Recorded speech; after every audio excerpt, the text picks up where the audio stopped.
The Project Gutenberg ebook of 20,000 Leagues Under the Sea. This ebook is for the use of anyone anywhere in the United States and most other parts of the world at no cost and with almost no restrictions whatsoever. You may copy it, give it away or reuse it under the terms of the Project Gutenberg license included with this ebook or online at www.gutenberg.org.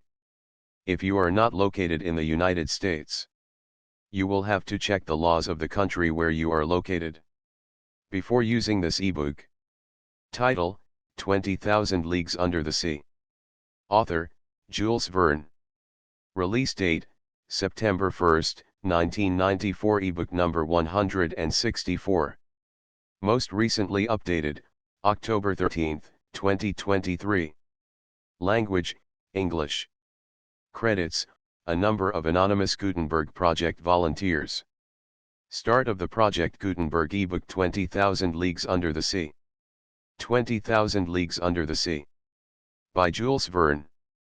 Contents. Part I. Chapter I: A Shifting Reef. Chapter 2: Pro and Con. Chapter 3: I Form My Resolution. Chapter 4: Ned Land. Chapter V: At a Venture. Chapter 6: At Full Steam. Chapter 7: An Unknown Species of Whale. Chapter 8: Mobilis in Mobili. Chapter 9: Ned Land's Tempers. Chapter X: The Man of the Seas. Chapter 11: All by Electricity. Chapter 12: Some Figures.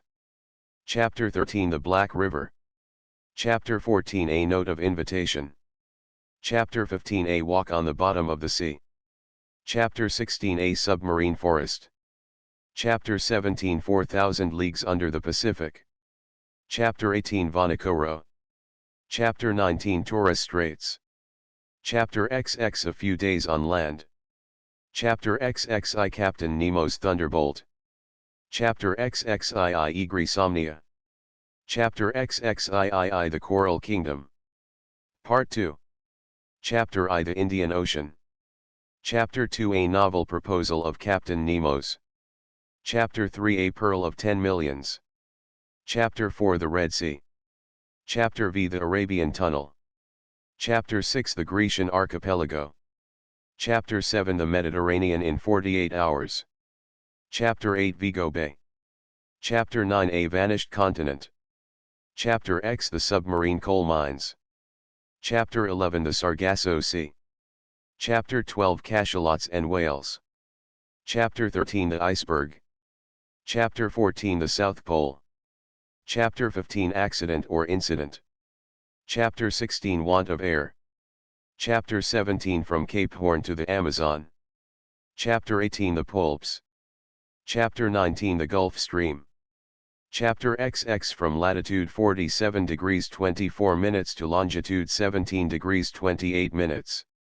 Chapter XXI: A Hecatomb. Chapter XXII: The Last Words of Captain Nemo. Chapter XXII: Conclusion. List of illustrations. An old gray-bearded gunner. Captain Nemo's stateroom. Captain Nemo took the sun's altitude. I was ready to set out. Conseil seized his gun.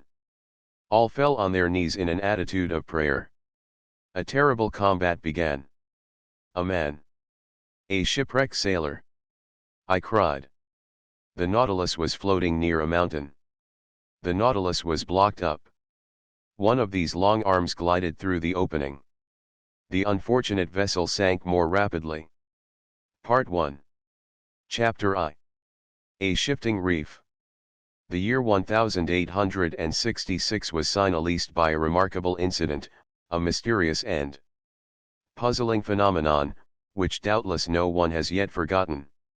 Not to mention rumors which agitated the maritime population and excited the public mind.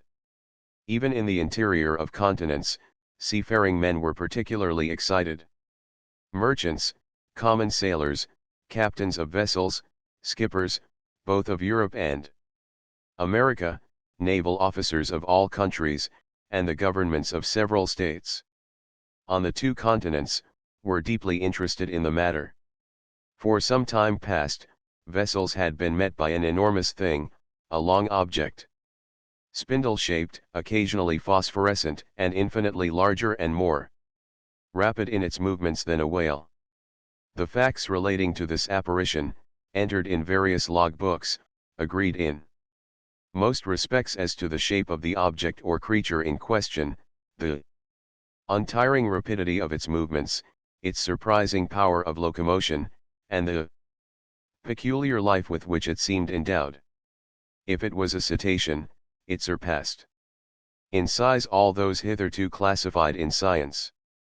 Taking into consideration the mean of observations made at divers times, rejecting the timid estimate of those who assigned to this object a length of 200 feet, equally with the exaggerated opinions which set it down as a mile in width and 3 in length, we might fairly conclude that this mysterious being surpassed greatly all dimensions admitted by the ichthyologists of the day, if it existed at all. And that it did exist was an undeniable fact, and, with that tendency which disposes the human mind in favor of the marvelous, we can understand the excitement produced in the entire world by this supernatural apparition. As to classing it in the list of fables, the idea was out of the question. On the 20th of July, 1866, the steamer Governor Higginson, of the Calcutta and Burnach Steam Navigation Company, had met this moving mass 5 miles off the east coast of Australia. Captain Baker thought at first that he was in the presence of an unknown sandbank. He even prepared to determine its exact position, when 2 columns of water, projected by the inexplicable object, shot with a hissing noise 150 feet up into the air. Now, unless the sandbank had been submitted to the intermittent eruption of a geyser, the Governor Higginson had to do neither more nor less than with an aquatic mammal, unknown till then, which threw up from its blowholes columns of water mixed with air and vapor. Similar facts were observed on the 23rd of July in the same year, in the Pacific Ocean, by the Columbus, of the West India and Pacific Steam Navigation Company. But this extraordinary cetaceous creature could transport itself from one place to another with surprising velocity, as, in an interval of 3 days, the Governor Higginson and the Columbus had observed it at 2 different points of the chart, separated by a distance of more than 700 nautical leagues. 15 days later, 2,000 miles farther off, the Helvetia, of the Compagnie Nationale, and the Shannon, of the Royal Mail Steamship Company, sailing to windward in that portion of the Atlantic lying between the United States and Europe, respectively signaled the monster to each other in 42 degrees 15 minutes north lat. And 60 degrees 35 minutes west long. In these simultaneous observations they thought themselves justified in estimating the minimum length of the mammal at more than 350 feet, as the Shannon and Helvetia were of smaller dimensions than it, though they measured 300 feet overall. Now the largest whales, those which frequent those parts of the sea round the Aleutian, Coolamuc, and Umgulloch Islands, have never exceeded the length of 60 yards, if they attain that. These reports arriving one after the other, with fresh observations made on board the transatlantic ship Prior, a collision which occurred between the Etna of the Inman line and the monster, a procès-verbal directed by the officers of the French frigate Normandy, a very accurate survey made by the staff of Commodore Fitzjames on board the Lord Clyde, greatly influenced public opinion. Light-thinking people jested upon the phenomenon, but grave practical countries, such as England, America, and Germany, treated the matter more seriously. In every place of great resort the monster was the fashion. They sang of it in the cafes, ridiculed it in the papers, and represented it on the stage. All kinds of stories were circulated regarding it. There appeared in the papers Caricatures of every gigantic and imaginary creature, from the white whale, the terrible Moby Dick of Hyperborean regions, to the immense kraken whose tentacles could entangle a ship of 500 tons, and hurry it into the abyss of the ocean. The legends of ancient times were even resuscitated, and the opinions of Aristotle and Pliny revived, who admitted the existence of these monsters, as well as the Norwegian tales of Bishop Pontoppidan, the accounts of Paul Heged, and, last of all, the reports of Mr. Harrington, whose good faith no one could suspect, who affirmed that, being on board the Castellan, in 1857, he had seen this enormous serpent, which had never until that time frequented any other seas but those of the ancient Constitutional. Then burst forth the interminable controversy between the credulous and the incredulous in the societies of savants and the scientific journals. The question of the monster inflamed all minds. Editors of scientific journals, quarreling with believers in the supernatural, spilled seas of ink during this memorable campaign, some even drawing blood, for, from the sea serpent they came to direct personalities. For 6 months war was waged with various fortune in the leading articles of the Geographical Institution of Brazil, the Royal Academy of Science of Berlin, the British Association, the Smithsonian Institution of Washington, in the discussions of the Indian Archipelago, of the cosmos of the Abbé Moigno, in the Mythologion of Peter Mann, in the scientific chronicles of the great journals of France and other countries. The cheaper journals replied keenly and with inexhaustible zest. These satirical writers parodied a remark of Linnaeus, quoted by the adversaries of the monster, maintaining that nature did not make fools, and adjured their contemporaries not to give the lie to nature, by admitting the existence of krakens, sea serpents, Moby Dicks, and other lucubrations of delirious sailors. At length an article in a well-known satirical journal by a favorite contributor, the chief of the staff, settled the monster, like Hippolytus, giving it the death blow amidst an universal burst of laughter. Wit had conquered science. During the first months of the year 1867 the question seemed buried, never to revive, when new facts were brought before the public. It was then no longer a scientific problem to be solved, but a real danger seriously to be avoided. The question took quite another shape. The monster became a small island, a rock, a reef, but a reef of indefinite and shifting proportions. On the 5th of March, 1867, the Moravian, of the Montreal Ocean Company, finding herself during the night in 27 degrees 30 minutes lat. and 72 degrees 15 minutes long, struck on her starboard quarter a rock, marked in no chart for that part of the sea. Under the combined efforts of the wind and its 400 horsepower, it was going at the rate of 13 knots. Had it not been for the superior strength of the hull of the Moravian, she would have been broken by the shock and gone down with the 237 passengers she was bringing home from Canada.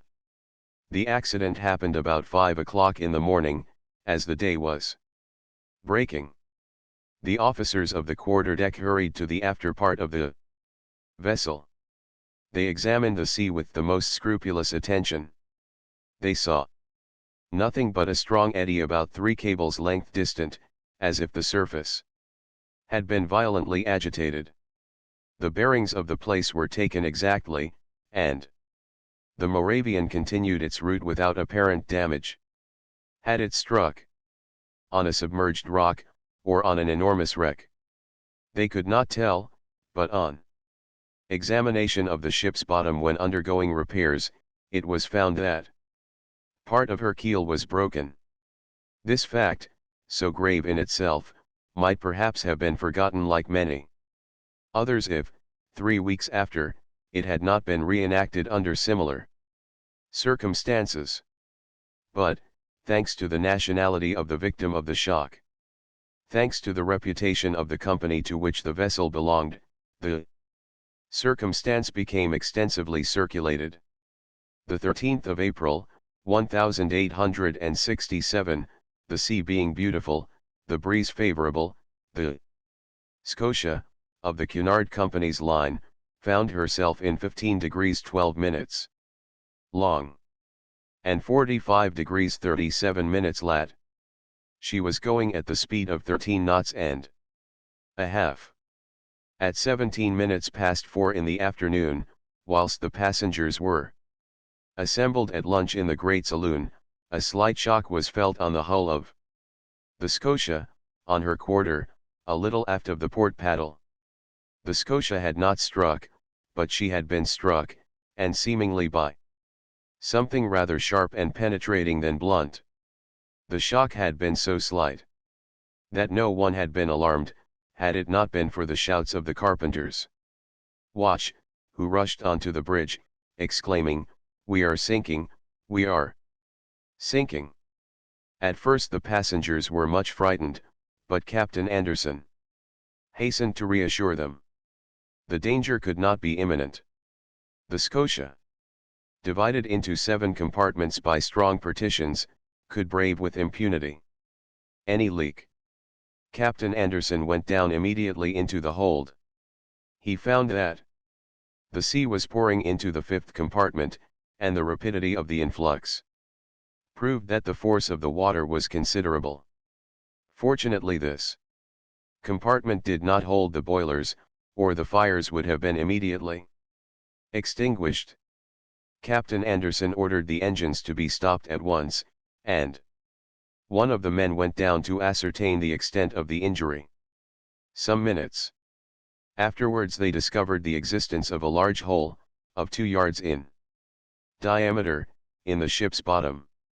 Such a leak could not be stopped, and the Scotia, her paddles half submerged, was obliged to continue her course. She was then 300 miles from Cape Clear, and after 3 days' delay, which caused great uneasiness in Liverpool, she entered the basin of the company. The engineers visited the Scotia, which was put in dry dock. They could scarcely believe it possible. At 2 yards and a half below water mark was a regular rent, in the form of an isosceles triangle. The broken place in the iron plates was so perfectly defined that it could not have been more neatly done by a punch. It was clear, then, that the instrument producing the perforation was not of a common stamp, and after having been driven with prodigious strength, and piercing an iron plate 1-3/8 inches thick, had withdrawn itself by a retrograde motion truly inexplicable. Such was the last fact, which resulted in exciting once more the torrent of public opinion. From this moment all unlucky casualties which could not be otherwise accounted for were put down to the monster. Upon this imaginary creature rested the responsibility of all these shipwrecks, which unfortunately were considerable, for of 3,000 ships whose loss was annually recorded at Lloyd's, the number of sailing and steamships supposed to be totally lost, from the absence of all news, amounted to not less than 200. Now, it was the monster who, justly or unjustly, was accused of their disappearance, and, thanks to it, communication between the different continents became more and more dangerous. The public demanded peremptorily that the seas should at any price be relieved from this formidable cetacean. Chapter 2. Pro and Con. At the period when these events took place, I had just returned from a scientific research in the disagreeable territory of Nebraska, in the United States. In virtue of my office as assistant professor in the Museum of Natural History in Paris, the French government had attached me to that expedition. After 6 months in Nebraska, I arrived in New York towards the end of March, laden with a precious collection My departure for France was fixed for the first days in May. Meanwhile, I was occupying myself in classifying my mineralogical, botanical, and zoological riches, when the accident happened to the Scotia. I was perfectly up in the subject, which was the question of the day. How could I be otherwise? I had read and reread all the American and European papers, without being any nearer a conclusion. This mystery puzzled me. Under the impossibility of forming an opinion, I jumped from one extreme to the other. That there really was something could not be doubted, and the incredulous were invited to put their finger on the wound of the Scotia. On my arrival at New York, the question was at its height. The hypothesis of the floating island, and the unapproachable sandbank, supported by minds little competent to form a judgment, was abandoned. And, indeed, unless this shoal had a machine in its stomach, how could it change its position with such astonishing rapidity? From the same cause, the idea of a floating hull of an enormous wreck was given up. There remained then only two possible solutions of the question, which created two distinct parties. On one side, those who were for a monster of colossal strength; on the other, those who were for a submarine vessel of enormous motive power. But this last hypothesis, plausible as it was, could not stand against inquiries made in both worlds. That a private gentleman should have such a machine at his command was not likely. Where, when, and how was it built? And how could its construction have been kept secret? Certainly a government might possess such a destructive machine. And in these disastrous times, when the ingenuity of man has multiplied the power of weapons of war, it was possible that, without the knowledge of others, a state might try to work such a formidable engine. After the chassepôts came the torpedoes, after the torpedoes the submarine rams, then the reaction. At least, I hope so. But the hypothesis of a war machine fell before the declaration of governments. As public interest was in question, and transatlantic communications suffered, their veracity could not be doubted. But, how admit that the construction of this submarine boat had escaped the public eye? For a private gentleman to keep the secret under such circumstances would be very difficult, and for a state whose every act is persistently watched by powerful rivals, certainly impossible.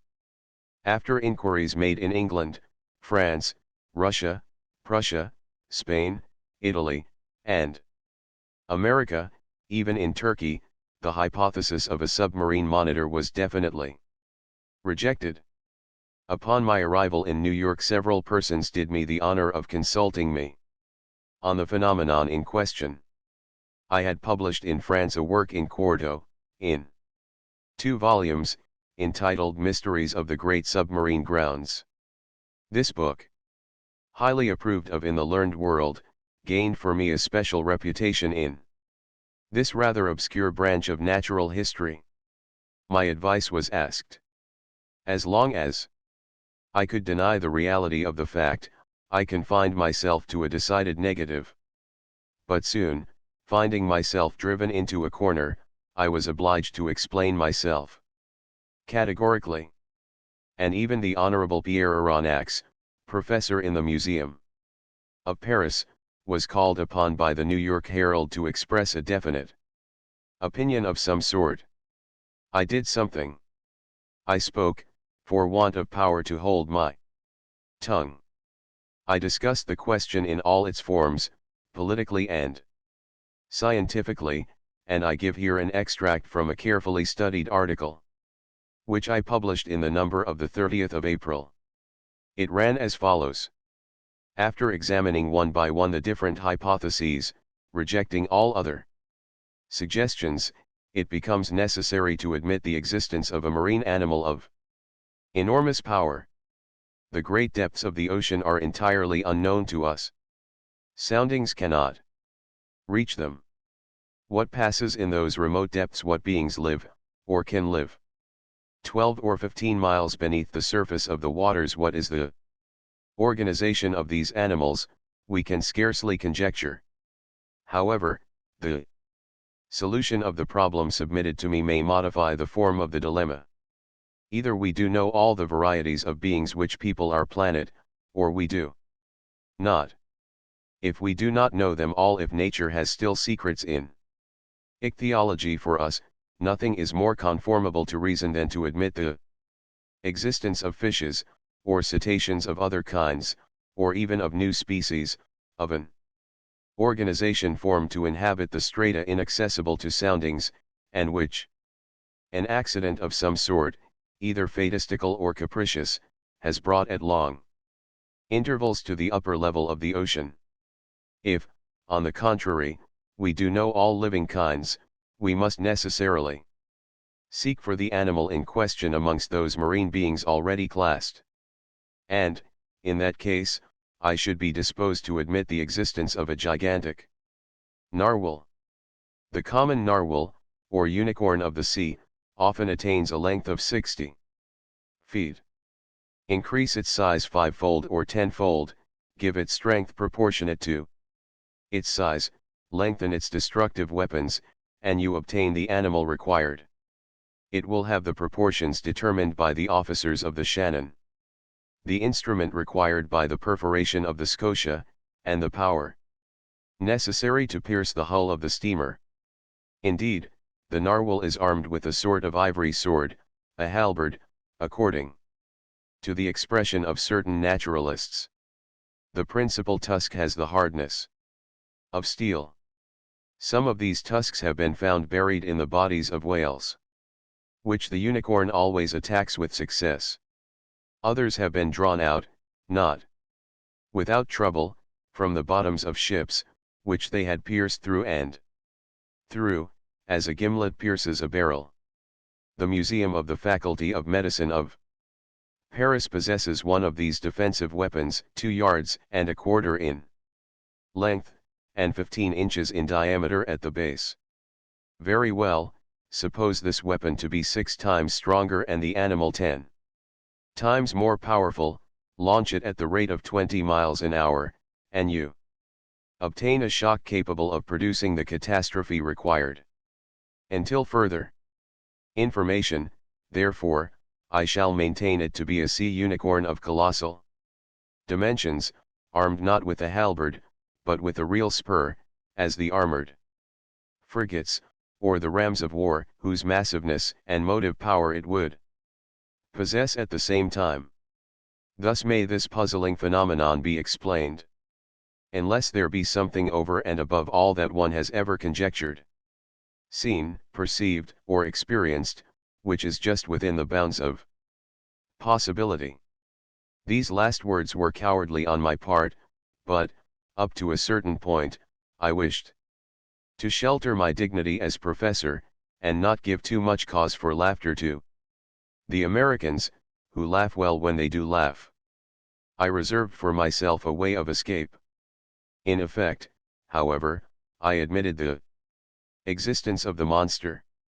My article was warmly discussed, which procured it a high reputation. It rallied round it a certain number of partisans. The solution it proposed gave, at least, full liberty to the imagination. The human mind delights in grand conceptions of supernatural beings, and the sea is precisely their best vehicle, the only medium through which these giants, against which terrestrial animals, such as elephants or rhinoceroses, are as nothing, can be produced or developed. The industrial and commercial papers treated the question chiefly from this point of view. The Shipping and Mercantile Gazette, the Lloyd's List, the Packet Boat, and the Maritime and Colonial Review, all papers devoted to insurance companies which threatened to raise their rates of premium, were unanimous on this point. Public opinion had been pronounced. The United States were the first in the field, and in New York they made preparations for an expedition destined to pursue this narwhal. A frigate of great speed, the Abraham Lincoln, was put in commission as soon as possible. The arsenals were opened to Commander Farragut, who hastened the arming of his frigate, but, as it always happens, the moment it was decided to pursue the monster did not appear. For 2 months no one heard it spoken of. No ship met with it. It seemed as if this unicorn knew of the plots weaving around it. It had been so much talked of, even through the Atlantic cable, that jesters pretended that this slender fly had stopped a telegram on its passage and was making the most of it. So when the frigate had been armed for a long campaign, and provided with formidable fishing apparatus, no one could tell what course to pursue. Impatience grew apace, when, on the 2nd of July, they learned that a steamer of the line of San Francisco, from California to Shanghai, had seen the animal 3 weeks before in the North Pacific Ocean. The excitement caused by this news was extreme. The ship was revictualled and well stocked with coal. 3 hours before the Abraham Lincoln left Brooklyn Pier, I received a letter worded as follows. To Amaranax, professor in the Museum of Paris, 5th Avenue Hotel, New York. Sir, if you will consent to join the Abraham Lincoln in this expedition, the government of the United States will with pleasure see France represented in the enterprise. Commander Farragut has a cabin at your disposal. Very cordially yours, J. B. Hobson, Secretary of Marine. Chapter 3. I form my resolution. 3 seconds before the arrival of J. B. Hobson's letter, I no more thought of pursuing the Unicorn than of attempting the passage of the North Sea. 3 seconds after reading the letter of the Honorable Secretary of Marine, I felt that my true vocation, the sole end of my life, was to chase this disturbing monster, and purge it from the world. But I had just returned from a fatiguing journey, weary and longing for repose. I aspired to nothing more than again seeing my country, my friends, my little lodging by the Jardin de Plantes, my dear and precious collections. But nothing could keep me back. I forgot all fatigue, friends, and collections and accepted without hesitation the offer of the American government. Besides, thought I, all roads lead back to Europe, for my particular benefit, and I will not hurry me towards the coast of France. This worthy animal may allow itself to be caught in the seas of Europe, for my particular benefit, and I will not bring back less than half a yard of his ivory halberd to the Museum of Natural History. But in the meanwhile I must seek this narwhal in the North Pacific Ocean, which, to return to France, was taking the road to the Antipodes. Conseil, I called in an impatient voice. Conseil was my servant, a true, devoted Flemish boy, who had accompanied me in all my travels. I liked him, and he returned the liking well. He was phlegmatic by nature, regular from principle, zealous from habit, evincing little disturbance at the different surprises of life, very quick with his hands, and apt at any service required of him, and, despite his name, never giving advice even when asked for it. Conseil had followed me for the last 10 years wherever science led. Never once did he complain of the length or fatigue of a journey, never make an objection to pack his portmanteau for whatever country it might be, or however far away, whether China or Congo. Besides all this, he had good health, which defied all sickness, and solid muscles, but no nerves. Good morals are understood. This boy was 30 years old, and his age to that of his master as 15 to 20. May I be excused for saying that I was 40 years old? But Conseil had one fault, he was ceremonious to a degree, and would never speak to me but in the third person, which was sometimes provoking. "Conceal," said I again, beginning with feverish hands to make preparations for my departure. Certainly I was sure of this devoted boy. As a rule, I never asked him if it were convenient for him or not to follow me in my travels, but this time the expedition in question might be prolonged, and the enterprise might be hazardous in pursuit of an animal capable of sinking a frigate as easily as a nutshell. Here there was matter for reflection even to the most impassive man in the world. What would Conceal say? "Conceal," I called a third time. Conceal appeared. "Did you call, sir?" said he, entering. "Yes, my boy, make preparations for me and yourself too. We leave in 2 hours. "As you please, sir," replied Conceal, quietly. "Not an instant to lose. Lock in my trunk all traveling utensils, coats, shirts, and stockings without counting, as many as you can, and make haste." "And your collections, sir," observed Conceal. "We will think of them by and by." "What, the Archaeotherium, the Hyracotherium, the Ariodons, the Carapotamus, and the other skins?" "They will keep them at the hotel." "And your live Barbarossa, sir?" "They will feed it during our absence. Besides, I will give orders to forward our menagerie to France." "We are not returning to Paris, then," said Conceal. "Oh, certainly," I answered, evasively, by making a curve. "Will the curve please you, sir?" "Oh, it will be nothing, not quite so direct a road, that is all. We take our passage in the Abraham Lincoln."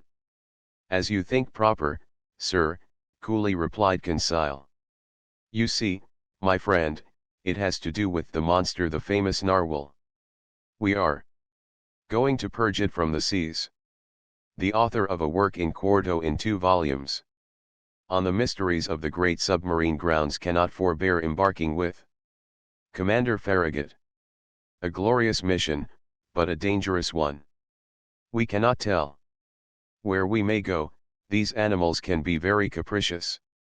But we will go whether or no. We have got a captain who is pretty wide awake.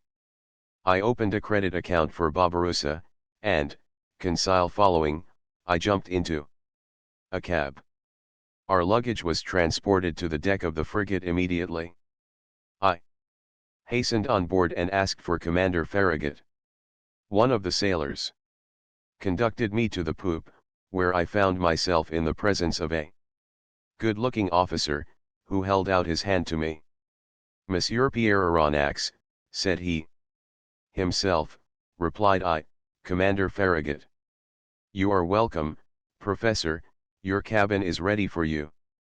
I bowed, and desired to be conducted to the cabin destined for me. The Abraham Lincoln had been well chosen and equipped for her new destination.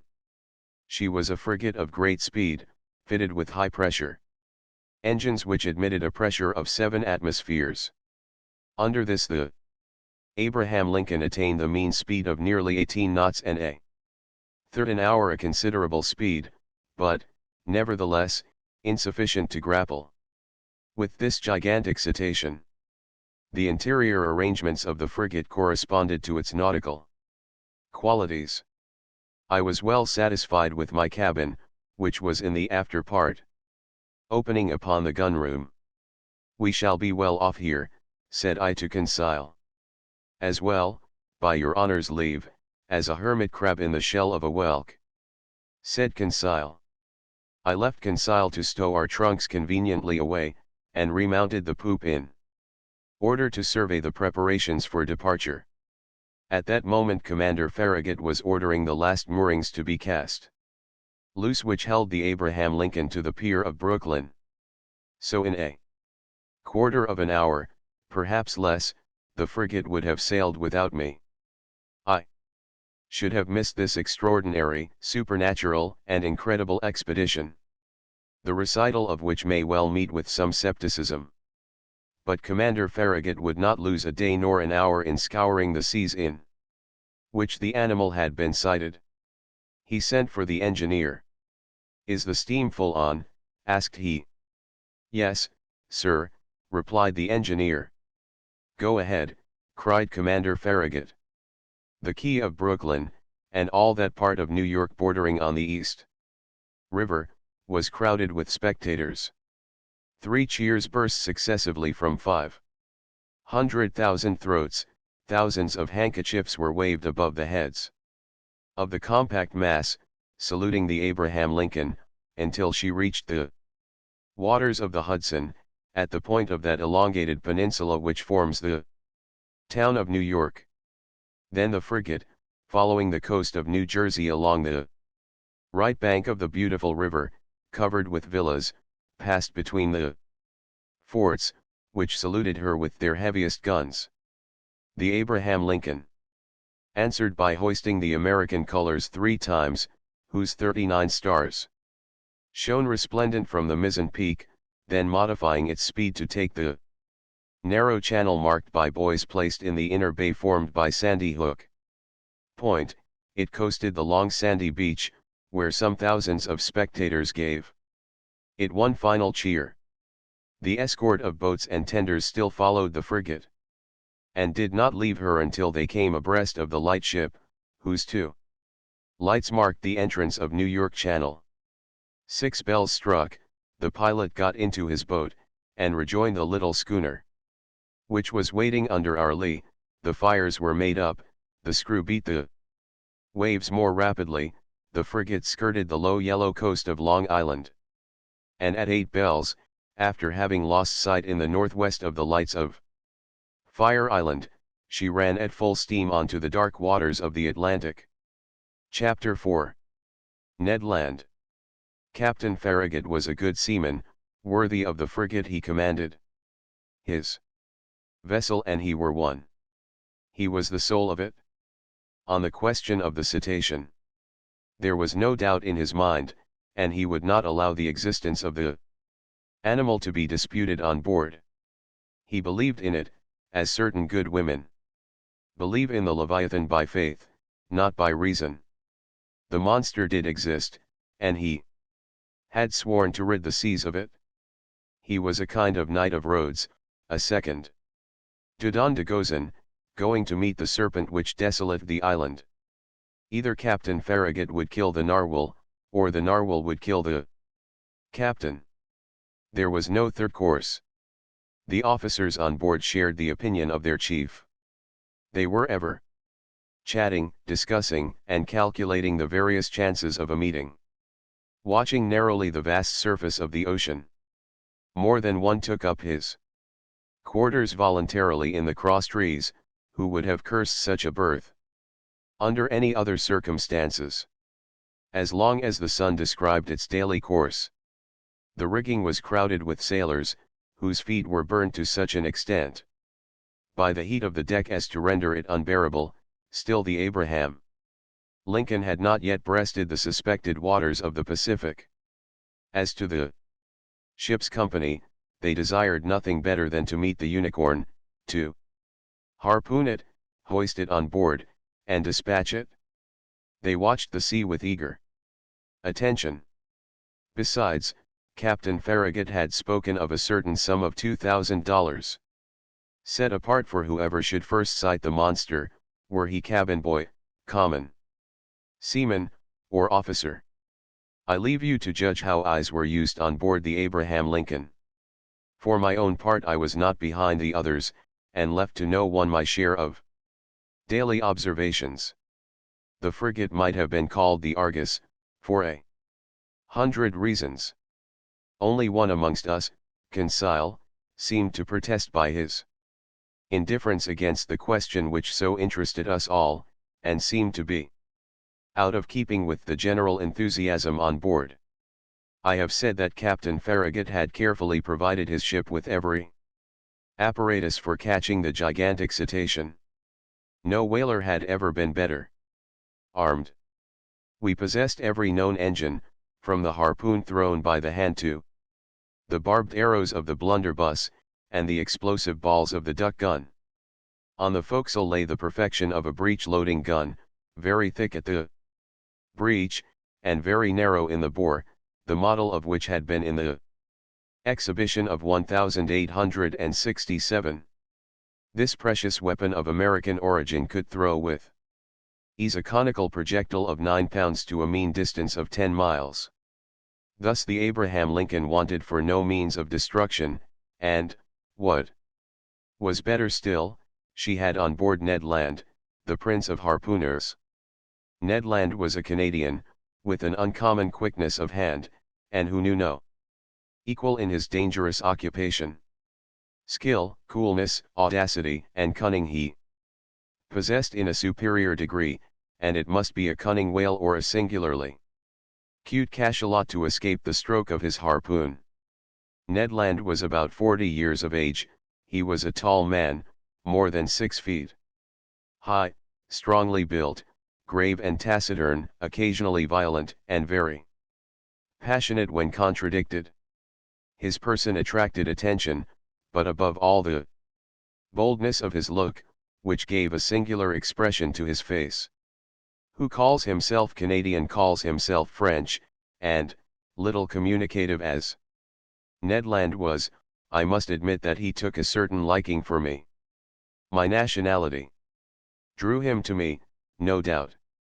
It was an opportunity for him to talk, and for me to hear that old language of Rabelais, which is still in use in some Canadian provinces. The harpooner's family was originally from Quebec, and was already a tribe of hardy fishermen when this town belonged to France.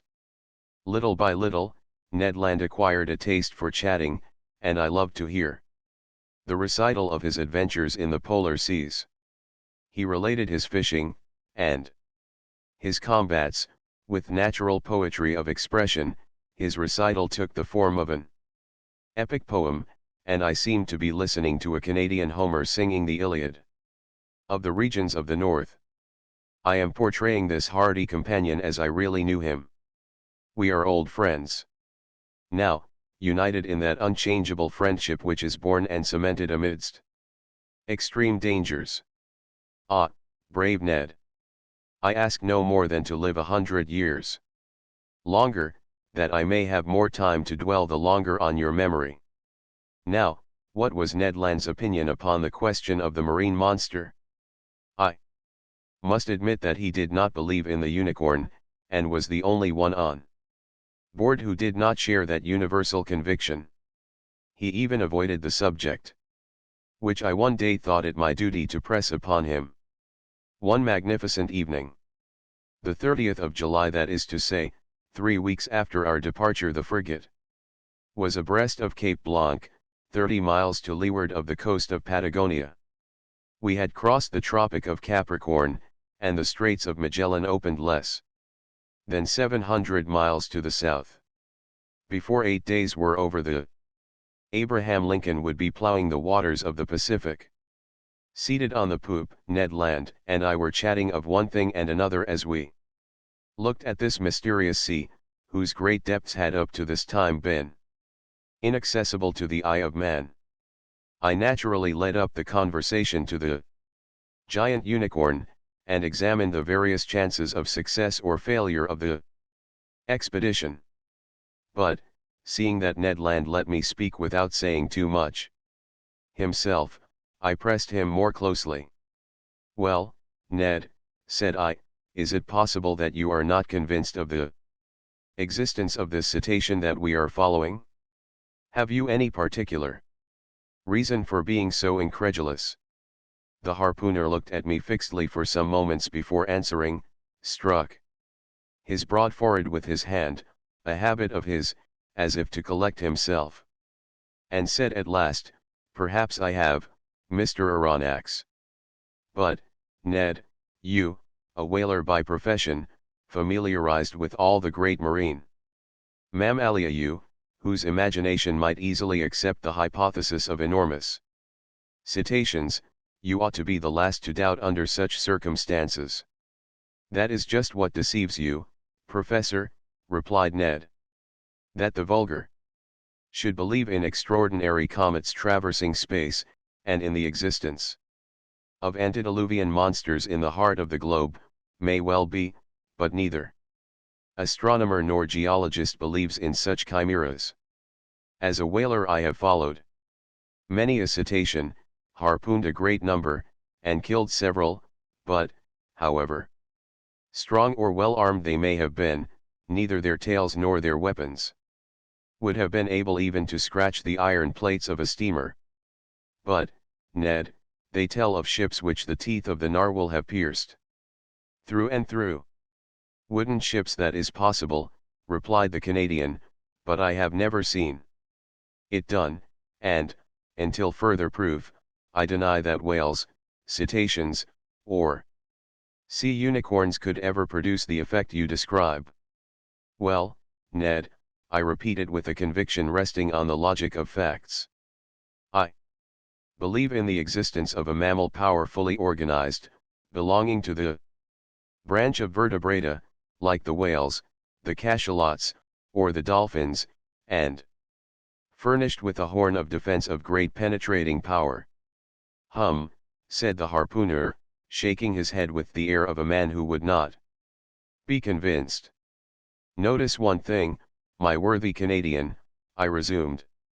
If such an animal is in existence, if it inhabits the depths of the ocean, if it frequents the strata lying miles below the surface of the water, it must necessarily possess an organization the strength of which would defy all comparison. And why this powerful organization? Demanded Ned. Because it requires incalculable strength to keep oneself in these strata and resist their pressure. Listen to me. Let us admit that the pressure of the atmosphere is represented by the weight of a column of water 32 feet high. In reality, the column of water would be shorter, as we are speaking of sea water, the density of which is greater than that of fresh water. Very well. When you dive, Ned, as many times 32 feet of water as there are above you, so many times does your body bear a pressure equal to that of the atmosphere, that is to say, 15 pounds for each square inch of its surface. It follows, then, that at 320 feet this pressure equals that of 10 atmospheres, of 100 atmospheres at 3,200 feet, and of 1,000 atmospheres at 32,000 feet, that is about 6 miles, which is equivalent to saying that if you could attain this depth in the ocean, each square 3/8 of an inch of the surface of your body would bear a pressure of 5,600 pounds. My brave Ned, do you know how many square inches you carry on the surface of your body? I have no idea, Mr. Aronnax. About 6,500, and, as in reality the atmospheric pressure is about 15 pounds to the square inch, your 6,500 square inches bear at this moment a pressure of 97,500 pounds. Without my perceiving it. Without your perceiving it. And if you are not crushed by such a pressure, it is because the air penetrates the interior of your body with equal pressure. Hence perfect equilibrium between the interior and exterior pressure, which thus neutralize each other, and which allows you to bear it without inconvenience. But in the water it is another thing. Yes, I understand, replied Ned, becoming more attentive, because the water surrounds me, but does not penetrate. Precisely, Ned, so that at 32 feet beneath the surface of the sea you would undergo a pressure of 97,500 pounds, at 320 feet, 10 times that pressure, at 3,200 feet, 100 times that pressure, lastly, at 32,000 feet, 1,000 times that pressure would be 97,500,000 pounds. That is to say, that you would be flattened as if you had been drawn from the plates of a hydraulic machine. The devil, exclaimed Ned. Very well, my worthy harpooner, if some vertebrate, several hundred yards long, and large in proportion, can maintain itself in such depths of those whose surface is represented by millions of square inches, that is by tens of millions of pounds, we must estimate the pressure they undergo. Consider, then, what must be the resistance of their bony structure, and the strength of their organization to withstand such pressure. "Why," exclaimed Ned Land, "they must be made of iron plates 8 inches thick, like the armored frigates." "As you say, Ned. And think what destruction such a mass would cause, if hurled with the speed of an express train against the hull of a vessel." "Yes, certainly, perhaps," replied the Canadian, shaken by these figures, but not yet willing to give in. "Well, have I convinced you?" "You have convinced me of one thing, sir, which is that, if such animals do exist at the bottom of the seas, they must necessarily be as strong as you say. But if they do not exist, mine obstinate harpooner, how explain the accident?" To the Scotia. Chapter V. At a venture. The voyage of the Abraham Lincoln was for a long time marked by no special incident.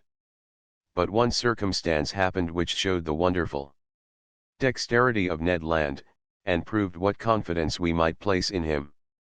The 30th of June, the frigate spoke some American whalers, from whom we learned that they knew nothing about the Narwhal. But one of them, the captain of the Monroe, knowing that Ned Land had shipped on board the Abraham Lincoln, begged for his help in chasing a whale they had in sight. Commander Farragut, desirous of seeing Ned Land at work, gave him permission to go on board the Monroe. And fate served our Canadian so well that, instead of one whale, he harpooned 2 with a double blow, striking one straight to the heart, and catching the other after some minutes' pursuit. Decidedly, if the monster ever had to do with Ned Land's harpoon, I would not bet in its favor. The frigate skirted the southeast coast of America with great rapidity. The 3rd of July we were at the opening of the Straits of Magellan, level with Cape Vierges. But Commander Farragut would not take a tortuous passage, but doubled Cape Horn. The ship's crew agreed with him. And certainly it was possible that they might meet the Narwhal in this narrow pass. Many of the sailors affirmed that the monster could not pass there, that he was too big for that. The 6th of July, about 3 o'clock in the afternoon, the Abraham Lincoln, at 15 miles to the south, doubled the solitary island, this lost rock at the extremity of the American continent, to which some Dutch sailors gave the name of their native town, Cape Horn. The course was taken towards the northwest, and the next day the screw of the frigate was at last beating the waters of the Pacific. "Keep your eyes open," called out the sailors. And they were opened widely. Both eyes and glasses, a little dazzled, it is true, by the prospect of $2,000, had not an instant's repose. Day and night they watched the surface of the ocean, and even Nyctalopes, whose faculty of seeing in the darkness multiplies their chances 100-fold, would have had enough to do to gain the prize. I myself, for whom money had no charms, was not the least attentive on board. Giving but few minutes to my meals, but a few hours to sleep, indifferent to either rain or sunshine, I did not leave the poop of the vessel.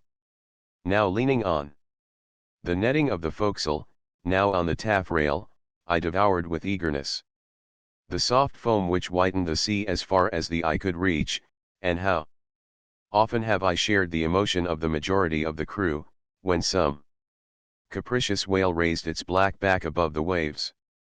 The poop of the vessel was crowded in a moment. The cabins poured forth a torrent of sailors and officers, each with heaving breast and troubled eye watching the course of the cetacean. I looked and looked, till I was nearly blind, whilst Conseil, always phlegmatic, kept repeating in a calm voice, If, sir, you would not squint so much, you would see better. But vain excitement. The Abraham Lincoln checked its speed and made for. The animal signaled, a simple whale, or common cachalot, which soon disappeared amidst a storm of execration. But the weather was good. The voyage was being accomplished under the most favorable auspices. It was then the bad season in Australia, the July of that zone corresponding to our January in Europe, but the sea was beautiful and easily scanned round a vast circumference. The 20th of July, the Tropic of Capricorn was cut by 105 degrees of longitude, and the 27th of the same month we crossed the equator on the 110th meridian. This past, the frigate took a more decided westerly direction, and scoured the central waters of the Pacific. Commander Farragut thought, and with reason, that it was better to remain in deep water, and keep clear of continents or islands, which the beast itself seemed to shun, perhaps because there was not enough water for him, suggested the greater part of the crew. The frigate passed at some distance from the Marquesas and the Sandwich Islands, crossed the Tropic of Cancer, and made for the China Seas. We were on the theater of the last diversions of the monster, and, to say truth, we no longer lived on board. Hearts palpitated, fearfully preparing themselves for future incurable aneurysm. The entire ship's crew were undergoing a nervous excitement, of which I can give no idea. They could not eat, they could not sleep 20 times a day, a misconception or an optical illusion of some sailor seated on the taffrail, would cause dreadful perspirations, and these emotions, 20 times repeated, kept us in a state of excitement so violent that a reaction was unavoidable. And truly, reaction soon showed itself.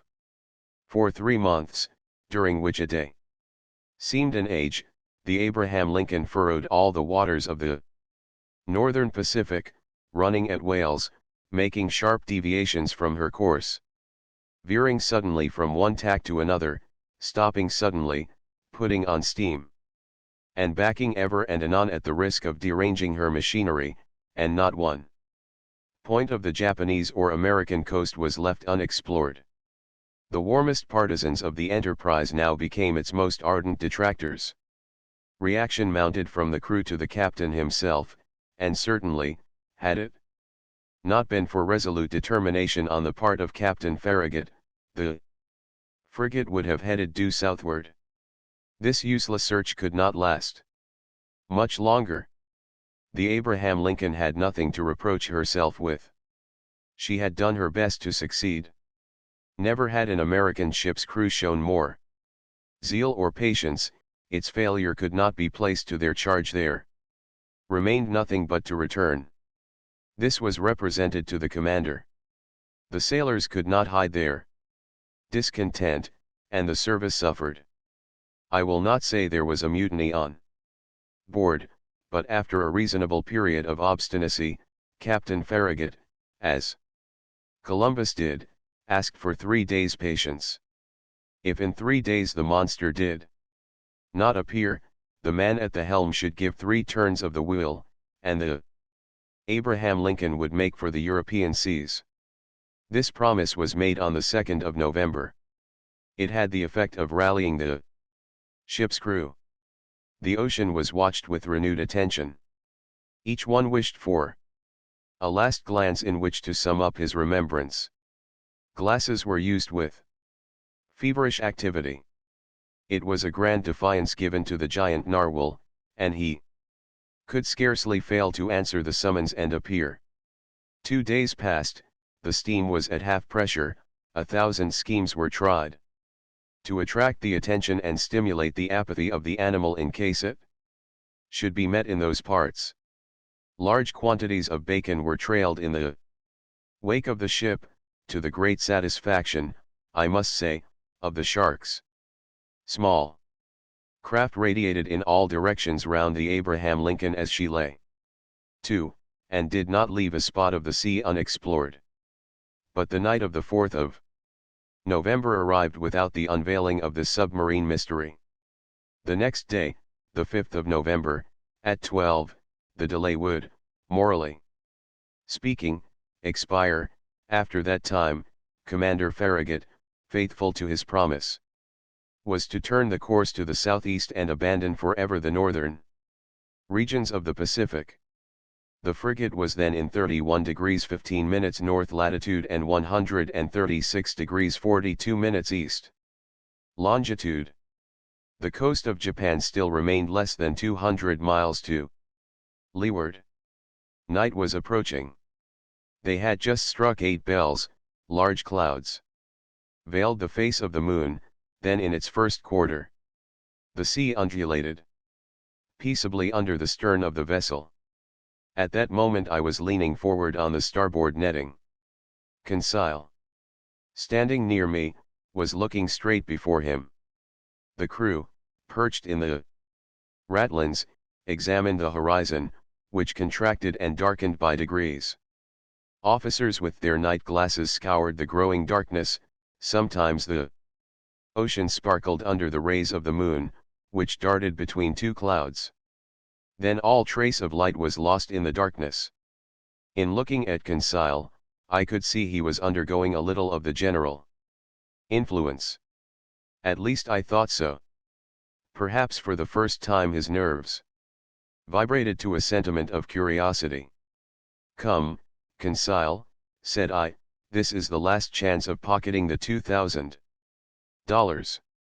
May I be permitted to say, sir," replied Conseil, "that I never reckoned on getting the prize, and, had the government of the Union offered $100,000, it would have been none the poorer."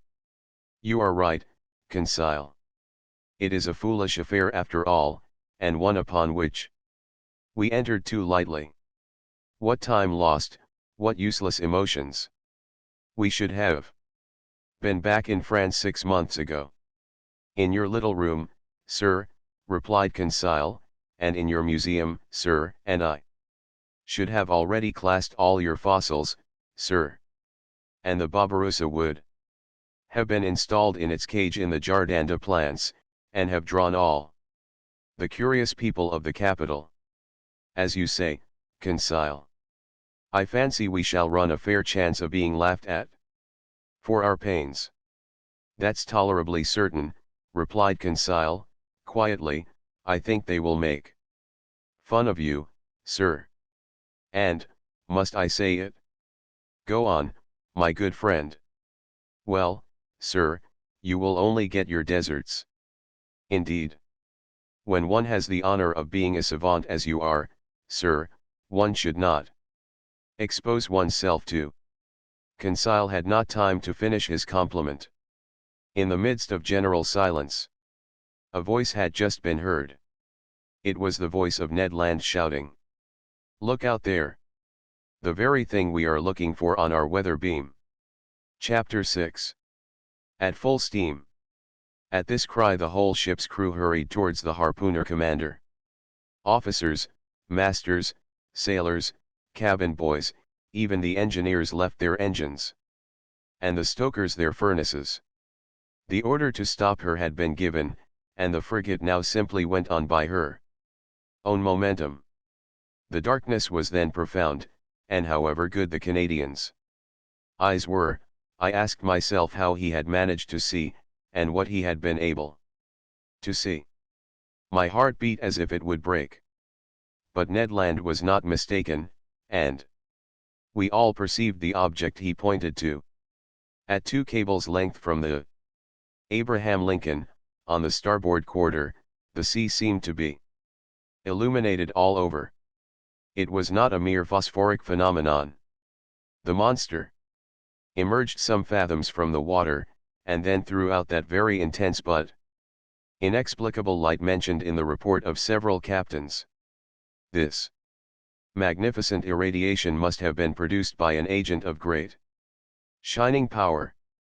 The luminous part traced on the sea an immense oval, much elongated, the center of which condensed a burning heat, whose overpowering brilliancy died out by successive gradations. "It is only an agglomeration of phosphoric particles," cried one of the officers. "No, sir, certainly not," I replied. "Never did Pallades or salpé produce such a powerful light. That brightness is of an essentially electrical nature.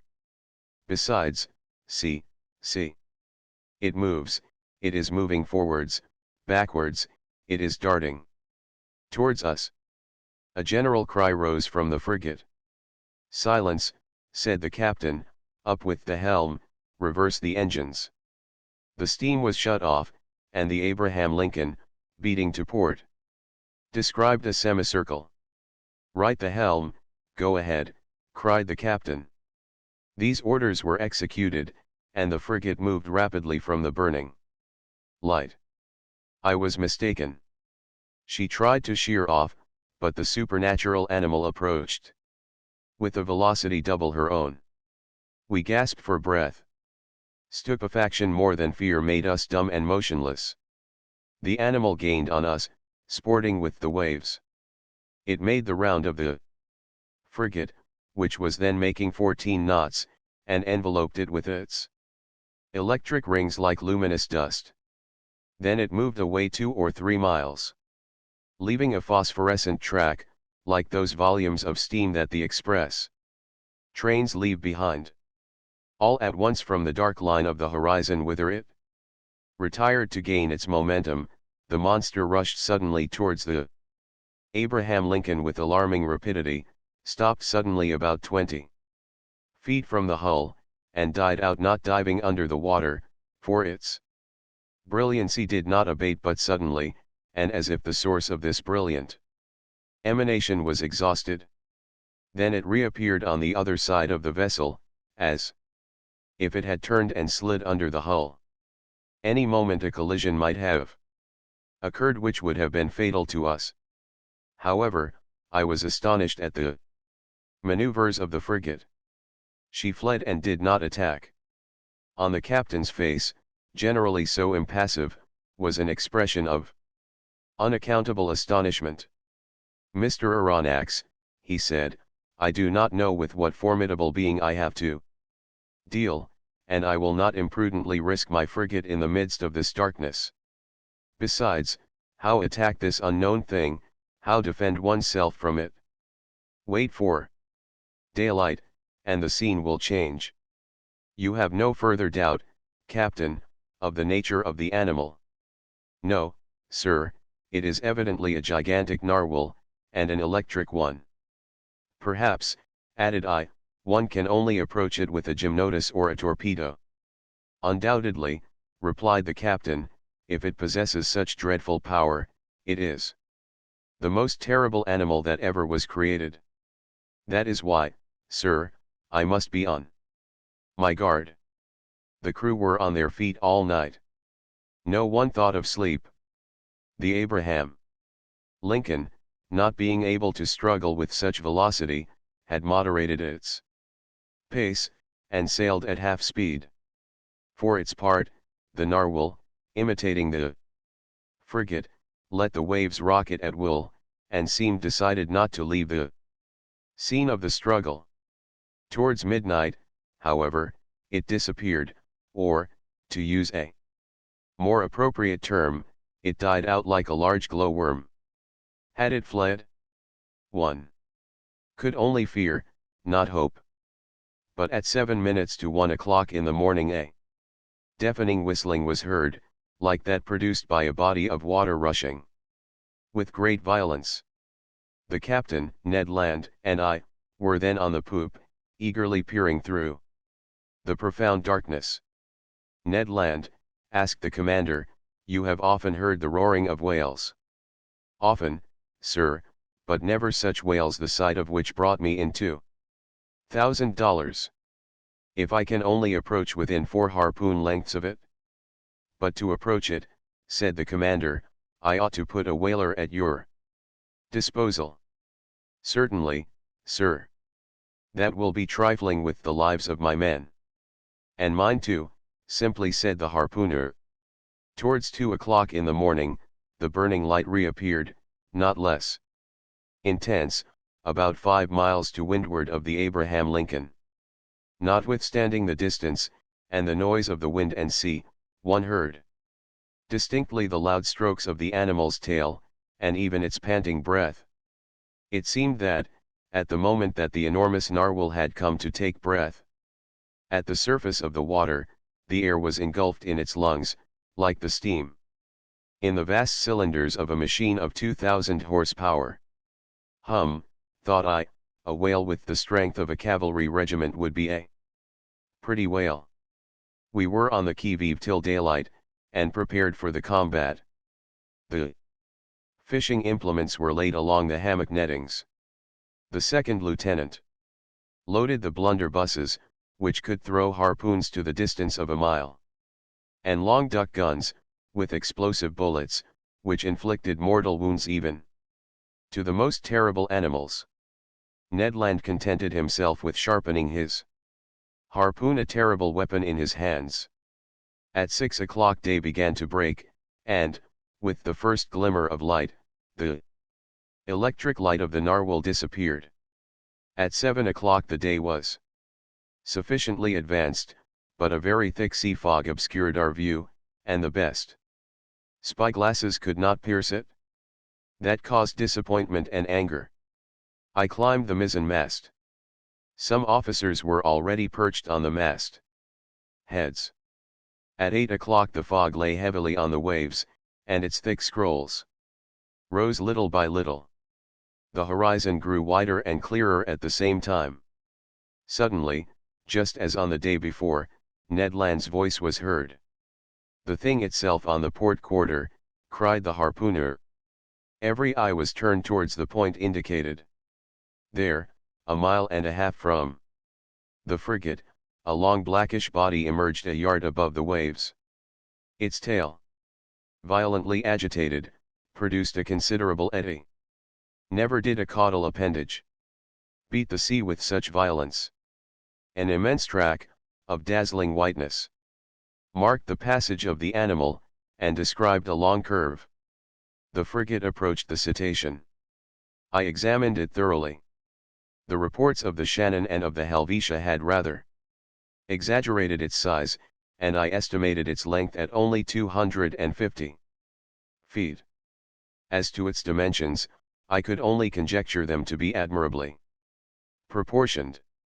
While I watched this phenomenon, 2 jets of steam and water were ejected from its vents, and rose to the height of 120 feet, thus I ascertained its way of breathing. I concluded definitely that it belonged to the vertebrate branch, class Mammalia. The crew waited impatiently for their chief's orders. The latter, after having observed the animal attentively, called the engineer. The engineer ran to him. "Sir," said the commander, "you have steam up." "Yes, sir," answered the engineer. "Well, make up your fires and put on all steam." 3 hurrahs greeted this order. The time for the struggle had arrived. Some moments after, the 2 funnels of the frigate vomited torrents of black smoke, and the bridge quaked under the trembling of the boilers. The Abraham Lincoln, propelled by her wonderful screw, went straight at the animal. The latter allowed it to come within half a cable's length, then, as if disdaining to dive, it took a little turn, and stopped a short distance off. This pursuit lasted nearly 3/4 of an hour, without the frigate gaining 2 yards on the cetacean. It was quite evident that at that rate we should never come up with it. "Well, Mr. Land," asked the captain, "do you advise me to put the boats out to sea?" "No, sir," replied Ned Land, "because we shall not take that beast easily." "What shall we do then?" "Put on more steam if you can, sir." "With your leave, I mean to post myself under the bowsprit, and if we get within harpooning distance, I shall throw my harpoon." "Go, Ned," said the captain. "Engineer, put on more pressure." Ned Land went to his post. The fires were increased, the screw revolved 43 times a minute, and the steam poured out of the valves. We heaved the log, and calculated that the Abraham Lincoln was going at the rate of 18½ miles an hour. But the accursed animal swam too at the rate of 18½ miles an hour. For a whole hour, the frigate kept up this pace, without gaining 6 feet. It was humiliating for one of the swiftest sailors in the American Navy. A stubborn anger seized the crew. The sailors abused the monster, who, as before, disdained to answer them. The captain no longer contented himself with twisting his beard, he gnawed it. The engineer was again called. "You have turned full steam in?" "Yes, sir," replied the engineer. The speed of the Abraham Lincoln increased. Its masts trembled down to their stepping holes, and the clouds of smoke could hardly find way out of the narrow funnels. They heaved the log a second time. "Well," asked the captain of the man at the wheel. 19 miles and 3/10, sir." "Clap on more steam." The engineer obeyed. The manometer showed 10 degrees. But the cetacean grew warm itself, no doubt, for without straining itself, it made 19 minus 3/10 miles. What a pursuit! No, I cannot describe the emotion that vibrated through me. Ned Land kept his post, harpoon in hand. Several times the animal let us gain upon it. "We shall catch it, we shall catch it," cried the Canadian. But just as he was going to strike, the cetacean stole away with a rapidity that could not be estimated at less than 30 miles an hour, and even during our maximum of speed, it bullied the frigate, going round and round it. A cry of fury broke from everyone. At noon we were no further advanced than at 8 o'clock in the morning. The captain then decided to take more direct means. "Ah," said he, "that animal goes quicker than the Abraham Lincoln." "Very well. We will see whether it will escape these conical bullets. Send your men." "To the forecastle, sir." The forecastle gun was immediately loaded and slewed round. But the shot passed some feet above the cetacean, which was half a mile off. "Another, more to the right," cried the commander, "and $5 to whoever will hit that infernal beast." An old gunner with a grey beard that I can see now with steady eye and grave face, went up to the gun and took a long aim. A loud report was heard, with which were mingled the cheers of the crew. An old grey-bearded gunner. The bullet did its work, it hit the animal, but not fatally, and sliding off the rounded surface, was lost in 2 miles depth of sea. The chase began again, and the captain, leaning towards me, said, "I will pursue that beast till my frigate bursts up."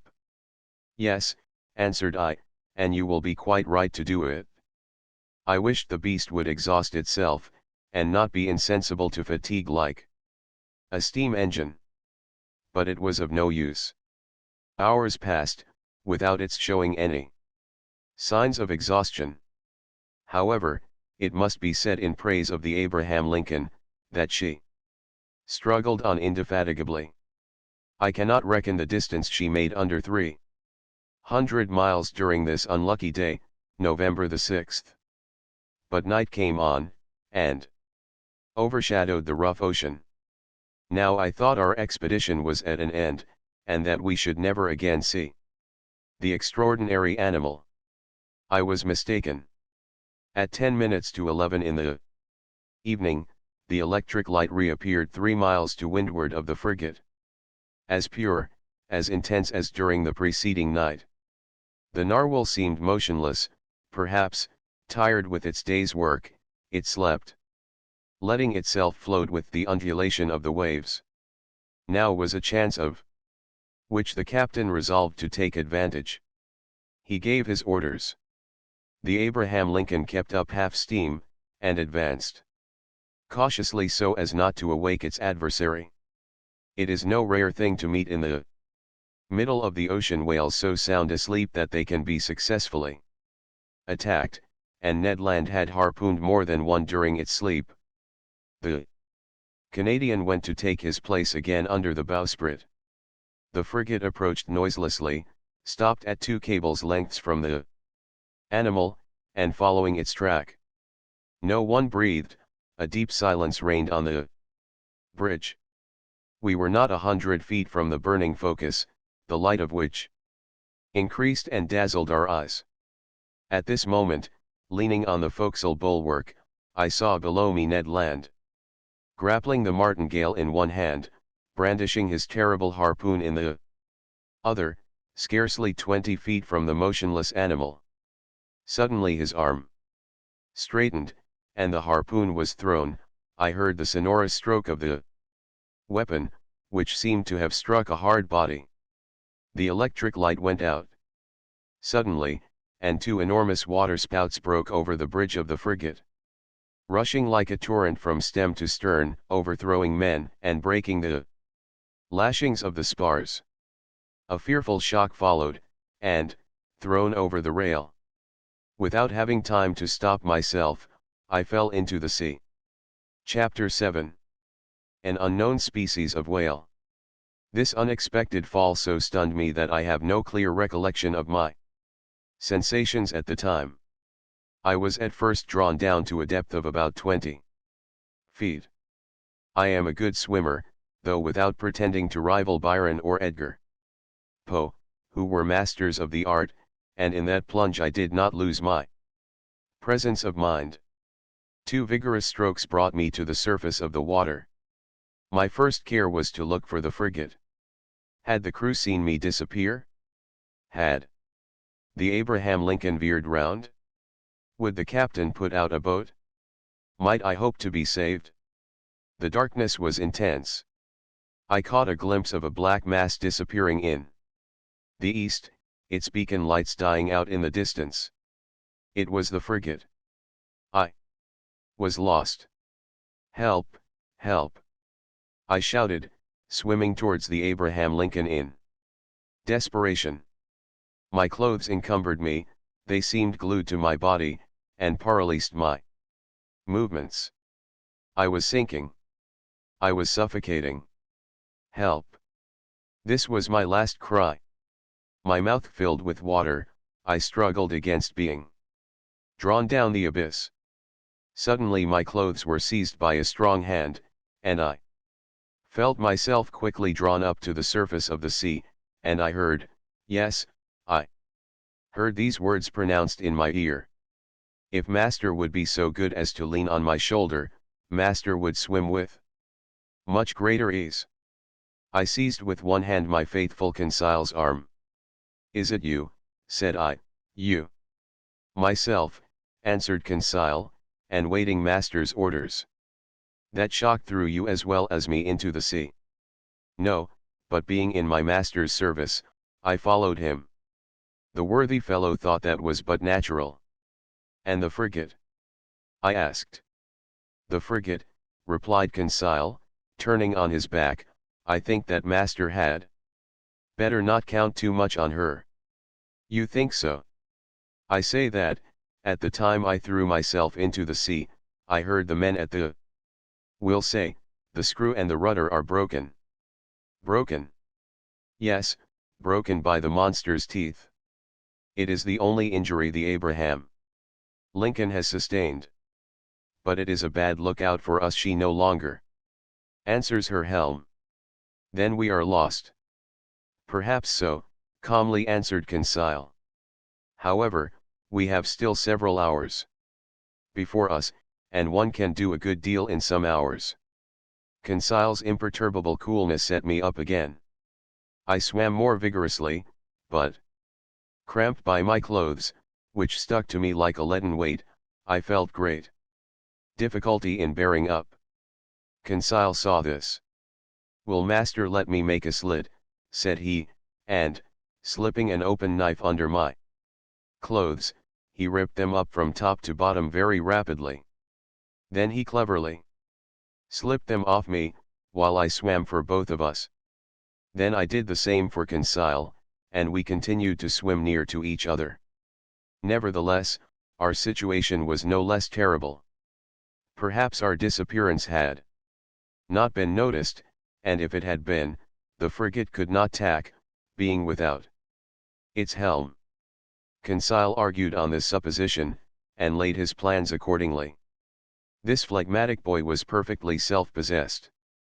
We then decided that, as our only chance of safety was being picked up by the Abraham Lincoln's boats, we ought to manage so as to wait for them as long as possible. I resolved then to husband our strength, so that both should not be exhausted at the same time, and this is how we managed, while one of us lay on our back, quite still, with arms crossed, and legs stretched out, the other would swim and push the other on in front. This towing business did not last more than 10 minutes each, and relieving each other thus, we could swim on for some hours. Perhaps till daybreak. Poor chance! But hope is so firmly rooted in the heart of man. Moreover, there were two of us. Indeed, I declare, though it may seem improbable, if I sought to destroy all hope, if I wished to despair, I could not. The collision of the frigate with the cetacean had occurred about 11 o'clock the evening before. I reckoned then we should have 8 hours to swim before sunrise, an operation quite practicable if we relieved each other. The sea, very calm, was in our favor. Sometimes I tried to pierce the intense darkness that was only dispelled by the phosphorescence caused by our movements. I watched the luminous waves that broke over my hand, whose mirror-like surface was spotted with silvery rings. One might have said that we were in a bath of quicksilver. Near 1 o'clock in the morning, I was seized with dreadful fatigue. My limbs stiffened under the strain of violent cramp. Conseil was obliged to keep me up, and our preservation devolved on him alone. I heard the poor boy pant, his breathing became short and hurried. I found that he could not keep up much longer. "Leave me, leave me," I said to him. "Leave my master? Never," replied he. "I would drown first." Just then the moon appeared through the fringes of a thick cloud that the wind was driving to the east. The surface of the sea glittered with its rays. This kindly light reanimated us. My head got better again. I looked at all points of the horizon. I saw the frigate. She was 5 miles from us, and looked like a dark mass, hardly discernible. But no boats. I would have cried out. But what good would it have been at such a distance? My swollen lips could utter no sounds. Conseil could articulate some words, and I heard him repeat at intervals, "Help, help." Our movements were suspended for an instant. We listened. It might be only a singing in the ear, but it seemed to me as if a cry answered the cry from Conseil. "Did you hear?" I murmured. "Yes. Yes." And Conseil gave one more despairing call. This time there was no mistake. A human voice responded to ours. Was it the voice of another unfortunate creature, abandoned in the middle of the ocean? Some other victim of the shock sustained by the vessel? Or rather, was it a boat from the frigate that was hailing us in the darkness? Conseil made a last effort, and, leaning on my shoulder, while I struck out in a despairing effort, he raised himself half out of the water, then fell back, exhausted. "What did you see?" "I saw," murmured he, "I saw, but do not talk, reserve all your strength." What had he seen? Then, I know not why, the thought of the monster came into my head for the first time. But that voice. The time is past for Jonas to take refuge in whales' bellies. However, Conseil was towing me again. He raised his head sometimes, looked before us, and uttered a cry of recognition, which was responded to by a voice that came nearer and nearer. I scarcely heard it. My strength was exhausted, my fingers stiffened, my hand afforded me support no longer, my mouth, convulsively opening, filled with salt water. Cold crept over me. I raised my head for the last time, then I sank. At this moment a hard body struck me. I clung to it, then I felt that I was being drawn up, that I was brought to the surface of the water, that my chest collapsed. I fainted. It is certain that I soon came to, thanks to the vigorous rubbings that I received. I half opened my eyes. Conseil, I murmured. Does master call me? Asked Conseil. Just then, by the waning light of the moon which was sinking down to the horizon, I saw a face which was not Conseil's and which I immediately recognized. Ned, I cried. The same, sir, who is seeking his prize, replied the Canadian. Were you thrown into the sea by the shock to the frigate? Yes, Professor, but more fortunate than you, I was able to find a footing almost directly upon a floating island. An island. Or, more correctly speaking, on our gigantic narwhal. Explain yourself, Ned. Only I soon found out why my harpoon had not entered its skin and was blunted. Why, Ned, why? Because, Professor, that beast is made of sheet iron. The Canadian's last words produced a sudden revolution in my brain. I wriggled myself quickly to the top of the being, or object, half out of the water, which served us for a refuge. I kicked it. It was evidently a hard impenetrable body, and not the soft substance that forms the bodies of the great marine mammalia. But this hard body might be a bony carapace, like that of the antediluvian animals, and I should be free to class this monster among amphibious reptiles, such as tortoises or alligators. Well, no. The blackish back that supported me was smooth, polished, without scales. The blow produced a metallic sound, and incredible though it may be, it seemed, I might say, as if it was made of riveted plates. There was no doubt about it. This monster, this natural phenomenon that had puzzled the learned world, and overthrown and misled the imagination of seamen of both hemispheres, it must be owned, a still more astonishing phenomenon, inasmuch as it was a simply human construction. We had no time to lose, however. We were lying upon the back of a sort of submarine boat, which appeared, as far as I could judge, like a huge fish of steel. Ned Land's mind was made up on this point. Conseil and I could only agree with him. Just then a bubbling began at the back of this strange thing, which was evidently propelled by a screw, and it began to move. We had only just time to seize hold of the upper part, which rose about 7 feet out of the water, and happily its speed was not great. As long as it sails horizontally, muttered Ned Land, I do not mind, but if it takes a fancy to dive, I would not give 2 straws for my life. The Canadian might have said still less. It became really necessary to communicate with the beings, whatever they were, shut up inside the machine.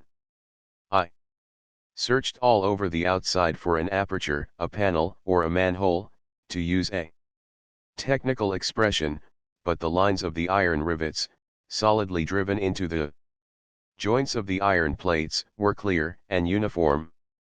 Besides, the moon disappeared then, and left us in total darkness.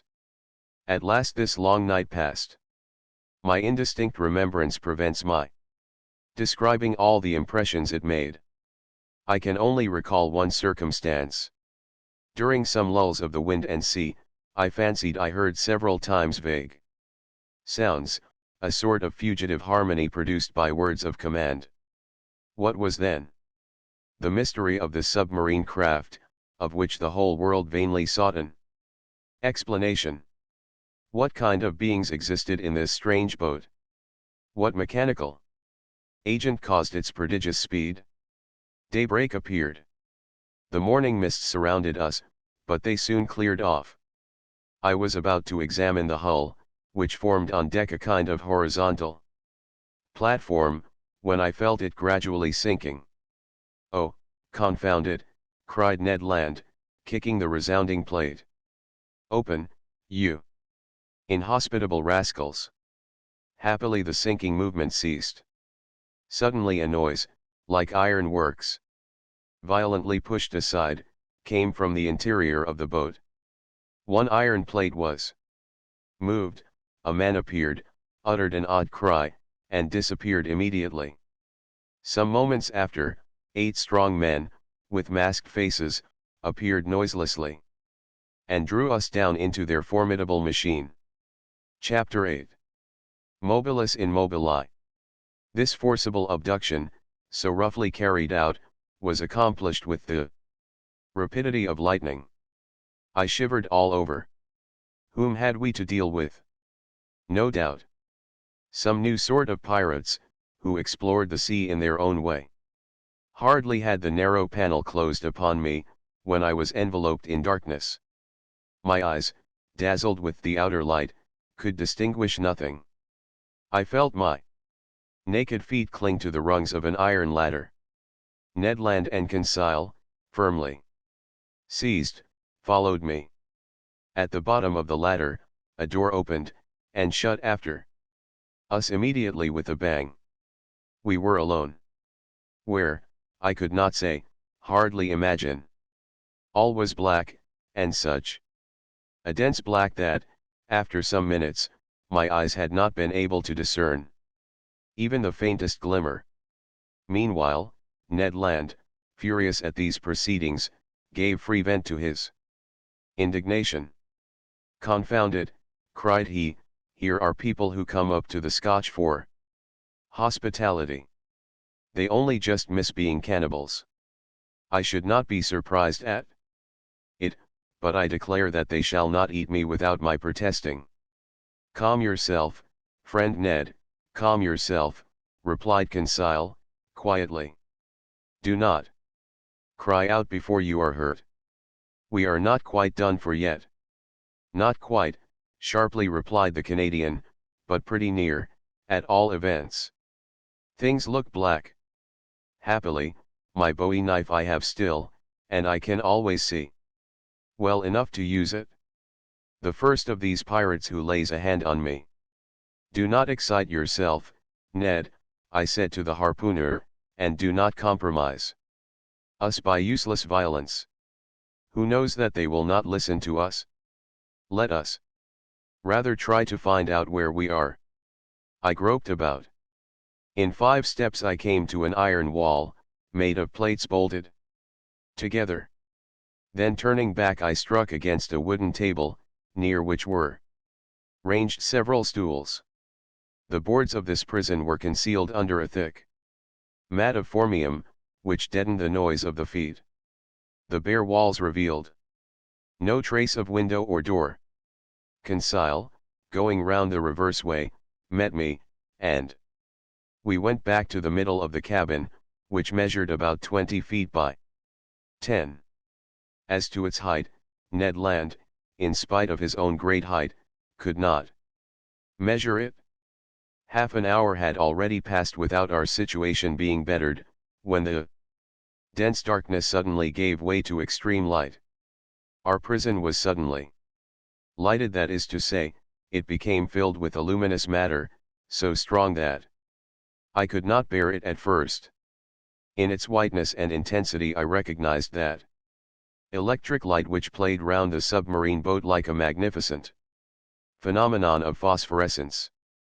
After shutting my eyes involuntarily, I opened them, and saw that this luminous agent came from a half-globe, unpolished, placed in the roof of the cabin.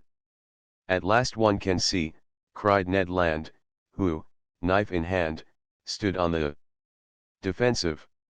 Yes, said I, but we are still in the dark about ourselves. Let master have patience, said the imperturbable Conseil. The sudden lighting of the cabin enabled me to examine it minutely. It only contained a table and 5 stools. The invisible door might be hermetically sealed. No noise was heard. All seemed dead in the interior of this boat. Did it move?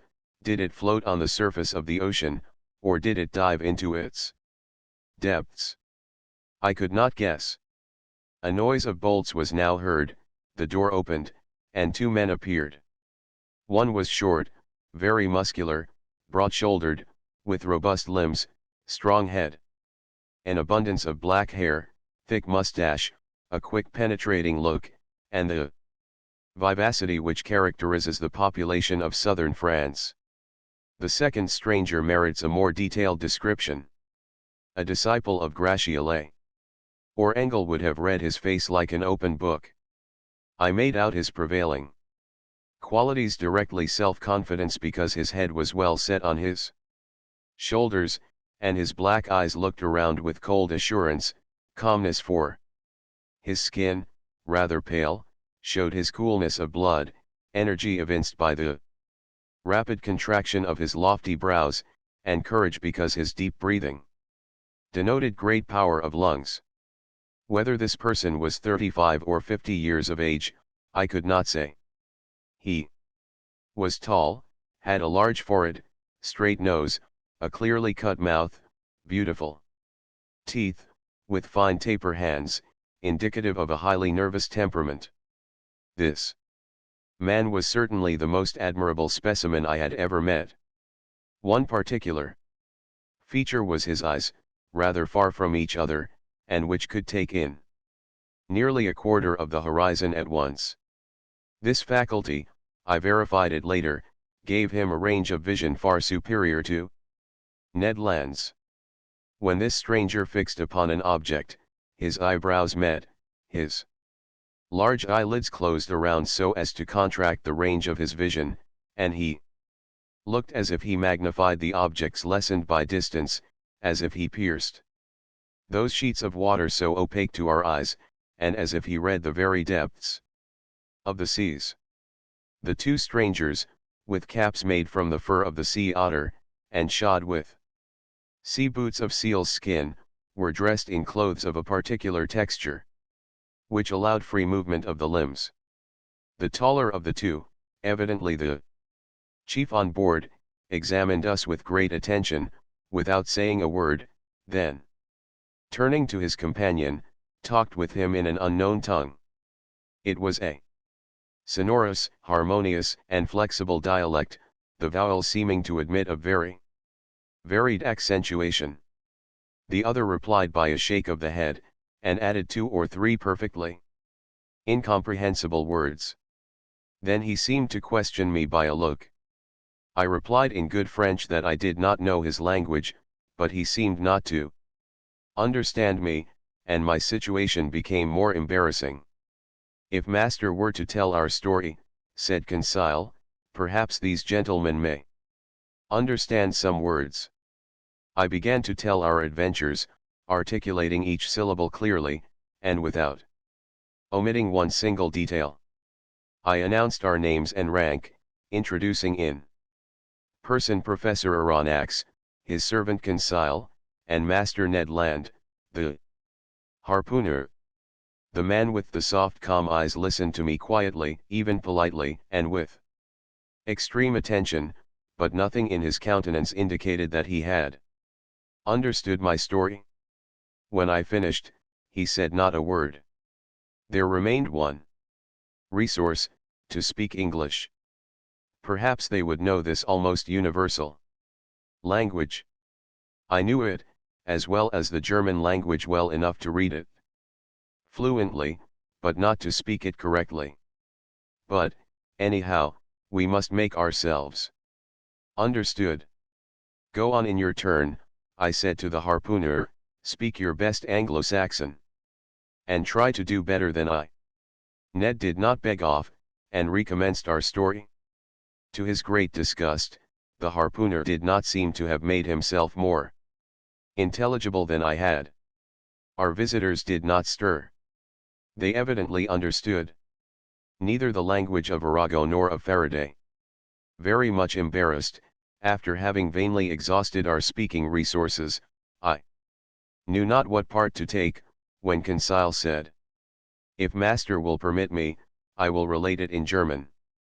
But in spite of the elegant terms and good accent of the narrator, the German language had no success. At last, nonplussed, I tried to remember my first lessons, and to narrate our adventures in Latin, but with no better success. This last attempt being of no avail, the two strangers exchanged some words in their unknown language, and retired. The door shut. "It is an infamous shame," cried Ned Land, who broke out for the 20th time. "We speak to those rogues in French, English, German, and Latin, and not one of them has the politeness to answer." "Calm yourself," I said to the impetuous Ned, "anger will do no good."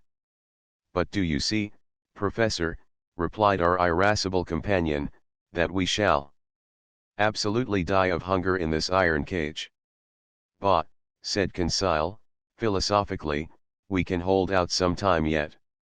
"My friends," I said, "we must not despair. We have been worse off than this. Do me the favor to wait a little before forming an opinion upon the commander and crew of this boat." "My opinion is formed," replied Ned Land, sharply. "They are rascals." "Good, and from what country?" "From the land of rogues." "My brave Ned, that country is not clearly indicated on the map of the world.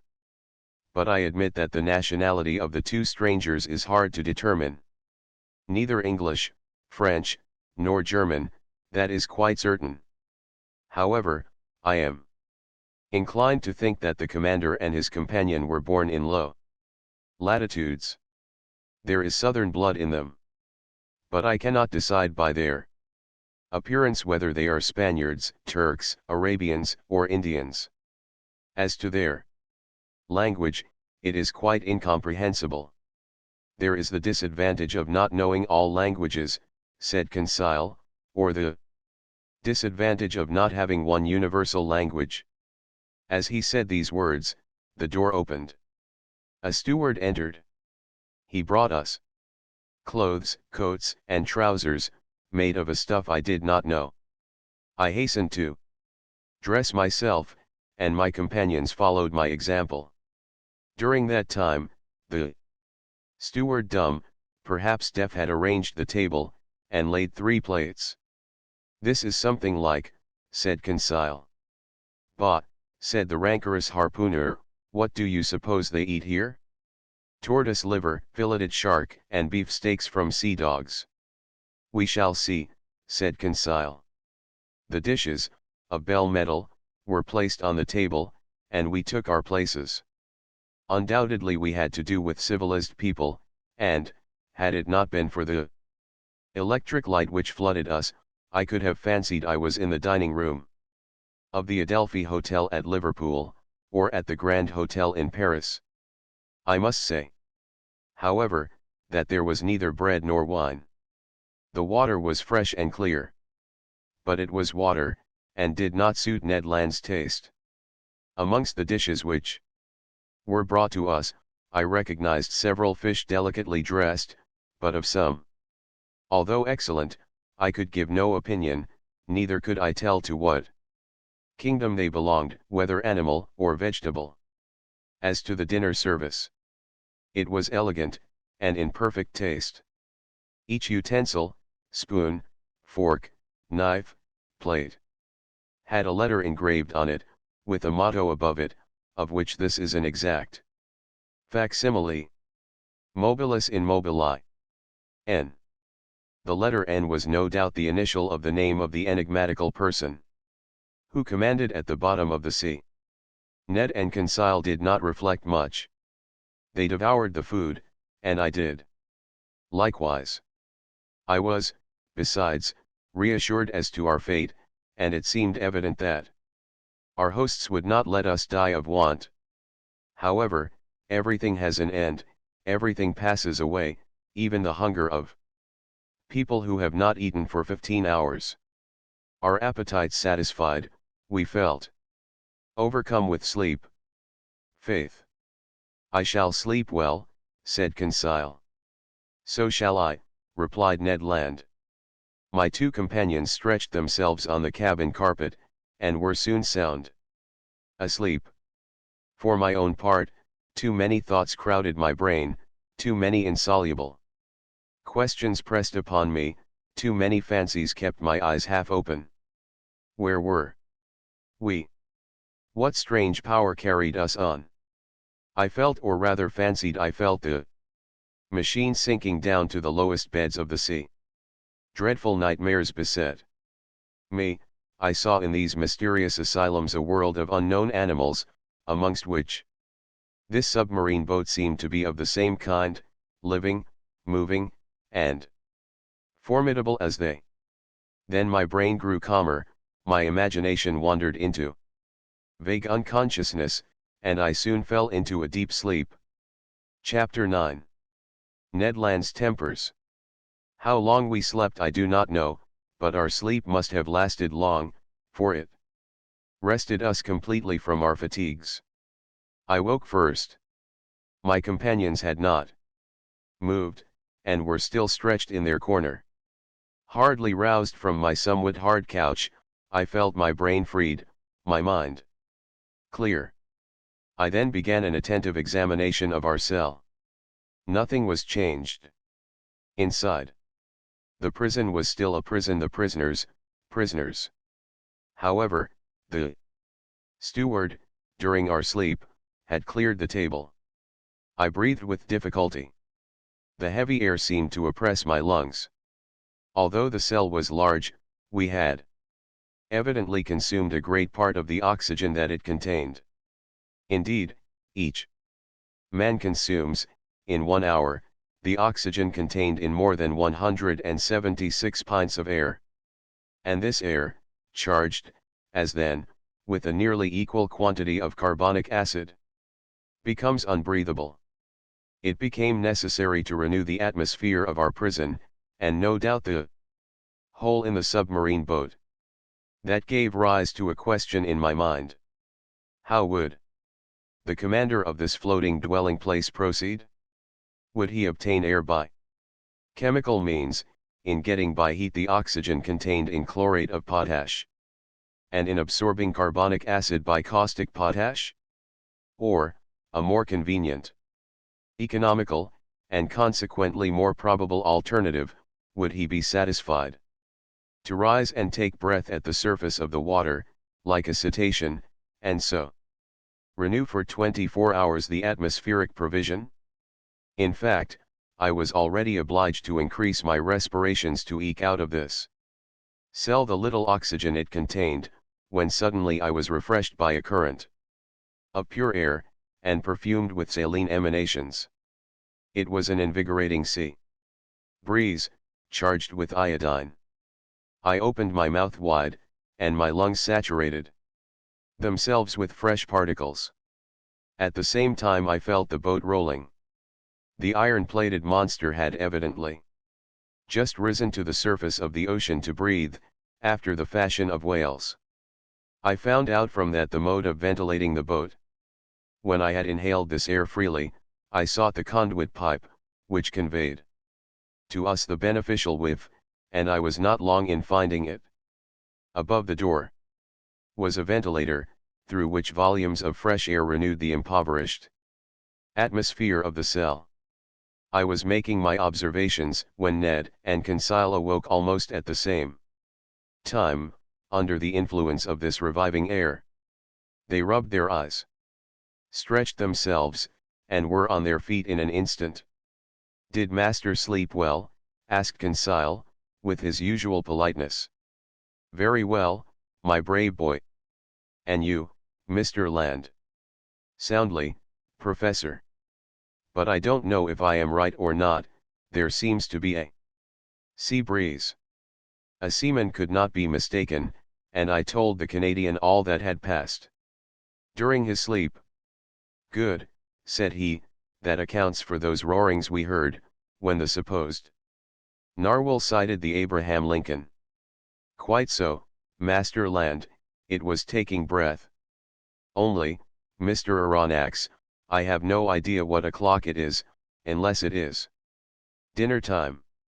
Dinner time, my good fellow? Say rather breakfast time, for we certainly have begun another day. So, said Conseil, we have slept 24 hours. That is my opinion. I will not contradict you, replied Ned Land. But dinner or breakfast, the steward will be welcome, whichever he brings. Master Land, we must conform to the rules on board, and I suppose our appetites are in advance of the dinner hour. That is just like you, friend Conseil, said Ned, impatiently.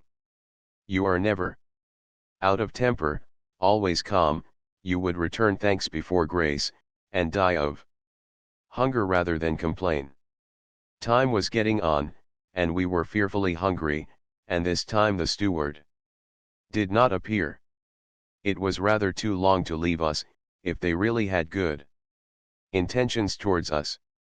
Ned Land, tormented by the cravings of hunger, got still more angry, and, notwithstanding his promise, I dreaded an explosion when he found himself with one of the crew. For 2 hours more Ned Land's temper increased, he cried, he shouted, but in vain. The walls were deaf. There was no sound to be heard in the boat, all was still as death. It did not move, for I should have felt the trembling motion of the hull under the influence of the screw. Plunged in the depths of the waters. It belonged no longer to earth. The silence was dreadful. I felt terrified. Conseil was calm. Ned Land roared. Just then a noise was heard outside. Steps sounded on the metal flags. The locks were turned, the door opened, and the steward appeared. Before I could rush forward to stop him, the Canadian had thrown him down, and held him by the throat. The steward was choking under the grip of his powerful hand.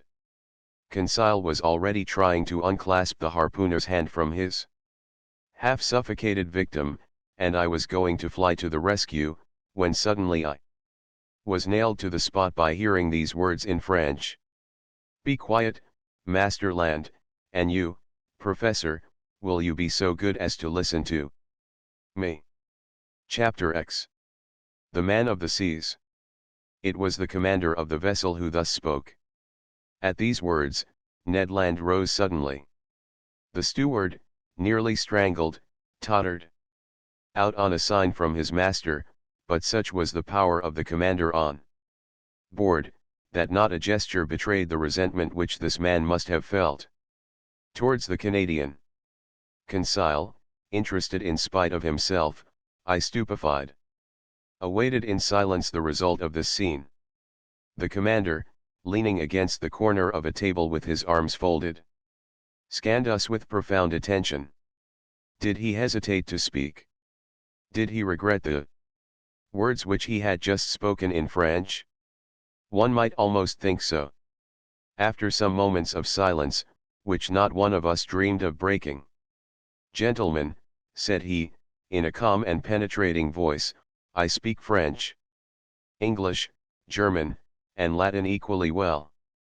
I could, therefore, have answered you at our first interview, but I wished to know you first, then to reflect." The story told by each one, entirely agreeing in the main points, convinced me of your identity. I know now that chance has brought before me M. Pierre Aronnax, professor of natural history at the Museum of Paris, entrusted with a scientific mission abroad, Conseil, his servant, and Ned Land, of Canadian origin, harpooner on board the frigate Abraham Lincoln of the Navy of the United States of America.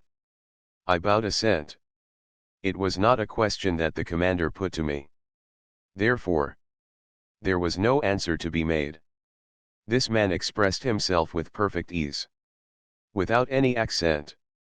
His sentences were well turned, his words clear, and his fluency of speech remarkable. Yet, I did not recognize in him a fellow countryman. He continued the conversation in these terms. You have doubtless thought, sir, that I have delayed long in paying you this second visit. The reason is that, your identity recognized, I wished to weigh maturely what part to act towards you. I have hesitated much. Most annoying circumstances have brought you into the presence of a man who has broken all the ties of humanity. You have come to trouble my existence. Unintentionally, said I. Unintentionally, replied the stranger, raising his voice a little, was it unintentionally that the Abraham Lincoln pursued me all over the seas? Was it unintentionally that you took passage in this frigate? Was it unintentionally that your cannon balls rebounded off the plating of my vessel? Was it unintentionally that Mr. Ned Land struck me with his harpoon? I detected a restrained irritation in these words. But to these recriminations, I had a very natural answer to make, and I made it. Sir, said I, no doubt you are ignorant of the discussions which have taken place concerning you in America and Europe. You do not know that divers accidents, caused by collisions with your submarine machine, have excited public feeling in the two continents. I omit the hypotheses without number by which it was sought to explain the inexplicable phenomenon of which you alone possess the secret. But you must understand that, in pursuing you over the high seas of the Pacific, the Abraham Lincoln believed itself to be chasing some powerful sea monster, of which it was necessary to rid the ocean at any price. A half-smile curled the lips of the commander, then, in a calmer tone, Ameranax, he replied, dare you affirm that your frigate would not as soon have pursued and cannonaded a submarine boat as a monster? This question embarrassed me, for certainly Captain Farragut might not have hesitated. He might have thought it his duty to destroy a contrivance of this kind, as he would a gigantic narwhal. You understand then, sir, continued the stranger, that I have the right to treat you as enemies. I answered nothing, purposely. For what good would it be to discuss such a proposition, when force could destroy the best arguments? I have hesitated some time, continued the commander, nothing obliged me to show you hospitality. If I chose to separate myself from you, I should have no interest in seeing you again. I could place you upon the deck of this vessel, which has served you as a refuge. I could sink beneath the waters, and forget that you had ever existed. Would not that be my right? It might be the right of a savage, I answered, but not that of a civilized man. Professor, replied the commander, quickly, I am not what you call a civilized man. I have done with society entirely, for reasons which I alone have the right of appreciating. I do not therefore obey its laws, and I desire you never to allude to them before me again. This was said plainly.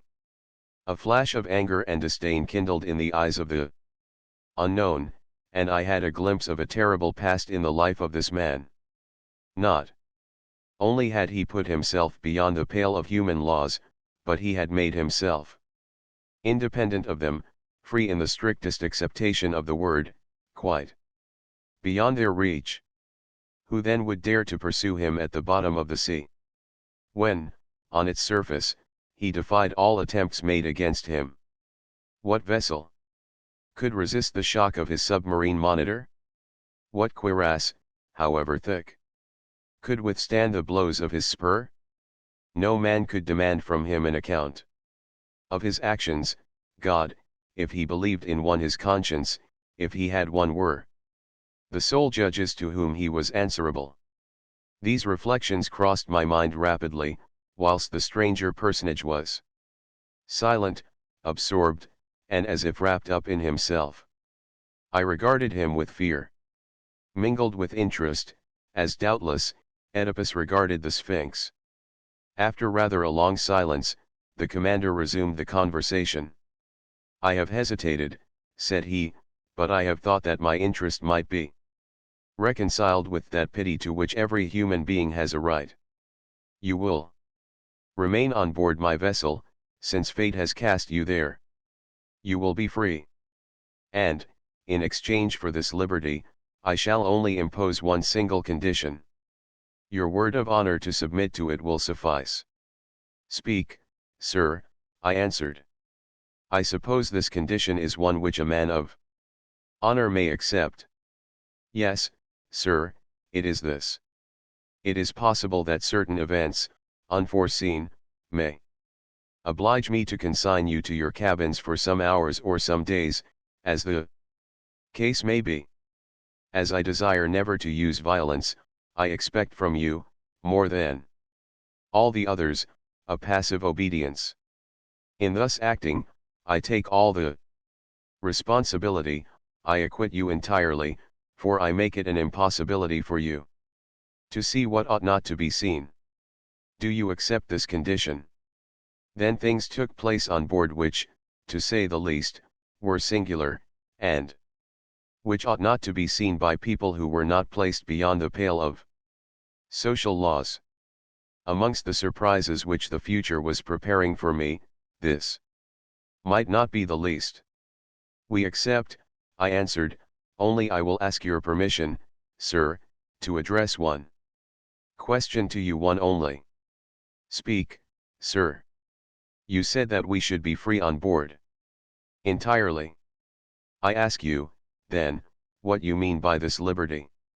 "Just the liberty to go, to come, to see, to observe even all that passes here, save under rare circumstances the liberty, in short, which we enjoy ourselves, my companions and I." It was evident that we did not understand one another. "Pardon me, sir," I resumed, "but this liberty is only what every prisoner has, of pacing his prison. It cannot suffice us. It must suffice you, however. What, we must renounce for ever seeing our country, our friends, our relations again?" "Yes, sir. But to renounce that unendurable worldly yoke which men believe to be liberty, is not perhaps so painful as you think."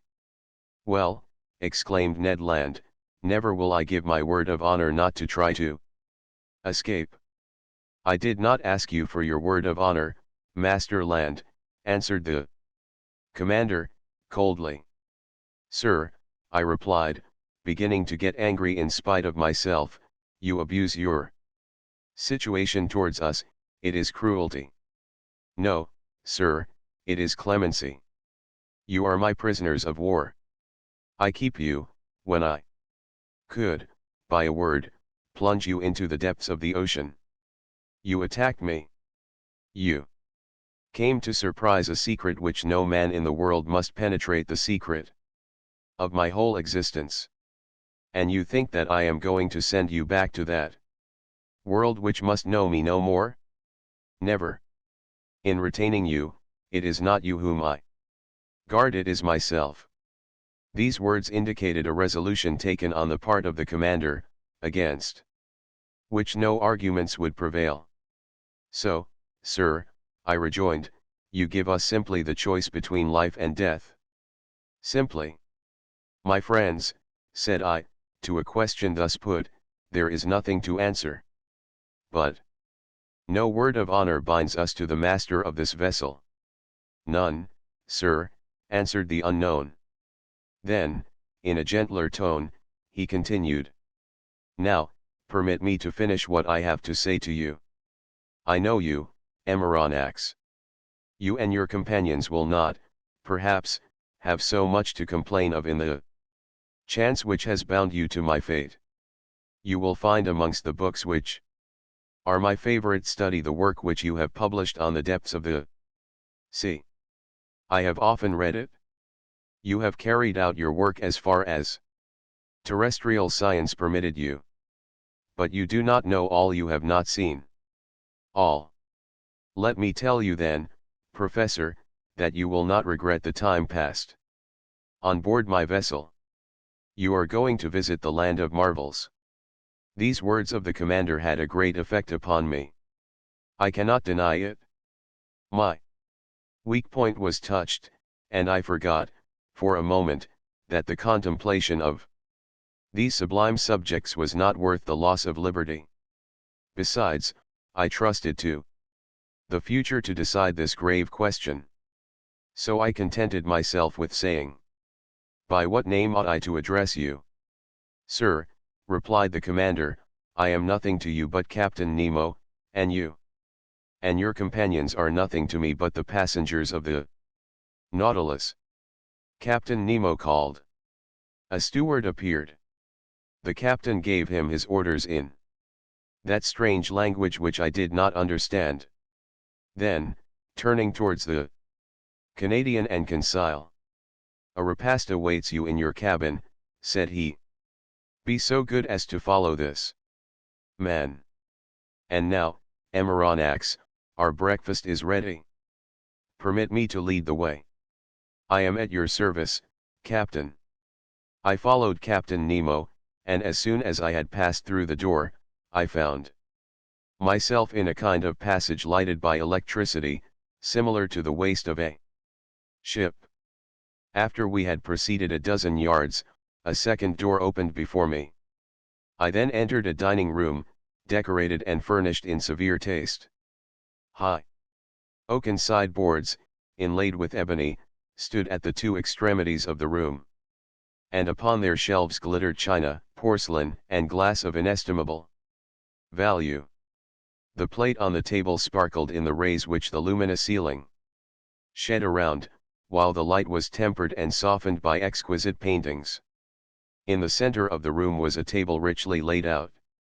Captain Nemo indicated the place I was to occupy. The breakfast consisted of a certain number of dishes, the contents of which were furnished by the sea alone, and I was ignorant of the nature and mode of preparation of some of them. I acknowledged that they were good, but they had a peculiar flavor, which I easily became accustomed to. These different elements appeared to me to be rich in phosphorus, and I thought they must have a marine origin. Captain Nemo looked at me. I asked him no questions, but he guessed my thoughts, and answered of his own accord the questions which I was burning to address to him. "The greater part of these dishes are unknown to you," he said to me. "However, you may partake of them without fear. They are wholesome and nourishing.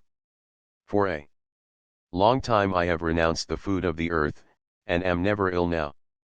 My crew, who are healthy, are fed on the same food. So," said I, "all these eatables are the produce of the sea." "Yes, Professor, the sea supplies all my wants. Sometimes I cast my nets in tow, and I draw them in ready to break. Sometimes I hunt in the midst of this element, which appears to be inaccessible to man, and quarry the game which dwells in my submarine forests. My flocks, like those of Neptune's old shepherds, graze fearlessly in the immense prairies of the ocean. I have a vast property there, which I cultivate myself, and which is always sown by the hand of the Creator of all things. I can understand perfectly, sir, that your nets furnish excellent fish for your table. I can understand also that you hunt aquatic game in your submarine forests, but I cannot understand at all how a particle of meat, no matter how small, can figure in your bill of fare. This, which you believe to be meat, Professor, is nothing else than fillet of turtle. Here are also some dolphins' livers, which you take to be ragout of pork. My cook is a clever fellow, who excels in dressing these various products of the ocean. Taste all these dishes. Here is a preserve of holothuria, which a Malay would declare to be unrivaled in the world. Here is a cream, of which the milk has been furnished by the cetacea, and the sugar by the great fucus of the North Sea, and lastly, permit me to offer you some preserve of anemones, which is equal to that of the most delicious fruits. I tasted, more from curiosity than as a connoisseur, whilst Captain Nemo enchanted me with his extraordinary stories. You like the sea, Captain? Yes, I love it. The sea is everything. It covers 7/10 of the terrestrial globe. Its breath is pure and healthy. It is an immense desert, where man is never lonely, for he feels life stirring on all sides. The sea is only the embodiment of a supernatural and wonderful existence. It is nothing but love and emotion. It is the living infinite, as one of your poets has said. In fact, Professor, nature manifests herself in it by her three kingdoms: mineral, vegetable, and animal. The sea is the vast reservoir of nature. The globe began with sea, so to speak, and who knows if it will not end with it. In it is supreme tranquility. The sea does not belong to despots. Upon its surface men can still exercise unjust laws, fight, tear one another to pieces, and be carried away with terrestrial horrors. But at 30 feet below its level, their reign ceases, their influence is quenched, and their power disappears. Ah, sir, live in the bosom of the waters. There only is independence. There I recognize no masters. There I am free. Captain Nemo suddenly became silent in the midst of this enthusiasm, by which he was quite carried away. For a few moments he paced up and down, much agitated. Then he became more calm, regained his accustomed coldness of expression, and turning towards me: "Now, Professor," said he, "if you wish to go over the Nautilus, I am at your service." Captain Nemo rose. I followed him. A double door, contrived at the back of the dining room, opened, and I entered a room equal in dimensions to that which I had just quitted. It was a library. High pieces of furniture, of black violet ebony inlaid with brass, supported upon their wide shelves a great number of books uniformly bound. They followed the shape of the room, terminating at the lower part in huge divans, covered with brown leather, which were curved, to afford the greatest comfort. Light movable desks, made to slide in and out at will, allowed one to rest one's book while reading. In the center stood an immense table, covered with pamphlets, amongst which were some newspapers, already of old date. The electric light flooded everything. It was shed from 4 unpolished globes half sunk in the volutes of the ceiling. I looked with real admiration at this room, so ingeniously fitted up, and I could scarcely believe my eyes. "Captain Nemo," said I to my host, who had just thrown himself on one of the divans, "this is a library which would do honor to more than one of the continental palaces, and I am absolutely astounded when I consider that it can follow you to the bottom of the seas. Where could one find greater solitude or silence, Professor?" replied Captain Nemo. "Did your study in the museum afford you such perfect quiet?" "No, sir, and I must confess that it is a very poor one after yours. You must have 6 or 7,000 volumes here. 12,000, Emeranax. These are the only ties which bind me to the earth." But I had done with the world on the day when my Nautilus plunged for the first time beneath the waters. That day I bought my last volumes, my last pamphlets, my last papers, and from that time I wish to think that men no longer think or write. These books, Professor, are at your service besides, and You can make use of them freely. I thanked Captain Nemo, and went up to the shelves of the library. Works on science, morals, and literature abounded in every language, but I did not see one single work on political economy. That subject appeared to be strictly proscribed. Strange to say, all these books were irregularly arranged, in whatever language they were written, and this medley proved that the captain of the Nautilus must have read indiscriminately the books which he took up. By chance. Sir, said I to the captain, I thank you for having placed this library at my disposal. It contains treasures of science, and I shall profit by them. This room is not only a library, said Captain Nemo, it is also a smoking room. A smoking room, I cried. Then one may smoke on board. Certainly. Then, sir, I am forced to believe that you have kept up a communication with Havana. Not any, answered the captain. Except this cigar, Amaranax, and, though it does not come from Havana, you will be pleased with it, if you are a connoisseur. I took the cigar which was offered me, its shape recalled the London ones, but it seemed to be made of leaves of gold. I lighted it at a little brazier, which was supported upon an elegant bronze stem, and drew the first whiffs with the delight of a lover of smoking who has not smoked for 2 days. It is excellent, but it is not tobacco. No, answered the captain, this tobacco comes neither from Havana nor from the East. It is a kind of seaweed, rich in nicotine, with which the sea provides me, but somewhat sparingly.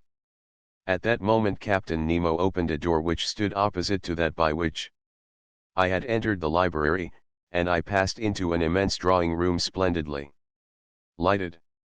It was a vast four-sided room, 30 feet long, 18 wide, and 15 high.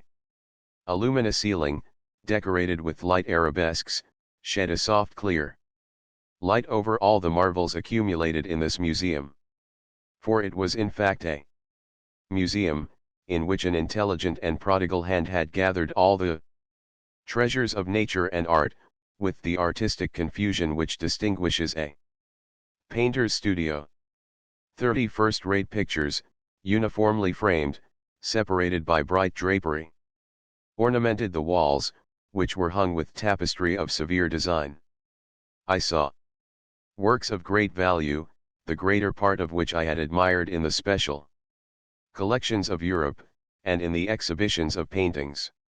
The several schools of the old masters were represented by a Madonna of Raphael, a Virgin of Leonardo da Vinci, a nymph of Correggio, a woman of Titan, an Adoration of Veronese, an Assumption of Murillo, a portrait of Holbein, a monk of Velázquez, a martyr of Ribera, a fair of Rubens, 2 Flemish landscapes of Teniers, 3 little genre pictures of Gerard Dow, Metzu, and Paul Potter, 2 specimens of Géricault and Proudhon, and some sea pieces of Bakhuysen and Verne. Amongst the works of modern painters were pictures with the signatures of Delacroix, Ingres, Decamps, Troyon, Meissonier, Daubigny, etc., and some admirable statues. In marble and bronze, after the finest antique models, stood upon pedestals in the corners of this magnificent museum. Amazement, as the captain of the Nautilus had predicted, had already begun to take possession of me. Professor, said this strange man, you must excuse the unceremonious way in which I receive you, and the disorder of this room. Sir, I answered, without seeking to know who you are, I recognize in you an artist. An amateur, nothing more, sir. Formerly I loved to collect these beautiful works created by the hand of man. I sought them greedily, and ferreted them out indefatigably, and I have been able to bring together some objects of great value. These are my last souvenirs of that world which is dead to me. In my Eyes, your modern artists are already old, they have 2 or 3,000 years of existence, I confound them in my own mind. Masters have no age. And these musicians, said I, pointing out some works of Weber, Rossini, Mozart, Beethoven, Haydn, Meyerbeer, Harold, Wagner, Auber, Gounod, and a number of others, scattered over a large model piano organ which occupied one of the panels of the drawing room. These musicians, replied Captain Nemo, are the contemporaries of Orpheus. For in the memory of the dead all chronological differences are effaced, and I am dead, Professor, as much dead as those of your friends who are sleeping 6 feet under the earth. Captain Nemo was silent, and seemed lost in a profound reverie. I contemplated him with deep interest, analyzing in silence the strange expression of his countenance. Leaning on his elbow against an angle of a costly mosaic table, he no longer saw me, he had forgotten my presence. I did not disturb this reverie, and continued my observation of the curiosities which enriched this drawing room. Under elegant glass cases, fixed by copper rivets, were classed and labeled the most precious productions of the sea which had ever been presented to the eye of a naturalist. My delight as a professor may be conceived. The division containing the zoophytes presented the most curious specimens of the 2 groups of polypi and echinodermes. In the first group, the tubipores were gorgonies arranged like a fan, soft sponges of Syria, izzes of the Moluccas, penatules, an admirable virgularia of the Norwegian seas, variegated unbellulari, alcyonarii, a whole series of madrepores, which my master Milne Edwards has so cleverly classified, amongst which I remark some wonderful Flabellini oculini of the island of Bourbon, the Neptune's car of the Antilles, superb varieties of corals, in short, every species of those curious polypi of which entire islands are formed, which will one day become continents. Of the echinodermes, remarkable for their coating of spines, asteri, sea stars, pantacrani, comatules, asterophons, echini, holothuri, etc. represented individually a complete collection of this group. A somewhat nervous conchiliologist would certainly have fainted before other more numerous cases, in which were classified the specimens of mollusks. It was a collection of inestimable value, which time fails me to describe minutely. Amongst these specimens I will quote from memory only the elegant royal hammerfish of the Indian Ocean, whose regular white spots stood out brightly on a red and brown ground, an imperial spondyle, bright-colored, bristling with spines, a rare specimen in the European museums. I estimated its value at not less than £1,000, a common hammerfish of the seas of New Holland, which is only procured with difficulty, exotic Buckardia of Senegal, fragile white bivalve shells, which a breath might shatter like a soap bubble, several varieties of the Aspergillum of Java, a kind of calcareous tube, edged with leafy folds, and much debated by amateurs, a whole series of trachea, some a greenish yellow, found in the American seas, others a reddish brown, natives of Australian waters, others from the Gulf of Mexico, remarkable for their imbricated shell, stellari found in the southern seas, and last, the rarest of all, the magnificent spur of New Zealand, and every description of delicate and fragile shells to which science has given appropriate names. Apart, in separate compartments, were spread out chaplets of pearls of the greatest beauty, which reflected the electric light in little sparks of fire. Pink pearls, torn from the pinna marina of the Red Sea, green pearls of the Haliotide iris, yellow, blue, and black pearls, the curious productions of the divers mollusks of every ocean, and certain mussels of the watercourses of the north. Lastly, several specimens of inestimable value which had been gathered from the rarest pinta dins. Some of these pearls were larger than a pigeon's egg, and were worth as much, and more than that which the traveller Tavernier sold to the Shah of Persia for 3 millions, and surpassed the one in the possession of the Imam of Muscat, which I had believed to be unrivaled in the world. Therefore, to estimate the value of this collection was simply impossible. Captain Nemo must have expended millions in the acquirement of these various specimens, and I was thinking what source he could have drawn from, to have been able thus to gratify his fancy for collecting, when I was interrupted by these words. "You are examining my shells, Professor." "Unquestionably they must be interesting to a naturalist, but for me they have a far greater charm, for I have collected them all with my own hand, and there is not a sea on the face of the globe which has escaped my researches. I can understand, Captain, the delight of wandering about in the midst of such riches. You are one of those who have collected their treasures themselves. No museum in Europe possesses such a collection of the produce of the ocean. But if I exhaust all my admiration upon it, I shall have none left for the vessel which carries it.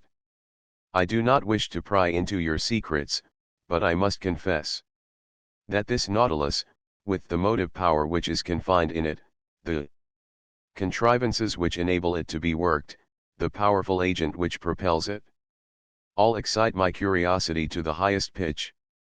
I see suspended on the walls of this room instruments of whose use I am ignorant. You will find these same instruments in my own room, Professor, where I shall have much pleasure in explaining their use to you. But first come and inspect the cabin which is set apart for your own use. You must see how you will be accommodated on board the Nautilus."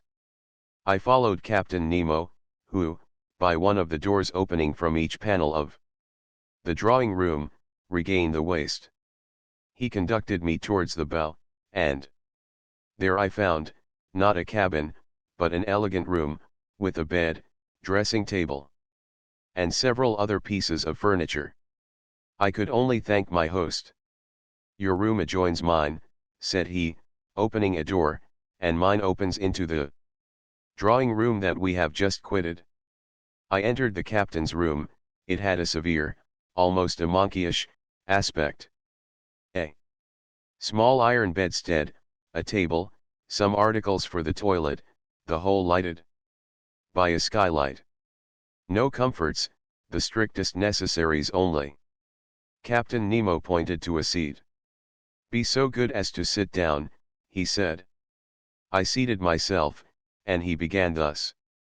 Captain Nemo's Stateroom. Chapter 11. All by electricity. "Sir," said Captain Nemo, showing me the instruments hanging on the walls of his room, "here are the contrivances required for the navigation of the Nautilus. Here, as in the drawing room, I have them always under my eyes, and they indicate my position and exact direction in the middle of the ocean. Some are known to you, such as the thermometer, which gives the internal temperature of the Nautilus, the barometer, which indicates the weight of the air and foretells the changes of the weather, the hygrometer, which marks the dryness of the atmosphere, the storm glass, the contents of which, by decomposing, announce the approach of tempests, the compass, which guides my course, the sextant, which shows the latitude by the altitude of the sun, chronometers, by which I calculate the longitude, and glasses for day and night, which I use to examine the points of the horizon, when the Nautilus rises to the surface of the waves." "These are the usual nautical instruments," I replied, "and I know the use of them. But these others, no doubt, answer to the particular requirements of the Nautilus. This dial with the movable needle is a manometer, is it not?" "It is actually a manometer. But by communication with the water, whose external pressure it indicates, it gives our depth at the same time. And these other instruments, the use of which I cannot guess. Here, Professor, I ought to give you some explanations.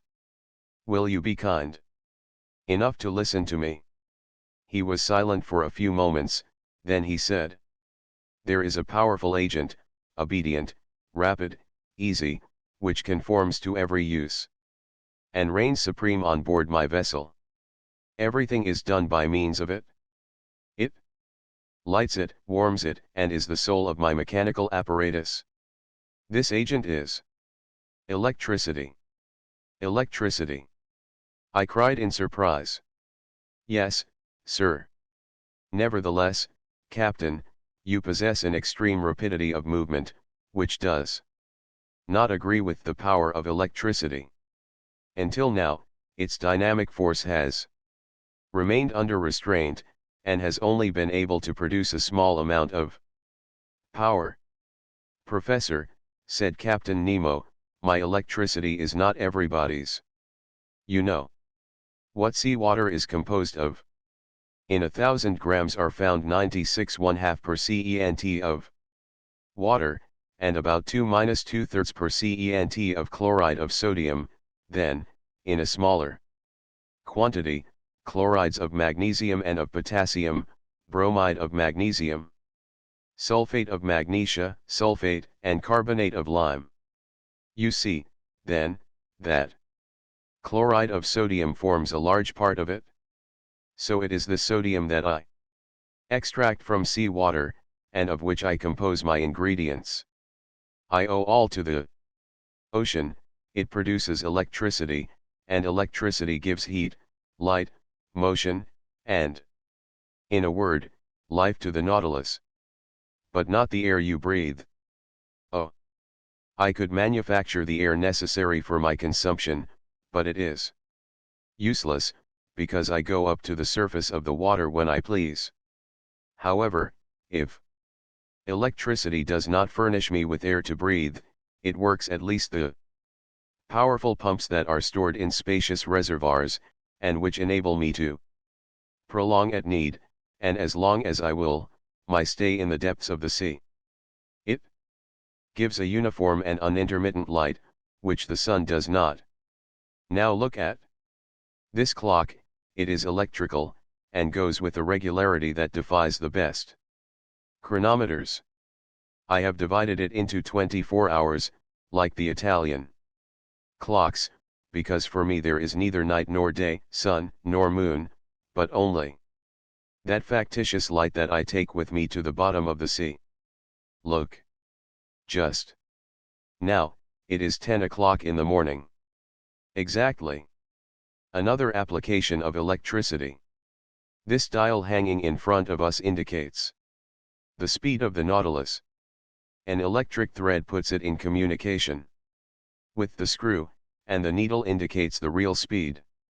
Look. Now we are spinning along with a uniform speed of 15 miles an hour. It is marvelous. And I see, Captain, you were right to make use of this agent. That takes the place of wind, water, and steam. We have not finished, Amaranax, said Captain Nemo, rising. If you will follow me, we will examine the stern of the Nautilus. Really, I knew already the anterior part of the submarine boat, of which this is the exact division, starting from the ship's head. The dining room, 5 yards long, separated from the library by a watertight partition, the library 5 yards long, the large drawing room, 10 yards long, separated from the captain's room by a second watertight partition, the said room, 5 yards in length, mine, 2½ yards, and, lastly a reservoir of air, 7½ yards, that extended to the bows. Total length 35 yards, or 105 feet. The partitions had doors that were shut hermetically by means of india rubber instruments, and they ensured the safety of the Nautilus in case of a leak. I followed Captain Nemo through the waist, and arrived at the center of the boat. There was a sort of well that opened between two partitions. An iron ladder, fastened with an iron hook to the partition, led to the upper end. I asked the captain what the ladder was used for. "It leads to the small boat," he said. "What, have you a boat?" I exclaimed, in surprise. "Of course, an excellent vessel, light and insubmersible, that serves either as a fishing or as a pleasure boat. But then, when you wish to embark, you are obliged to come to the surface of the water." "Not at all. This boat is attached to the upper part of the hull of the Nautilus, and occupies a cavity made for it. It is decked, quite watertight, and held together by solid bolts. This ladder leads to a manhole made in the hull of the Nautilus, that corresponds with a similar hole made in the side of the boat. By this double opening I get into the small vessel. They shut the one belonging to the Nautilus, I shut the other by means of screw pressure. I undo the bolts, and the little boat goes up to the surface of the sea with prodigious rapidity. I then open the panel of the bridge, carefully shut till then, I mast it, hoist my sail, take my oars, and I'm off. But how do you get back on board?" "I do not come back, Amaranax, the Nautilus comes to me." "By your orders?" "By my orders. An electric thread connects us. I telegraph to it, and that is enough." "Really," I said, astonished at these marvels, "nothing can be more simple."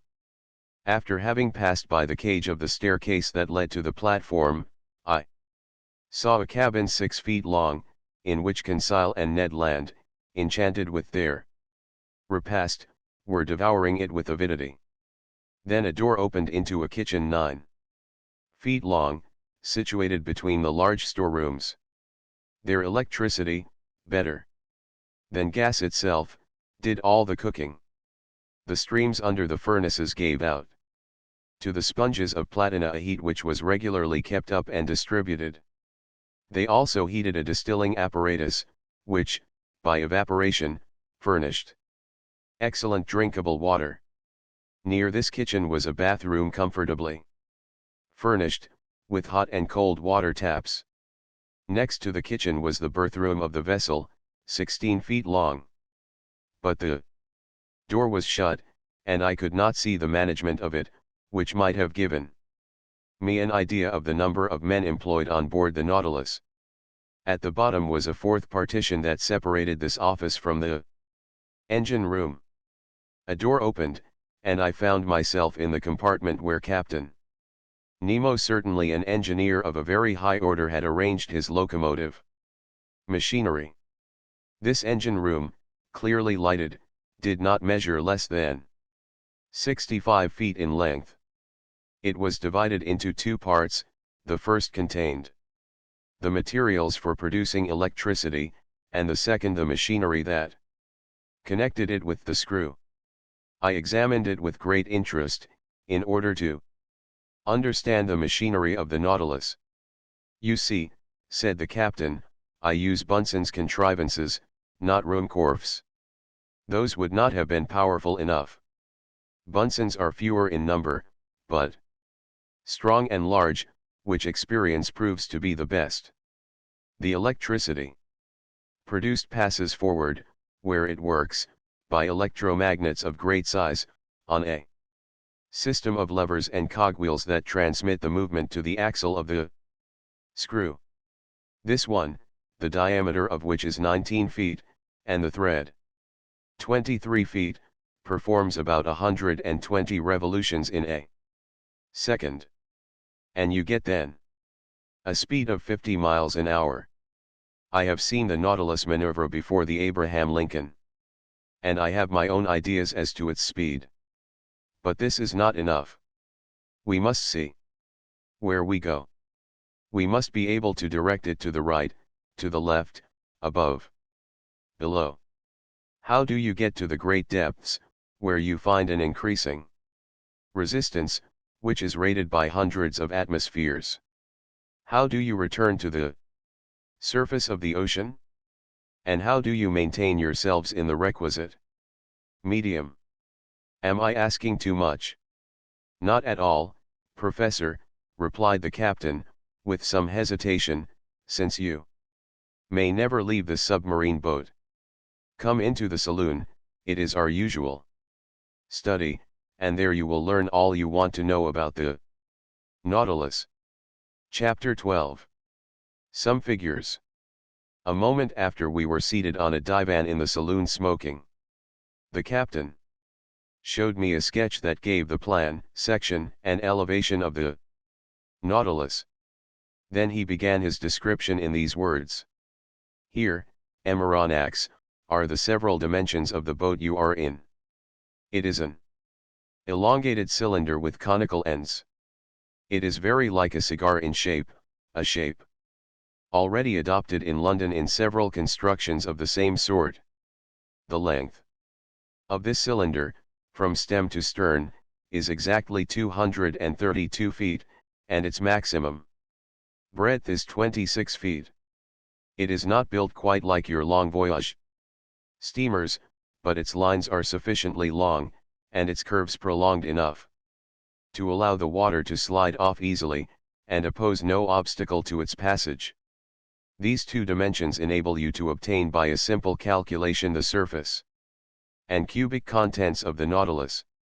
Its area measures 6,032 feet, and its contents about 1,500 cubic yards, that is to say, when completely immersed it displaces 50,000 feet of water, or weighs 1,500 tons.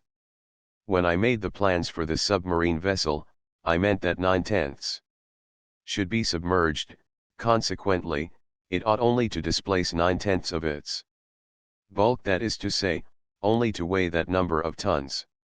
I ought not, therefore, to have exceeded that weight, constructing it on the aforesaid dimensions. The Nautilus is composed of two hulls, one inside, the other outside, joined by T-shaped irons, which render it very strong. Indeed, owing to this cellular arrangement, it resists like a block, as if it were solid. Its sides cannot yield, it coheres spontaneously, and not by the closeness of its rivets.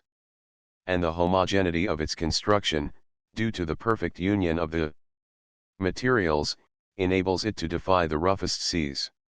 These two hulls are composed of steel plates, whose density is from 0.7 to 0.8 that of water. The first is not less than 2 inches and a half thick and weighs 394 tons. The second envelope, the keel, 20 inches high and 10 thick, weighs alone 62 tons. The engine, the ballast, the several accessories and apparatus appendages, the partitions and bulkheads, weigh 961.62 tons. Do you follow all this? I do. Then, when the Nautilus is afloat under these circumstances, 1/10 is out of the water. Now, if I have made reservoirs of a size equal to this 10th, or capable of holding 150 tons, and if I fill them with water, the boat, weighing then 1,507 tons, will be completely immersed. That would happen, Professor. These reservoirs are in the lower parts of the Nautilus. I turn on taps and they fill, and the vessel sinks that had just been level with the surface. Well, Captain, but now we come to the real difficulty. I can understand your rising to the surface, but diving below the surface, does not your submarine contrivance encounter a pressure, and consequently undergo an upward thrust of 1 atmosphere for every 30 feet of water, just about 15 pounds per square inch? Just so, sir. Then, unless you quite fill the Nautilus, I do not see how you can draw it down to those depths. Professor, you must not confound statics with dynamics, or you will be exposed to grave errors. there is very little labor spent in attaining the lower regions of the ocean, for all bodies have a tendency to sink. When I wanted to find out the necessary increase of weight required to sink the Nautilus, I had only to calculate the reduction of volume that sea water acquires, according to the depth. That is evident. Now, if water is not absolutely incompressible, it is at least capable of very slight compression. Indeed, after the most recent calculations, this reduction is only 0.000436 of an atmosphere for each 30 feet of depth. If we want to sink 3,000 feet, I should keep account of the reduction of bulk under a pressure equal to that of a column of water of 1,000 feet.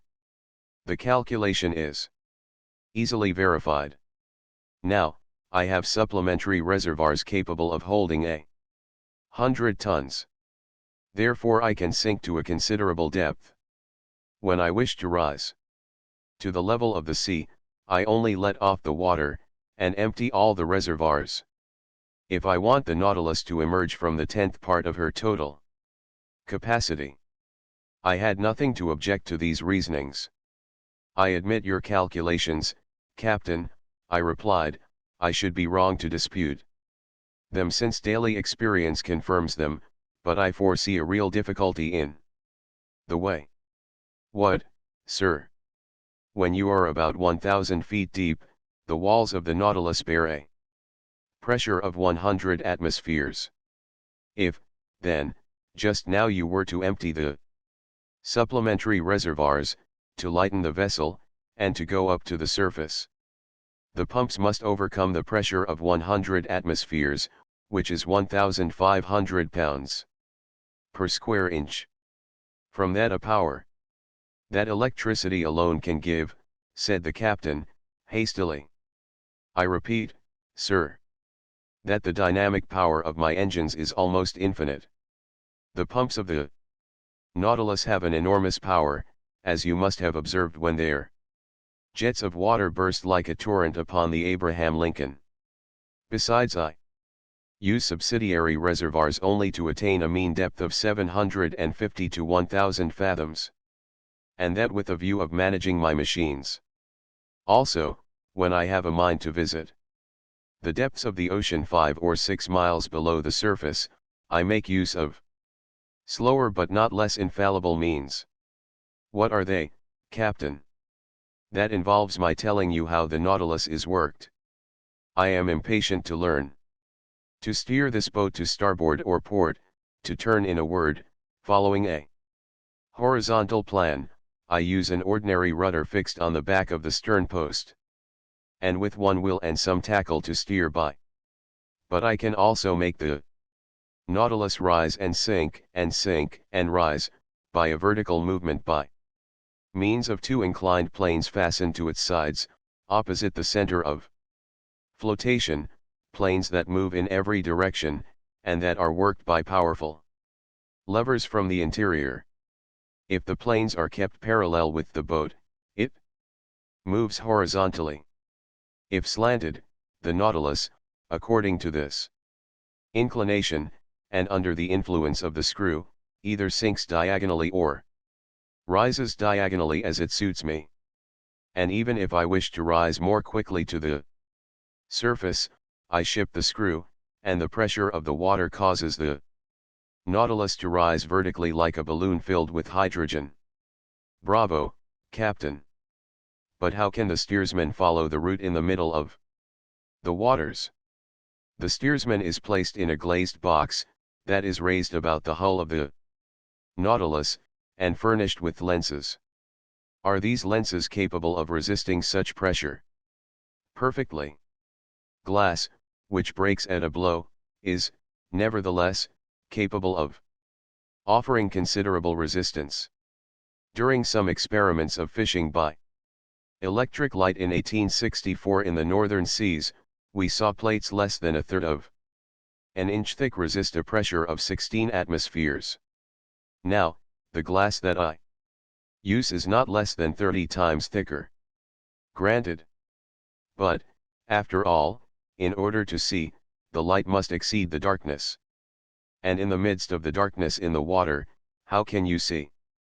Behind the steersman's cage is placed a powerful electric reflector, the rays from which light up the sea for half a mile in front. Ah, bravo, bravo, Captain. Now I can account for this phosphorescence in the supposed narwhal that puzzled us so.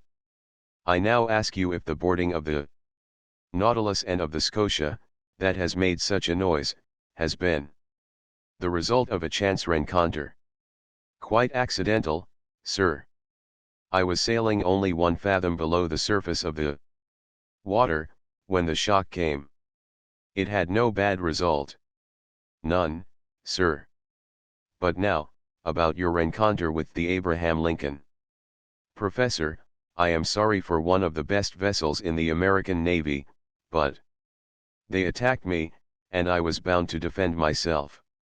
I contented myself, however, with putting the frigate hors de combat. She will not have any difficulty in getting repaired at the next port. Ah, Commander, your Nautilus is certainly a marvelous boat. Yes, Professor, and I love it as if it were part of myself. If danger threatens one of your vessels on the ocean, the first impression is the feeling of an abyss above and below. On the Nautilus men's hearts never fail them. No defects to be afraid of, for the double shell is as firm as iron, no rigging to attend to, no sails for the wind to carry away, no boilers to burst. No fire to fear, for the vessel is made of iron, not of wood, no coal to run short, for electricity is the only mechanical agent, no collision to fear, for it alone swims in deep water, no tempest to brave, for when it dives below the water, it reaches absolute tranquility. There, sir. That is the perfection of vessels. And if it is true that the engineer has more confidence in the vessel than the builder, and the builder than the captain himself, you understand the trust one repose in my Nautilus, for I am at once captain, builder, and engineer. But how could you construct this wonderful Nautilus in secret? Each separate portion, Amaranax, was brought from different parts of the globe. The keel was forged at Creusot, the shaft of the screw at Pen and Coes, London, the iron plates of the hull at Layards of Liverpool, the screw itself at Scott's at Glasgow. The reservoirs were made by Kale and Co at Paris, the engine by Krupp in Prussia, its beak in Motola's workshop in Sweden. Its mathematical instruments by Hart Brothers, of New York, etc., and each of these people had my orders under different names. But these parts had to be put together and arranged. Professor, I had set up my workshops upon a desert island in the ocean. There, my workmen, that is to say, the brave men that I instructed and educated, and myself have put together our Nautilus. Then when the work was finished, fire destroyed all trace of our proceedings on this island, that I could have jumped over if I had liked. Then the cost of this vessel is great. Amaranax, an iron vessel costs 145 pounds per ton. Now the Nautilus weighed 1,500. It came therefore to 67,500 pounds, and 80,000 pounds more for fitting it up, and about 200,000 pounds with the works of art and the collections it contains.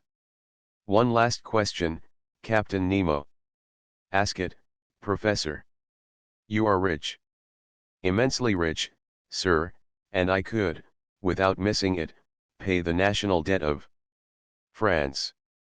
I stared at the singular person who spoke thus. Was he playing upon my credulity?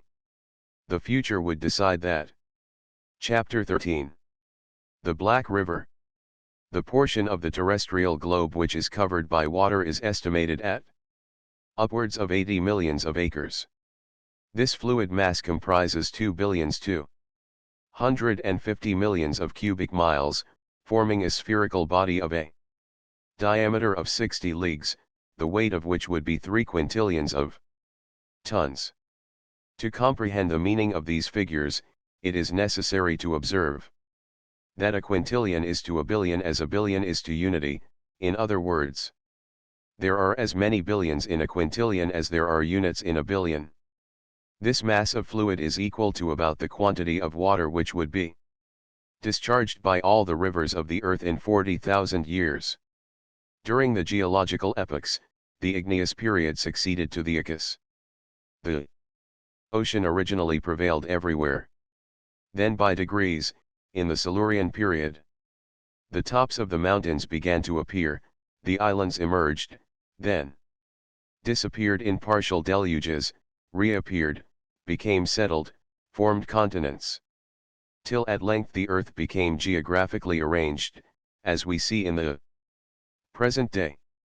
The solid had rested from the liquid 37,657 square miles, equal to 12,960 millions of acres. The shape of continents allows us to divide the waters into 5 great portions: the Arctic or frozen ocean, the Antarctic or frozen ocean, the Indian, the Atlantic, and the Pacific Oceans. The Pacific Ocean extends from north to south between the 2 polar circles, and from east to west between Asia and America, over an extent of 145 degrees of longitude. It is the quietest of seas, its currents are broad and slow, it has medium tides, and abundant rain. Such was the ocean that my fate destined me first to travel over under these strange conditions. "Sir," said Captain Nemo, "we will, if you please, take our bearings and fix the starting point of this voyage. It is 11:45, I will go up again to the surface." The captain pressed an electric clock 3 times. The pumps began to drive the water from the tanks, the needle of the manometer marked by a different pressure the ascent of the Nautilus, then it stopped. "We have arrived," said the captain. I went to the central staircase which opened onto the platform, clambered up the iron steps, and found myself on the upper part of the Nautilus. The platform was only 3 feet out of water. The front and back of the Nautilus was of that spindle shape which caused it justly to be compared to a cigar. I noticed that its iron plates, slightly overlaying each other, resembled the shell which clothes the bodies of our large terrestrial reptiles. It explained to me how natural it was, in spite of all glasses, that this boat should have been taken for a marine animal. Toward the middle of the platform the longboat, half buried in the hull of the vessel, formed a slight excrescence. Fore and aft rose 2 cages of medium height with inclined sides, and partly closed by thick lenticular glasses, one destined for the steersman who directed the Nautilus, the other containing a brilliant lantern to give light on the road.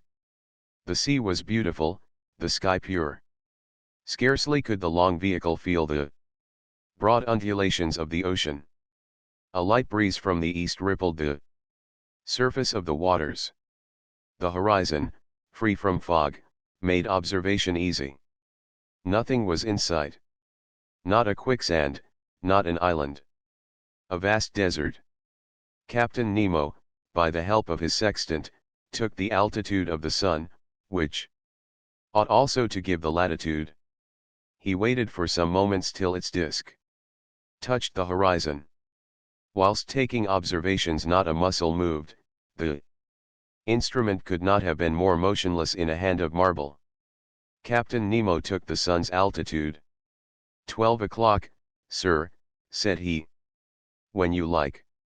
I cast a last look upon the sea, slightly yellowed by the Japanese coast, and descended to the saloon.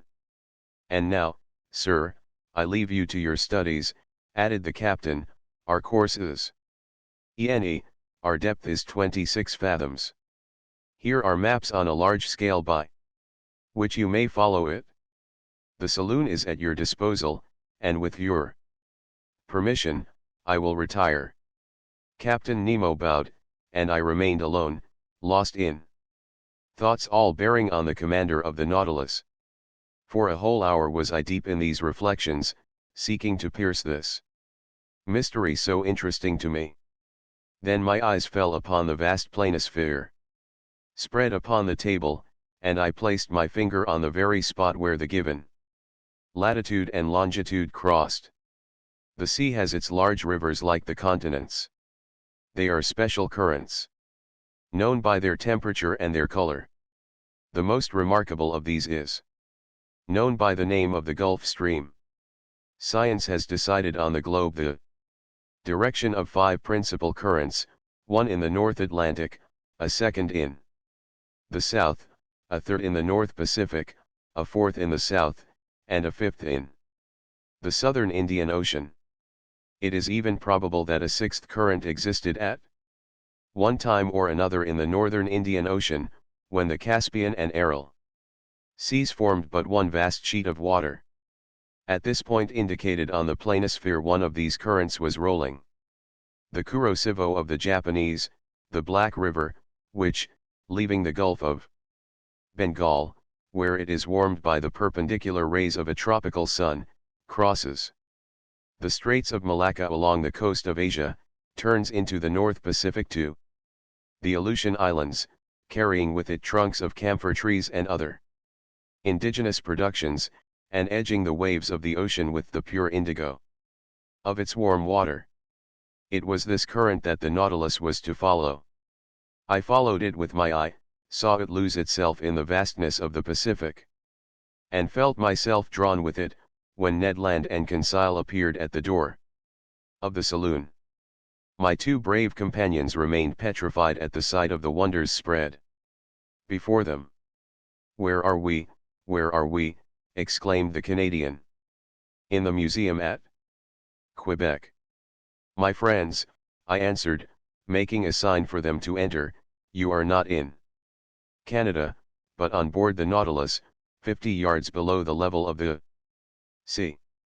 "But, Amaranax," said Ned Land, "can you tell me how many men there are on board?"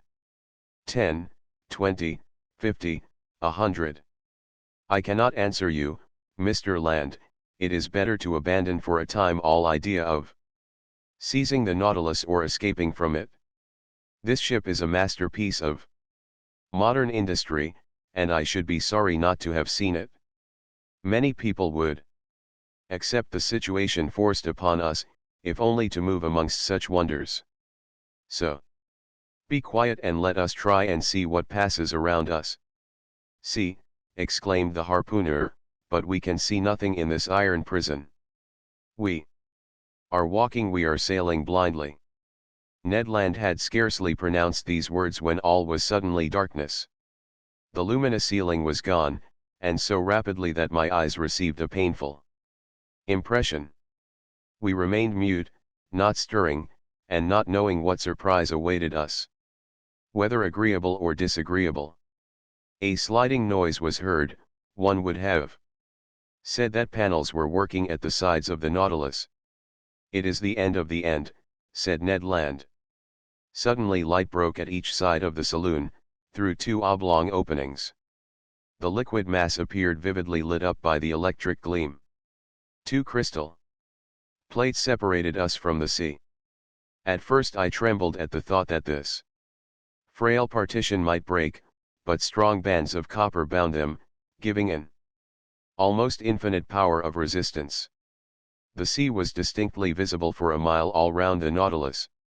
What a spectacle! What pen can describe it?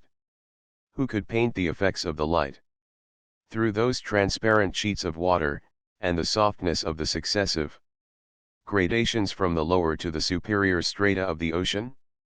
We know the transparency of the sea and that its clearness is far beyond that of rock water. The mineral and organic substances which it holds in suspension heightens its transparency. In certain parts of the ocean at the Antilles, under 75 fathoms of water, can be seen with surprising clearness a bed of sand. The penetrating power of the solar rays does not seem to cease for a depth of 150 fathoms. But in this middle fluid traveled. Over by the Nautilus, the electric brightness was produced even in the bosom of the waves. It was no longer luminous water, but liquid light. On each side a window opened into this unexplored abyss. The obscurity of the saloon showed to advantage the brightness outside, and we looked out as if this pure crystal had been the glass of an immense aquarium. You wished to see, friend Ned, well, you see now. Curious, curious, muttered the Canadian, who, forgetting his ill temper, seemed to submit to some irresistible attraction, and one would come further than this to admire such a sight. Ah, thought I to myself, I understand the life of this man, he has made a world apart for himself, in which he treasures all his greatest wonders.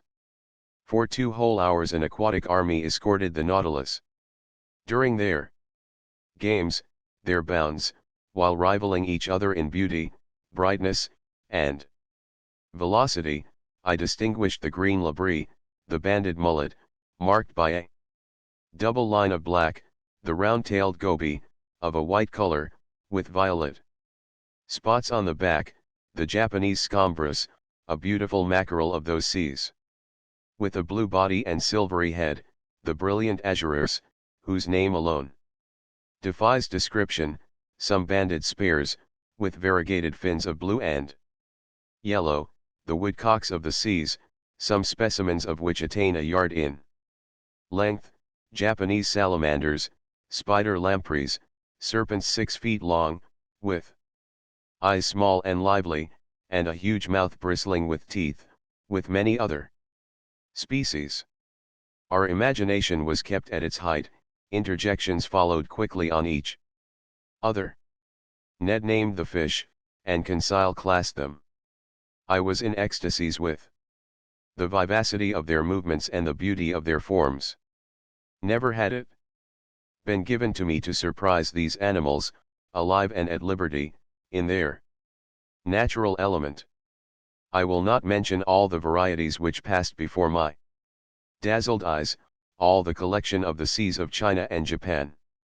These fish, more numerous than the birds of the air, came, attracted, no doubt, by the brilliant focus of the electric light.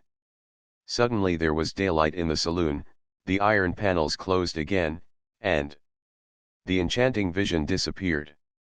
But for a long time I dreamt until my eyes fell on the instruments hanging on the partition.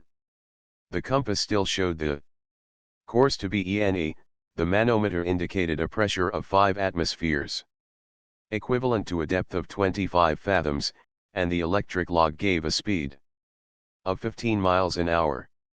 I expected Captain Nemo, but he did not appear. The clock marked the hour of 5. Ned Land and Conseil returned to their cabin, and I retired to my chamber. My dinner was ready.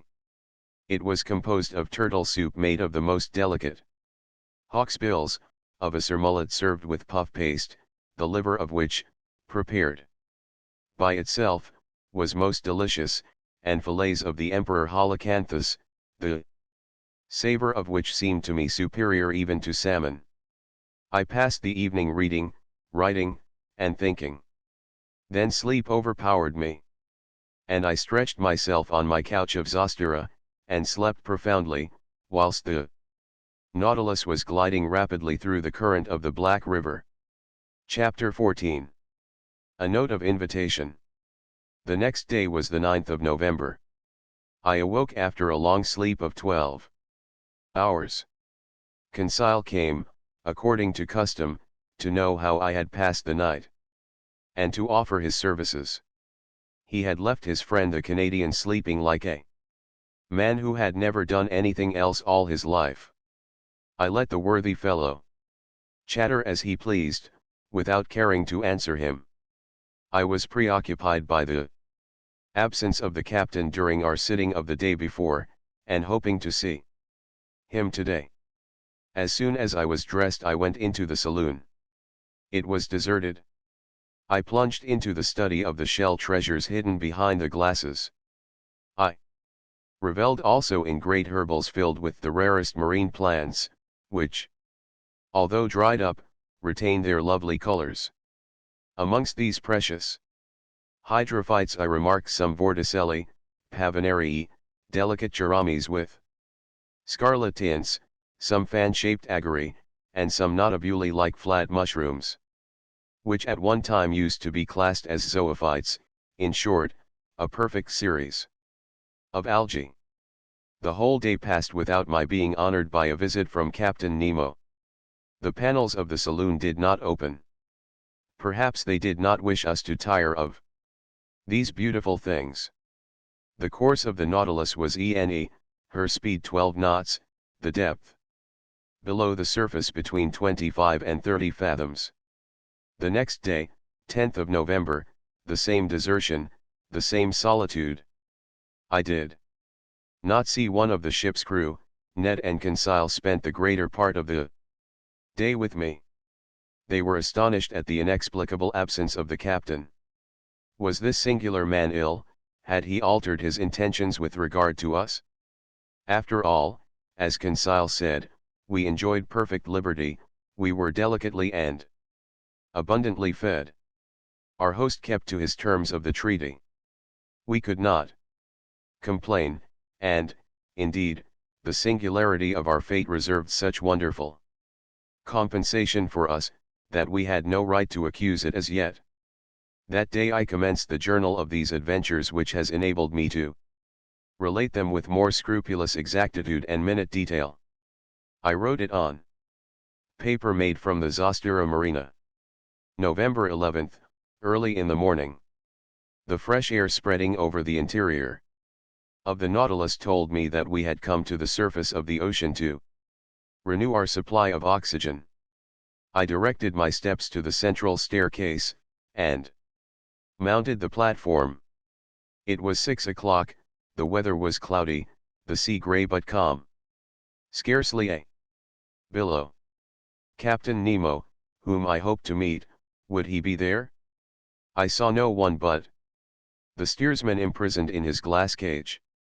Seated upon the projection formed by the hull of the pinnace, I inhaled the salt breeze with delight. By degrees the fog disappeared under the action of the sun's rays, the radiant orb rose from behind the eastern horizon. The sea flamed under its glance like a train of gunpowder. The clouds scattered in the heights were colored with lively tints of beautiful shades, and numerous mares' tails, which bade oak and wind for that day.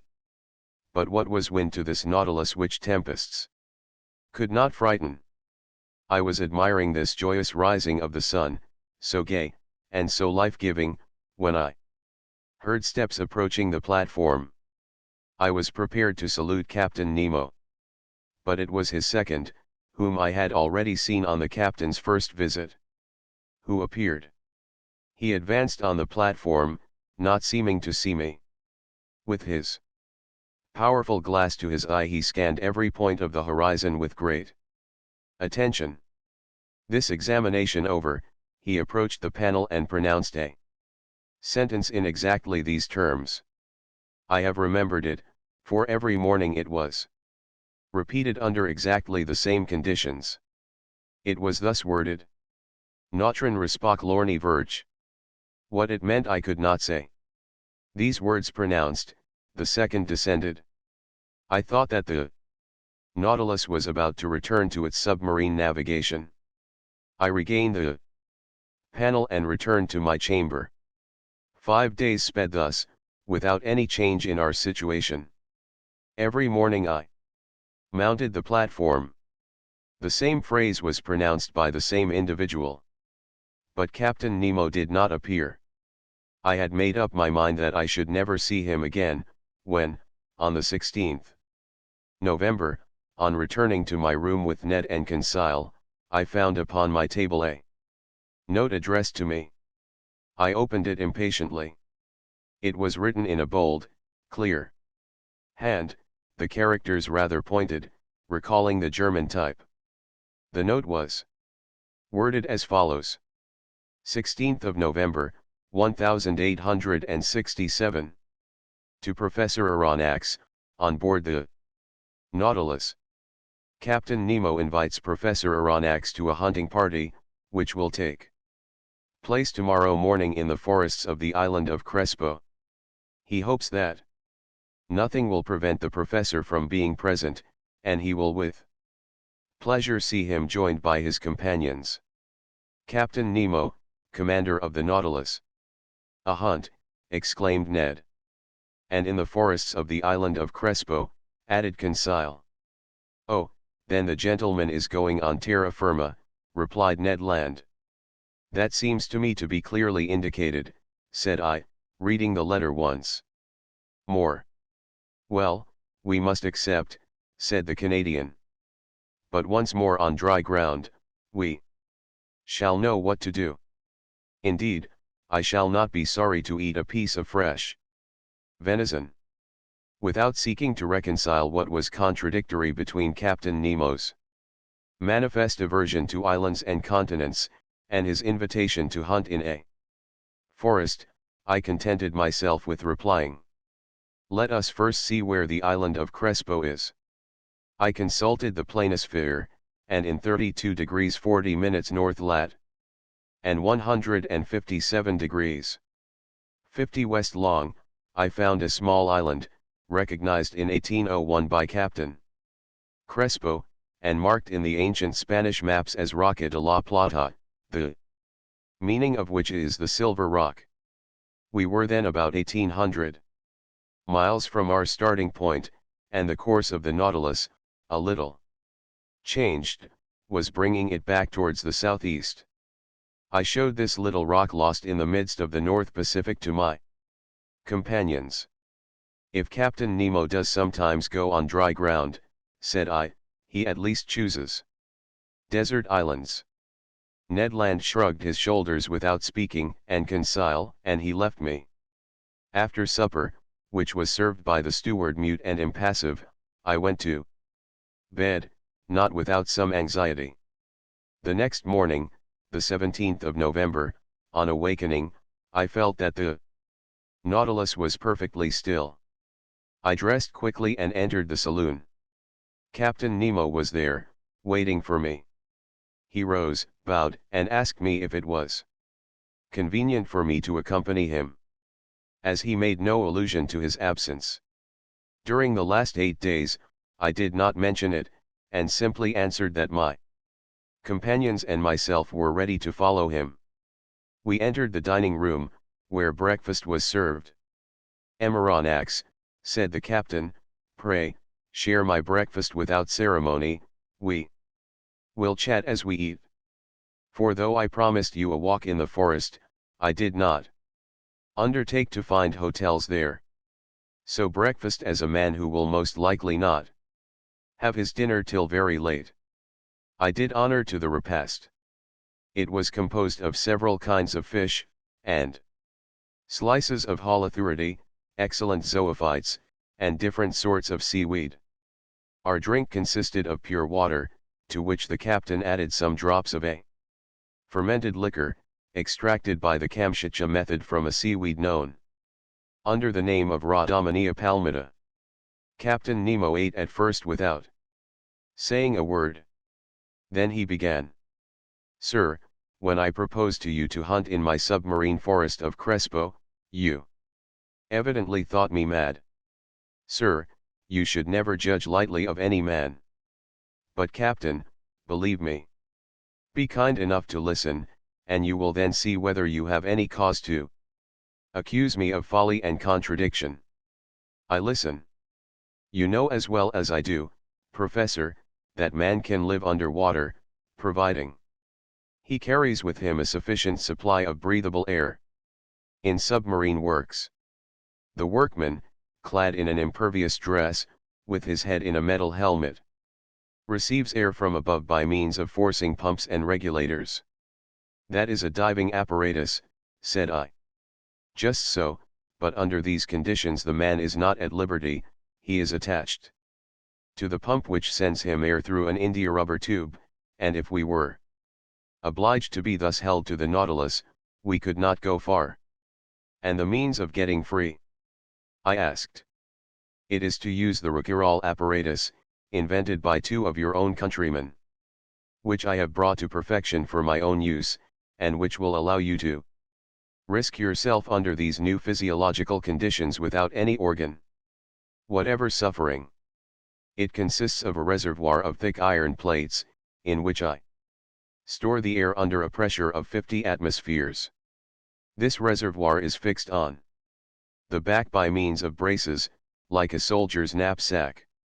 Its upper part forms a box in which the air is kept by means of a bellows, and therefore cannot escape, unless at its normal tension. In the Rouquayrol apparatus such as we use, two India rubber pipes leave this box and join a sort of tent which holds the nose and mouth. One is to introduce fresh air, the other to let out the foul, and the tongue closes one or the other according to the wants of the respirator. But I, in encountering great pressures at the bottom of the sea, was obliged to shut my head, like that of a diver in a ball of copper, and it is to this ball of copper that the two pipes, the inspirator and the expirator, open perfectly, Captain Nemo, but the air that you carry with you must soon be used. When it only contains 15% of oxygen, it is no longer fit to breathe. Right? But I told you, Amaranax, that the pumps of the Nautilus allow me to store the air under considerable pressure, and on those conditions the reservoir of the apparatus can furnish breathable air for 9 or 10 hours. I have no further objections to make, I answered. I will only ask you one thing, Captain. How can you light your road at the bottom of the sea? With the Ruhmkorff apparatus, Amaranax, one is carried on the back, the other is fastened to the waist. It is composed of a Bunsen pile, which I do not work with bichromate of potash, but with sodium. A wire is introduced which collects the electricity produced, and directs it towards a particularly made lantern. In this lantern is a spiral glass which contains a small quantity of carbonic gas. When the apparatus is at work, this gas becomes luminous, giving out a white and continuous light. Thus provided, I can breathe and I can see. Captain Nemo, to all my objections you make such crushing answers, that I dare no longer doubt. But if I am forced to admit the Rouquayrol and Ruhmkorff apparatus, I must be allowed some reservations with regard to the gun I am to carry. But it is not a gun for powder, answered the captain. Then it is an air gun. Doubtless. How would you have me manufacture gunpowder on board, without either saltpetre, sulfur, or charcoal? Besides, I added, to fire under water in a medium 855 times denser than the air, we must conquer very considerable resistance. That would be no difficulty. There exist guns, according to Fulton, perfected in England by Philip Coles and Burley, in France by Fursey, and in Italy by Landi, which are furnished with a peculiar system of closing, which can fire under these conditions. But I repeat, having no powder, I use air under great pressure, which the pumps of the Nautilus furnish abundantly. But this air must be rapidly used. Well, have I not my Rouquayrol reservoir, which can furnish it at need? A tap is all that is required. Besides, Amaranax, you must see yourself that during our submarine hunt, we can spend but little air and but few balls. But it seems to me that in this twilight, and in the midst of this fluid, which is very dense compared with the atmosphere, shots could not go far, nor easily prove mortal. Sir, on the contrary, with this gun every blow is mortal, and however lightly the animal is touched, it falls as if struck by a thunderbolt. Why? Because the balls sent by this gun are not ordinary balls, but little cases of glass, invented by Lienebroek, an Austrian chemist, of which I have a large Supply. These glass cases are covered with a case of steel, and weighted with a pellet of lead. They are real Leyden bottles, into which the electricity is forced to a very high tension. With the slightest shock they are discharged. And the animal, however strong it may be, falls dead. I must tell you that these cases are size number 4, and that the charge for an ordinary gun would be 10. I will argue no longer, I replied, rising from the table. I have nothing left me but to take my gun. At all events, I will go where you go. Captain Nemo then led me aft, and in passing before Ned's and Conseil's cabin, I called my 2 companions, who followed immediately. We then came to a kind of cell near the machinery room, in which we were to put on our walking dress. Chapter 15. A walk on the bottom of the sea. This cell was, to speak correctly, the arsenal and wardrobe of the Nautilus.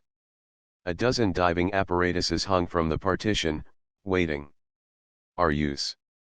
Ned Land, on seeing them, showed evident repugnance to dress himself in one. But, my worthy Ned, the forests of the island of Crespo are nothing but submarine forests. Good, said the disappointed harpooner, who saw his dreams of fresh meat fade away. And you, Amaranax, are you going to dress yourself in those clothes? There is no alternative, Master Ned.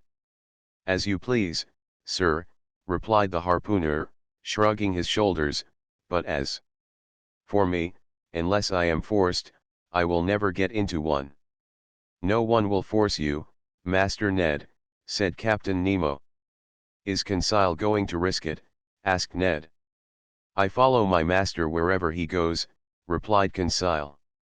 At the captain's call 2 of the ship's crew came to help us to dress in these heavy and impervious clothes, made of India rubber without seam, and constructed expressly to resist considerable pressure. One would have thought it a suit of armor, both supple and resisting. This suit formed trousers and waistcoat. The trousers were finished off with thick boots, weighted with heavy leaden soles. The texture of the waistcoat was held together by bands of copper, which crossed the chest, protecting it from the great pressure of the water, and leaving the lungs free to act. The sleeves ended in gloves, which in no way restrained the movement of the hands. There was a vast difference noticeable between these consummate apparatuses and the old cork breastplates, jackets, and other contrivances in vogue during the 18th century. Captain Nemo and one of his companions, a sort of Hercules, who must have possessed great strength, Conseil and myself, were soon enveloped in the dresses. There remained nothing more to be done but to enclose our heads in the metal box. But before proceeding to this operation, I asked the captain's permission to examine the guns we were to carry. One of the Nautilus men gave me a simple gun, the butt end of which, made of steel, hollow in the center, was rather large. It served as a reservoir for compressed air, which a valve, worked by a spring, allowed to escape into a metal tube. A box of projectiles, in a groove in the thickness of the butt end, contained about 20 of these electric balls, which, by means of a spring, were forced into the barrel of the gun. As soon as one shot was fired, another was ready. Captain Nemo, said I, this arm is perfect, and easily handled.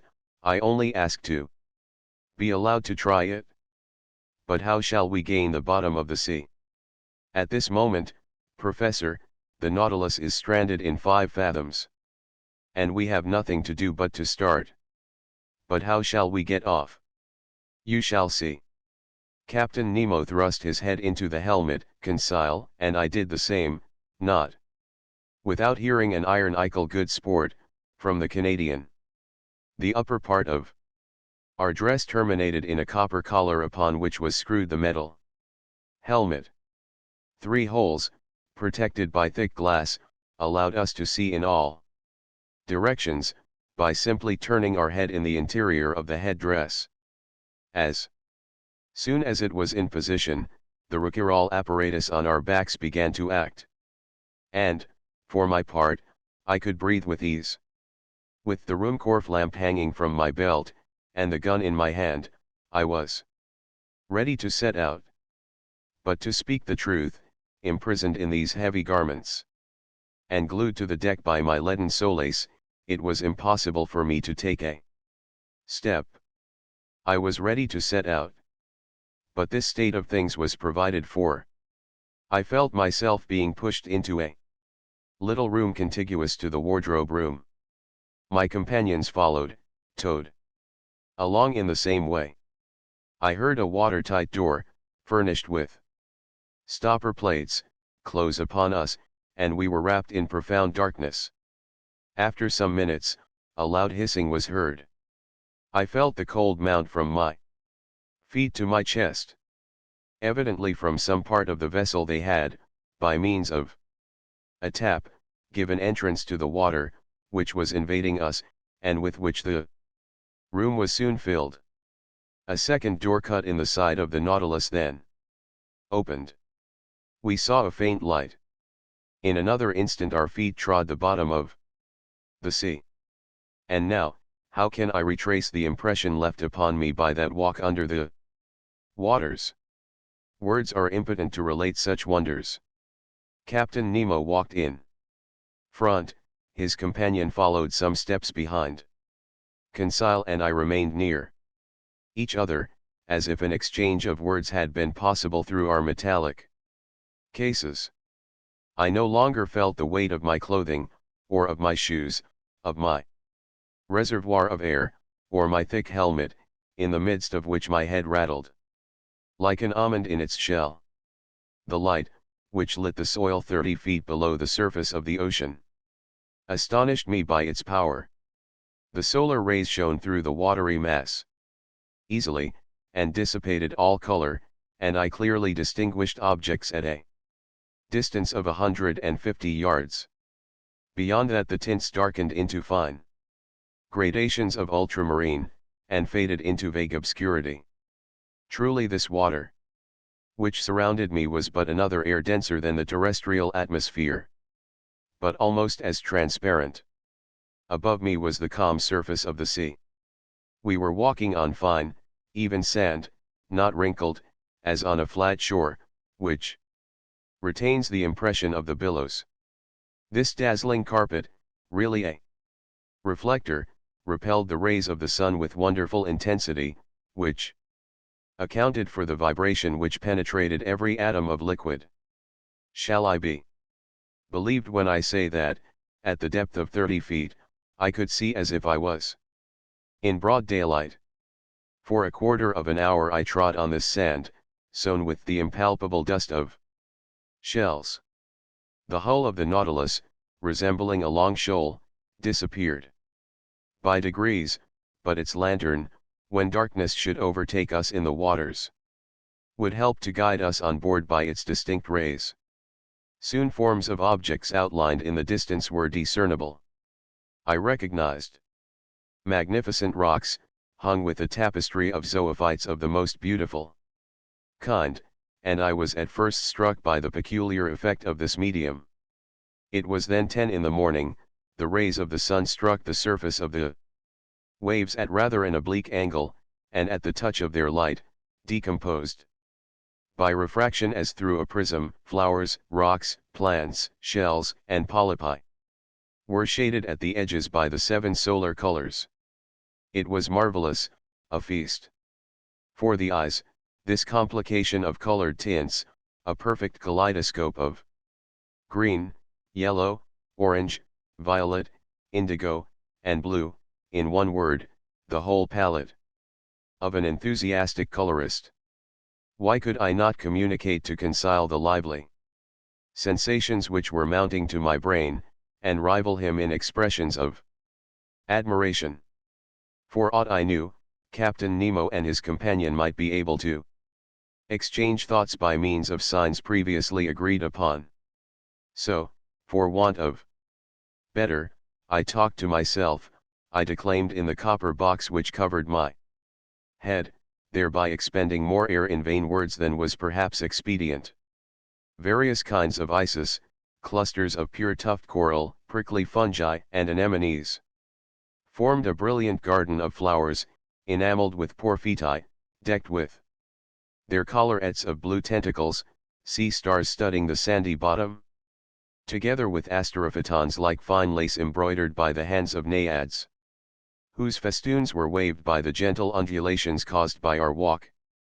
It was a real grief to me to crush under my feet the brilliant specimens of mollusks, which strewed the ground by thousands, of hammerheads, donacei, veritable bounding shells, of staircases, and red helmet shells, angel wings, and many others produced by this inexhaustible ocean. But we were bound to walk, so we went on, whilst above our heads waved shoals of physallids leaving their tentacles to float in their train, medusae whose umbrellas of opal or rose pink, escalloped with a band of blue, sheltered us from the rays of the sun, and fiery pelagiae, which, in the darkness, would have strewn our path with phosphorescent light. All these wonders I saw in the space of a quarter of a mile, scarcely stopping and following Captain Nemo, who beckoned me on by signs. Soon the nature of the soil changed, to the sandy plain succeeded an extent of slimy mud, which the Americans call ooze, composed of equal parts of siliceous and calcareous shells.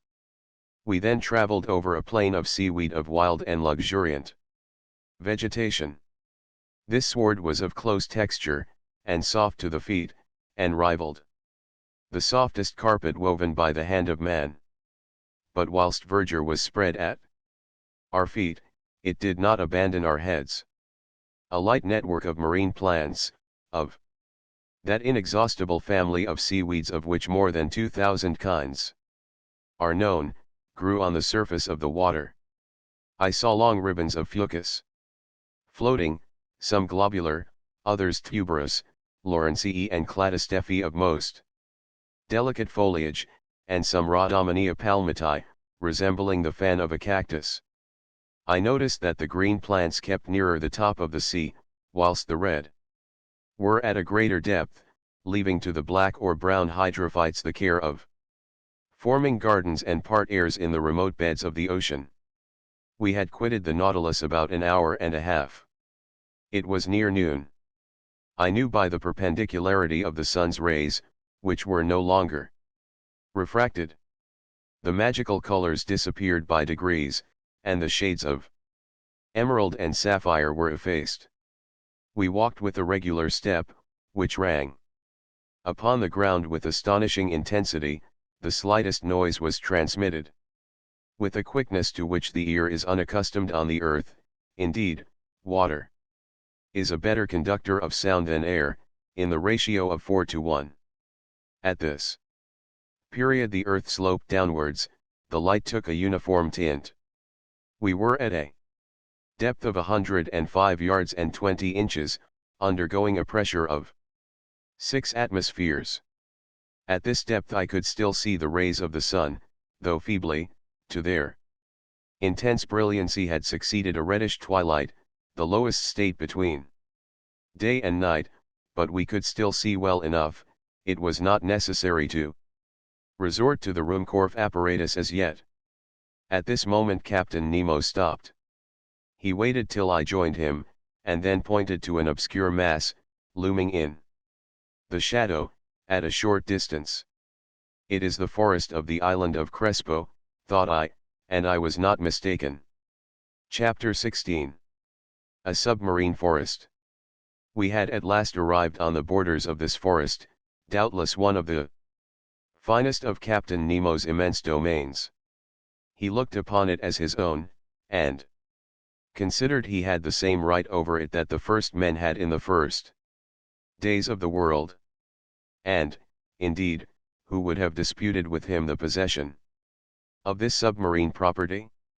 What other hardier pioneer would come, hatchet in hand, to cut down the dark copses.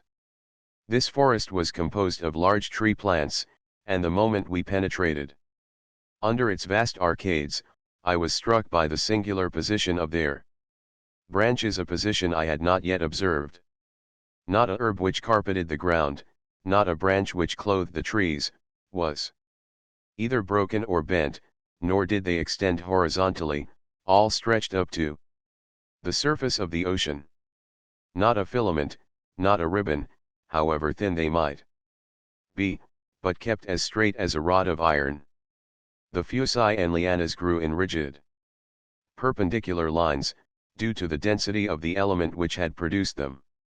Motionless, yet when bent to one side by the hand, they directly resumed their former position. Truly it was the region of perpendicularity. I soon accustomed myself to this fantastic position, as well as to the comparative darkness which surrounded us. The soil of the forest seemed covered with sharp blocks, difficult to avoid.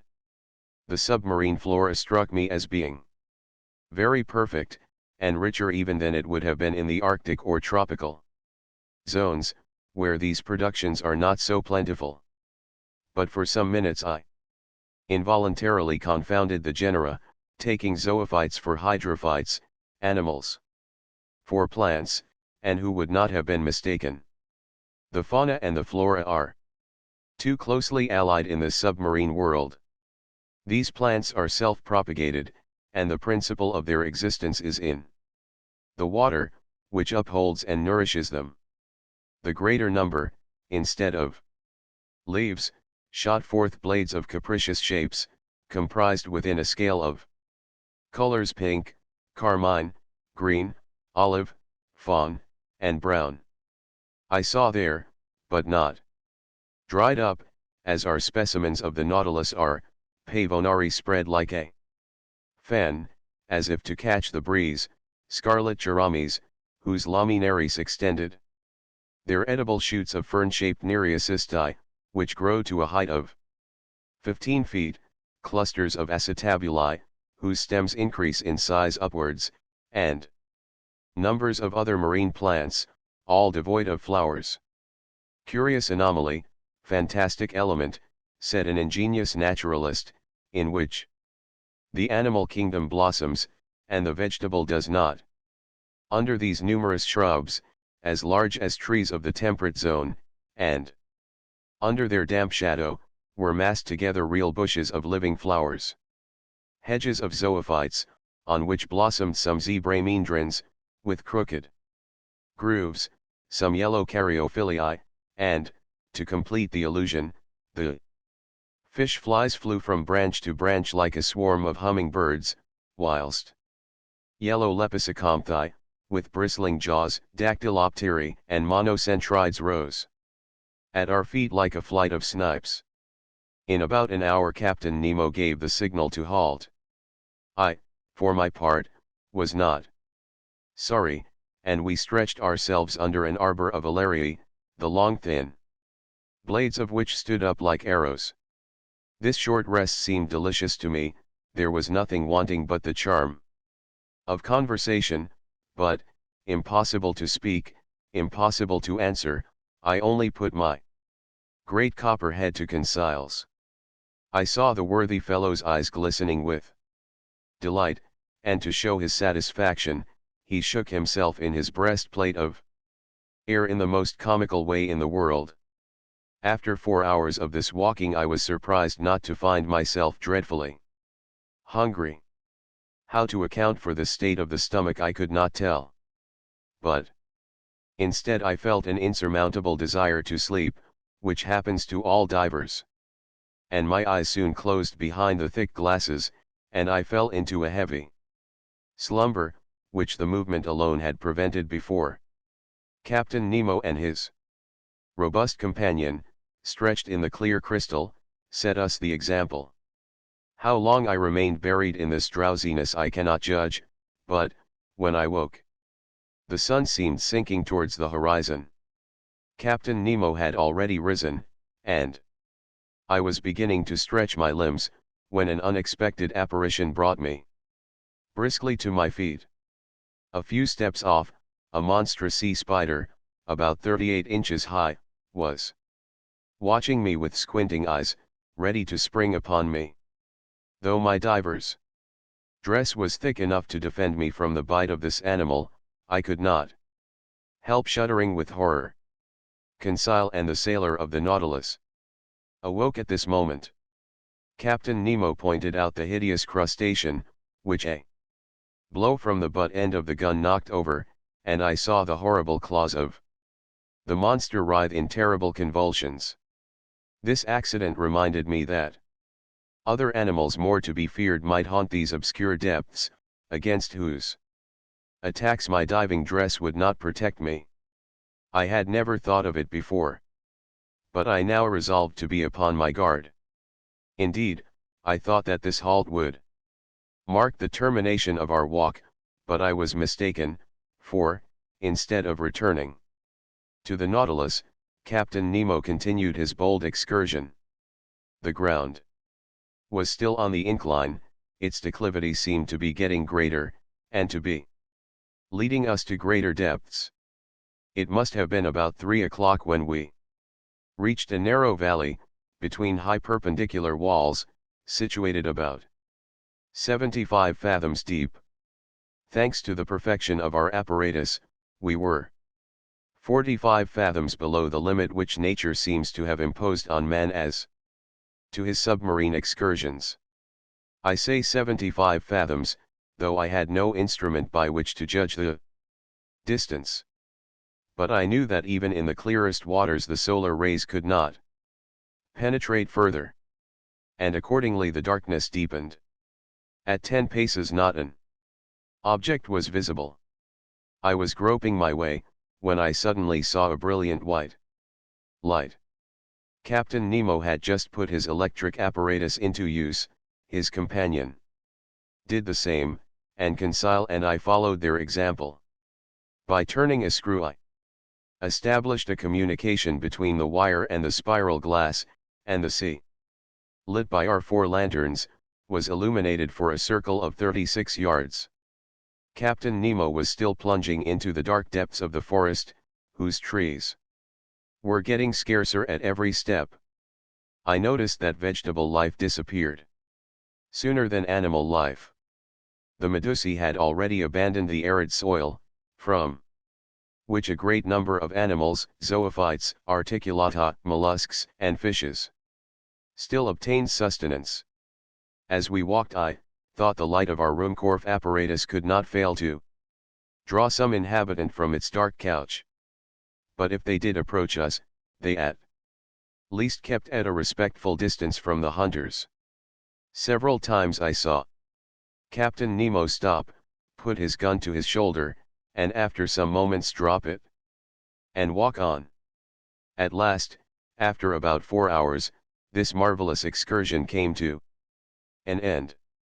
A wall of superb rocks, in an imposing mass, rose before us, a heap of gigantic blocks, an enormous, steep granite shore, forming dark grottos, but which presented no practicable slope. It was the prop of the island of Crespo. It was the earth. Captain Nemo stopped suddenly. A gesture of his brought us all to a halt, and, however desirous I might be to scale the wall, I was obliged to stop. Here ended Captain Nemo's domains, and he would not go beyond them. Further on was a portion of the globe he might not trample upon. The return began. Captain Nemo had returned to the head of his little band, directing their course without hesitation. I thought we were not following the same road to return to the Nautilus. The new road was very steep, and consequently very painful. We approached the surface of the sea rapidly. But this return to the upper strata was not so sudden as to cause relief from the pressure too rapidly, which might have produced serious disorder in our organization, and brought on internal lesions, so fatal to divers. Very soon, light reappeared and grew, and the sun being low on the horizon, the refraction edged the different objects with a spectral ring. At 10 yards and a half deep, we walked amidst a shoal of little fishes of all kinds, more numerous than the birds of the air, and also more agile, but no aquatic game worthy of a shot had as yet met our gaze, when at that moment I saw the captain shoulder his gun quickly, and follow a moving object into the shrubs. He fired, I heard a slight hissing, and a creature fell stunned at some distance from us. It was a magnificent sea otter, an anhydrous, the only exclusively marine quadruped. This otter was 5 feet long, and must have been very valuable. Its skin, chestnut brown above and silvery underneath, would have made one of those beautiful furs so sought after in the Russian and Chinese markets. The fineness and the luster of its coat would certainly fetch 80 pounds. I admired this curious mammal, with its rounded head ornamented with short ears, its round eyes, and white whiskers like those of a cat, with webbed feet and nails, and tufted tail. This precious animal, hunted and tracked by fishermen, has now become very rare, and taken refuge chiefly in the northern parts of the Pacific, or probably its race would soon become extinct. Captain Nemo's companion took the beast, threw it over his shoulder, and we continued our journey. For 1 hour a plain of sand lay stretched before us. Sometimes it rose to within 2 yards and some inches of the surface of the water. I then saw our image clearly reflected, drawn inversely, and above us appeared an identical group reflecting our movements and our actions, in a word, like us in every point, except that they walked with their heads downward, and their feet in the air. Another effect I noticed, which was the passage of thick clouds which formed and vanished rapidly, but on reflection I understood that these seeming clouds were due to the varying thickness of the reeds at the bottom, and I could even see the fleecy foam which their broken tops multiplied on the water, and the shadows of large birds passing above our heads, whose rapid flight I could discern on the surface of the sea. On this occasion, I was witness to one of the finest gunshots which ever made the nerves of a hunter thrill. A large bird of great breadth of wing, clearly visible, approached, hovering over us. Captain Nemo's companion shouldered his gun and fired, when it was only a few yards above the waves. The creature fell stunned, and the force of its fall brought it within the reach of dexterous hunter's grasp. It was an albatross of the finest kind.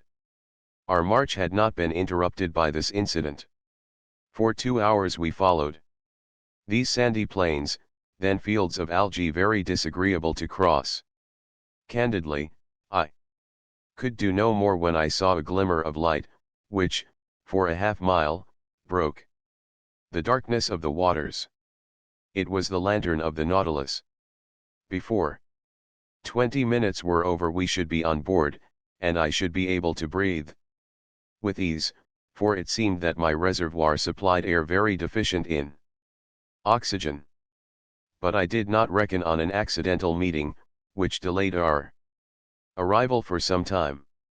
I had remained some steps behind, when I presently saw Captain Nemo coming hurriedly towards me. With his strong hand he bent me to the ground, his companion doing the same to Conseil. At first I knew not what to think of this sudden attack, but I was soon reassured by seeing the captain lie down beside me, and remain immovable. I was stretched on the ground, just under the shelter of a bush of algae, when, raising my head, I saw some enormous mass, casting phosphorescent gleams, pass blusteringly by. My blood froze in my veins as I recognized 2 formidable sharks which threatened us. It was a couple of tinturias, terrible creatures, with enormous tails and a dull glassy stare, the phosphorescent matter ejected from holes pierced around the muzzle. Monstrous brutes, which would crush a whole man in their iron jaws. I did not know whether Conseil stopped to classify them, For my part, I noticed their silver bellies, and their huge mouths bristling with teeth, from a very unscientific point of view, and more as a possible victim than as a naturalist. Happily the voracious creatures do not see well. They passed without seeing us, brushing us with their brownish fins, and we escaped by a miracle from a danger certainly greater than meeting a tiger full face in the forest. Half an hour after, guided by the electric light, we reached the Nautilus. The outside door had been left open, and Captain Nemo closed it as soon as we had entered the first cell. He then pressed a knob. I heard the pumps working in the midst of the vessel. I felt the water sinking from around me, and in a few moments the cell was entirely empty. The inside door then opened, and we entered the vestry. There our diving dress was taken off, not without some trouble, and, fairly worn out from want of food and sleep, I returned to my room, in great wonder at this surprising excursion at the bottom of the sea. Chapter 17. 4,000 Leagues Under the Pacific. The next morning, the 18th of November, I had quite recovered from my fatigues of the day before, and I went up onto the platform, just as the second lieutenant was uttering his daily phrase. I was admiring the magnificent aspect of the ocean when Captain Nemo appeared. He did not seem to be aware of my presence, and began a series of astronomical observations. Then, when he had finished, he went and leaned on the cage of the watchlight, and gazed abstractedly on the ocean. In the meantime, a number of the sailors of the Nautilus, all strong and healthy men, had come up onto the platform. They came to draw up the nets that had been laid all night. These sailors were evidently of different nations, although the European type was visible in all of them. I recognized some unmistakable Irishmen, Frenchmen, some Sclaves, and a Greek, or a Candiote. They were civil, and only used that odd language among themselves, the origin of which I could not guess, neither could I question them. The nets were hauled in. They were a large kind of chaluts, like those on the Normandy coasts, great pockets that the waves and a chain fixed in the smaller meshes kept open. These pockets, drawn by iron poles, swept through the water, and gathered in everything in their way. That day they brought up curious specimens from those productive coasts. I reckoned that the haul had brought in more than 900 weight of fish. It was a fine haul, but not to be wondered at. Indeed, the nets are let down for several hours, and enclose in their meshes an infinite variety. We had no lack of excellent food, and the rapidity of the Nautilus and the attraction of the electric light could always renew our supply. These several productions of the sea were immediately lowered through the panel to the steward's room, some to be eaten fresh, and others pickled. The fishing ended, the provision of air renewed, I thought that the Nautilus was about to continue its submarine excursion, and was preparing to return to my room, when, without further preamble, the captain turned to me, saying, "Professor, is not this ocean gifted with real life? It has its tempers and its gentle moods. Yesterday it slept as we did, and now it has woke after a quiet night. Look," he continued, "it wakes under the caresses of the sun. It is going to renew its diurnal existence. It is an interesting study to watch the play of its organization. It has a pulse, arteries, spasms, and I agree with the learned Maury, who discovered in it a circulation as real as the circulation of blood in animals. Yes, the ocean has indeed circulation, and to promote it, the Creator has caused things to multiply in it caloric, salt, and animalculae." When Captain Nemo spoke thus, he seemed altogether changed, and aroused an Extraordinary emotion in me. Also, he added, true existence is there, and I can imagine the foundations of nautical towns, clusters of submarine houses, which, like the Nautilus, would ascend every morning to breathe at the surface of the water, free towns, independent cities. Yet who knows whether some despot. Captain Nemo finished his sentence with a violent gesture. Then, addressing me, as if to chase away some sorrowful thought, Emeronax, he asked, do you know the depth of the ocean? I only know, Captain, what the principal soundings have taught us. Could you tell me them, so that I can suit them to my purpose? These are some, I replied, that I remember. If I am not mistaken, a depth of 8,000 yards has been found in the North Atlantic, and 2,500 yards in the Mediterranean.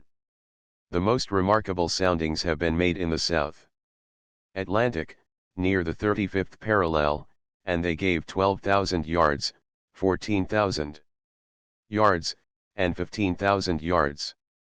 To sum up all, it is reckoned that if the bottom of the sea were leveled, its mean depth would be about 1¾ leagues.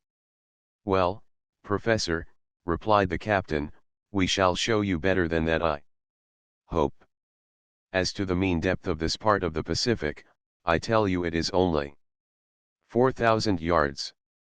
Having said this, Captain Nemo went towards the panel, and disappeared down the ladder. I followed him, and went into the large drawing room. The screw was immediately put in motion, and the log gave 20 miles an hour. During the days and weeks that passed, Captain Nemo was very sparing of his visits. I seldom saw him. The lieutenant pricked the ship's course regularly on the chart, so I could always tell exactly the route of the Nautilus. Nearly every day, for some time, the panels of the drawing room were opened. And we were never tired of penetrating the mysteries of the submarine world. The general direction of the Nautilus was southeast, and it kept between 100 and 150 yards of depth. One day, however, I do not know why, being drawn diagonally by means of the inclined planes, it touched the bed of the sea. The thermometer indicated a temperature of 4.25, cent, a temperature that at this depth seemed common to all latitudes. At 3 o'clock in the morning of the 26th of November the Nautilus crossed the Tropic of Cancer at 172 degrees long. On 27th instant it sighted the Sandwich Islands, where Cook died, February 14, 1779. We had then gone 4,860 leagues from our starting point. In the morning, when I went on the platform, I saw 2 miles to windward, Hawaii, the largest of the 7 islands that form the group. I saw clearly the cultivated ranges, and the several mountain chains that run parallel with the side, and the volcanoes that overtop Mauna Arie, which rise 5,000 yards above the level of the sea. Besides other things, the nets brought up were several flabellarii and graceful polypi, that are peculiar to that part of the ocean. The direction of the Nautilus was still to the southeast. It crossed the equator December 1st, in 142 degrees long, and on the 4th of the same month, after crossing rapidly and without anything in particular occurring, we sighted the Marquesas group. I saw, 3 miles off, Martin's Peak in Nukahiva, the largest of the group that belongs to France. I only saw the woody mountains against the horizon, because Captain Nemo did not wish to bring the ship to the wind. There the nets brought up beautiful specimens of fish, some with azure fins and tails like gold, the flesh of which is unrivaled, some nearly destitute of scales, but of exquisite flavor. Others, with bony jaws, and yellow-tinged gills, as good as bonitos, all fish that would be of use to us. After leaving these charming islands protected by the French flag, from the 4th to the 11th of December the Nautilus sailed over about 2,000 miles. During the daytime of the 11th of December I was busy reading in the large drawing room. Ned Land and Conseil watched the luminous water through the half-open panels. The Nautilus was immovable. While its reservoirs were filled, it kept at a depth of 1,000 yards, a region rarely visited in the ocean, and in which large fish were seldom seen. I was then reading a charming book by Jean Mace, The Slaves of the Stomach, and I was learning some valuable lessons from it, when Conseil interrupted me. "Will master come here a moment?" he said, in a curious voice. "What is the matter, Conseil?" "I want master to look." I rose, went, and leaned on my elbows before the panes and watched. In a full electric light, an enormous black mass, quite immovable, was suspended in the midst of the waters. I watched it attentively, seeking to find out the nature of this gigantic cetacean. But a sudden thought crossed my mind. "A vessel," I said, half aloud. "Yes," replied the Canadian, "a disabled ship that has sunk perpendicularly." Ned Land was right, we were close to a vessel of which the tattered shrouds still hung from their chains. The keel seemed to be in good order, and it had been wrecked at most some few hours.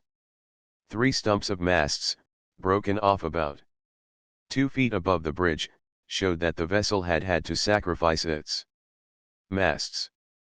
But, lying on its side, it had filled, and it was heeling over to port. This skeleton of what it had once been was a sad spectacle as it lay lost under the waves, but sadder still was the sight of the bridge, where some corpses, bound with ropes, were still lying. I counted 4 men, one of whom was standing at the helm, and a woman standing by the poop, holding an infant in her arms. She was quite young. I could distinguish her features, which the water had not decomposed, by the brilliant light from the Nautilus. In one despairing effort, she had raised her infant above her head, poor little thing, whose arms encircled its mother's neck.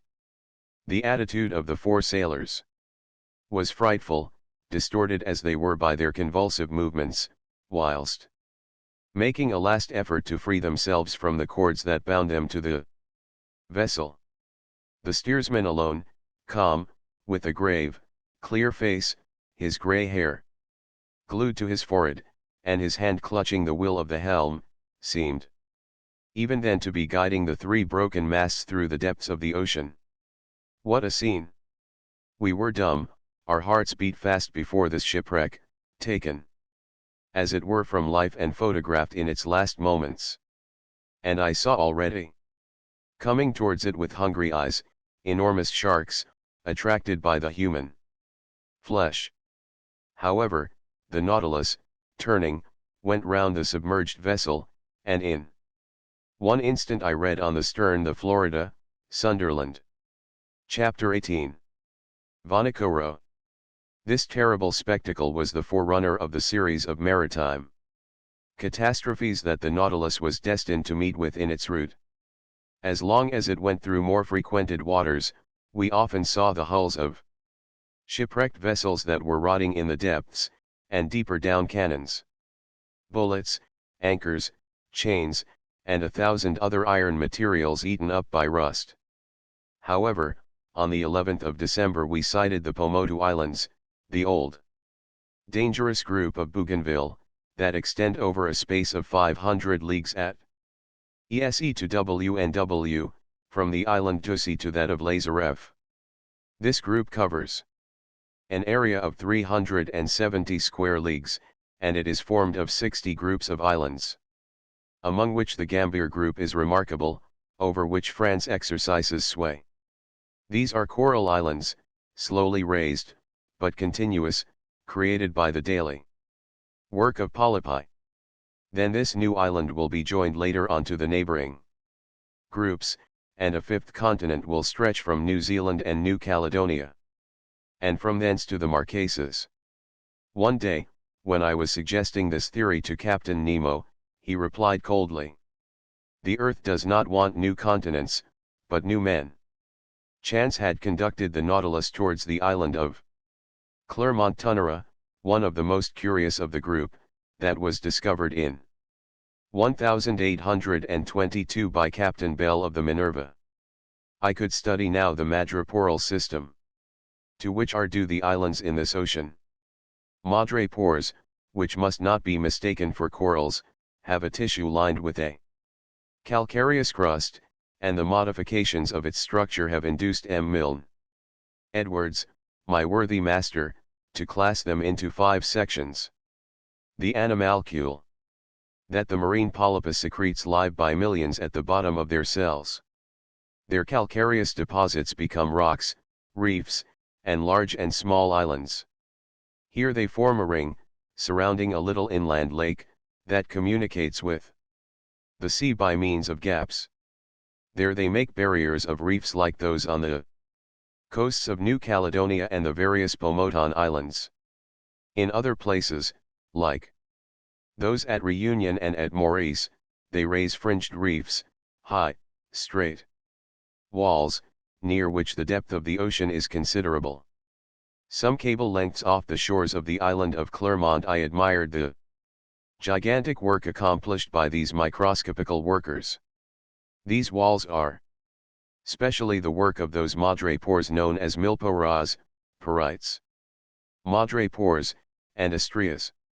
These polypi are found particularly in the rough beds of the sea, near the surface, and consequently it is from the upper part that they begin their operations, in which they bury themselves by degrees with the debris of the secretions that support them. Such is, at least, Darwin's theory, who thus explains the formation of the atolls, a superior theory, to my mind, to that given of the foundation of the madreporical works, summits of mountains or volcanoes, that are submerged some feet below the level of the sea. I could observe closely these curious walls, for perpendicularly they were more than 300 yards deep, and our electric sheets lighted up this calcareous matter brilliantly. Replying to a question Conseil asked me as to the time these colossal barriers took to be raised, I astonished him much by telling him that learned men reckoned it about the 1/8 of an inch in 100 years. Towards evening Clermont-Tonnerre was lost in the distance, and the route of the Nautilus was sensibly changed. After having crossed the Tropic of Capricorn in 135 degrees longitude, it sailed W&W, making again for the tropical zone. Although the summer sun was very strong, we did not suffer from heat, for at 15 or 20 fathoms below the surface, the temperature did not rise above from 10 to 12 degrees. On 15th of December, we left to the east the bewitching group of the Societies, and the graceful Tahiti, Queen of the Pacific. I saw in the morning, some miles to the windward, the elevated summits of the island. These waters furnished our table with excellent fish, mackerel, bonitos, and some varieties of a sea serpent.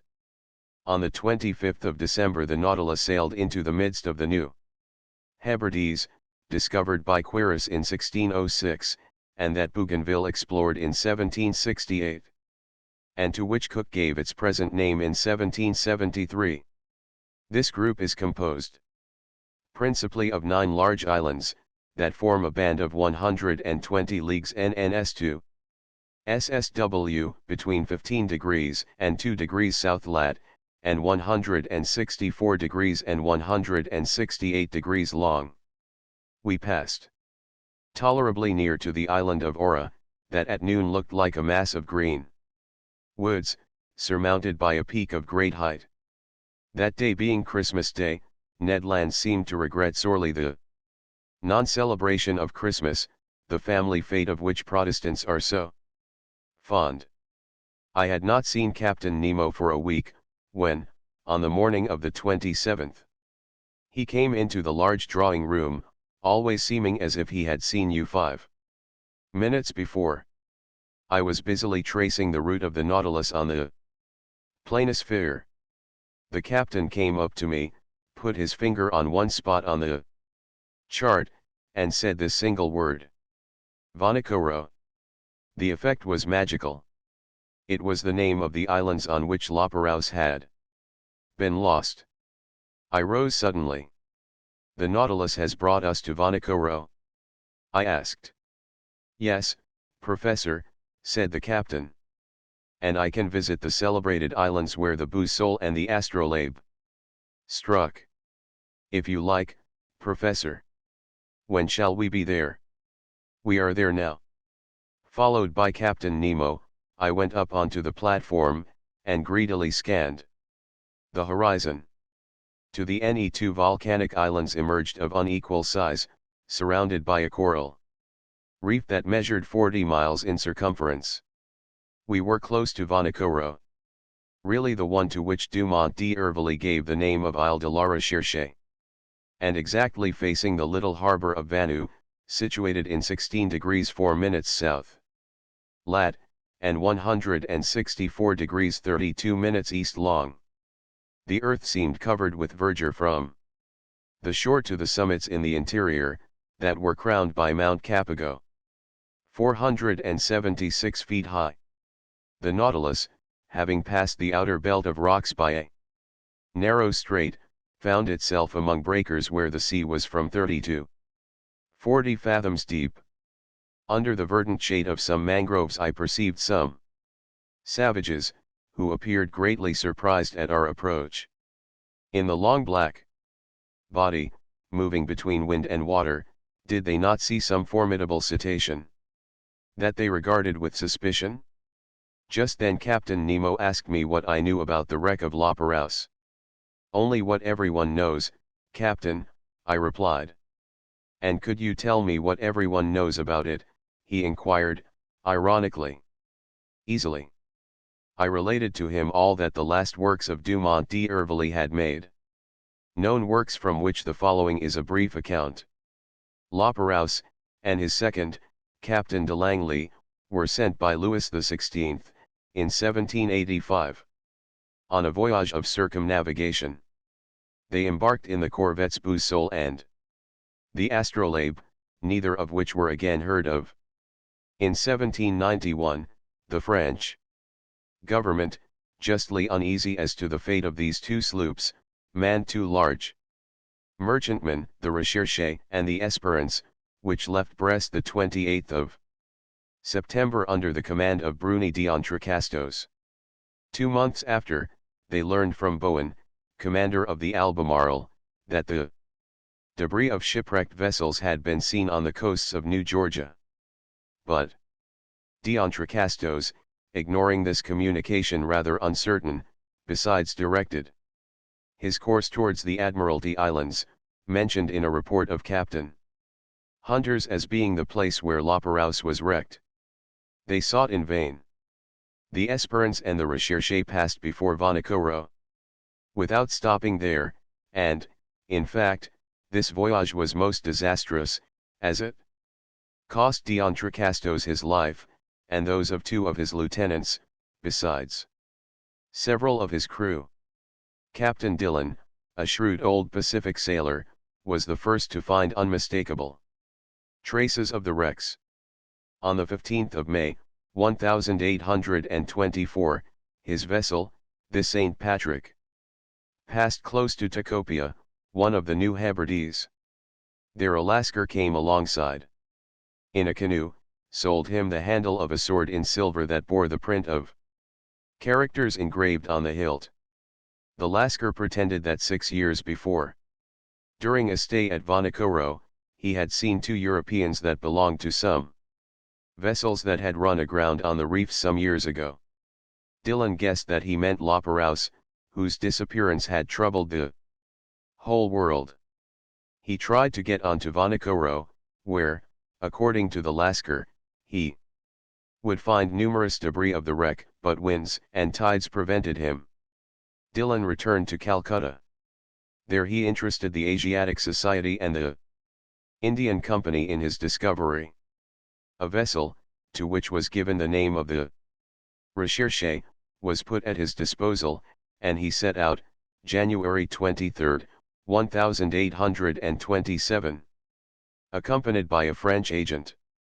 The Recherche, after touching at several points in the Pacific, cast anchor before Vanikoro, July 7, 1827, in that same harbor of Vanu where the Nautilus was at this time. There it collected numerous relics of the wreck: iron utensils, anchors, pulley strops, swivel guns, an 18-pound shot, fragments of astronomical instruments, a piece of crown work, and a bronze clock, bearing this inscription: Bazin ma fate, the mark of the foundry of the arsenal at Brest. About 1785. There could be no further doubt. Dillon, having made all inquiries, stayed in the unlucky place till October. Then he quitted Vanikoro, and directed his course towards New Zealand, put into Calcutta, April 7, 1828, and returned to France, where he was warmly welcomed by Charles X. But at the same time, without knowing Dillon's movements, Dumont d'Urville had already set out to find the scene of the wreck. And they had learned from a whaler that some medals and a cross of St. Louis had been found in the hands of some savages of Louisiade and New Caledonia. Dumont d'Urville, commander of the Astrolabe, had then sailed, and 2 months after Dillon had left Vanikoro he put into Hobart Town. There he learned the results of Dillon's inquiries, and found that a certain James Hobbs, second lieutenant of the Union of Calcutta, after landing on an island situated 8 degrees 18 minutes south lat, and 156 degrees 30 minutes long, had seen some iron bars and red stuffs used by the natives of these parts. Dumont d'Urville, much perplexed, and not knowing how to credit the reports of low-class journals, decided to follow Dillon's track. On the 10th of February, 1828, the Astrolabe appeared off Tikopia, and took as guide and interpreter a deserter found on the island, made his way to Vanikoro. Sighted it on the 12th inst, lay among the reefs until the 14th, and not until the 20th did he cast anchor within the barrier in the harbor of Vanu. On the 23rd, several officers went round the island and brought back some unimportant trifles. The natives, adopting a system of denials and evasions, refused to take them to the unlucky place.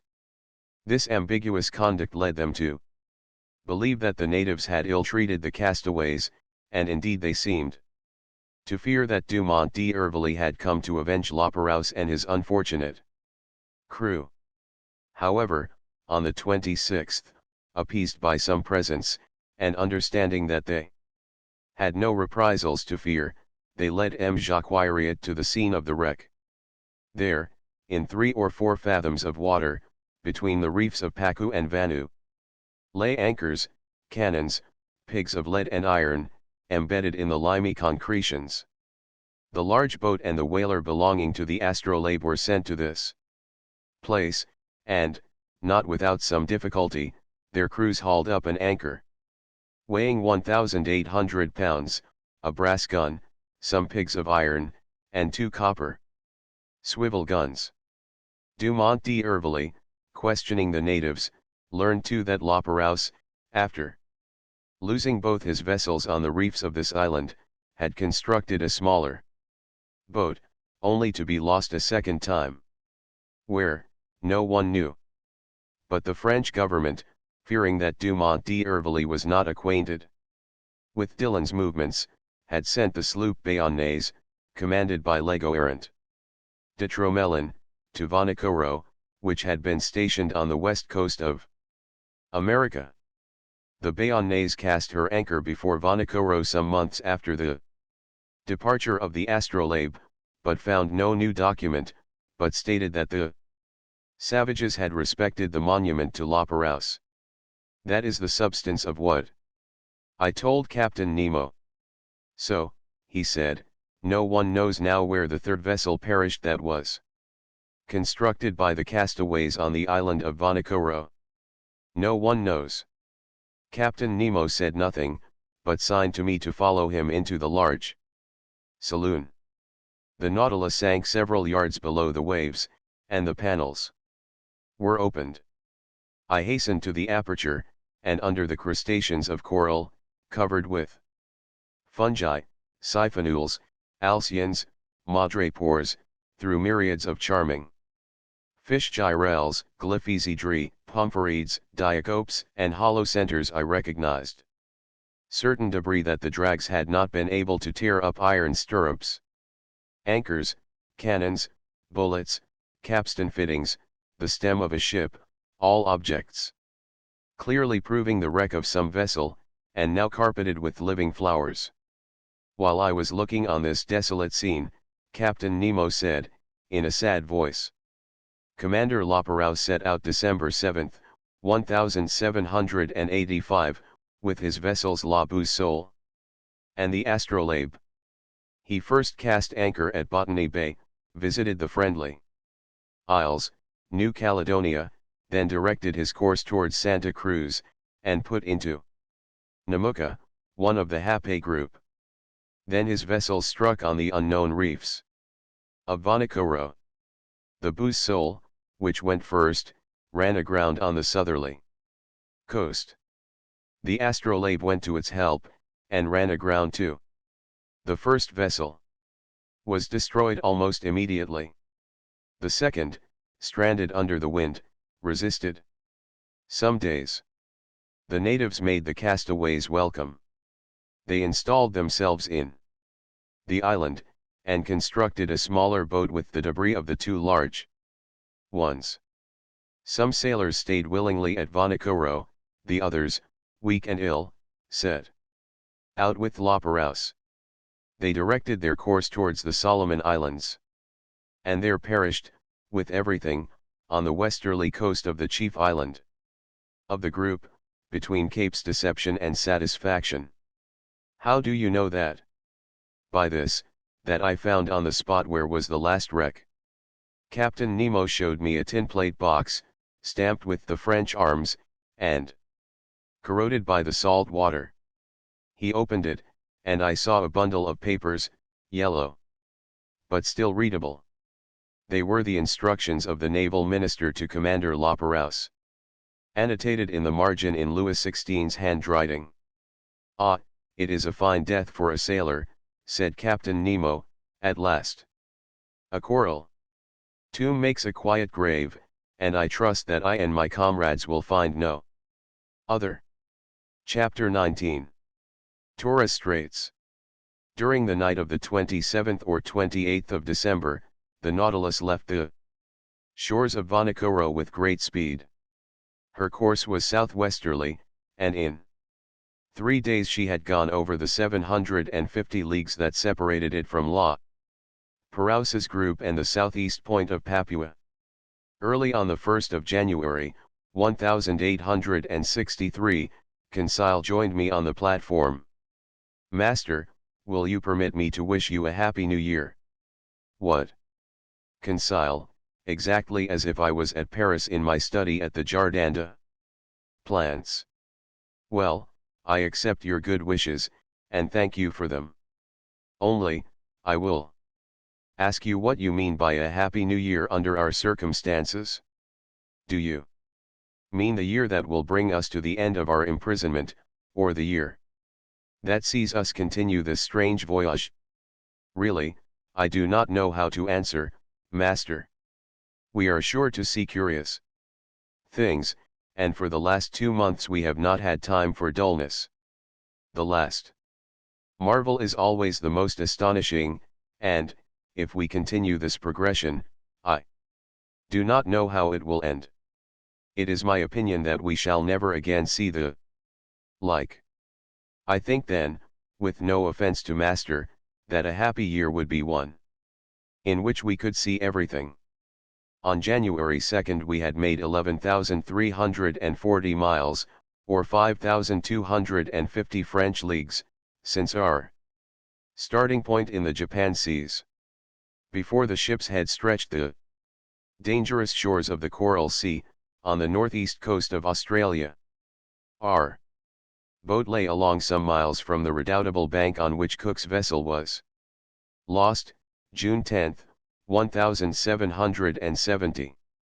The boat in which Cook was struck on a rock, and, if it did not sink, it was owing to a piece of coral that was broken by the shock, and fixed itself in the broken keel. I had wished to visit the reef, 360 leagues long, against which the sea, always rough, broke with great violence, with a noise like thunder. But just then the inclined planes drew the Nautilus down to a great depth, and I could see nothing of the high coral walls. I had to content myself with the different specimens of fish brought up by the nets. I remarked, among others, some Germans, a species of mackerel as large as a tunny, with bluish sides, and striped with transverse bands, that disappear with the animal's life. These fish followed us in shoals, and furnished us with very delicate food. We took also a large number of gilt heads, about 1½ inches long, tasting like dories, and flying piripeds like submarine swallows, which, in dark nights, light alternately the air and water with their phosphorescent light. Among the mollusks and zoophytes, I found in the meshes of the net several species of alcyanarians, echini, hammers, spurs, dials, cerites, and hyalii. The flora was represented by beautiful floating seaweeds, laminarii, and macrocysts, impregnated with the mucilage that transsuds through their pores, and among which I gathered an admirable Nemastoma Galini that was classed among the natural curiosities of the museum. 2 days after crossing the Coral Sea, January 4, we sighted the Papuan coasts. On this occasion, Captain Nemo informed me that his intention was to get into the Indian Ocean by the Strait of Torres. His communication ended there.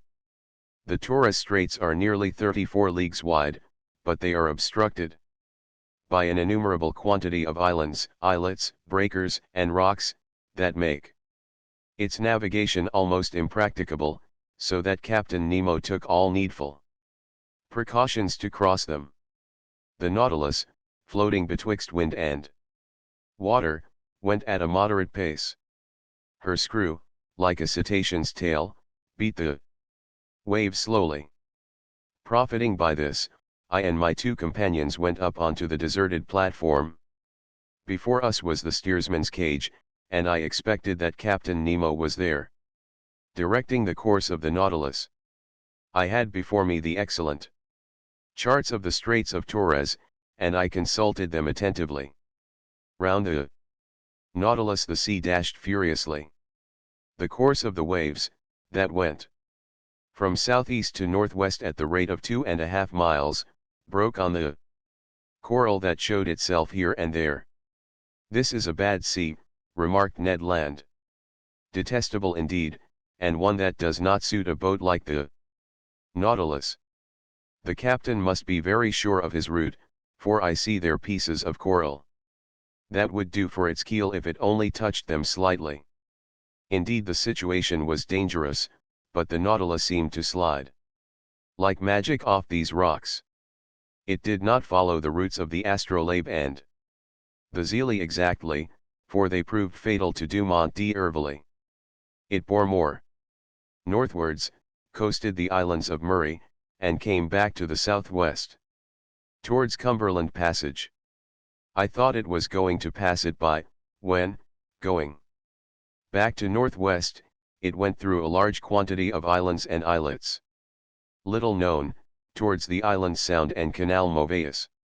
I wondered if Captain Nemo, foolishly imprudent, would steer his vessel into that pass where Dumont d'Urville's 2 corvettes touched, when, swerving again and cutting straight through to the west, he steered for the island of Gilboa. It was then 3 in the afternoon. The tide began to recede, being quite full.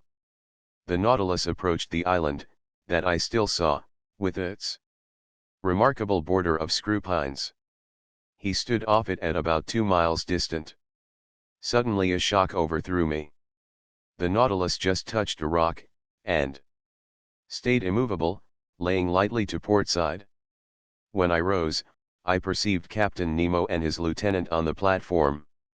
They were examining the situation of the vessel, and exchanging words in their incomprehensible dialect. She was situated thus: 2 miles, on the starboard side, appeared Gilboa, stretching from north to west like an immense arm. Towards the south and east, some coral showed itself, left by the ebb. We had run aground, and in one of those seas where the tides are middling, a sorry matter for the floating of the Nautilus. However, the vessel had not suffered, for her keel was solidly joined. But, if she could neither glide off nor move, she ran the risk of being forever fastened to these rocks, and then Captain Nemo's submarine vessel would be done for. I was reflecting thus, when the captain, cool and calm, always master of himself, approached me. "An accident?" I asked. "No, an incident. But an incident that will oblige you perhaps to become an inhabitant of this land from which you flee." Captain Nemo looked at me curiously, and made a negative gesture, as much as to say that nothing would force him to set foot on terra firma again. Then he said, "Besides, Amaranax, the Nautilus is not lost, it will carry you yet into the midst of the marvels of the ocean. Our voyage is only begun, and I do not wish to be deprived so soon of the honor of your company." "However, Captain Nemo," I replied, without noticing the ironical turn of his phrase, "the Nautilus ran aground in open sea. Now the tides are not strong in the Pacific, and, if you cannot lighten the Nautilus, I do not see how it will be rain-flagged." "The tides are not strong in the Pacific, you are right there, Professor, but in Torres Straits one finds still a difference of 1.5 yards between the level of high and low seas. Today is January 4th, and in 5 days the moon will be full. Now, I shall be very much astonished if that satellite does not raise these masses of water sufficiently, and render me a service that I should be indebted to her for." Having said this, Captain Nemo, followed by his lieutenant, redescended to the interior of the Nautilus. As to the vessel, it moved not, and was immovable, as if the coralline polypi had already walled it up with their indestructible cement. "Well, sir," said Ned Land, who came up to me after the departure of the captain. "Well, friend Ned, we will wait patiently for the tide on the 9th instant, for it appears that the moon will have the goodness to put it off again." "Really? Really? And this captain is not going to cast anchor at all, since the tide will suffice," said Conseil, simply. The Canadian looked at Conseil, then shrugged his shoulders. "Sir, you may believe me when I tell you that this piece of iron will navigate neither on nor under the sea again, it is only fit to be sold for its weight. I think, therefore, that the time has come to part company with Captain Nemo. Friend Ned, I do not despair of this stout Nautilus, as you do, and in 4 days we shall know what to hold to on the Pacific tides. Besides, flight might be possible if we were in sight of the English or Provençal coast, but on the Papuan shores, it is another thing, and it will be time enough to come to that extremity if the Nautilus does not recover itself again, which I look upon as a grave event. But do they know, at least, how to act circumspectly? There is an island, on That island there are trees, under those trees, terrestrial animals, bearers of cutlets and roast beef, to which I would willingly give a trial. In this, friend Ned is right, said Conseil, and I agree with him. Could not Master obtain permission from his friend Captain Nemo to put us on land, if only so as not to lose the habit of treading on the solid parts of our planet? I can ask him, but he will refuse. Will Master risk it? Asked Conseil, and we shall know how to rely upon the captain's amiability. To my great surprise, Captain Nemo gave me the permission I asked for, and he gave it very agreeably, without even exacting from me a promise to return to the vessel, but flight across New Guinea might be very perilous, and I should not have counseled Ned Land to attempt it. Better to be a prisoner on board the Nautilus than to fall into the hands of the natives. At 8 o'clock, armed with guns and hatchets, we got off the Nautilus. The sea was pretty calm, a slight breeze blew on land. Conseil and I rowing, we sped along quickly, and Ned steered in the straight passage that the breakers left between them. The boat was well handled, and moved rapidly. Ned Land could not restrain his joy. He was like a prisoner that had escaped from prison, and knew not that it was necessary to re-enter it. Meat. We are going to eat some meat, and what meat? He replied. Real game. No, bread, indeed. I do not say that fish is not good, we must not abuse it, but a piece of fresh venison, grilled on live coals, will agreeably vary our ordinary course. Glutton, said Conseil, he makes my mouth water. It remains to be seen, I said, if these forests are full of game, and if the game is not such as will hunt the hunter himself.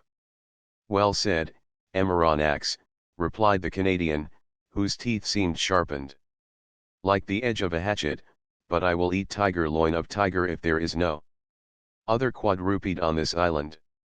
Friend Ned is uneasy about it, said Conseil. Whatever it may be, continued Ned Land, every animal with 4 paws without feathers, or with 2 paws without feathers, will be saluted by my first shot. Very well. Master Land's imprudences are beginning. Never fear, Emeronax, replied the Canadian, I do not want 25 minutes to offer you a dish of my sort. At 8:30 the Nautilus boat ran softly aground on a heavy sand. After having happily passed the coral reef that surrounds the island of Gilboa. Chapter XX. A few days on land. I was much impressed on touching land. Ned Land tried the soil with his feet, as if to take possession of it. However, it was only 2 months before that we had become, according to Captain Nemo, passengers on board the Nautilus, but, in reality, prisoners of its commander. In a few minutes we were within musket shot of the coast. The whole horizon was hidden behind a beautiful curtain of forest's enormous trees, the trunks of which attained a height of 200 feet, were tied to each other by garlands of bindweed, real natural hammocks, which a light breeze rocked. They were mimosas, figs, hibiscus, and palm trees, mingled together in profusion, and under the shelter of their verdant vault grew orchids, leguminous plants, and ferns. But, without noticing all these beautiful specimens of Papuan flora, the Canadian abandoned the agreeable for the useful. He discovered a cocoa tree, beat down some of the fruit, broke them, and we drank the milk and ate the nut, with a satisfaction that protested against the ordinary food on the Nautilus. Excellent, said Ned Land. Exquisite, replied Conseil. And I do not think, said the Canadian, that he would object to our introducing a cargo of cocoa nuts on board. I do not think he would, but he would not taste them. So much the worse for him, said Conseil. And so much the better for us, replied Ned Land. There will be more for us. One word only, Master Land, I said to the harpooner, who was beginning to ravage another coconut tree. Coconuts are good things, but before filling the canoe with them it would be wise to reconnoitre and see if the island does not produce some substance not less useful. Fresh vegetables would be welcome on board the Nautilus. Master is right, replied Conseil, and I propose to reserve 3 places in our vessel, one for fruits, the other for vegetables, and the third for the venison, of which I have not yet seen the smallest specimen. Conseil, we must not despair, said the Canadian. Let us continue, I returned, and lie in wait. Although the island seems uninhabited, it might still contain some individuals that would be less hard than we on the nature of game. Ho, ho, said Ned Land, moving his jaw significantly. Well, Ned, said Conseil. My word, returned the Canadian, I begin to understand the charms of anthropophagy. Ned. Ned. What are you saying? You, a man-eater? I should not feel safe with you, especially as I share your cabin. I might perhaps wake one day to find myself half devoured. Friend Conseil, I like you much, but not enough to eat you unnecessarily. I would not trust you, replied Conseil. But enough. We must absolutely bring down some game to satisfy this cannibal, or else one of these fine mornings Master will find only pieces of his servant to serve him. While we were talking thus, we were penetrating the somber arches of the forest, and for 2 hours we surveyed it in all directions. Chance rewarded our search for eatable vegetables, and one of the most useful products of the tropical zones furnished us with precious food that we missed on board. I would speak of the breadfruit tree, very abundant in the island of Gilboa, and I remarked chiefly the variety destitute of seeds, which bears in Malaya the name of rima. Ned Land knew these fruits well. He had already eaten many during his numerous voyages, and he knew how to prepare the eatable substance. Moreover, the sight of them excited him, and he could contain himself no longer. Master, he said, I shall die if I do not taste a little of this breadfruit pie. Taste it, friend Ned, taste it as you want. We are here to make experiments, make them. It won't take long, said the Canadian. And, provided with a lentil, he lighted a fire of dead wood that crackled joyously. During this time, Conseil and I chose the best fruits of the breadfruit. Some had not then attained a sufficient degree of maturity, and their thick skin covered a white but rather fibrous pulp. Others, the greater number yellow and gelatinous, waited only to be picked. These fruits enclosed no kernel.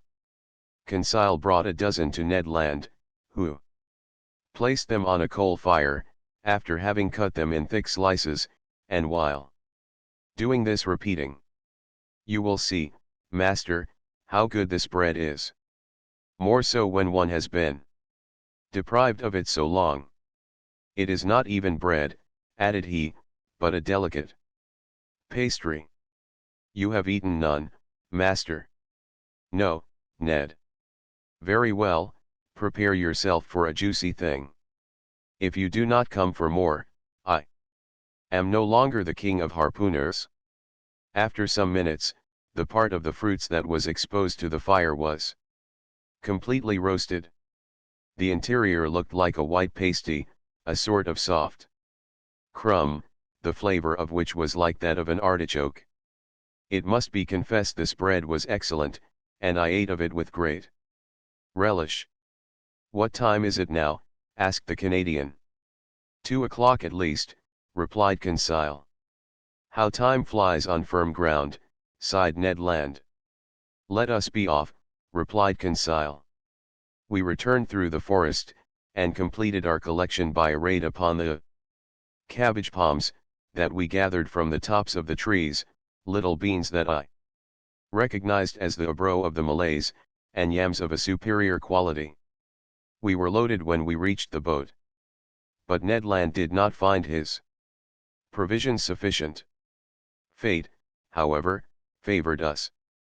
Just as we were pushing off, he perceived several trees, from 25 to 30 feet high, a species of palm tree. At last, at 5 o'clock in the evening, loaded with our riches, we quitted the shore, and half an hour after we hailed the Nautilus. No one appeared on our arrival. The enormous iron-plated cylinder seemed deserted. The provisions embarked, I descended to my chamber, and after supper slept soundly. The next day, January 6th, nothing new on board. Not a sound inside, not a sign of life. The boat rested along the edge, in the same place in which we had left it. We resolved to return to the island. Ned Land hoped to be more fortunate than on the day before with regard to the hunt, and wished to visit another part of the forest. At dawn we set off. The boat, carried on by the waves that flowed to shore, reached the island in a few minutes. We landed, and, thinking that it was better to give in to the Canadian, we followed Ned Land, whose long limbs threatened to distance us. He wound up the coast towards the west, then, fording some torrents, he gained the high plain that was bordered with admirable forests. Some kingfishers were rambling along the water courses, but they would not let themselves be approached. Their circumspection proved to me that these birds knew what to expect from bips of our species, and I concluded that, if the island was not inhabited, at least human beings occasionally frequented it. After crossing a rather large prairie, we arrived at the skirts of a little wood that was enlivened by the songs and flight of a large number of birds. "There are only birds," said Conseil. "But they are eatable," replied the harpooner. "I do not agree with you, friend Ned, for I see only parrots there." "Friend Conseil," said Ned, gravely, "the parrot is like pheasant to those who have nothing else. And," I added, "this bird, suitably prepared, is worth knife and fork." Indeed, under the thick foliage of this wood, a world of parrots were flying from branch to branch, only needing a careful education to speak the human language. For the moment, they were chattering with parrots of all colors, and grave cockatoos, who seemed to meditate upon some philosophical problem, whilst brilliant red lories passed like a piece of bunting carried away by the breeze. Papuans, with the finest azure colors, and in all a variety of winged things. Most charming to behold, but few eatable. However, a bird peculiar to these lands, and which has never passed the limits of the Aru and Papuan Islands, was wanting in this collection. But fortune reserved it for me before long. After passing through a moderately thick copse, we found a plain obstructed with bushes. I saw then those magnificent birds, the disposition of whose long feathers obliges them to fly against the wind. Their undulating flight, graceful aerial curves, and the shading of their colors, attracted and charmed one's looks. I had no trouble in recognizing them. "Birds of paradise!" I exclaimed. "The Malays, who carry on a great trade in these birds with the Chinese, have several means that we could not employ for taking them. Sometimes they put snares on the top of high trees that the birds of paradise prefer to frequent. Sometimes they catch them with a viscous birdlime that paralyzes their movements. They even go so far as to poison the fountains that the birds generally drink from. But we were obliged to fire at them during flight, which gave us few chances to bring them down, and, indeed, we vainly exhausted one half our ammunition. About 11 o'clock in the morning, the first range of mountains that form the center of the island was traversed, and we had killed nothing. Hunger drove us on. The hunters had relied on the products of the chase, and they were wrong. Happily Conseil, to his great surprise, made a double shot and secured breakfast. He brought down a white pigeon and a wood pigeon, which, cleverly plucked and suspended from a skewer, was roasted before a red fire of dead wood. While these interesting birds were cooking, Ned prepared the fruit of the bread tree. Then the wood pigeons were devoured to the bones, and declared excellent. The nutmeg, with which they are in the habit of stuffing their crops, flavors their flesh and renders it delicious eating. Now, Ned, what do you miss now? Some four-footed game, Amaranax.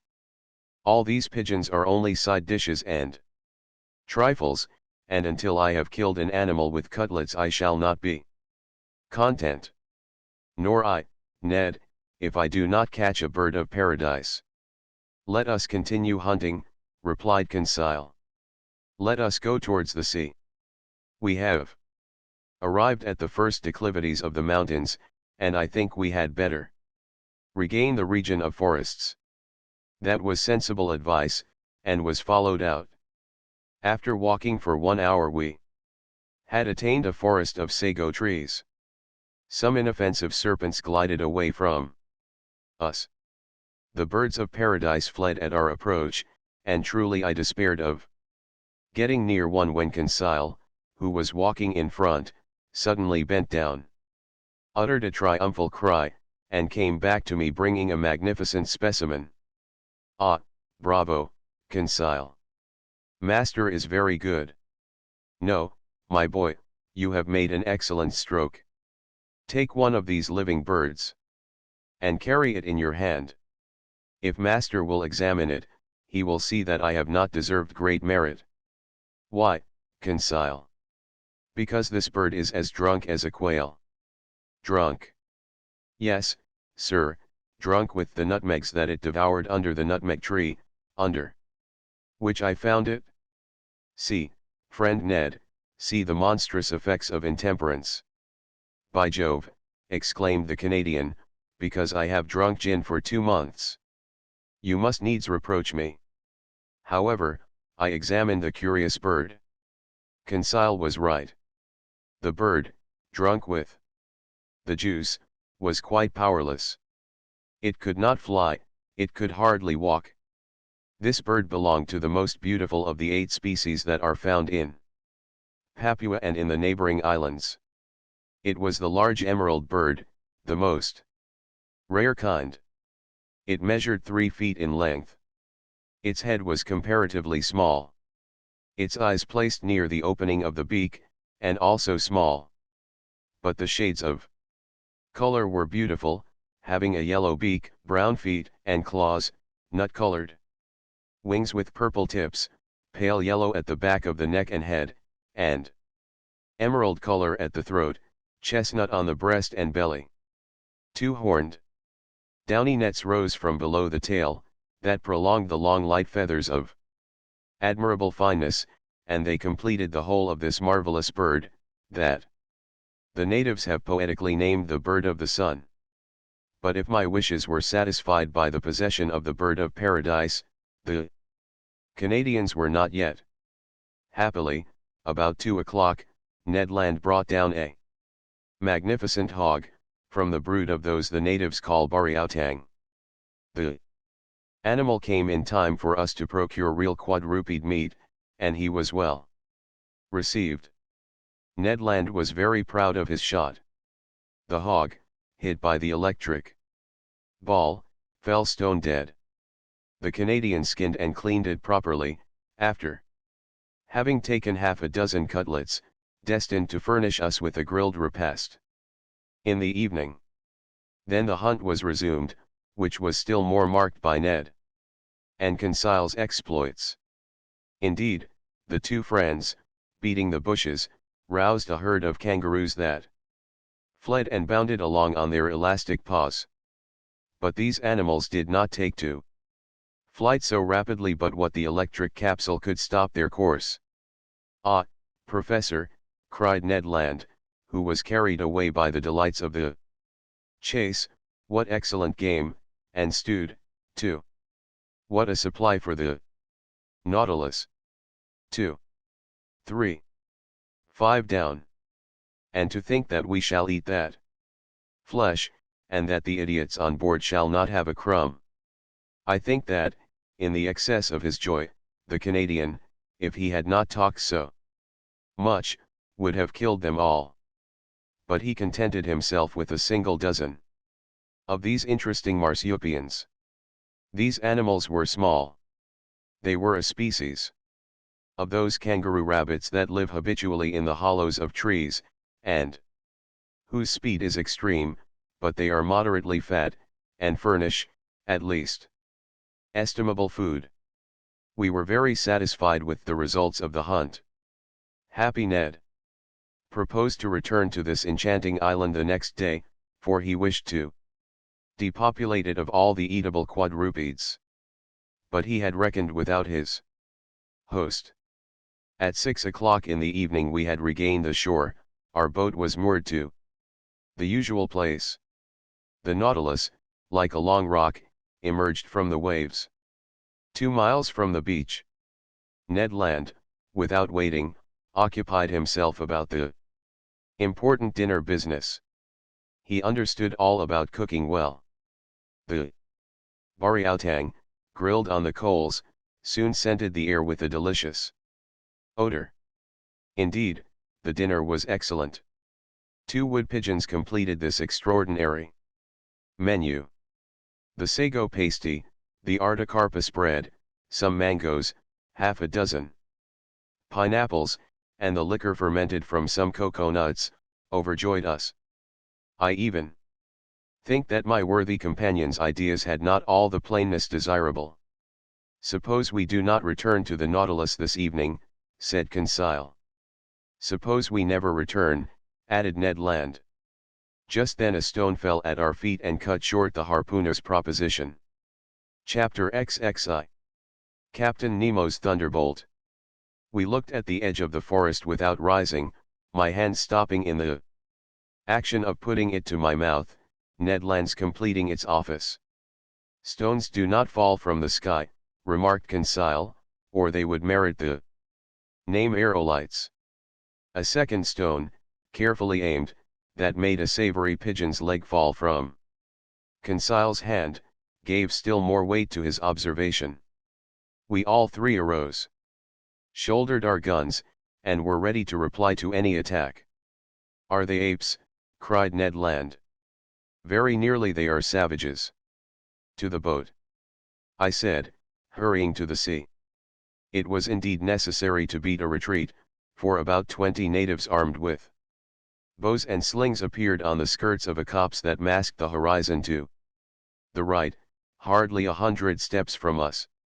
Our boat was moored about 60 feet from us. The savages approached us, not running, but making hostile demonstrations. Stones and arrows fell thickly.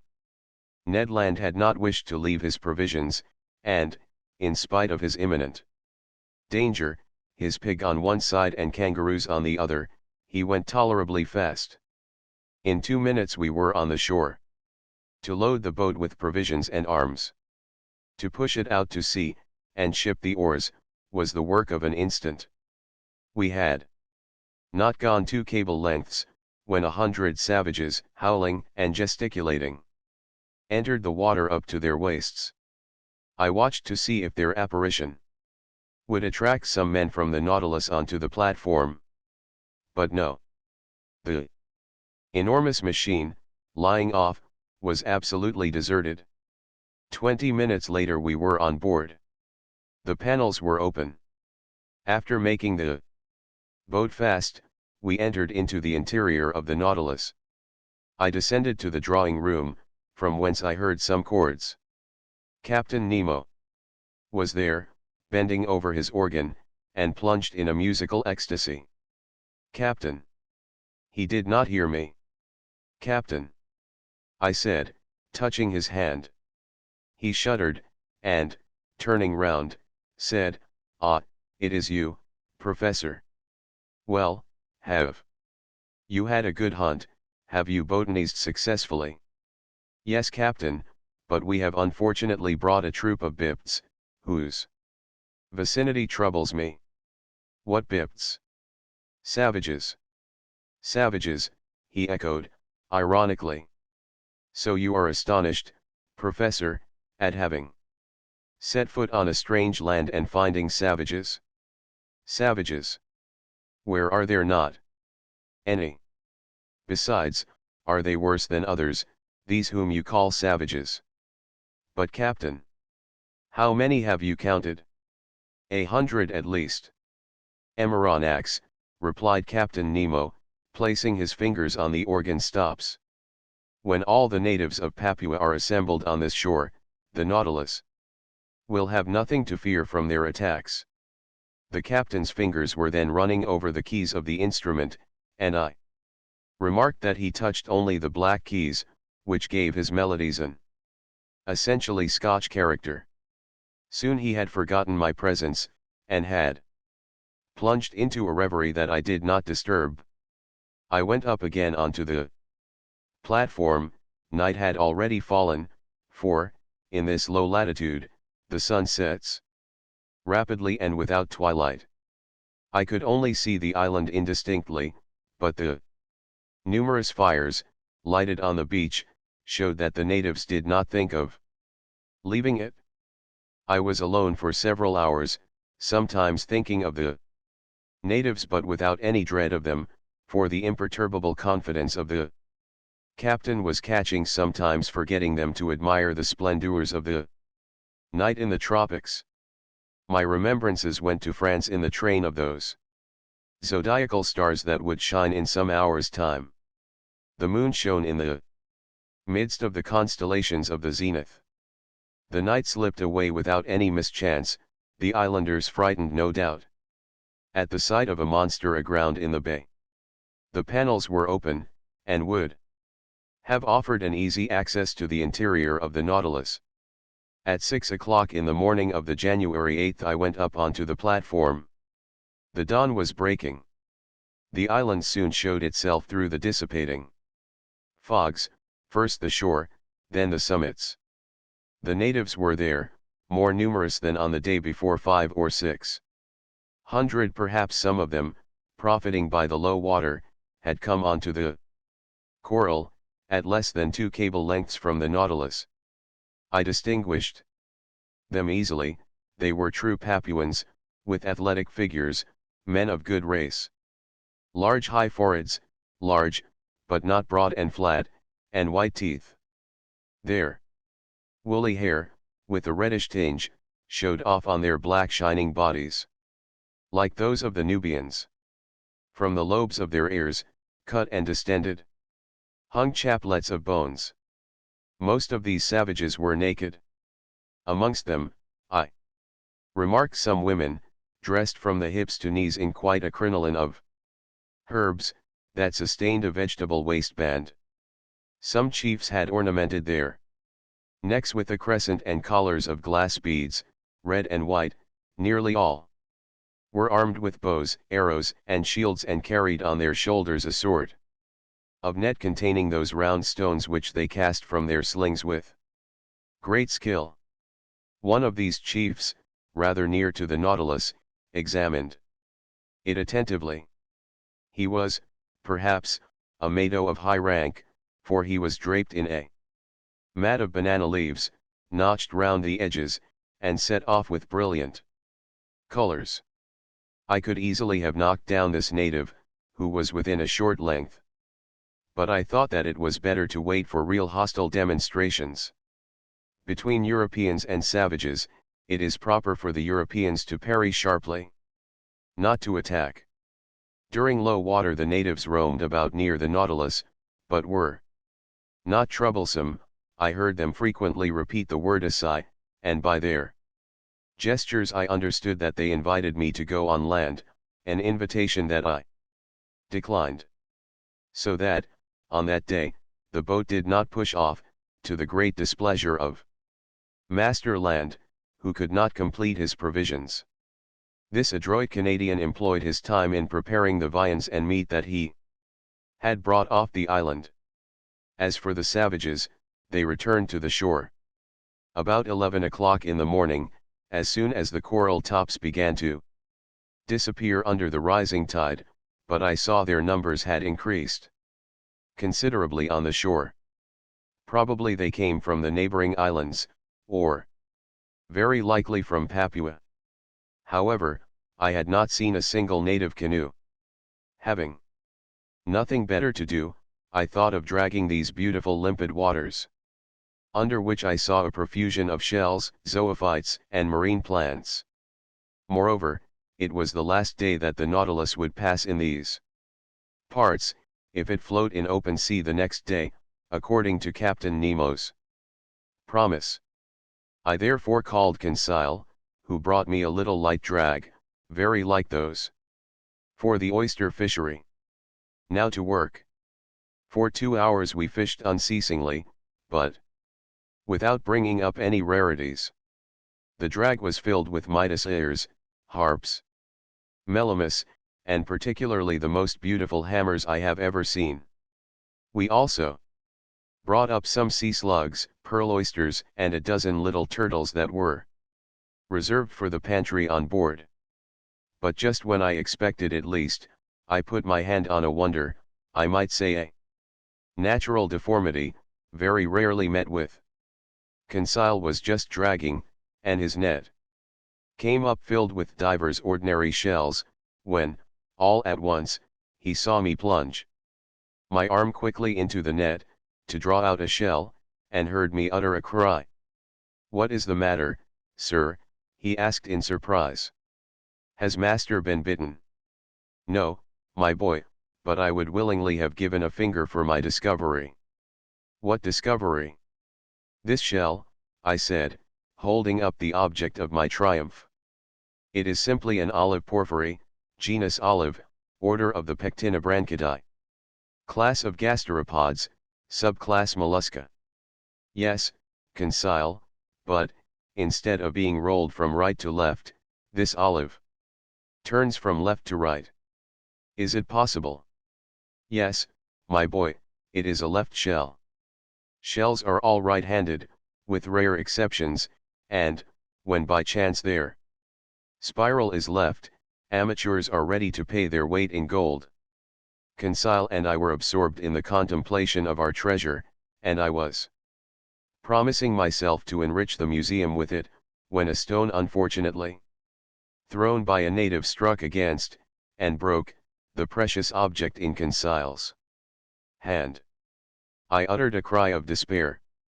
Conseil took up his gun, and aimed at a savage who was poising his sling at 10 yards from him. I would have stopped him, but his blow took effect and broke the bracelet of amulets which encircled the arm of the savage. Conseil seized his gun. "Conseil," cried I. "Conseil." "Well, sir, do you not see that the cannibal has commenced the attack?" "A shell is not worth the life of a man," said I. "Ah, the scoundrel," cried Conseil, "I would rather he had broken my shoulder." Conseil was in earnest, but I was not of his opinion. However, the situation had changed some minutes before, and we had not perceived. A score of canoes surrounded the Nautilus. These canoes, scooped out of the trunk of a tree, long, narrow, well adapted for speed, were balanced by means of a long bamboo pole, which floated on the water. They were managed by skillful, half-naked paddlers, and I watched their advance with some uneasiness. It was evident that these Papuans had already had dealings with the Europeans and knew their ships. But this long iron cylinder anchored in the bay, without masts or chimneys, what could they think of it? Nothing good, for at first they kept at a respectful distance. However, seeing it motionless, by degrees they took courage, and sought to familiarize themselves with it. Now this familiarity was Precisely what it was necessary to avoid. Our arms, which were noiseless, could only produce a moderate effect on the savages, who have little respect for aught but blustering things. The thunderbolt without the reverberations of thunder would frighten man but little, though the danger lies in the lightning, not in the noise.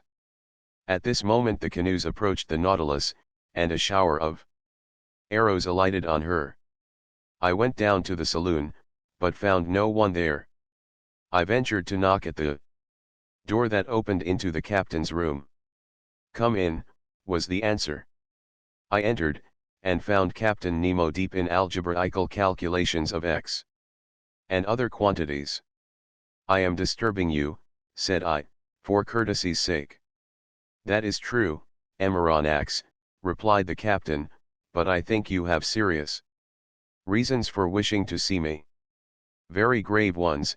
The natives are surrounding us in their canoes, and in a few minutes we shall certainly be attacked by many hundreds of savages." "Ah," said Captain Nemo quietly, "they are come with their canoes." "Yes, sir." "Well, sir, we must close the hatches." "Exactly, and I came to say to you." "Nothing can be more simple," said Captain Nemo. And, pressing an electric button, he transmitted an order to the ship's crew. "It is all done, sir," said he, after some moments. "The pinnace is ready, and the hatches are closed. You do not fear, I imagine, that these gentlemen could stave in walls on which the balls of your frigate have had no effect." "No, Captain, but a danger still exists." "What is that, sir?" "It is that tomorrow, at about this hour, we must open the hatches to renew the air of the Nautilus.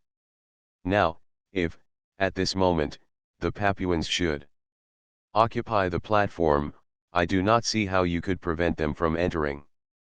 "Then, sir, you suppose that they will board us?" "I am certain of it." "Well, sir, let them come. I see no reason for hindering them. After all, these Papuans are poor creatures, and I am unwilling that my visit to the island should cost the life of a single one of these wretches." Upon that I was going away, but Captain Nemo detained me, and asked me to sit down by him. He questioned me with interest about our excursions on shore, and our hunting, and seemed not to understand the craving for meat that possessed the Canadian. Then the conversation turned on various subjects, and, without being more communicative, Captain Nemo showed himself more amiable. Amongst other things, we happened to speak of the situation of the Nautilus, run aground in exactly the same spot in this strait where Dumont d'Urville was nearly lost. Apropos of this d'Urville was one of your great sailors, said the captain to me, one of your most intelligent navigators. He is the captain cook of you Frenchmen. Unfortunate man of science, after having braved the icebergs of the South Pole, the coral reefs of Oceania, the cannibals of the Pacific, to perish miserably in a railway train. If this energetic man could have reflected during the last moments of his life, what must have been uppermost in his last thoughts, do you suppose?" So speaking, Captain Nemo seemed moved, and his emotion gave me a better opinion of him. Then, chart in hand, we reviewed the travels of the French navigator, his voyages of circumnavigation, his double detention at the South Pole, which led to the discovery of Adelaide and Louis Philippe, and fixing the hydrographical bearings of the principal islands of Oceania. "That which your d'Urville has done on the surface of the seas," said Captain Nemo, "that have I done under them, and more easily, more completely than he. The Astrolabe and the Zelee, incessantly tossed about by the hurricane, could not be worth the Nautilus, quiet repository of labor that she is, truly motionless in the midst of the waters.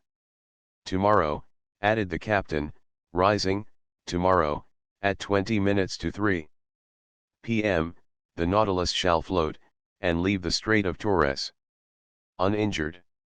Having curtly pronounced these words, Captain Nemo bowed slightly.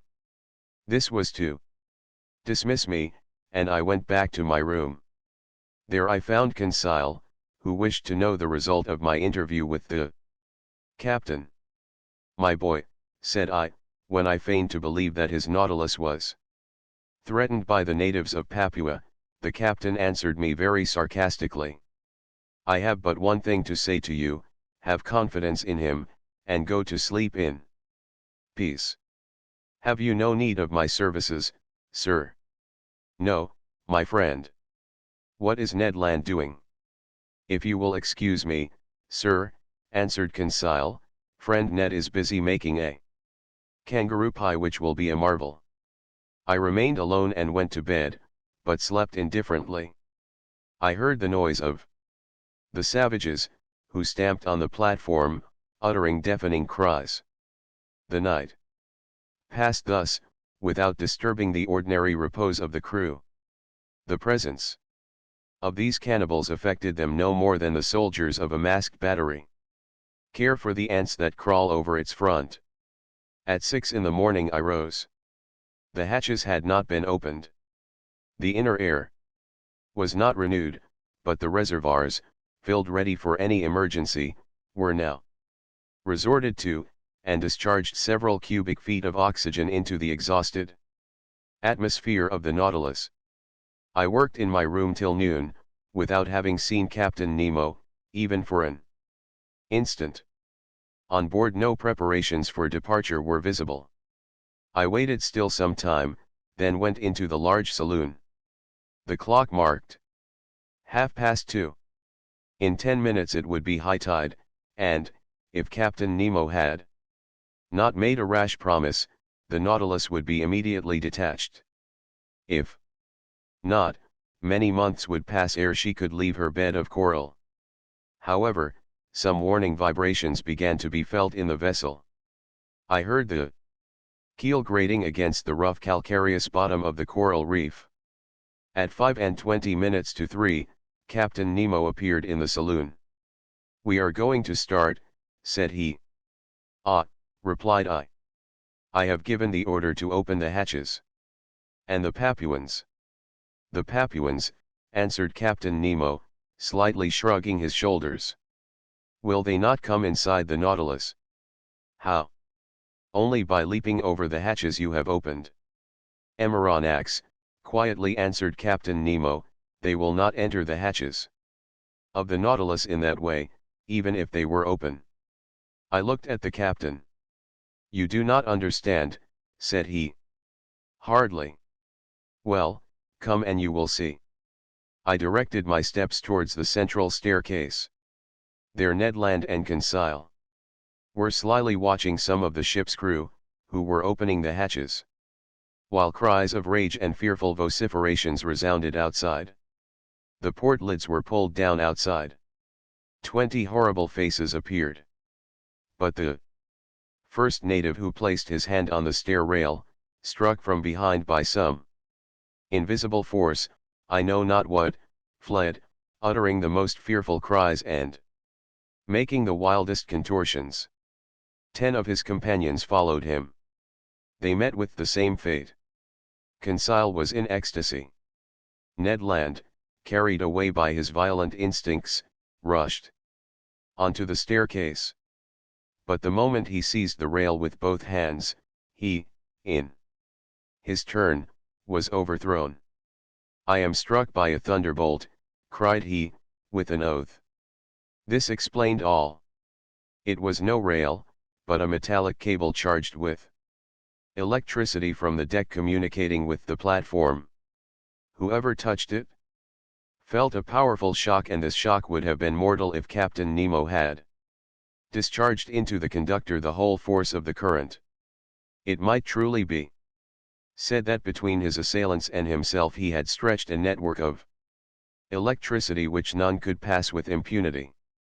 Meanwhile, the exasperated Papuans had beaten a retreat paralyzed with terror.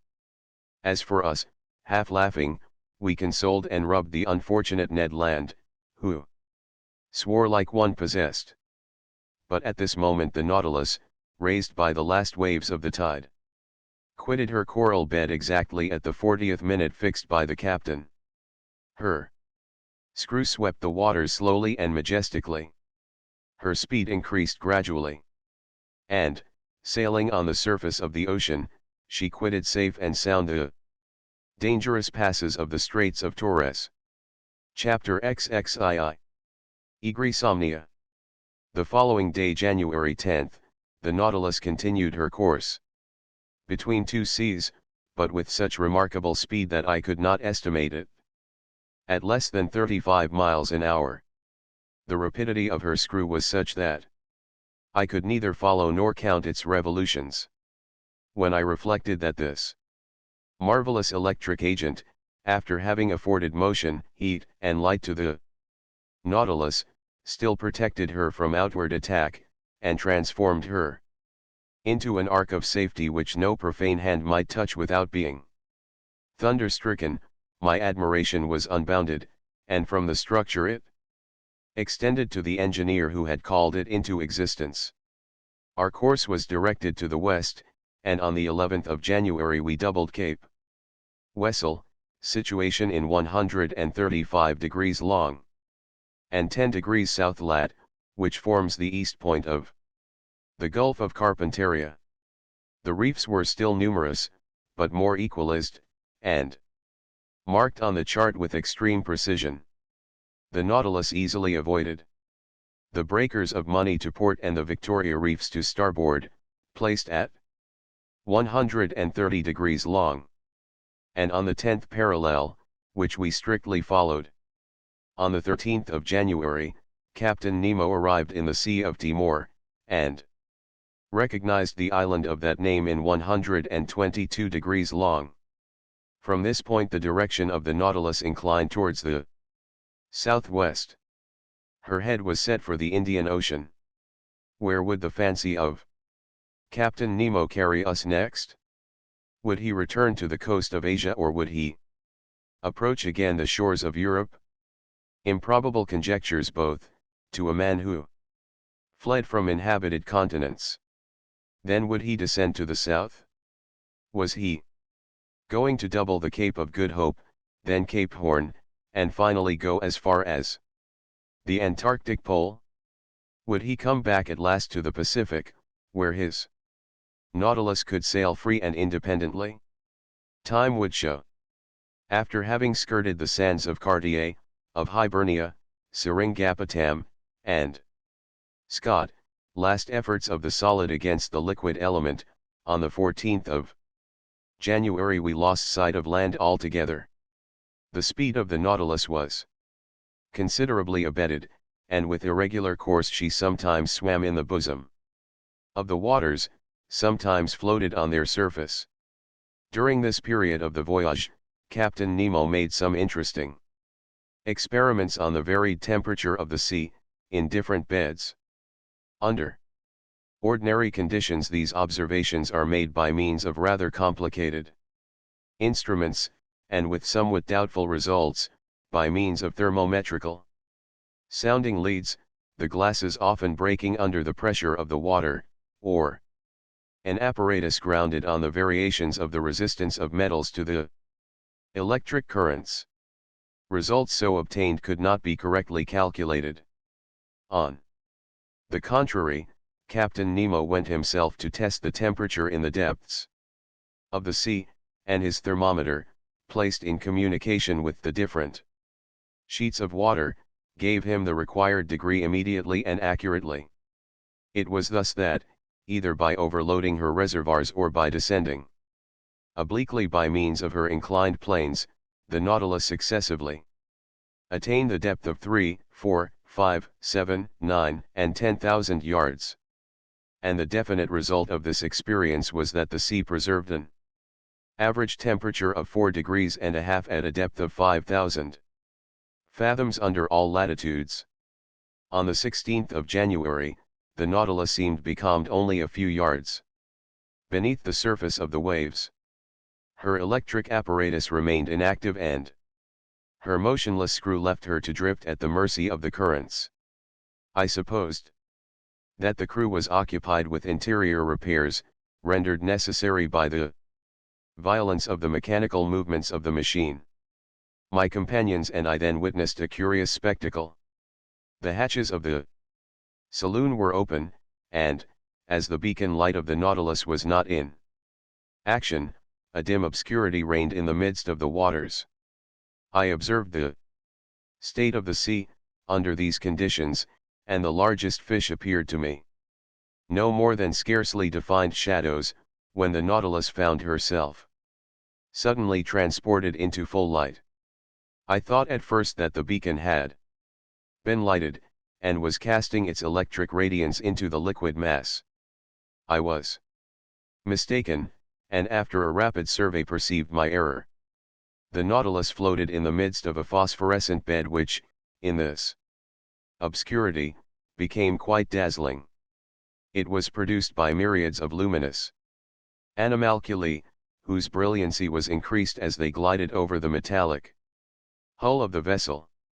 I was surprised by lightning in the midst of these luminous sheets, as though they had been rivulets of lead melted in an ardent furnace, or metallic masses brought to a white heat, so that, by force of contrast, certain portions of light appeared to cast a shade in the midst of the general ignition, from which all shade seemed banished. No, this was not the calm irradiation of our ordinary lightning. There was unusual life and vigor. This was truly living light. In reality, it was an infinite agglomeration of colored infusoria, of veritable globules of jelly, provided with a thread-like tentacle, and of which as many as 25,000 have been counted in less than 2 cubic half-inches of water. During several hours the Nautilus floated in these brilliant waves, and our admiration increased as we watched the marine monsters disporting themselves like salamanders.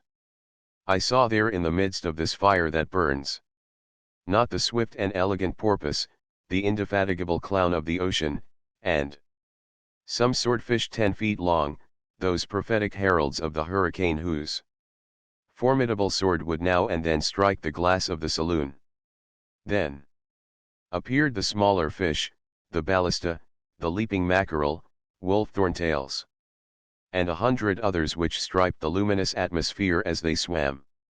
This dazzling spectacle was enchanting. Perhaps some atmospheric condition increased the intensity of this phenomenon.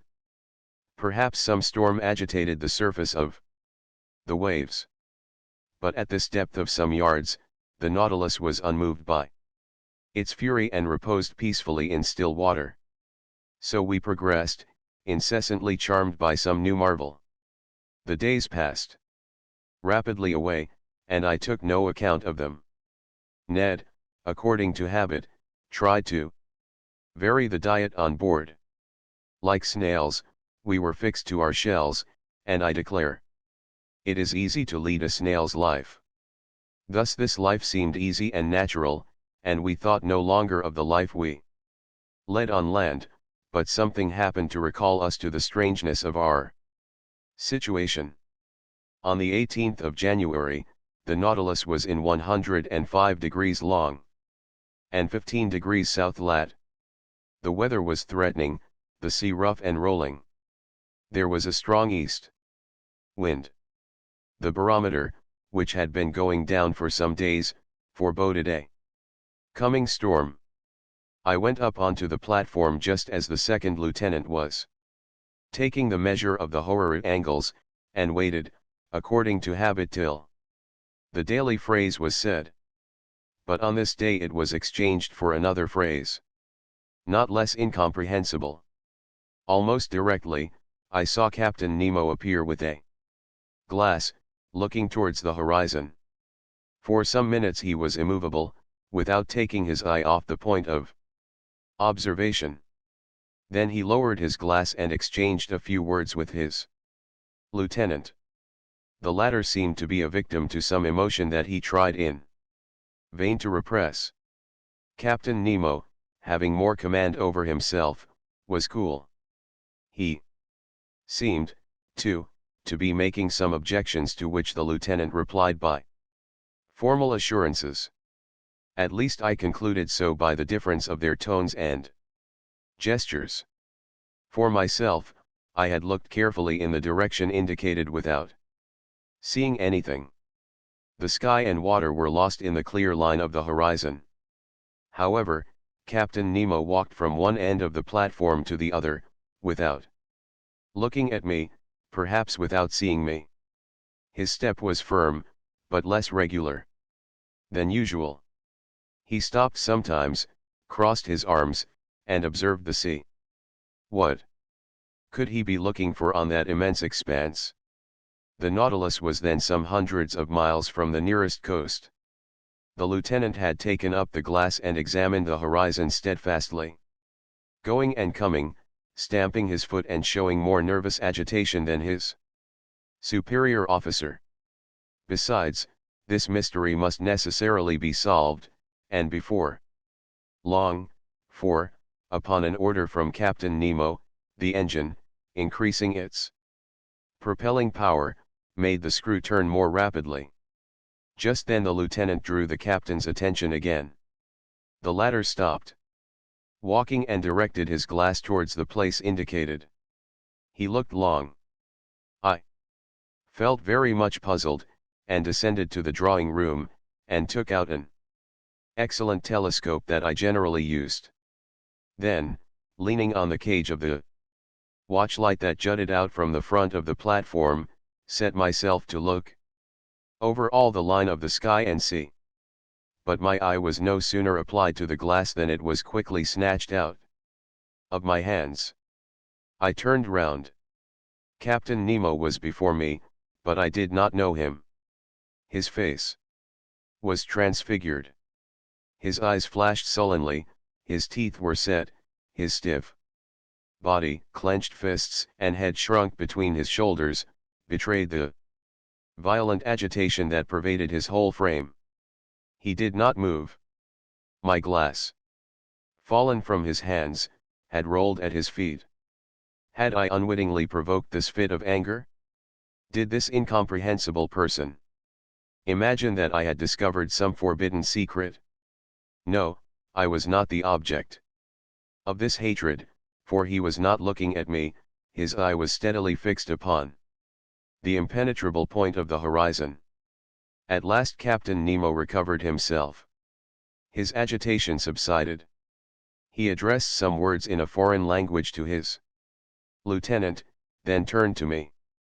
"Amaranax," he said, in rather an imperious tone, "I require you to keep one of the conditions that bind you to me." "What is it, Captain?" "You must be confined, with your companions, until I think fit to release you." "You are the master," I replied, looking steadily at him. "But may I ask you one question?" "None, sir." There was no resisting this imperious command, it would have been useless.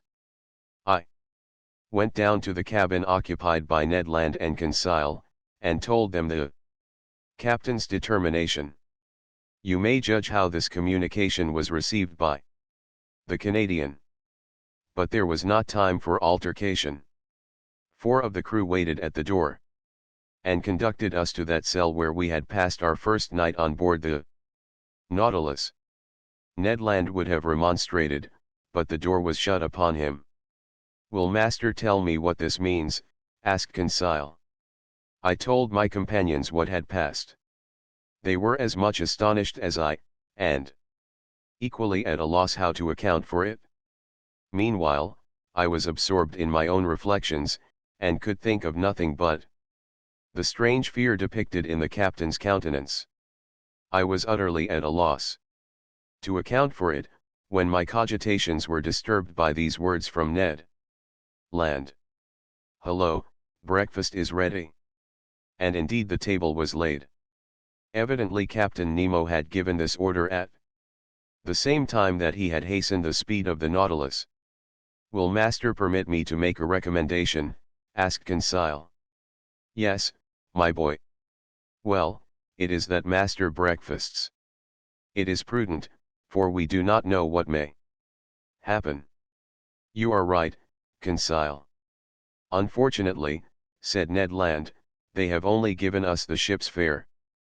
Friend Ned, asked Consile, what would you have said if the breakfast had been entirely forgotten? This argument cut short the harpooner's recriminations. We sat down to table. The meal was eaten in silence. Just then the luminous globe that lighted the cell went out, and left us in total darkness. Ned Land was soon asleep, and what astonished me was that Consile went off into a heavy slumber. I was thinking what could have caused his irresistible drowsiness, when I felt my brain becoming stupefied. In spite of my efforts to keep my eyes open, they would close. A painful suspicion seized me. Evidently soporific substances had been mixed with the food we had just taken. Imprisonment was not enough to conceal Captain Nemo's projects from us, sleep was more necessary. I then heard the panels shut. The undulations of the sea, which caused a slight rolling motion, ceased. Had the Nautilus quitted the surface of the ocean? Had it gone back to the motionless bed of water? I tried to resist sleep. It was impossible. My breathing grew weak. I felt a mortal cold freeze my stiffened and half-paralyzed limbs.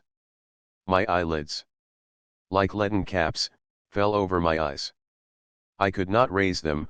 A morbid sleep, full of hallucinations, bereft me of my being. Then the visions disappeared, and left me in complete insensibility.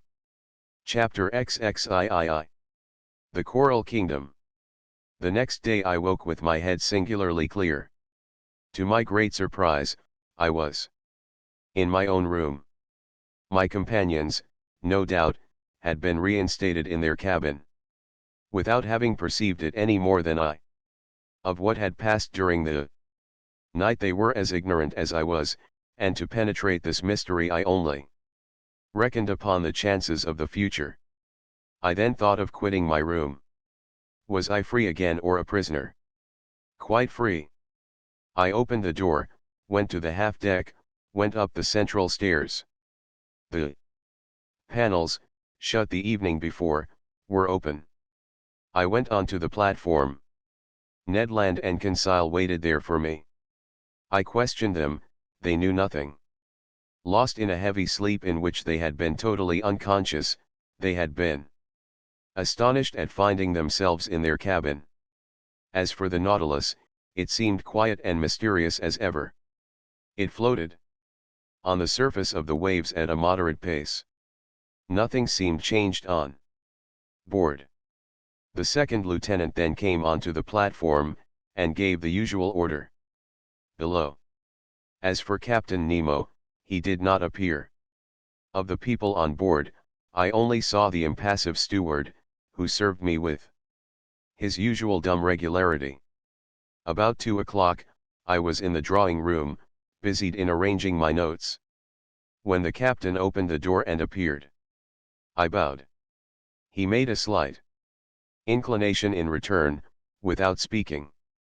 I resumed my work, hoping that he would perhaps give me some explanation of the events of the preceding night. He made none. I looked at him. He seemed fatigued, his heavy eyes had not been refreshed by sleep, his face looked very sorrowful. He walked to and fro, sat down and got up again, took a chance book, put it down, consulted his instruments without taking his habitual notes, and seemed restless and uneasy. At last, he came up to me, and said, "Are you a doctor, Amaranax?" I so little expected such a question that I stared some time at him without answering. "Are you a doctor?" he repeated. "Several of your colleagues have studied medicine." "Well," said I am a doctor and resident surgeon to the hospital. I Practiced several years before entering the museum. Very well, sir. My answer had evidently satisfied the captain. But, not knowing what he would say next, I waited for other questions, reserving my answers according to circumstances. Emeronax, will you consent to prescribe for one of my men? He asked. Is he ill? Yes. I am ready to follow you. Come, then. I own my heartbeat, I do not know why. I saw certain connection between the illness of one of the crew and the events of the day before, and this mystery interested me at least as much as the sick man. Captain Nemo conducted me to the poop of the Nautilus, and took me into a cabin situated near the sailors' quarters. There, on a bed, lay a man about 40 years of age, with a resolute expression of countenance, a true type of an Anglo-Saxon. I leaned over him. He was not only ill, he was wounded. His head, swathed in bandages covered with blood, lay on a pillow. I undid the bandages, and the wounded man looked at me with his large eyes and gave no sign of pain as I did. It was a horrible wound. The skull, shattered by some deadly weapon, left the brain exposed, which was much injured. Clots of blood had formed in the bruised and broken mass, in color like the dregs of wine. There was both contusion and suffusion of the brain. His breathing was slow, and some spasmodic movements of the muscles agitated his face. I felt his pulse. It was intermittent. The extremities of the body were growing cold already, and I saw death must inevitably ensue. After dressing the unfortunate man's wounds, I readjusted the bandages on his head, and turned to Captain Nemo. What caused this wound? I asked. What does it signify? He replied, evasively. A shock has broken one of the levers of the engine, which struck myself. But your opinion as to his state? I hesitated before giving it. You may speak, said the captain. This man does not understand French. I gave a last look at the wounded man. He will be dead in 2 hours. Can nothing save him? Nothing. Captain Nemo's hand contracted, and some tears glistened in his eyes, which I thought incapable of shedding any. For some moments I still watched the dying man, whose life ebbed slowly. His pallor increased under the electric light that was shed over his deathbed. I looked at his intelligent forehead, furrowed with premature wrinkles, produced probably by misfortune and sorrow. I tried to learn the secret of his life from the last words that escaped his lips. You can go now, Emeronax, said the captain. I left him in the dying man's cabin, and returned to my room much affected by this scene. During the whole day, I was haunted by uncomfortable suspicions. And at night I slept badly, and between my broken dreams I fancied I heard distant sighs like the notes of a funeral psalm. Were they the prayers of the dead, murmured in that language that I could not understand? The next morning I went onto the bridge. Captain Nemo was there before me. As soon as he perceived me he came to me. Professor, will it be convenient to you to make a submarine excursion today? With my companions? I asked. If they like. We obey your orders, Captain. Will you be so good then as to put on your cork jackets? It was not a question of dead or dying. I rejoined Ned Land and Conseil, and told them of Captain Nemo's proposition. Conseil hastened to accept it, and this time the Canadian seemed quite willing to follow our example. It was 8 o'clock in the morning. At 8:30 we were equipped for this new excursion, and provided with 2 contrivances for light and breathing. The double door was open, and, accompanied by Captain Nemo, who was followed by a dozen of the crew, we set foot, at a depth of about 30 feet, on the solid bottom on which the Nautilus rested. A slight declivity ended in an uneven bottom, at 15 fathoms depth. This bottom differed entirely from the one I had visited on my first excursion under the waters of the Pacific Ocean. Here, there was no fine sand, no submarine prairies, no sea forest. I immediately recognized that marvelous region in which, on that day, the captain did the honors to us. It was the Coral Kingdom. The light produced 1,000 charming varieties, playing in the midst of the branches that were so vividly colored. I seemed to see the membranous and cylindrical tubes tremble beneath the undulation of the waters. I was tempted to gather their fresh petals, ornamented with delicate tentacles, some just blown, the others budding, while a small fish, swimming swiftly, touched them slightly, like flights of birds. But if my hand approached these living flowers, these animated, sensitive plants, the whole colony took alarm. The white petals re-entered their red cases, the flowers faded as I looked, and the bush changed into a block of stony knobs. Chance had thrown me just by the most precious specimens of the zoophyte. This coral was more valuable than that found in the Mediterranean, on the coasts of France, Italy, and Barbary. Its tints justified the poetical names of flower of blood, and froth of blood, that trade has given to its most beautiful productions. Coral is sold for £20 per ounce, and in this place the watery beds would make the fortunes of a company of coral divers. This precious matter, often confused with other polypi, formed then the inextricable plots called Maxiota, and on which I noticed several beautiful specimens of pink coral. But soon the bushes contract, and the arborizations increase. Real petrified thickets, long joints of fantastic architecture, were disclosed before us. Captain Nemo placed himself under a dark gallery, where by a slight declivity we reached a depth of 100 yards.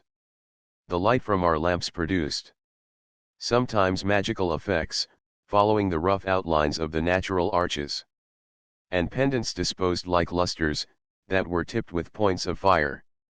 At last, after walking 2 hours, we had attained a depth of about 300 yards, that is to say, the extreme limit on which coral begins to form.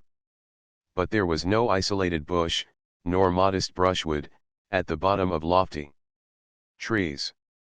It was an immense forest of large mineral vegetations, enormous petrified trees, united by garlands of elegant sea bindweed, all adorned with clouds and reflections. We passed freely under their high branches, lost in the shade of the waves. Captain Nemo had stopped. I and my companions halted, and, turning round, I saw his men were forming a semicircle round their chief.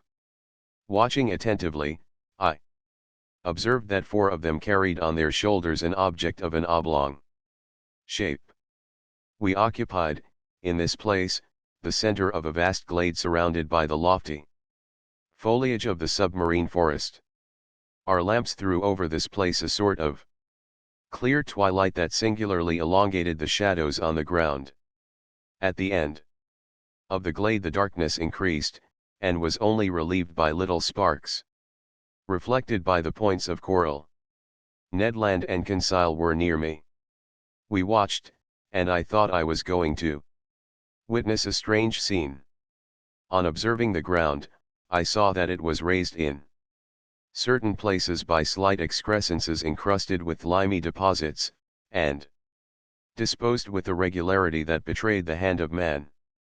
In the midst of the glade, on a pedestal of rocks roughly piled up, stood a cross of coral that extended its long arms that one might have thought were made of petrified blood. Upon a sign from Captain Nemo one of the men advanced, and at some feet from the cross he began to dig a hole with a pickaxe that he took from his belt. I understood all. This glade was a cemetery, this hole a Tomb, this oblong object the body of the man who had died in the night. The captain and his men had come to bury their companion in this general resting place, at the bottom of this inaccessible ocean. The grave was being dug slowly, the fish fled on all sides while their retreat was being thus disturbed. I heard the strokes of the pickaxe, which sparkled when it hit upon some flint lost at the bottom of the waters. The hole was soon large and deep enough to receive the body. Then the bearers approached. The body, enveloped in a tissue of white linen, was lowered into the damp grave. Captain Nemo, with his arms crossed on his breast, and all the friends of him who had loved them, knelt in prayer. All fell on their knees in an attitude of prayer. The grave was then filled in with the rubbish taken from the ground, which formed a slight mound. When this was done, Captain Nemo and his men rose, then, approaching the grave, they knelt again, and all extended their hands in sign of a last adieu. Then the funeral procession returned to the Nautilus. Passing under the arches of the forest, in the midst of thickets, along the coral bushes, and still on the ascent. At last the light of the ship appeared, and its luminous track guided us to the Nautilus. At 1 o'clock we had returned.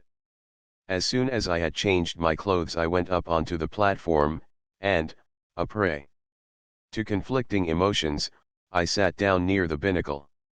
Captain Nemo joined me. I rose and said to him, "So, as I said he would, this man died in the night." "Yes, Emeronax. And he rests now, near his companions, in the coral cemetery." "Yes, forgotten by all else, but not by us. We dug the grave, and the polypi undertake to seal our dead for eternity." And, burying his face quickly in his hands, he tried in vain to suppress a sob. Then he added, "Our peaceful cemetery is there, some 100 feet below the surface of the waves. Your dead sleep quietly, at least, Captain, out of the reach of sharks."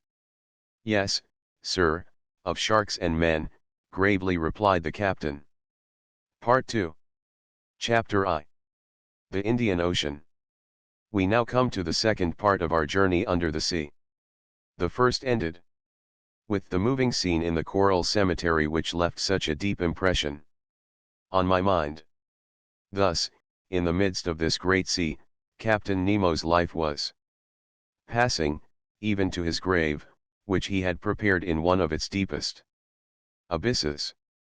There, not one of the ocean's monsters could trouble the last sleep of the crew of the Nautilus, of those friends riveted to each other in death as in life. Nor any man, either, had added the captain. Still the same fierce, implacable defiance towards human society. I could no longer content myself with the theory which satisfied Conseil. That worthy fellow persisted in seeing in the commander of the Nautilus one of those unknown savants who return mankind contempt for indifference. For him, he was a misunderstood genius who, tired of Earth's deceptions, had taken refuge in this inaccessible medium, where he might follow his instincts freely. To my mind, this explains but one side of Captain Nemo's character. Indeed, the mystery of that last night during which we had been chained in prison, the sleep and the precautions so violently taken by the captain of snatching from my eyes the glass I had raised to sweep the horizon, the mortal wound of the man, due to an unaccountable shock of the Nautilus, all put me on a new track. No, Captain Nemo was not satisfied with shunning man. His formidable apparatus not only suited his instinct of freedom, but perhaps also the design of some terrible retaliation. At this moment nothing is clear to me, I catch but a glimpse of light amidst all the darkness, and I must confine myself to writing as events shall dictate. That day, the 24th of January, 1868, at noon, the second officer came to take The altitude of the sun. I mounted the platform, lit a cigar, and watched the operation. It seemed to me that the man did not understand French, for several times I made remarks in a loud voice, which must have drawn from him some involuntary sign of attention, if he had understood them, but he remained undisturbed and dumb. As he was taking observations with the sextant, one of the sailors of the Nautilus, the strong man who had accompanied us on our first submarine excursion to the island of Crespo, came to clean the glasses of the lantern. I examined the fittings of the apparatus, the strength of which was increased 100-fold by lenticular rings, placed similar to those in a lighthouse, and which projected their brilliance in a horizontal plane. The electric lamp was combined in such a way as to give its most powerful light. Indeed, it was produced in vacuo, which ensured both its steadiness and its intensity. This vacuum economised the graphite points between which the luminous arc was developed, an important point of economy for Captain Nemo, who could not easily have replaced them, and under these conditions their waste was imperceptible. When the Nautilus was ready to continue its submarine journey, I went down to the saloon. The panel was closed, and the course marked direct west. We were furrowing the waters of the Indian Ocean, a vast liquid plain, with a surface of 1,200,000,000 of acres, and whose waters are so clear and transparent that any one leaning over them would turn giddy. The Nautilus usually floated between 50 and 100 fathoms deep. We went on so for some days. To anyone but myself, who had a great love for the sea, the hours would have seemed long and monotonous, but the daily walks on the platform, when I steeped myself in the reviving air of the ocean, the sight of the rich waters through the windows of the saloon, the books in the library, the compiling of my memoirs, took up all my time, and left me not a moment of ennui or weariness. For some days we saw a great number of aquatic birds, seamews or gulls. Some were cleverly killed and, prepared in a certain way, made very acceptable water game. Amongst large winged birds, carried a long distance from all lands, and resting upon the waves from the fatigue of their flight, I saw some magnificent albatrosses, uttering discordant cries like the braying of an ass, and birds belonging to the family of the longwings. As to the fish, they always provoked our admiration when we surprised the secrets of their aquatic life through the open panels. I saw many kinds which I never before had a chance of observing. I shall notice chiefly ostracions peculiar to the Red Sea, the Indian Ocean, and that part which washes the coast of tropical America. These fishes, like the tortoise, the armadillo, the sea hedgehog, and the crustacea, are protected by a breastplate which is neither chalky nor stony, but real bone. In some it takes the form of a solid triangle, in others of a solid quadrangle. Amongst the triangular I saw some 1.5 inches in length, with wholesome flesh and a delicious flavor. They are brown at the tail, and yellow at the fins. And I recommend their introduction into fresh water, to which a certain number of sea fish easily accustom themselves. I would also mention quadrangular ostracions, having on the back 4 large tubercles, some dotted over with white spots on the lower part of the body, and which may be tamed like birds. Trigons provided with spikes formed by the lengthening of their bony shell, and which, from their strange gruntings, are called sea pigs, also dromedaries, with large humps in the shape of a cone, whose flesh is very tough and leathery. I now borrow from the daily notes of Master Conseil certain fish of the genus Petrodon peculiar to those seas, with red backs and white chests, which are distinguished by 3 rows of longitudinal filaments, and some electrical 7 inches long, decked in the liveliest colors. Then, as specimens of other kinds, some ovoides, resembling an egg of a dark brown color, marked with white bands, and without tails, diodons, real sea porcupines, furnished with spikes, and capable of swelling in such a way as to look like cushions.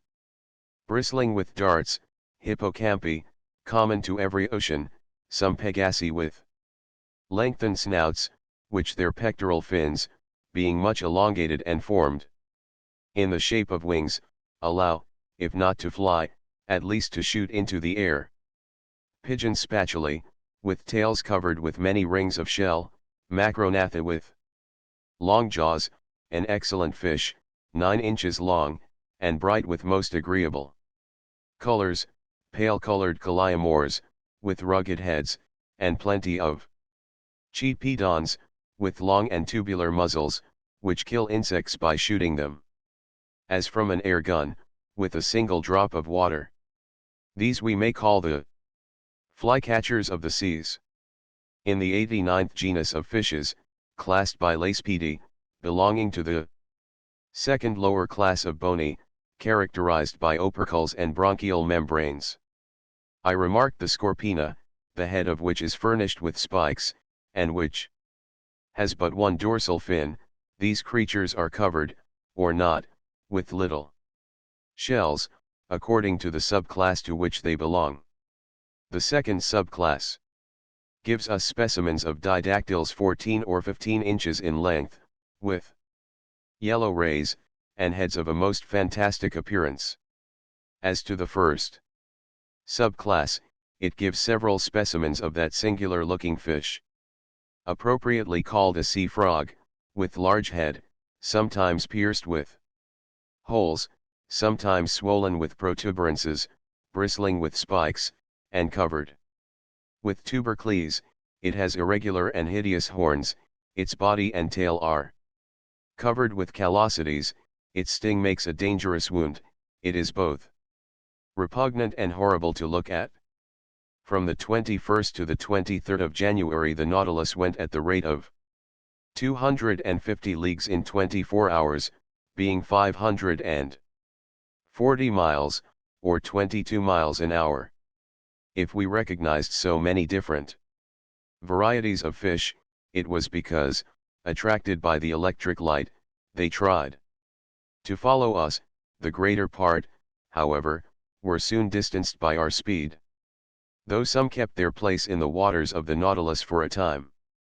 The morning of the 24th, in 12 degrees 5 minutes south lat, and 94 degrees 33 minutes long, we observed Keeling Island, a coral formation, planted with magnificent cocos, and which had been visited by Mr. Darwin and Captain Fitzroy.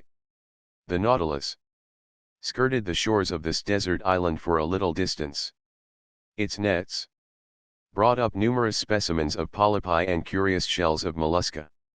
Some precious productions of the species of Delphinuli enriched the treasures of Captain Nemo, to which I added an Astrea punctifer, a kind of parasite polypus often found fixed to a shell. Soon Keeling Island disappeared from the horizon, and our course was directed to the northwest in the direction of the Indian Peninsula. From Keeling Island our course was slower and more variable, often taking us into great depths. Several times they made use of the inclined planes, which certain internal levers placed obliquely to the water line. In that way we went about 2 miles, but without ever obtaining the greatest depths of the Indian Sea, which soundings of 7,000 fathoms have never reached. As to the temperature of the lower strata, the thermometer invariably indicated 4 degrees above zero. I only observed that in the upper regions the water was always colder in the high levels than at the surface of the sea. On the 25th of January the ocean was entirely deserted. The Nautilus passed the day on the surface, beating the waves with its powerful screw and making them rebound to a great height. Who under such circumstances would not have taken it for a gigantic cetacean? 3 parts of this day I spent on the platform. I watched the sea. Nothing on the horizon, till about 4 o'clock a steamer running west on our counter. Her masts were visible for an instant, but she could not see the Nautilus, being too low in the water. I fancied this steamboat belonged to the P.O. Company, which runs from Ceylon to Sydney, touching at King George's Point and Melbourne. At 5 o'clock in the evening, before that fleeting twilight which binds night. Today in tropical zones, Conseil and I were astonished by a curious spectacle. It was a shoal of Argonauts traveling along on the surface of the ocean. We could count several hundreds. They belonged to the tubercle kind, which are peculiar to the Indian seas. These graceful mollusks moved backwards by means of their locomotive tube, through which they propelled the water already drawn in. Of their 8 tentacles, 6 were elongated, and stretched out floating on the water, whilst the other 2, rolled up flat, were spread to the wing like a light sail. I saw their spiral-shaped and fluted shells, which Cuvier justly compares to an elegant skiff. A boat indeed. It bears the creature which secretes it without its adhering to it. For nearly an hour the Nautilus floated in the midst of this shoal of mollusks. Then I know not what sudden fright they took.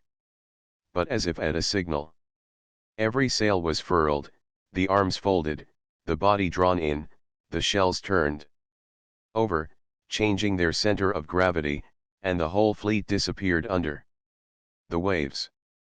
Never did the ships of a squadron maneuver with more unity. At that moment night fell suddenly, and the reeds, scarcely raised by the breeze, lay peaceably under the sides of the Nautilus. The next day, 26th of January, we cut the equator at the 82nd meridian, and entered the northern hemisphere. During the day a formidable troop of sharks accompanied us, terrible creatures, which multiply in these seas and make them very dangerous. They were Cestratio philippi sharks, with brown backs and whitish bellies, armed with 11 rows of teeth-eyed sharks, their throat being marked with a large black spot surrounded with white like an eye.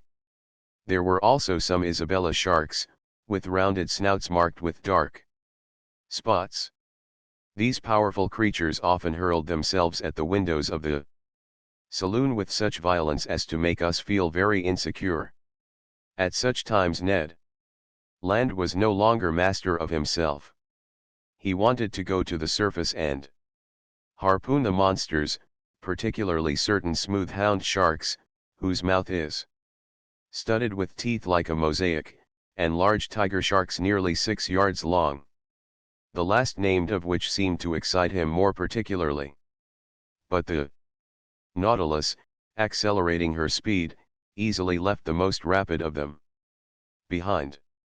The 27th of January, at the entrance of the vast Bay of Bengal, we met repeatedly a forbidding spectacle, dead bodies floating on the surface of the water.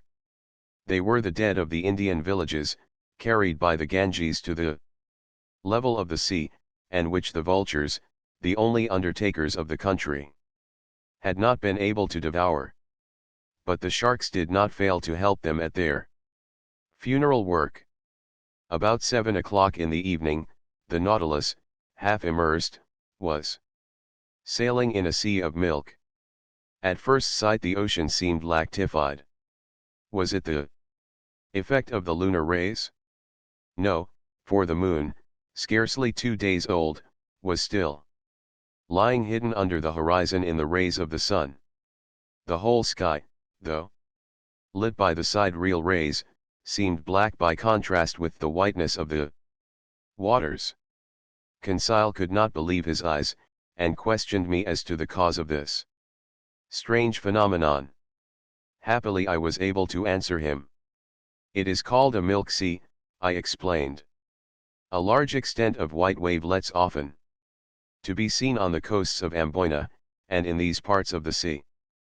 But, sir, said Conseil, can you tell me what causes such an effect, For I suppose the water is not really turned into milk. No, my boy, and the whiteness which surprises you is caused only by the presence of myriads of infusoria, a sort of luminous little worm, gelatinous, and without color, of the thickness of a hair, and whose length is not more than 7/1000 of an inch. These insects adhere to one another, sometimes for several leagues. Several leagues, exclaimed Conseil. Yes, my boy, and you need not try to compute the number of these infusoria. You will not be able, for, if I am not mistaken, ships have floated on these milk seas for more than 40 miles. Towards midnight the sea suddenly resumed its usual color, but behind us, even to the limits of the horizon, the sky reflected the whitened waves, and for a long time seemed impregnated with the vague glimmerings of an aurora borealis. Chapter 2. A novel proposal of Captain Nemo's. On the 28th of February, when at noon the Nautilus came to the surface of the sea, in 9 degrees 4 minutes north lat., there was land in sight about 8 miles to westward. The first thing I noticed was a range of mountains about 2,000 feet high, the shapes of which were most capricious. On taking the bearings, I knew that we were nearing the island of Ceylon, the pearl which hangs from the lobe of the Indian peninsula.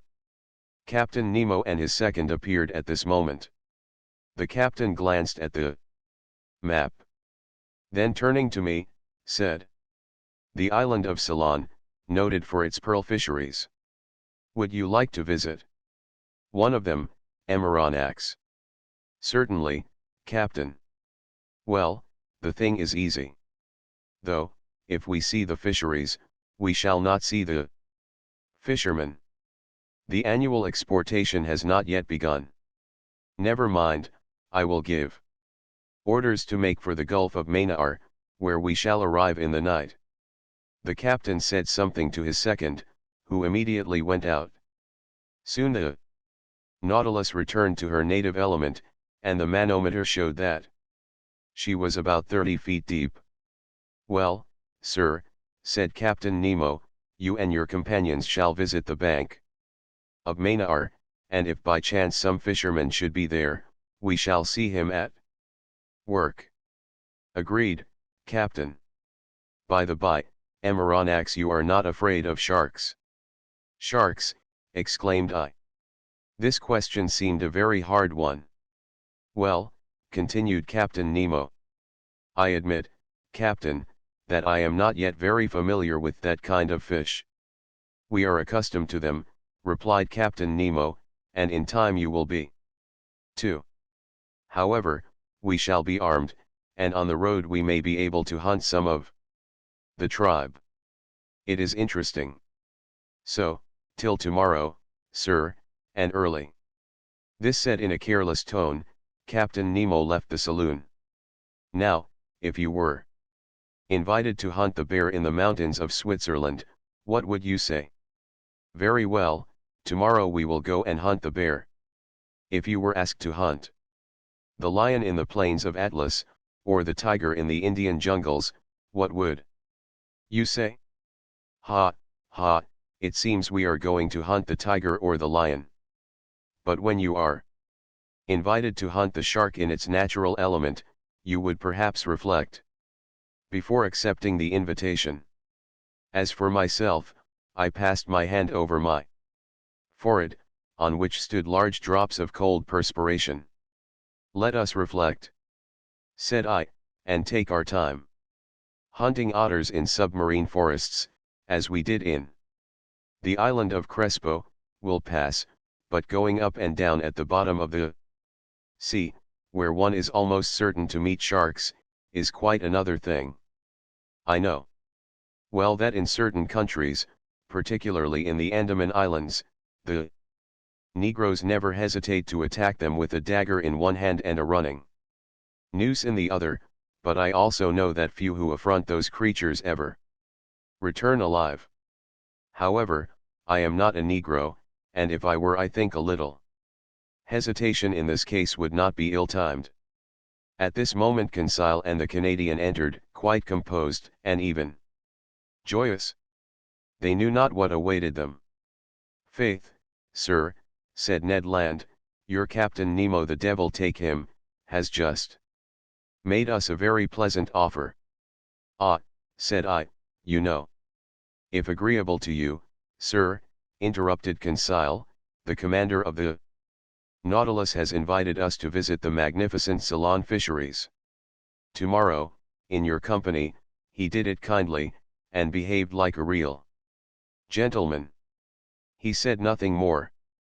"Nothing more, sir, except that he had already spoken to you of this little walk." "Sir," said Conseil, "would you give us some details of the pearl fishery?" "As to the fishing itself," I asked, "or the incidents, which—" "On the fishing," replied the Canadian, "before entering upon the ground, it is as well to know something about it." "Very well, sit down, my friends, and I will teach you." Ned and Conseil seated themselves on an ottoman, and the first thing the Canadian asked was, "Sir, what is a pearl?" "My worthy Ned," I answered, "to the poet, a pearl is a tear of the sea, to the Orientals, it is a drop of dew solidified, to the ladies, it is a jewel of an oblong shape, of a brilliancy of mother-of-pearl substance, which they wear on their fingers, their necks, or their ears, for the chemist it is a mixture of phosphate and carbonate of lime, with a little gelatine, and lastly, for naturalists, it is simply a morbid secretion of the organ that produces the mother-of-pearl amongst certain bivalves." "Branch of mollusks," said Conseil. "Precisely so, my learned Conseil, and, amongst these testacea the ears hell. The tridacne, the turbots, in a word, all those which secrete mother-of-pearl. That is, the blue, bluish, violet, or white substance which lines the interior of their shells, are capable of producing pearls." "Mussels too?" asked the Canadian. "Yes, mussels of certain waters in Scotland, Wales, Ireland, Saxony, Bohemia, and France." "Good. For the future I shall pay attention," replied the Canadian. "But," I continued, "the particular mollusk which secretes the pearl is the pearl oyster, the Meleagrana margaritifert, that precious pintadine. The pearl is nothing but a nacreous formation, deposited in a globular form, either adhering to the oyster shell, or buried in the folds of the creature. On the shell it is fast, in the flesh it is loose, but always has for a kernel a small hard substance, maybe a barren egg, maybe a grain of sand, around which the pearly matter deposits itself year after year successively, and by thin concentric layers." "Are many pearls found in the same oyster?" asked Conseil. "Yes, my boy. Some are a perfect casket. One oyster has been mentioned, though I allow myself to doubt it, as having contained no less than 150 sharks." "150 sharks!" exclaimed Ned Land. "Did I say sharks?" said I hurriedly. "I meant to say 150 pearls. Sharks would not be sense." "Certainly not," said Conseil, "but will you tell us now by what means they extract these pearls?" "They proceed in various ways. When they adhere to the shell, the fishermen often pull them off with pincers, but the most common way is to lay the oysters on mats of the seaweed which covers the banks. Thus they die in the open air. And at the end of 10 days they are in a forward state of decomposition. They are then plunged into large reservoirs of sea water, then they are opened and washed." "The price of these pearls varies according to their size?" asked Conseil. "Not only according to their size," I answered, "but also according to their shape, their water, that is, their color, and their luster, that is, that bright and diapered sparkle which makes them so charming to the eye. The most beautiful are called virgin pearls, or paragons. They are formed alone in the tissue of the mollusk, are white, often opaque, and sometimes have the transparency of an opal. They are generally round or oval. The round are made into bracelets, the oval into pendants, and, being more precious, are sold singly.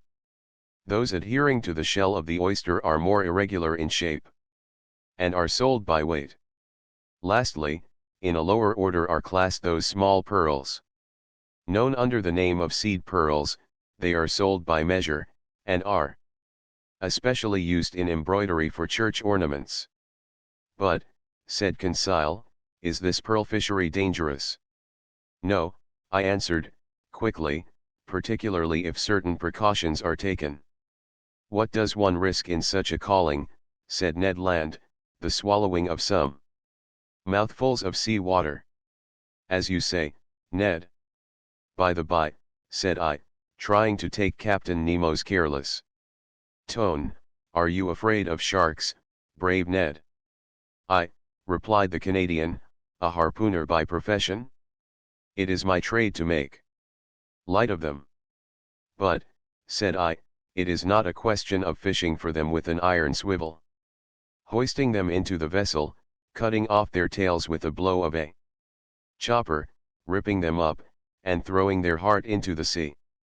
Then, it is a question of precisely in the water. In the water. Faith, with a good harpoon. You know, sir, these sharks are ill-fashioned beasts. They turn on their bellies to seize you, and in that time. Ned Land had a way of saying seize which made my blood run cold. Well, and you, Conseil, what do you think of sharks? Me, said Conseil. I will be frank, sir. So much the better, thought I. If you, sir, mean to face the sharks, I do not see why your faithful servant should not face them with you. Chapter 3. A Pearl of 10 Millions. The next morning at 4 o'clock I was awakened by the steward whom Captain Nemo had placed at my service. I rose hurriedly, dressed, and went into the saloon. Captain Nemo was awaiting me. Amaranax, said he, are you ready to start? I am ready. Then please to follow me. And my companions, Captain. They have been told and are waiting. Are we not to put on our divers' dresses? Asked I. Not yet. I have not allowed the Nautilus to come too near this coast. And we are some distance from the Manar bank, but the boat is ready, and will take us to the exact point of disembarking, which will save us a long way. It carries our diving apparatus, which we will put on when we begin our submarine journey. Captain Nemo conducted me to the central staircase, which led on the platform. Ned and Conseil were already there, delighted at the idea of the pleasure party which was preparing. 5 sailors from the Nautilus, with their oars, waited in the boat, which had been made fast against the side. The night was still dark. Layers of clouds covered the sky, allowing but few stars to be seen. I looked on the side where the land lay, and saw nothing but a dark line enclosing 3 parts of the horizon, from southwest to northwest. The Nautilus, having returned during the night up the western coast of Ceylon, was now west of the bay, or rather gulf, formed by the mainland and the island of Manar. There, under the dark waters, stretched the Pintadine bank, an inexhaustible field of pearls, the length of which is more than 20 miles. Captain Nemo, Ned Land, Conseil, and I took our places in the stern of the boat. The master went to the tiller, his 4 companions leaned on their oars. The painter was cast off, and we sheered off. The boat went towards the south, the oarsmen did not hurry. I noticed that their strokes, strong in the water, only followed each other every 10 seconds. According to the method generally adopted in the Navy.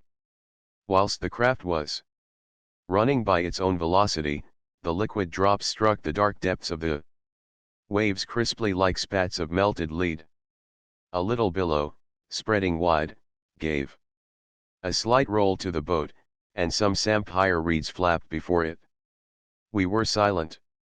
What was Captain Nemo thinking of? Perhaps of the land he was approaching, and which he found too near to him, contrary to the Canadians' opinion, who thought it too far off. As to Conseil, he was merely there from curiosity. About 5:30 the first tints on the horizon showed the upper line of coast more distinctly. Flat enough in the east, it rose a little to the south. 5 miles still lay between us, and it was indistinct owing to the mist on the water. At 6 o'clock it became suddenly daylight, with that rapidity peculiar to tropical regions, which know neither dawn nor twilight. The solar rays pierced the curtain of clouds, piled up on the eastern horizon, and the radiant orb rose rapidly. I saw land distinctly, with a few trees scattered here and there. The boat neared Maynard Island, which was rounded to the south. Captain Nemo rose from his seat and watched the sea.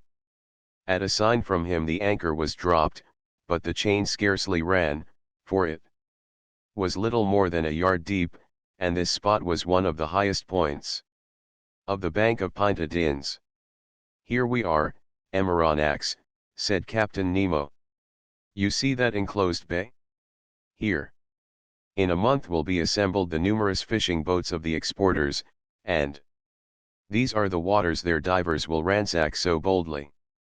Happily, this bay is well situated for that kind of fishing.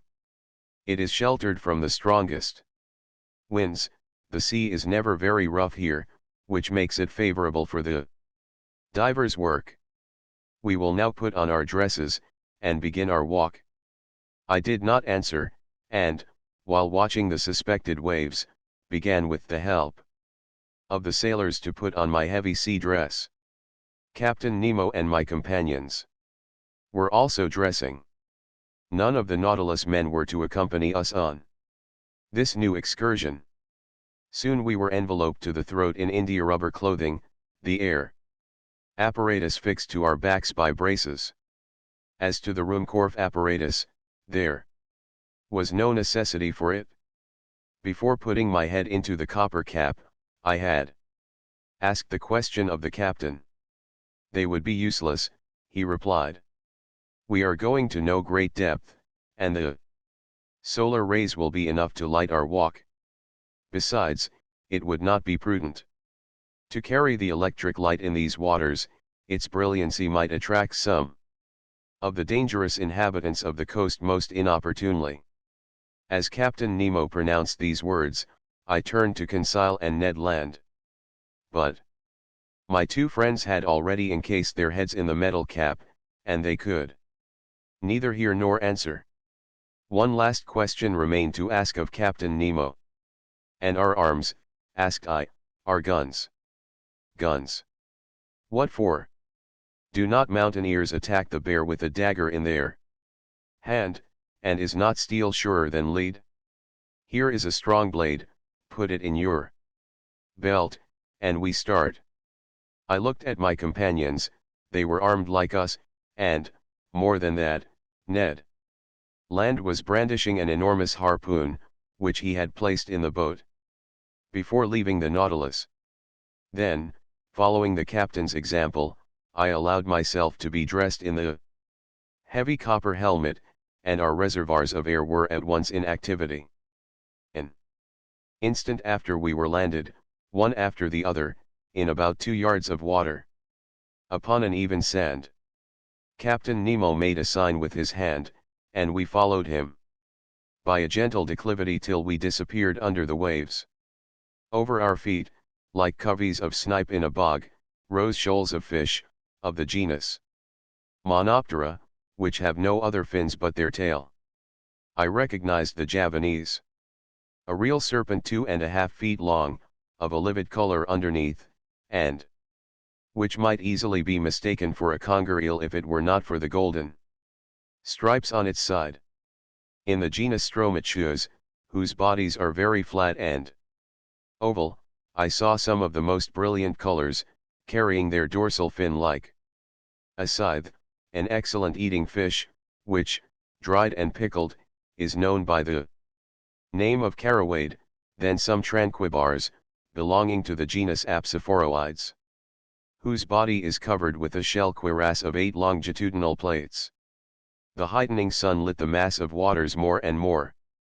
The soil changed by degrees. To the fine sand succeeded a perfect causeway of boulders, covered with a carpet of mollusks and zoophytes. Amongst the specimens of these branches I noticed some placinae, with thin unequal shells, a kind of ostration peculiar to the Red Sea and the Indian Ocean, some orange lucinae with rounded shells, rockfish 3.5 feet long, which raised themselves under the waves like hands ready to seize one. There were also some panopyres, slightly luminous, and lastly, some oculans, like magnificent fans, forming one of the richest vegetations of these seas. In the midst of these living plants, and under the arbors of the hydrophytes, were layers of clumsy articulates, particularly some rhenanae, whose carapace formed a slightly rounded triangle, and some horrible-looking parthenopes. At about 7 o'clock we found ourselves at last surveying the oyster banks on which the pearl oysters are reproduced by millions. Captain Nemo pointed with his hand to the enormous heap of oysters, and I could well understand that this mine was inexhaustible, for nature's creative power is far beyond man's instinct of destruction. Ned Land, faithful to his instinct, hastened to fill a net which he carried by his side with some of the finest specimens. But we could not stop. We must follow the captain, who seemed to guide himself by paths known only to himself. The ground was sensibly rising, and sometimes, on holding up my arm, it was above the surface of the sea. Then the level of the bank would sink capriciously. Often we rounded high rocks scarped into pyramids. In their dark fractures huge crustacea, perched upon their high claws like some war machine, watched us with fixed eyes, and under our feet crawled various kinds of annelids. At this moment there opened before us a large grotto dug in a picturesque heap of rocks and carpeted with all the thick warp of the submarine flora.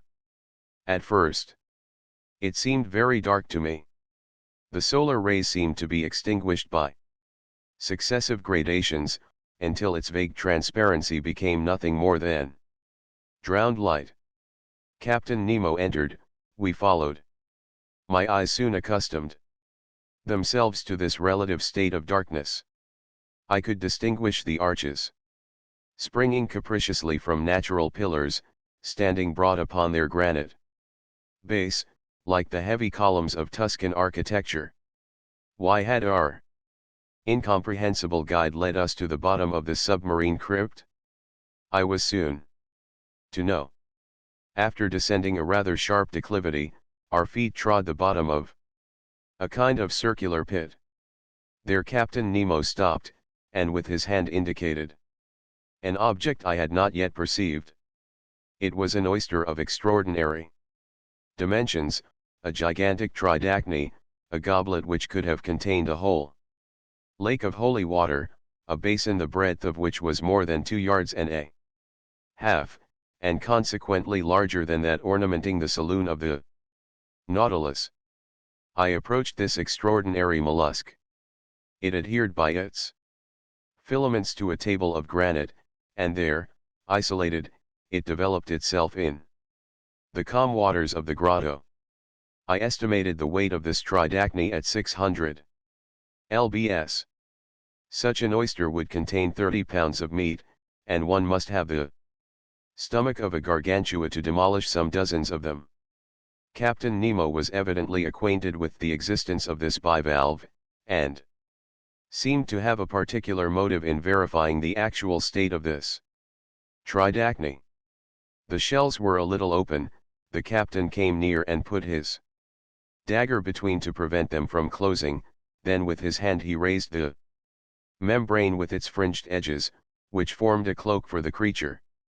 There, between the folded plates, I saw a loose pearl, whose size equaled that of a coconut.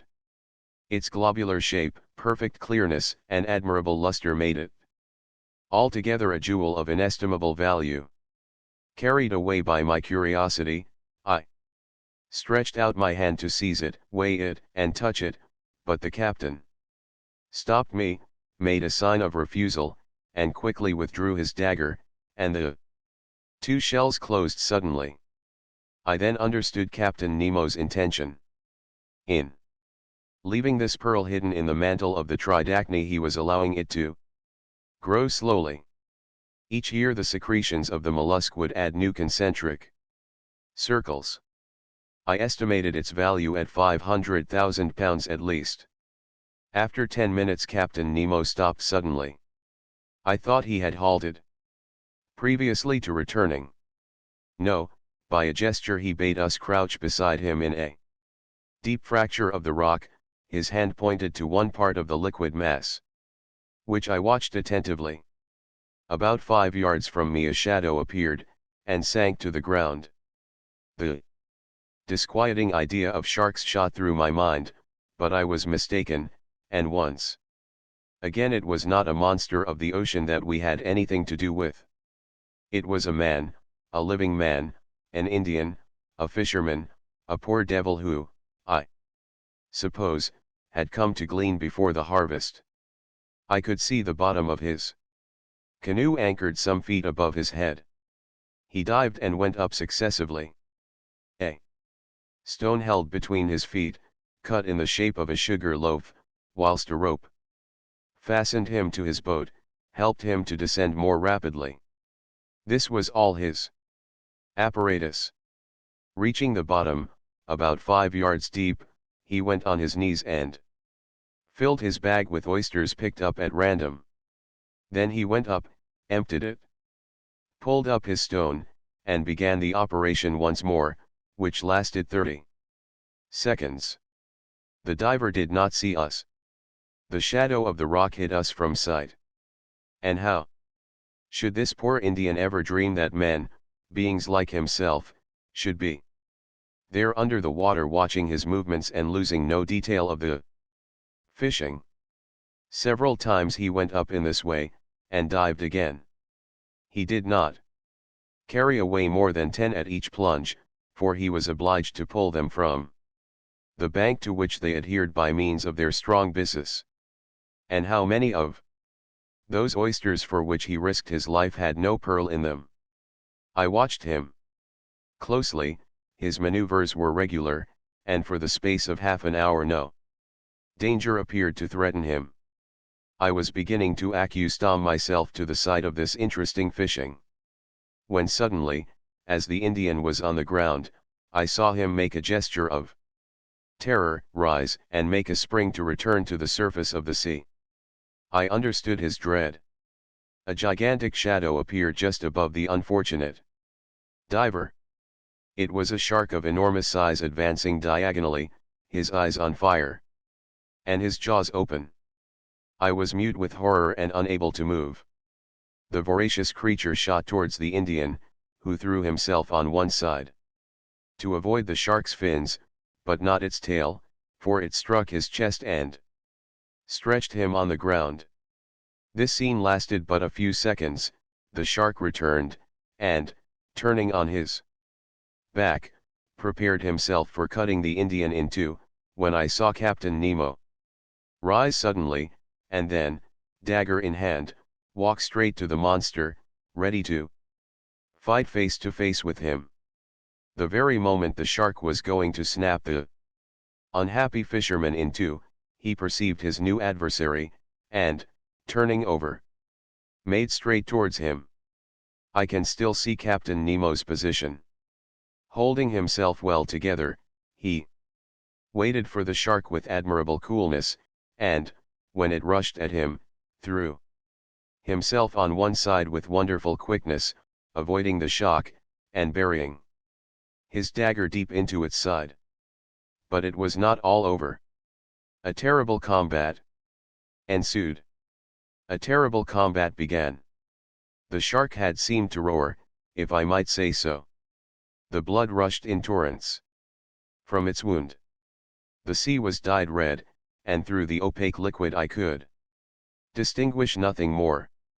Nothing more until the moment when, like lightning, I saw the undaunted captain hanging onto one of the creature's fins, struggling, as it were, hand to hand with the monster, and dealing successive blows at his enemy, yet still unable to give a decisive one.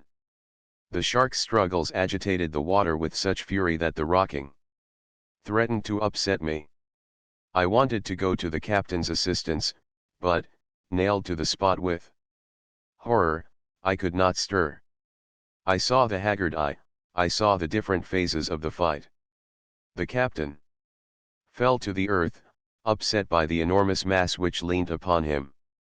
The shark's jaws opened wide, like a pair of factory shears, and it would have been all over with the captain, but, quick as thought, harpoon in hand, Ned Land rushed towards the shark and struck it with its sharp point. The waves were impregnated with a mass of blood. They rocked under the shark's movements, which beat them with indescribable fury. Ned Land had not missed his aim. It was the monster's death rattle. Struck to the heart, it struggled in dreadful convulsions, the shock of which overthrew Conseil. But Ned Land had disentangled the captain, who, getting up without any wound, went straight to the Indian, quickly cut the cord which held him to his stone, took him in his arms, and, with a sharp blow of his heel, mounted to the surface. We all three followed in a few seconds, saved by a miracle, and reached the fisherman's boat. Captain Nemo's first care was to recall the unfortunate man to life again. I did not think he could succeed. I hoped so, for the poor creature's immersion was not long, but the blow from the shark's tail might have been his death blow. Happily, with the captain's and Conseil's sharp friction, I saw consciousness return by degrees. He opened his eyes. What was his surprise, his terror even, at seeing four great copperheads leaning over him. And, above all, what must he have thought when Captain Nemo, drawing from the pocket of his dress a bag of pearls, placed it in his hand. This munificent charity from the man of the waters to the poor Cingalese was accepted with a trembling hand. His wondering eyes showed that he knew not to what superhuman beings he owed both fortune and life. At a sign from the captain we regained the bank, and, following the road already traversed, came in about half an hour to the anchor which held the canoe of the Nautilus to the earth. Once on board, we each, with the help of the sailors, got rid of the heavy copper helmet. Captain Nemo's first word was to the Canadian. "Thank you, Master Land," said he. "It was in revenge, Captain," replied Ned Land. "I owed you that." A ghastly smile passed across the captain's lips, and that was all. "To the Nautilus," said he. The boat flew over the waves. Some minutes after we met the shark's dead body. Floating by the black marking of the extremity of its fins, I recognized the terrible Melanopteron of the Indian seas, of the species of shark so properly called. It was more than 25 feet long, its enormous mouth occupied 1/3 of its body. It was an adult, as was known by its 6 rows of teeth, placed in an isosceles triangle in the upper jaw. Whilst I was contemplating this inert mass, a dozen of these voracious beasts appeared round the boat, and, without noticing us, threw themselves upon the dead body and fought with one another for the pieces. At 8:30 we were again on board the Nautilus. There I reflected on the incidents which had taken place in our excursion to the Mainar bank. Two conclusions I must inevitably draw from it, one bearing upon the unparalleled courage of Captain Nemo, the other upon his devotion to a human being, a representative of that race from which he fled beneath the sea. Whatever he might say, this strange man had not yet succeeded in entirely crushing his heart. When I made this observation to him, he answered in a slightly moved tone: "That Indian, sir, is an inhabitant of an oppressed country, and I am still, and shall be, to my last breath, one of them." Chapter 4. The Red Sea. In the course of the day of the 29th of January, the island of Ceylon disappeared under the horizon, and the Nautilus, at a speed of 20 miles an hour, slid into the labyrinth of canals which separate the Maldives from the Laccadives. It coasted even the island of Kilton, a land originally coralline, discovered by Vasco da Gama in 1499, and one of the 19 principal islands of the Laccadive archipelago, situated between 10 degrees and 14 degrees 30 N lat, and 69 degrees 50 minutes 72 E long. We had made 16,220 miles, or 7,500, French, leagues from our starting point in the Japanese seas. The next day, January 30th, when the Nautilus went to the surface of the ocean, there was no land in sight. Its course was NNE, in the direction of the Sea of Oman, between Arabia and the Indian Peninsula, which serves as an outlet to the Persian Gulf. It was evidently a block without any possible egress. Where was Captain Nemo taking us to? I could not say. This, however, did not satisfy the Canadian, who that day came to me asking where we were going. "We are going where our captain's fancy takes us, Master Ned." "His fancy cannot take us far, then," said the Canadian. "The Persian Gulf has no outlet, and, if we do go in, it will not be long before we are out again." "Very well, then, we will come out again, Master Land, and if, after the Persian Gulf, the Nautilus would like to visit the Red Sea, the Straits of Bab el Mandeb are there to give us entrance." "I need not tell you, sir," said Ned Land, "that the Red Sea is as much closed as the Gulf, as the Isthmus of Suez is not yet cut, and, if it was, a boat as mysterious as ours would not risk itself in a canal cut with sluices. And, again, the Red Sea is not the road to take us back to Europe." "But I never said we were going back to Europe." "What do you suppose, then?" "I suppose that, after visiting the curious coasts of Arabia and Egypt, the Nautilus will go down the Indian Ocean again, perhaps cross the Channel of Mozambique, perhaps off the Mascareñas, so as to gain the Cape of Good Hope." "And once at the Cape of Good Hope," asked the Canadian, with peculiar emphasis, "well, we shall penetrate into that Atlantic which we do not yet know." "Ah, friend Ned, you are getting tired of this journey under the sea, you are surfeited with the incessantly varying spectacle of submarine wonders. For my part, I shall be sorry to see the end of a voyage which it is given to so few men to make." For 4 days, till the 3rd of February, the Nautilus scoured the Sea of Oman, at various speeds and at various depths. It seemed to go at random, as if hesitating as to which road it should follow, but we never passed the Tropic of Cancer. In quitting the sea we sighted Muscat for an instant, one of the most important towns of the country of Oman. I admired its strange aspect.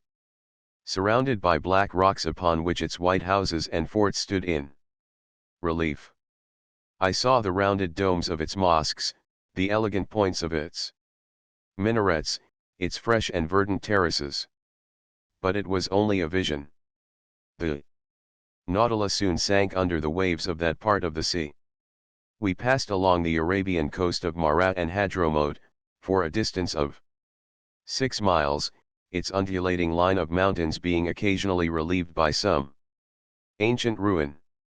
The 5th of February we at last entered the Gulf of Aden, a perfect funnel introduced into the neck of Bab el Mandeb, through which the Indian waters entered the Red Sea.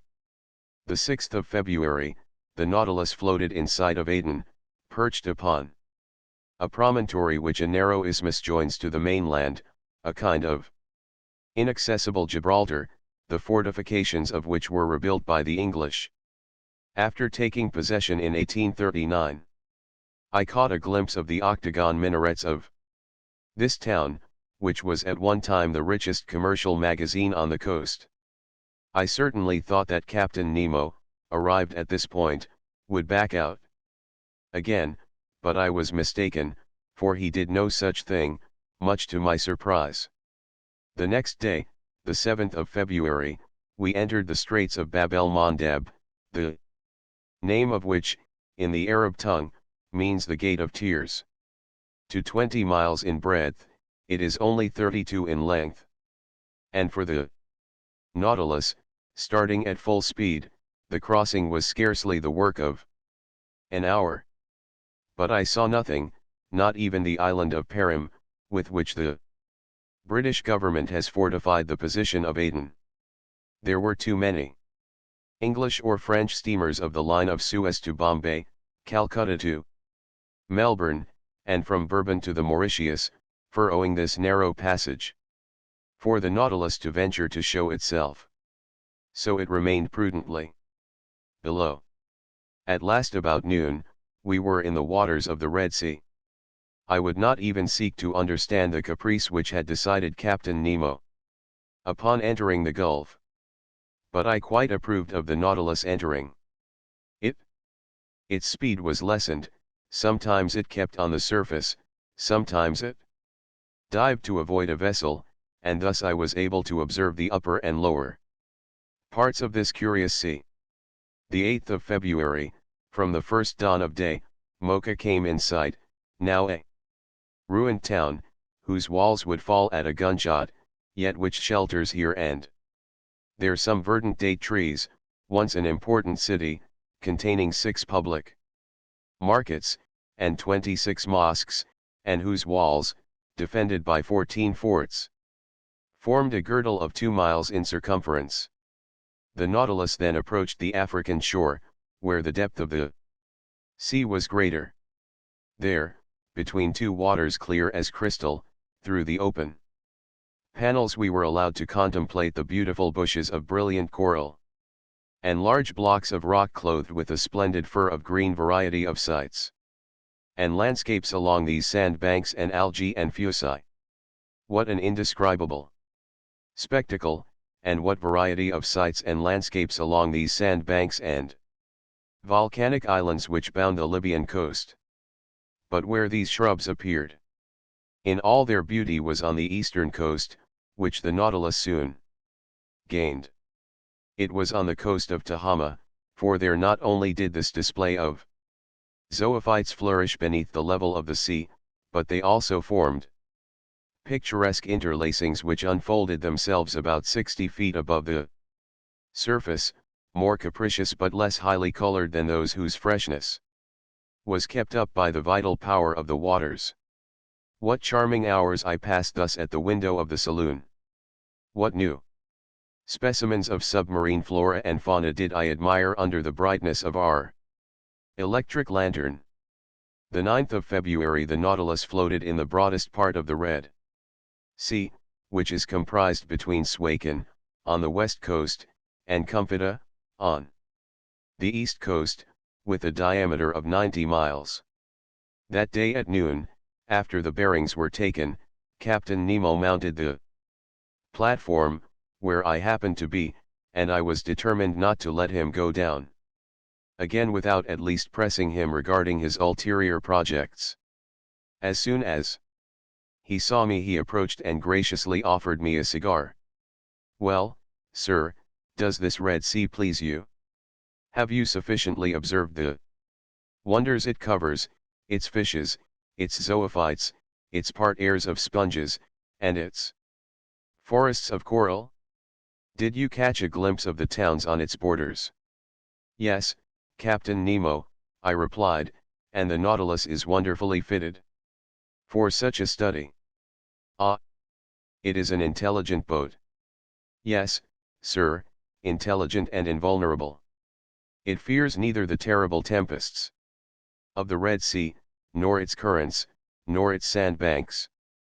"Certainly," said I, "this sea is quoted as one of the worst, and in the time of the ancients, if I am not mistaken, its reputation was detestable." "Detestable, Emeranax. The Greek and Latin historians do not speak favorably of it, and Strabo says it is very dangerous during the Etesian winds and in the rainy season. The Arabian Edrisi portrays it under the name of the Gulf of Kalzoum, and relates that vessels perished there in great numbers on the sandbanks and that no one would risk sailing in the night. It is, he pretends, a sea subject to fearful hurricanes, strewn with inhospitable islands, and which offers nothing good either on its surface or in its depths." "One may see," I replied, "that these historians never sailed on board the Nautilus."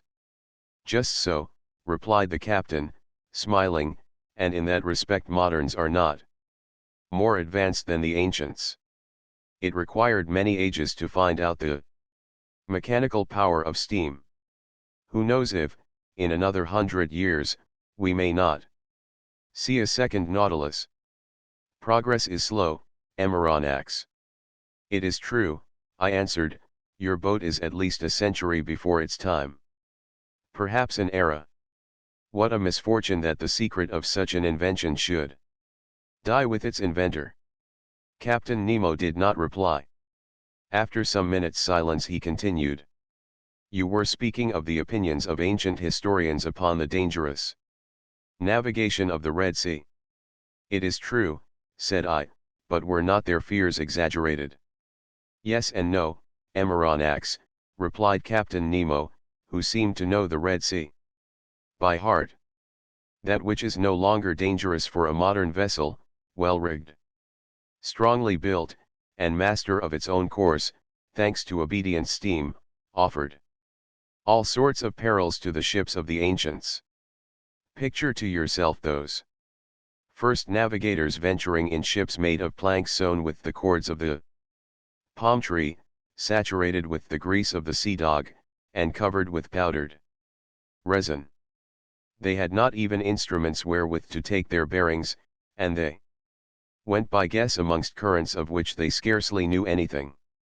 Under such conditions shipwrecks were, and must have been, numerous. But in our time, steamers running between Suez and the South Seas have nothing more to fear from the fury of this gulf, in spite of contrary trade winds.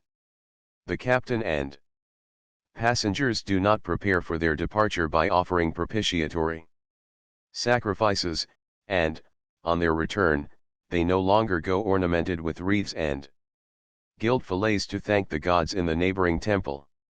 "I agree with you," said I, "and steam seems to have killed all gratitude in the hearts of sailors. But, Captain, since you seem to have especially studied this sea, can you tell me the origin of its name?" "There exist several explanations on the subject, Emeranax. Would you like to know the opinion of a chronicler of the 14th century?" "Willingly." This fanciful writer pretends that its name was given to it after the passage of the Israelites, when Pharaoh perished in the waves which closed at the voice of Moses. "A poet's explanation, Captain Nemo," I replied, "but I cannot content myself with that. I ask you for your personal opinion. Here it is, Emeranax. According to my idea, we must see in this appellation of the Red Sea a translation of the Hebrew word Edom, and if the ancients gave it that name, it was on account of the particular color of its waters. But up to this time I have seen nothing but transparent waves and without any particular color. Very likely, but as we advance to the bottom of the gulf, you will see this singular appearance. I remember seeing the Bay of Tor entirely red, like a sea of blood. And you attribute this color to the presence of a microscopic seaweed. Yes. So, Captain Nemo, it is not the first time you have overrun the Red Sea on board the Nautilus. No, sir. As you spoke a while ago of the passage of the Israelites and of the catastrophe to the Egyptians, I will ask whether you have met with the traces under the water of this great historical fact. No, sir, and for a good reason. What is it? It is that the spot where Moses and his people passed is now so blocked up with sand that the camels can barely bathe their legs there. You can well understand that there would not be water enough for my Nautilus. And the spot? I asked. The spot is situated a little above the Isthmus of Suez, in the arm which formerly made a deep estuary, when the Red Sea extended to the salt lakes. Now, whether this passage were miraculous or not, the Israelites, nevertheless, crossed there to reach the promised land, and Pharaoh's army perished precisely on that spot, and I think that excavations made in the middle of the sand would bring to light a large number of arms and instruments of Egyptian origin. That is evident, I replied, and for the sake of archaeologists let us hope that these excavations will be made sooner or later, when new towns are established on the isthmus, after the construction of the Suez Canal, a canal, however, very useless to a vessel like the Nautilus. Very likely, but useful to the whole world, said Captain Nemo. The ancients well understood the utility of a communication between the Red Sea and the Mediterranean for their commercial affairs, but they did not think of digging a canal direct, and took the Nile as an intermediate. Very probably the canal which united the Nile to the Red Sea was begun by Sesostris, if we may believe tradition. One thing is certain, that in the year 615 before Jesus Christ, Nikos undertook the works of an alimentary canal to the waters of the Nile, across the plain of Egypt, looking towards Arabia. It took 4 days to go up this canal, and it was so wide that 2 triremes could go abreast. It was carried on by Darius, the son of Hystaspes, and probably finished by Ptolemy. 2 Strabo saw it navigated, but its decline from the point of departure, near Bubastes, to the Red Sea was so slight that it was only navigable for a few months in the year. This canal answered all commercial purposes to the age of Antonius, when it was abandoned and blocked up with sand. Restored by order of the Caliph Omar, it was definitely destroyed in 761 or 762 by Caliph al-Mansur, who wished to prevent the arrival of provisions to Mohammed ben Abdullah, who had revolted against him. During the expedition into Egypt, your general Bonaparte discovered traces of the works in the desert of Suez, and, surprised by the tide, he nearly perished before regaining Hayarot, at the very place where Moses had encamped 3,000 years before him. Well, Captain, what the ancients dared not undertake, this junction between the 2 seas, which will shorten the road from Cadiz to India, Lesseps has succeeded in doing, and before long he will have changed Africa into an immense island. Yes, Amaranax, you have the right to be proud of your countrymen. Such a man brings more honor to a nation than great captains. He began, like so many others, with disgust and rebuffs, but he has triumphed, for he has the genius of will. And it is sad to think that a work like that, which ought to have been an international work and which would have sufficed to make a reign illustrious, should have succeeded by the energy of one man. All honor to M. Lesseps. Yes, honor to the great citizen, I replied, surprised by the manner in which Captain Nemo had just spoken. Unfortunately, he continued, I cannot take you through the Suez Canal, but you will be able to see the long jetty of Port Said after tomorrow, when we shall be in the Mediterranean. The Mediterranean! I exclaimed. Yes, sir, does that astonish you? What astonishes me is to think that we shall be there the day after. Tomorrow. Indeed. Yes, Captain, although by this time I ought to have accustomed myself to be surprised at nothing since I have been on board your boat. But the cause of this surprise? Well, it is the fearful speed you will have to put on the Nautilus, if the day after tomorrow she is to be in the Mediterranean, having made the round of Africa, and doubled the Cape of Good Hope.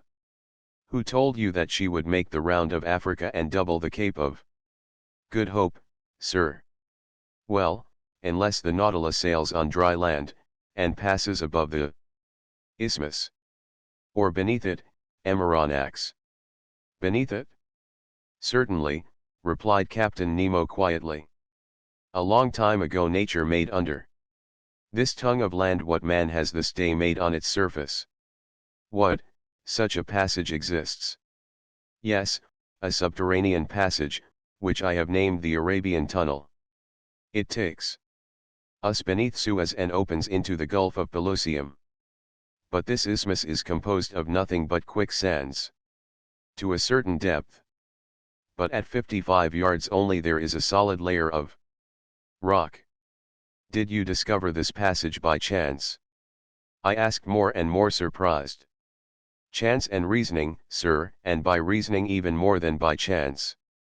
Not only does this passage exist, but I have profited by it several times. Without that, I should not have ventured this day into the impassable Red Sea. I noticed that in the Red Sea and in the Mediterranean there existed a certain number of fishes of a kind perfectly identical. Certain of the fact, I asked myself, was it possible that there was no communication between the two seas? If there was, the subterranean current must necessarily run from the Red Sea to the Mediterranean, from the sole cause of difference of level. I caught a large number of fishes in the neighborhood of Suez. I passed a copper ring through their tails, and threw them back into the sea. Some months later, on the coast of Syria, I caught some of my fish ornamented with the ring. Thus the communication between the two was proved. I then sought for it with my Nautilus, I discovered it, ventured into it, and before long, sir, you too will have passed through my Arabian Tunnel. Chapter V. The Arabian Tunnel. That same evening, in 21 degrees 30 minutes north lat., the Nautilus floated on the surface of the sea, approaching the Arabian coast. I saw Jeddah, the most important counting house of Egypt, Syria, Turkey, and India. I distinguished clearly enough its buildings, the vessels anchored at the quays, and those whose draught of water obliged them to anchor in the roads. The sun, rather low on the horizon, struck full on the houses of the town, bringing out their whiteness. Outside, some wooden cabins, and some made of reeds, showed the quarter inhabited by the Bedouins. Soon Jeddah was shut out from view by the shadows of night, and the Nautilus found herself under water slightly phosphorescent. The next day, the 10th of February, we sighted several ships running to windward. The Nautilus returned to its submarine navigation, but at noon, when her bearings were taken, the sea being deserted, she rose again to her water line. Accompanied by Ned and Conseil, I seated myself on the platform. The coast on the eastern side looked like a mass faintly printed upon a damp fog. We were leaning on the sides of the pinnace, talking of one thing and another. When Ned Land, stretching out his hand towards a spot on the sea, said, "Do you see anything there, sir?" "No, Ned," I replied, "but I have not your eyes, you know." "Look well," said Ned, "there, on the starboard beam, about the height of the lantern. Do you not see a mass which seems to move?" "Certainly," said I, "after close attention, I see something like a long black body on the top of the water." And certainly before long the black object was not more than a mile from us.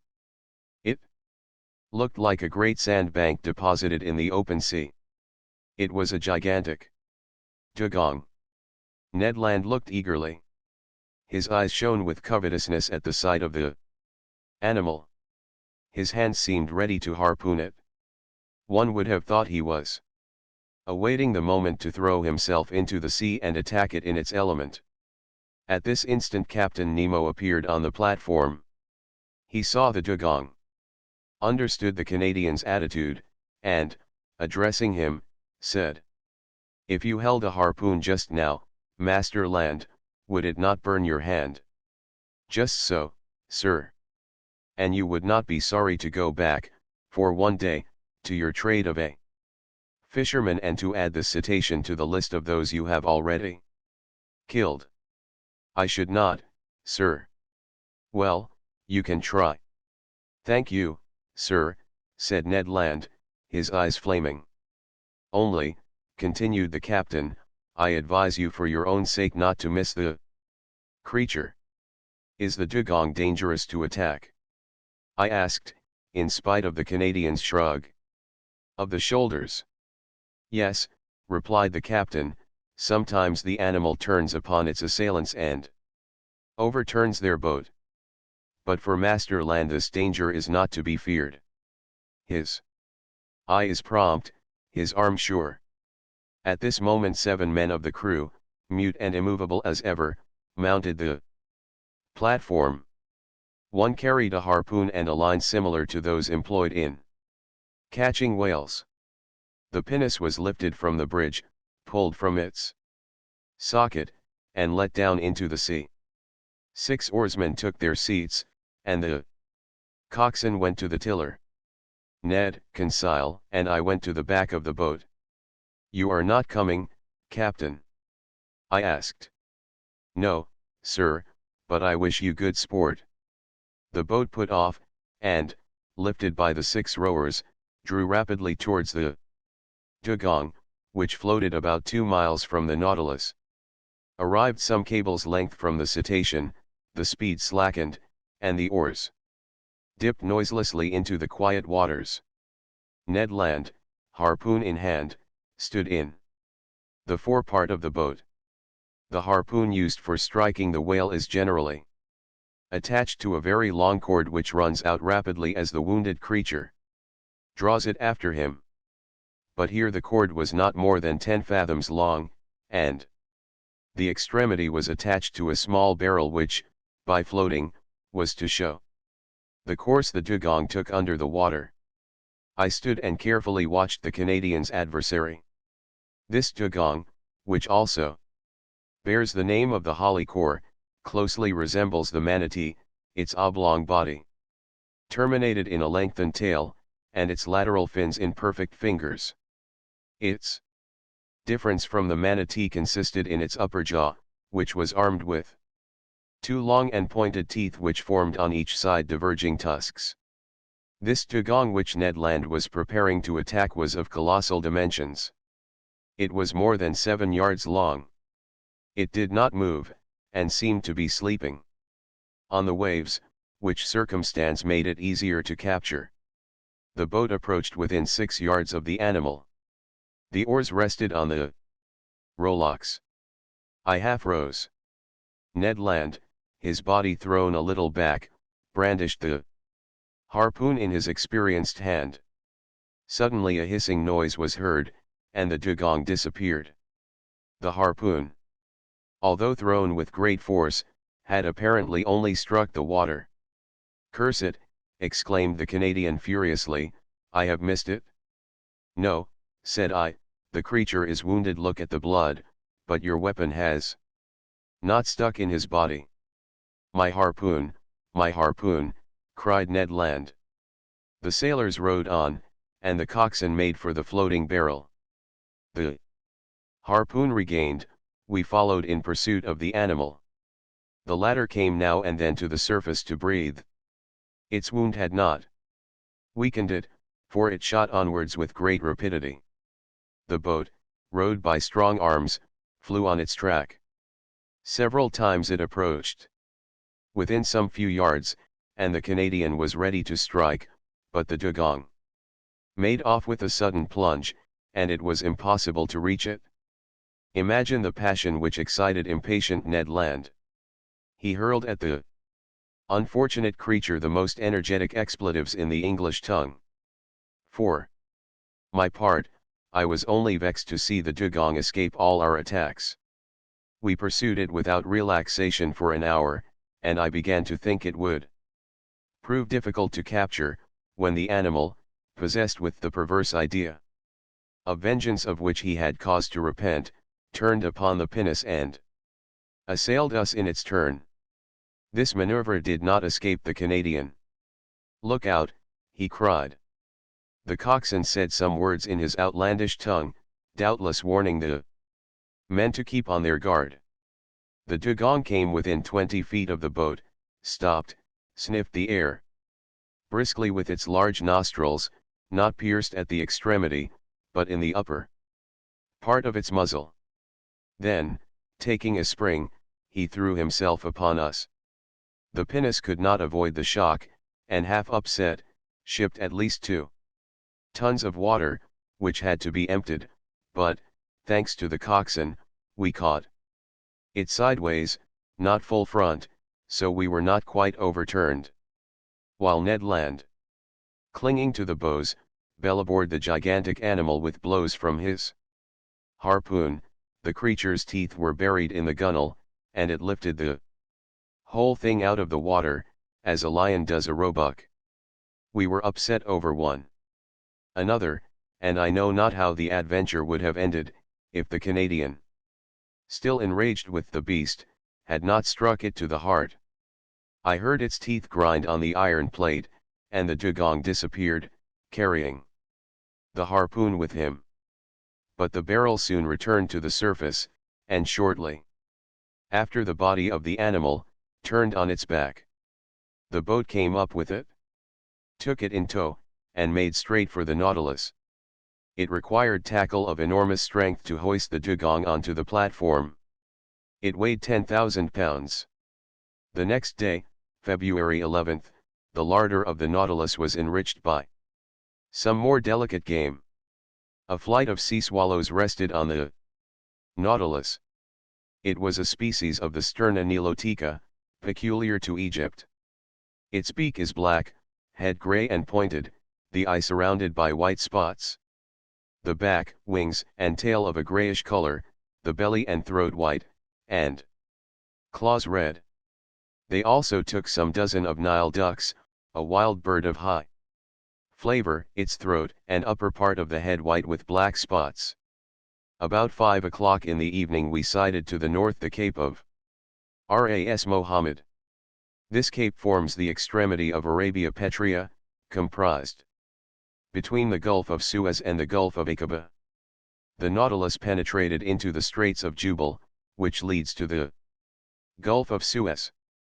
I distinctly saw a high mountain, towering between the two gulfs of Ras Mohammed. It was Mount Horeb, that Sinai at the top of which Moses saw God face to face. At 6 o'clock the Nautilus, sometimes floating, sometimes immersed, passed some distance from Tor, situated at the end of the bay, the waters of which seemed tinted with red, an observation already made by Captain Nemo.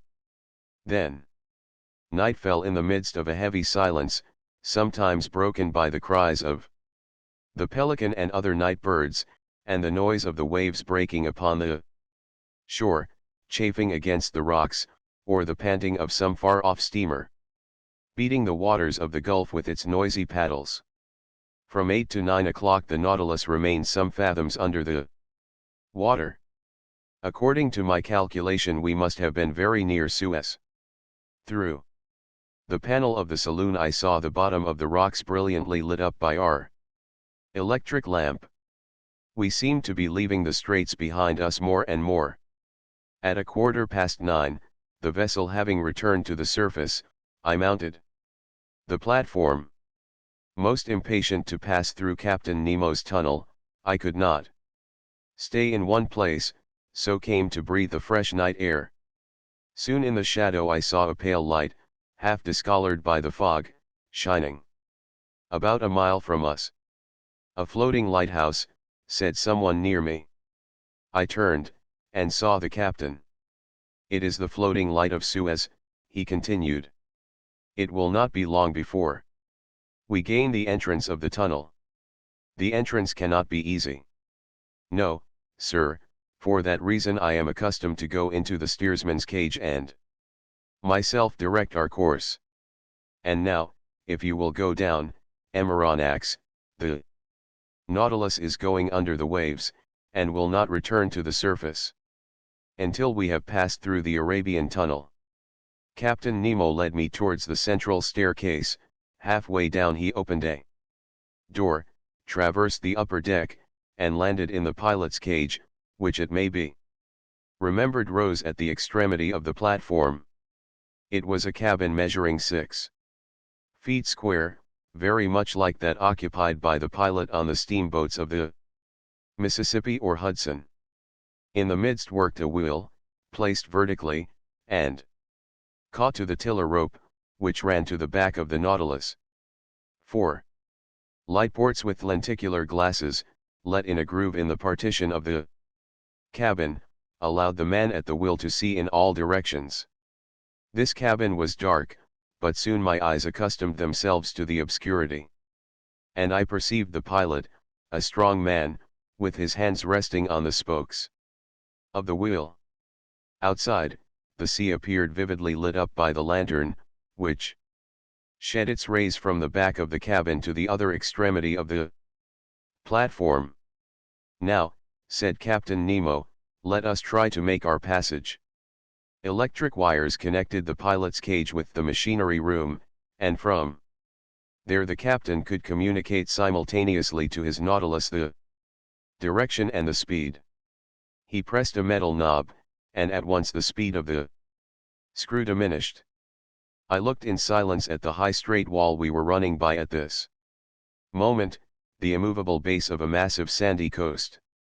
We followed it thus for an hour only some few yards off. Captain Nemo did not take his eye from the knob, suspended by its 2 concentric circles in the cabin.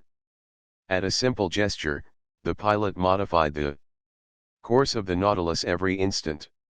I had placed myself at the port scuttle, and saw some magnificent substructures of coral, zoophytes, seaweed, and fucus, agitating their enormous claws, which stretched out from the fissures of the rock. At 10:15, the captain himself took the helm. A large gallery, black and deep, opened before us. The Nautilus went boldly into it. A strange roaring was heard round its sides. It was the waters of the Red Sea, which the incline of the tunnel precipitated violently towards the Mediterranean. The Nautilus went with the torrent, rapid as an arrow, in spite of the efforts of the machinery, which, in order to offer more effective resistance, beat the waves with reversed screw. On the walls of the narrow passage I could see nothing but brilliant rays. Straight lines, furrows of fire, traced by the great speed, under the brilliant electric light. My heart beat fast. At 10:35, Captain Nemo quitted the helm, and, turning to me, said, "The Mediterranean." In less than 20 minutes, the Nautilus, carried along by the torrent, had passed through the Isthmus of Suez. Chapter 6. The Grecian Archipelago. The next day, the 12th of February, at the dawn of day, the Nautilus rose to the surface. I hastened onto the platform.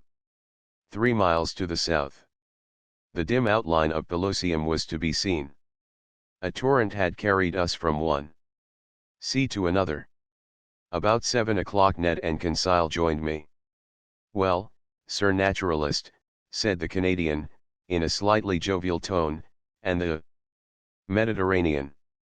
"We are floating on its surface, friend Ned." "What," said Conseil, "this very night?" "Yes, this very night. In a few minutes we have passed this impassable isthmus."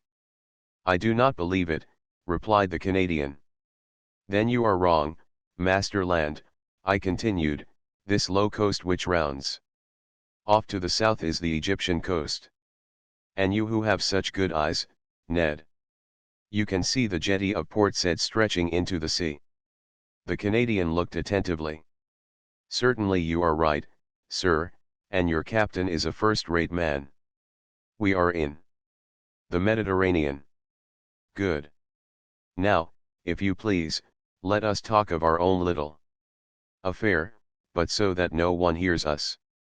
I saw what the Canadian wanted, and, in any case, I thought it better to let him talk, as he wished it, so we all three went and sat down near the lantern, where we were less exposed to the spray of the blades. "Now, Ned, we listen. What have you to tell us?" "What I have to tell you is very simple. We are in Europe, and before Captain Nemo's caprices drag us once more to the bottom of the polar seas, or lead us into Oceania, I ask to leave the Nautilus. I wished in no way to shackle the liberty of my companions, but I certainly felt no desire to leave Captain Nemo. Thanks to him, and thanks to his apparatus, I was each day nearer the completion of my submarine studies, and I was rewriting my book of submarine depths in its very element. Should I ever again have such an opportunity of observing the wonders of the ocean? No, certainly not. And I could not bring myself to the idea of abandoning the Nautilus before the cycle of investigation was accomplished. Friend Ned, answer me frankly, are you tired of being on board? Are you sorry that destiny has thrown us into Captain Nemo's hands?" The Canadian remained some moments without answering. Then, crossing his arms, he said, "Frankly, I do not regret this journey under the seas. I shall be glad to have made it, but, now that it is made, let us have done with it. That is my idea. It will come to an end, Ned. Where and when? Where I do not know, when I cannot say, or, rather, I suppose it will end when these seas have nothing more to teach us." "Then what do you hope for?" demanded the Canadian. "That circumstances may occur as well 6 months hence as now, by which we may and ought to profit." "Oh," said Ned Land, "and where shall we be in 6 months, if you please, sir?" Naturalist. "Perhaps in China. You know the Nautilus is a rapid traveler. It goes through water as swallows through the air, or as an express on the land. It does not fear frequented seas. Who can say that it may not beat the coasts of France, England, or America, on which flight may be attempted as advantageously as here?" "Emeranax," replied the Canadian, "your arguments are rotten at the foundation. You speak in the future. We shall be there, we shall be here. I speak in the present. We are here, and we must profit by it." Ned Land's logic pressed me hard, and I felt myself beaten on that ground. I knew not what argument would now tell in my favor. "Sir," continued Ned, "let us suppose an impossibility. If Captain Nemo should this day offer you your liberty, would you accept it?" "I do not know," I answered. "And if," he added, "the offer made you this day was never to be renewed, would you accept it?" Friend Ned, this is my answer. Your reasoning is against me. We must not rely On Captain Nemo's goodwill. Common prudence forbids him to set us at liberty. On the other side, prudence bids us profit by the first opportunity to leave the Nautilus. Well, Amaranax, that is wisely said. Only one observation, just one. The occasion must be serious, and our first attempt must succeed. If it fails, we shall never find another, and Captain Nemo will never forgive us. All that is true, replied the Canadian. But your observation applies equally to all attempts at flight, whether in 2 years' time, or in 2 days. But the question is still this: if a favorable opportunity presents itself, it must be seized. Agreed. And now, Ned, will you tell me what you mean by a favorable opportunity? It will be that which, on a dark night, will bring the Nautilus a short distance from some European coast. And you will try and save yourself by swimming. Yes, if we were near enough to the bank, and if the vessel was floating at the time. Not if the bank was far away, and the boat was under the water. And in that case, I should seek to make myself master of the pinnace. I know how it is worked. We must get inside, and the bolts once drawn, we shall come to the surface of the water, without even the pilot, who is in the bows, perceiving our flight. Well, Ned, watch for the opportunity, but do not forget that a hitch will ruin us. I will not forget, sir. And now, Ned, would you like to know what I think of your project? Certainly, Amaranax. Well, I think, I do not say I hope, I think that this favorable opportunity will never present itself. Why not? Because Captain Nemo cannot hide from himself that we have not given up all hope of regaining our liberty, and he will be on his guard, above all, in the seas and in the sight of European coasts. We shall see, replied Ned Land, shaking his head determinedly. And now, Ned Land, I added, let us stop here. Not another word on the subject. The day that you are ready, come and let us know, and we will follow you. I rely entirely upon you.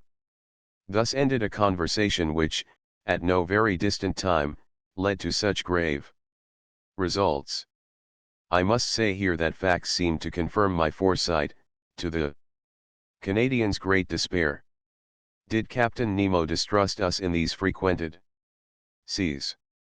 Or did he only wish to hide himself from the numerous vessels, of all nations, which plowed the Mediterranean?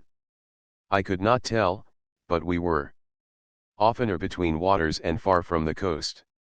Or, if the Nautilus did emerge, nothing was to be seen but the pilot's cage, and sometimes it went to great depths, for, between the Grecian archipelago and Asia Minor we could not touch the bottom by more than 1,000 fathoms. Thus I only knew we were near the island of Carpathos, one of the Sporades, by Captain Nemo reciting these lines from Virgil. Est Carpathio Neptuni Gergite Vates. Ceruleus Proteus. As he pointed to a spot on the planisphere. It was indeed the ancient abode of Proteus, the old shepherd of Neptune's flocks, now the island of Scarpanto, situated between Rhodes and Crete. I saw nothing but the granite base through the glass panels of the saloon. The next day, the 14th of February, I resolved to employ some hours in studying the fishes of the archipelago, but for some reason or other the panels remained hermetically sealed. Upon taking the course of the Nautilus, I found that we were going towards Candia, the ancient isle of Crete. At the time I embarked on the Abraham Lincoln, the whole of this island had risen in insurrection against the despotism of the Turks. But how the insurgents had fared since that time I was absolutely ignorant, and it was not Captain Nemo, deprived of all land communications, who could tell me. I made no allusion to this event when that night I found myself alone with him in the saloon. Besides, he seemed to be taciturn and preoccupied. Then, contrary to his custom, he ordered both panels to be opened, and, going from one to the other, observed the mass of waters attentively. To what end I could not guess, so, on my side, I employed my time in studying the fish passing before my eyes.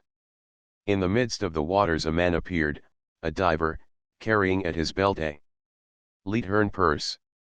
It was not a body abandoned to the waves, it was a living man, swimming with a strong hand, disappearing occasionally to take breath at the surface. I turned towards Captain Nemo, and in an agitated voice exclaimed, "A man shipwrecked. He must be saved at any price." "A man? A shipwrecked sailor?" I cried. The captain did not answer me, but came and leaned against the panel. The man had approached, and, with his face flattened against the glass, was looking at us. To my great amazement, Captain Nemo signed to him. The diver answered with his hand, mounted immediately to the surface of the water, and did not appear again. "Do not be uncomfortable," said Captain Nemo. "It is Nicholas of Cape Matapan, surnamed Pesca. He is well known in all the Cyclades. A bold diver. Water is his element, and he lives more in it than on land, going continually from one island to another, even as far as Crete. You know him, Captain." "Why not, Amaranax?" Saying which, Captain Nemo went towards a piece of furniture standing near the left panel of the saloon. Near this piece of furniture, I saw a chest bound with iron, on the cover of which was a copper plate, bearing the cipher of the Nautilus with its device. At that moment, the captain, without noticing my presence, opened the piece of furniture, a sort of strong box, which held a great many ingots. They were ingots of gold. From whence came this precious metal, which represented an enormous sum? Where did the captain gather this gold from? And what was he going to do with it? I did not say one word. I looked. Captain Nemo took the ingots one by one, and arranged them methodically in the chest, which he filled entirely. I estimated the contents at more than 4,000 pounds weight of gold, that is to say, nearly 200,000 pounds. The chest was securely fastened, and the captain wrote an address on the lid, in characters which must have belonged to modern Greece. This done, Captain Nemo pressed a knob, the wire of which communicated with the quarters of the crew. 4 men appeared, and, not without some trouble, pushed the chest out of the saloon. Then I heard them hoisting it up the iron staircase by means of pulleys. At that moment, Captain Nemo turned to me. "And you were saying, sir," said he. "I was saying nothing, Captain." "Then, sir, if you will allow me, I will wish you good night." Whereupon he turned and left the saloon. I returned to my room much troubled, as one may believe.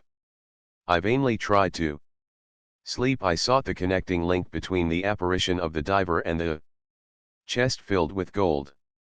Soon, I felt by certain movements of pitching and tossing that the Nautilus was leaving the depths and returning to the surface. Then I heard steps upon the platform, and I knew they were unfastening the pinnace and launching it upon the waves. For one instant it struck the side of the Nautilus, then all noise ceased. 2 hours after, the same noise, the same going and coming was renewed. The boat was hoisted on board, replaced in its socket, and the Nautilus again plunged under the waves. So these millions had been transported to their address. To what point of the continent? Who was Captain Nemo's correspondent? The next day I related to Conseil and the Canadian the events of the night. which had excited my curiosity to the highest degree. My companions were not less surprised than myself. "But where does he take his millions to?" asked Ned Land. To that there was no possible answer. I returned to the saloon after having breakfast and set to work. Till 5 o'clock in the evening I employed myself in arranging my notes. At that moment, ought I to attribute it to some peculiar idiosyncrasy, I felt so great a heat that I was obliged to take off my coat. It was strange, for we were under low latitudes, and even then the Nautilus, submerged as it was, ought to experience no change of temperature. I looked at the manometer, it showed a depth of 60 feet, to which atmospheric heat could never attain. I continued my work, but the temperature rose to such a pitch as to be intolerable. Could there be fire on board? I asked myself. I was leaving the saloon, when Captain Nemo entered. He approached the thermometer, consulted it, and, turning to me, said, 42 degrees. "I have noticed it, Captain," I replied, "and if it gets much hotter we cannot bear it." "Oh, sir, it will not get better if we do not wish it." "You can reduce it as you please, then." "No, but I can go farther from the stove which produces it." "It is outward, then." "Certainly, we are floating in a current of boiling water." "Is it possible?" I exclaimed. "Look." The panels opened, and I saw the sea entirely white all round. A sulphurous smoke was curling amid the waves, which boiled like water in a copper. I placed my hand on one of the panes of glass, but the heat was so great that I quickly took it off again. "Where are we?" I asked. "Near the island of St. Oran, sir," replied the captain. I wished to give you a sight of the curious spectacle of a submarine eruption. "I thought," said I, "that the formation of these new islands was ended." "Nothing is ever ended in the volcanic parts of the sea," replied Captain Nemo. "And the globe is always being worked by subterranean fires. Already, in the 19th year of our era, according to Cassiodorus and Pliny, a new island, Dia, the Divine, appeared in the very place where these islets have recently been formed. Then they sank under the waves, to rise again in the year 69, when they again subsided. Since that time to our days the Plutonian work has been suspended. But on the 3rd of February, 1866, a new island, which they named George Island, emerged from the midst of the sulphurous vapor near Nea Kamenni, and settled again the 6th of the same month. 7 days after, the 13th of February, the island of Aphroessa appeared, leaving between Nea Kamenni and itself a canal 10 yards broad. I was in these seas when the phenomenon occurred, and I was able therefore to observe all the different phases. The island of Aphroessa, of round form, measured 300 feet in diameter, and 30 feet in height. It was composed of black and vitreous lava, mixed with fragments of felspar. And lastly, on the 10th of March, a smaller island, called Rika, showed itself near Nea Kamenni, and since then these three have joined together, forming but one and the same island. "And the canal in which we are at this moment?" I asked. "Here it is," replied Captain Nemo, showing me a map of the archipelago. "You see, I have marked the new islands." I returned to the glass. The Nautilus was no longer moving, the heat was becoming unbearable. The sea, which till now had been white, was red, owing to the presence of salts of iron. In spite of the ships being hermetically sealed, an insupportable smell of sulfur filled the saloon, and the brilliancy of the electricity was entirely extinguished by bright scarlet flames. I was in a bath, I was choking, I was broiled. "We can remain no longer in this boiling water," said I to the captain. "It would not be prudent," replied the impassive Captain Nemo. An order was given, the Nautilus tacked about and left the furnace. It could not brave with impunity. A quarter of an hour after we were breathing fresh air on the surface. The thought then struck me that, if Ned Land had chosen this part of the sea for our flight, we should never have come alive out of this sea of fire. The next day, the 16th of February, we left the basin which, between Rhodes and Alexandria, is reckoned about 1,500 fathoms in depth, and the Nautilus, passing some distance from Cirigo, quitted the Grecian archipelago after having doubled Cape Matapan. Chapter 7. The Mediterranean in 48 hours. The Mediterranean, the Blue Sea par excellence, the Great Sea of the Hebrews. The Sea of the Greeks, the Mare Nostrum of the Romans, bordered by orange trees, aloes, cacti, and sea pines, embalmed with the perfume of the myrtle, surrounded by rude mountains, saturated with pure and transparent air, but incessantly worked by underground fires, a perfect battlefield in which Neptune and Pluto still dispute the empire of the world. It is upon these banks, and on these waters, says Michelet, that man is renewed. In one of the most powerful climates of the globe. But, beautiful as it was, I could only take a rapid glance at the basin whose superficial area is 2,000,000 of square yards. Even Captain Nemo's knowledge was lost to me, for this puzzling person did not appear once during our passage at full speed.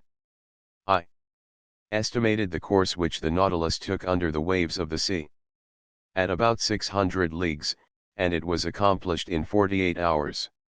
Starting on the morning of the 16th of February from the shores of Greece, we had crossed the Straits of Gibraltar by sunrise on the 18th.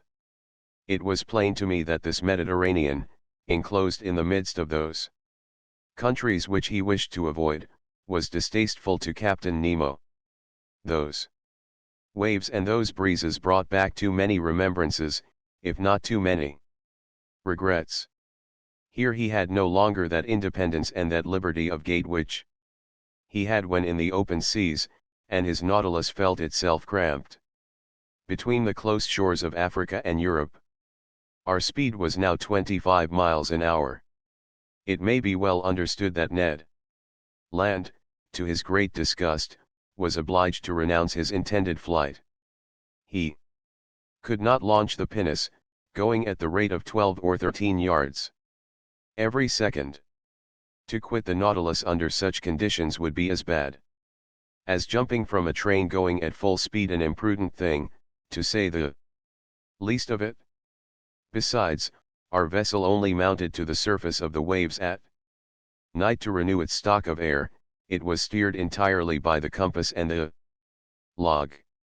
I saw no more of the interior of this Mediterranean than a traveler by express train perceives of the landscape which flies before his eyes, that is to say, the distant horizon, and not the nearer objects which pass like a flash of lightning. We were then passing between Sicily and the coast of Tunis. In the narrow space between Cape Bone and the Straits of Messina, the bottom of the sea rose almost suddenly. There was a perfect bank, on which there was not more than 9 fathoms of water, whilst on either side the depth was 90 fathoms. The Nautilus had to maneuver very carefully so as not to strike against this submarine barrier. I showed Conseil, on the map of the Mediterranean, the spot occupied by this reef. "But if you please, sir," observed Conseil, "it is like a real isthmus joining Europe to Africa." "Yes, my boy, it forms a perfect bar to the Straits of Libya, and the soundings of Smith have proved that in former times the continents between Cape Boko and Cape Furina were joined." "I can well believe it," said Conseil. "I will add," I continued, "that a similar barrier exists between Gibraltar and Ceuta, which in geological times formed the entire Mediterranean. What if some volcanic burst should one day raise these two barriers above the waves? It is not probable, Conseil. Well, but allow me to finish, please, sir. If this phenomenon should take place, it will be troublesome for M. Lesseps, who has taken so much pains to pierce the isthmus. I agree with you, but I repeat, Conseil, this phenomenon will never happen. The violence of subterranean force is ever diminishing. Volcanoes, so plentiful in the first days of the world, are being extinguished by degrees.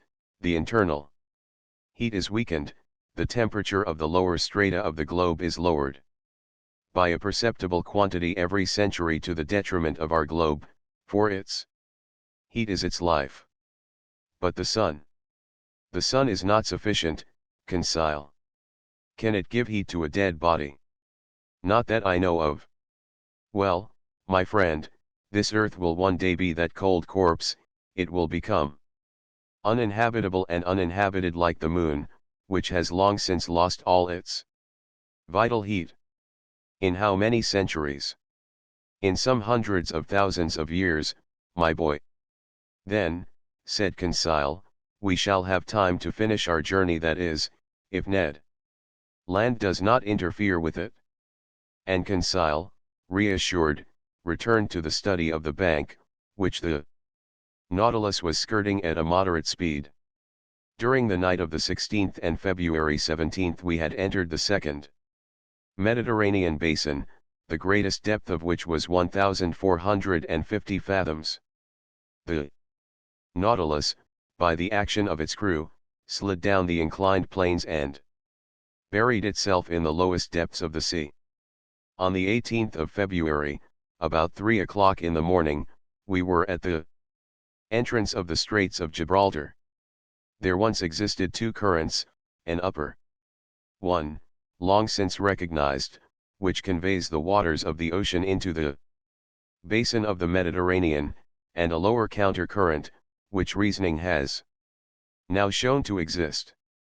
Indeed, the volume of water in the Mediterranean, incessantly added to by the waves of the Atlantic and by rivers falling into it, would each year raise the level of the sea, for its evaporation is not sufficient to restore the equilibrium.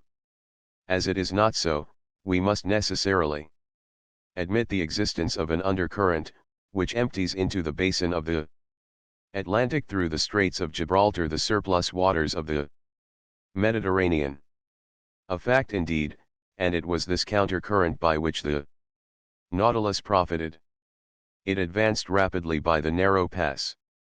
For one instant I caught a glimpse of the beautiful ruins of the Temple of Hercules.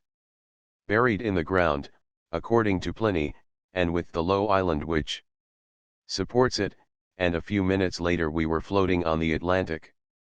Chapter 8. Vigo Bay. The Atlantic. A vast sheet of water whose superficial area covers 25 millions of square miles, the length of which is 9,000 miles, with a mean breadth of 2,700, an ocean whose parallel winding shores embrace an immense circumference, watered by the largest rivers of the world, the St. Lawrence, the Mississippi, the Amazon, the Plata, the Orinoco, the Niger, the Senegal, the Elbe, the Loire, and the Rhine, which carry water from the most civilized, as well as from the most savage, countries. Magnificent field of water, incessantly plowed by vessels of every nation, sheltered by the flags of every nation, and which terminates in those two terrible points so dreaded by mariners, Cape Horn and the Cape of Tempests. The Nautilus was piercing the water with its sharp spur, after having accomplished nearly 10,000 leagues in 3 months and a half, a distance greater than the great circle of the earth. Where were we going now, and what was reserved for the future? The Nautilus, leaving the Straits of Gibraltar, had gone far out. It returned to the surface of the waves, and our daily walks on the platform were restored to us. I mounted at once, accompanied by Ned Land and Conseil.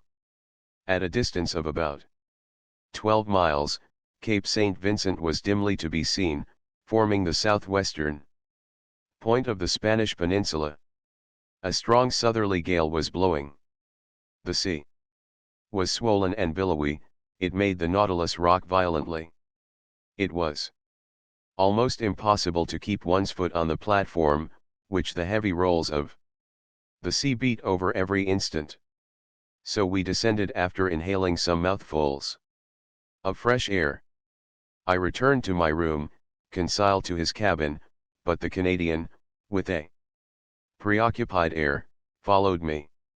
Our rapid passage across the Mediterranean had not allowed him to put his project into execution, and he could not help showing his disappointment. When the door of my room was shut, he sat down and looked at me silently. "Friend Ned," said I understand you, but you cannot reproach yourself. To have attempted to leave the Nautilus under the circumstances would have been folly." Ned Land did not answer, his compressed lips and frowning brow showed with him the violent possession this fixed idea had taken of his mind.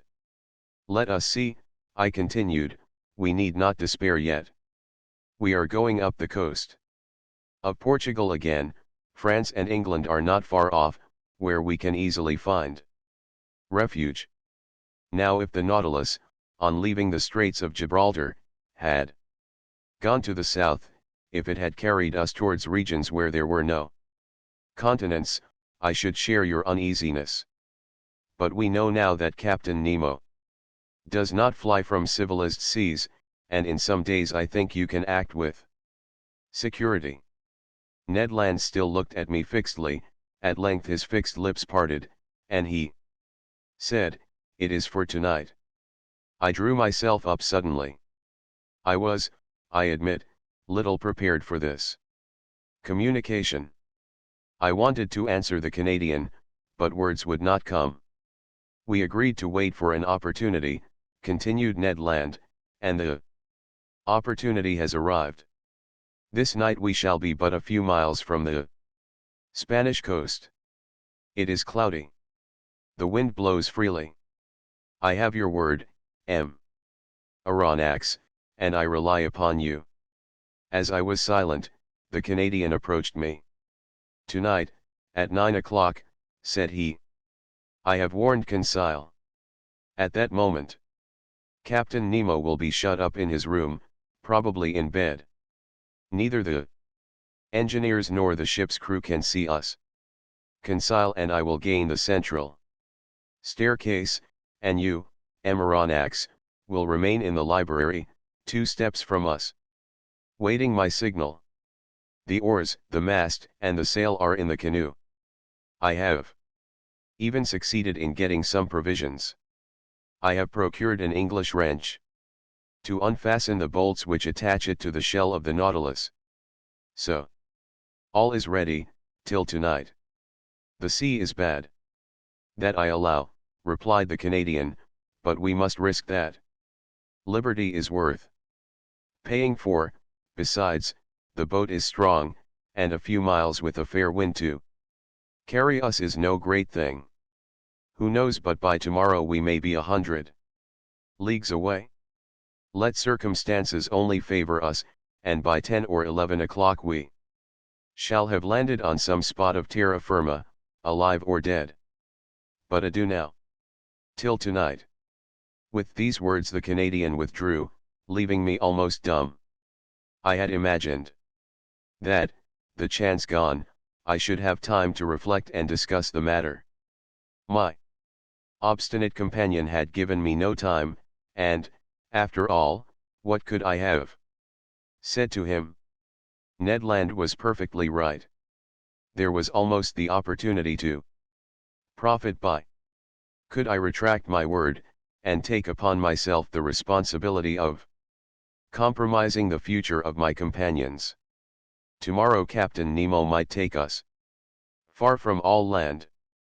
At that moment a rather loud hissing noise told me that the reservoirs were filling, and that the Nautilus was sinking under the waves of the Atlantic. A sad day I passed, between the desire of regaining my liberty of action and of abandoning the wonderful Nautilus, and leaving my submarine studies incomplete. What dreadful hours I passed thus!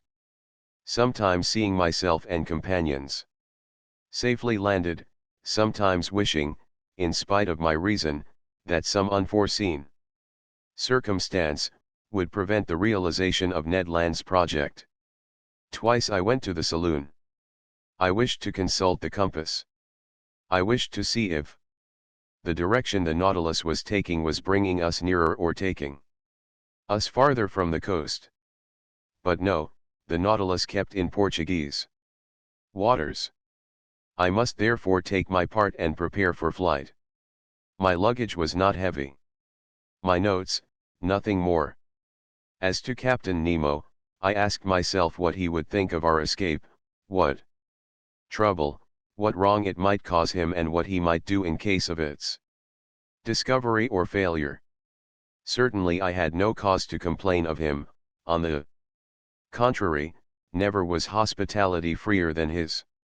In leaving him I could not be taxed with ingratitude. No oath bound us to him. It was on the strength of circumstances he relied, and not upon our word, to fix us forever. I had not seen the captain since our visit to the island of St. Oran. Would chance bring me to his presence before our departure? I wished it, and I feared it at the same time. I listened if I could hear him walking the room contiguous to mine. No sound reached my ear. I felt an unbearable uneasiness. This day of waiting seemed eternal. Hours struck too slowly to keep pace with my impatience. My dinner was served in my room as usual. I ate but little, I was too preoccupied.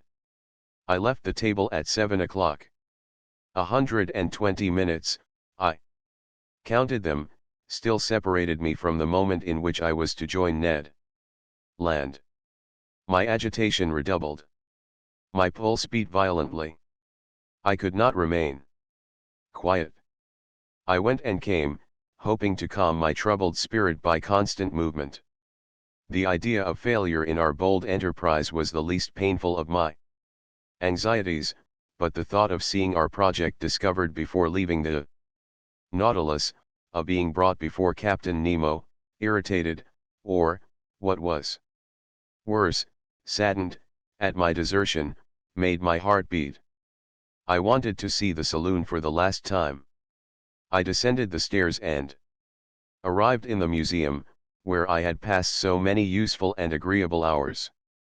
I looked at all its riches, all its treasures, like a man on the eve of an eternal exile, who was leaving never to return. These wonders of nature, these masterpieces of art, amongst which for so many days my life had been concentrated, I was going to abandon them forever. I should like to have taken a last look through the windows of the saloon into the waters of the Atlantic, but the panels were hermetically closed, and a cloak of steel separated me from that ocean which I had not yet explored. In passing through the saloon, I came near the door let into the angle which opened into the captain's room. To my great surprise, this door was ajar. I drew back involuntarily. If Captain Nemo should be in his room, he could see me. But, hearing no sound, I drew nearer. The room was deserted. I pushed open the door and took some steps forward. Still the same monk-like severity of aspect. Suddenly the clock struck 8. The first beat of the hammer on the bell awoke me from my dreams. I trembled as if an invisible eye had plunged into my most secret thoughts, and I hurried from the room. There my eye fell upon the compass. Our course was still north. The log indicated moderate speed, the manometer a depth of about 60 feet. I returned to my room, clothed myself warmly, sea boots, an otterskin cap, a Great coat of byssus, lined with seal skin, I was ready, I was waiting. The vibration of the screw alone broke the deep silence which reigned on board. I listened attentively. Would no loud voice suddenly inform me that Ned Land had been surprised in his projected flight? A mortal dread hung over me, and I vainly tried to regain my accustomed coolness. At a few minutes to 9, I put my ear to the captain's door. No noise. I left my room and returned to the saloon, which was half in obscurity, but deserted. I opened the door communicating with the library. The same insufficient light. The same solitude. I placed myself near the door leading to the central staircase, and there waited for Ned Land's signal. At that moment the trembling of the screw sensibly diminished, then it stopped entirely. The silence was now only disturbed by the beatings of my own heart. Suddenly a slight shock was felt, and I knew that the Nautilus had stopped at the bottom of the ocean. My uneasiness increased. The Canadian's signal did not come. I felt inclined to join Ned Land and beg of him to put off his attempt. I felt that we were not sailing under our usual conditions. At this moment the door of the large saloon opened, and Captain Nemo appeared. He saw me, and without further preamble began in an amiable tone of voice. "Ah, sir. I have been looking for you. Do you know the history of Spain?" Now, one might know the history of one's own country by heart, but in the condition I was at the time, with troubled mind and head quite lost, I could not have said a word of it. "Well," continued Captain Nemo, "you heard my question. Do you know the history of Spain?" "Very slightly," I answered. "Well, here are learned men having to learn," said the captain. "Come, sit down, and I will tell you a curious episode in this history." "Sir, listen well," said he, "this history will interest you on one side, for it will answer a question which doubtless you have not been able to solve." "I listen, Captain," said I, not knowing what my interlocutor was driving at, and asking myself if this incident was bearing on our projected flight. "Sir, if you have no objection, we will go back to 1702. You cannot be ignorant that your king, Louis XIV, thinking that the gesture of a potentate was sufficient to bring the Pyrenees under his yoke, had imposed the Duke of Anjou, his grandson, on the Spaniards. This prince reigned more or less badly under the name of Philip V, and had a strong party against him abroad. Indeed, the preceding year, the royal houses of Holland, Austria, and England had concluded a treaty of alliance at The Hague, with the intention of plucking the crown of Spain from the head of Philip V, and placing it on that of an archduke to whom they prematurely gave the title of Charles III. Spain must resist this coalition, but she was almost entirely unprovided with either soldiers or sailors. However, money would not fail them, provided that their galleons, laden with gold and silver from America, once entered their ports.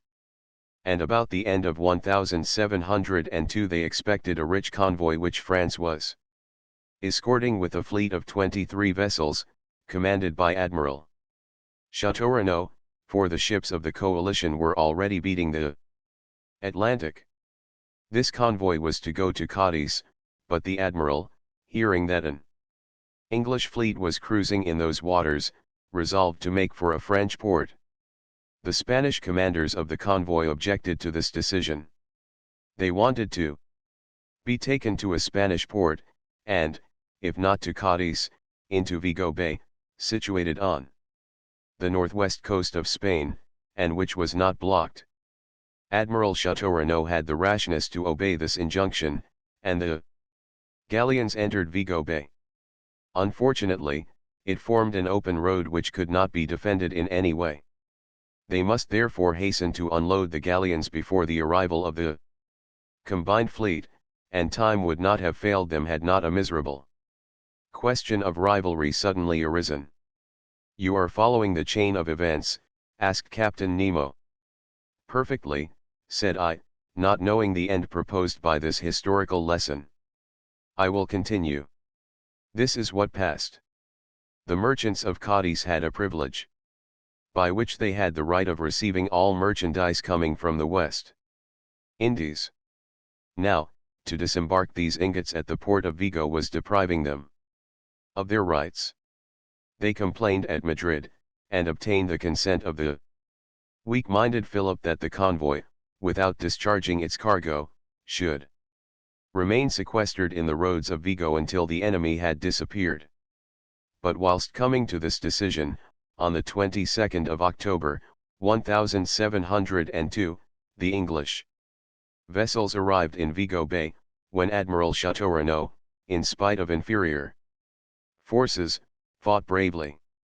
But, seeing that the treasure must fall into the enemy's hands, he burnt and scuttled every galleon, which went to the bottom with their immense riches."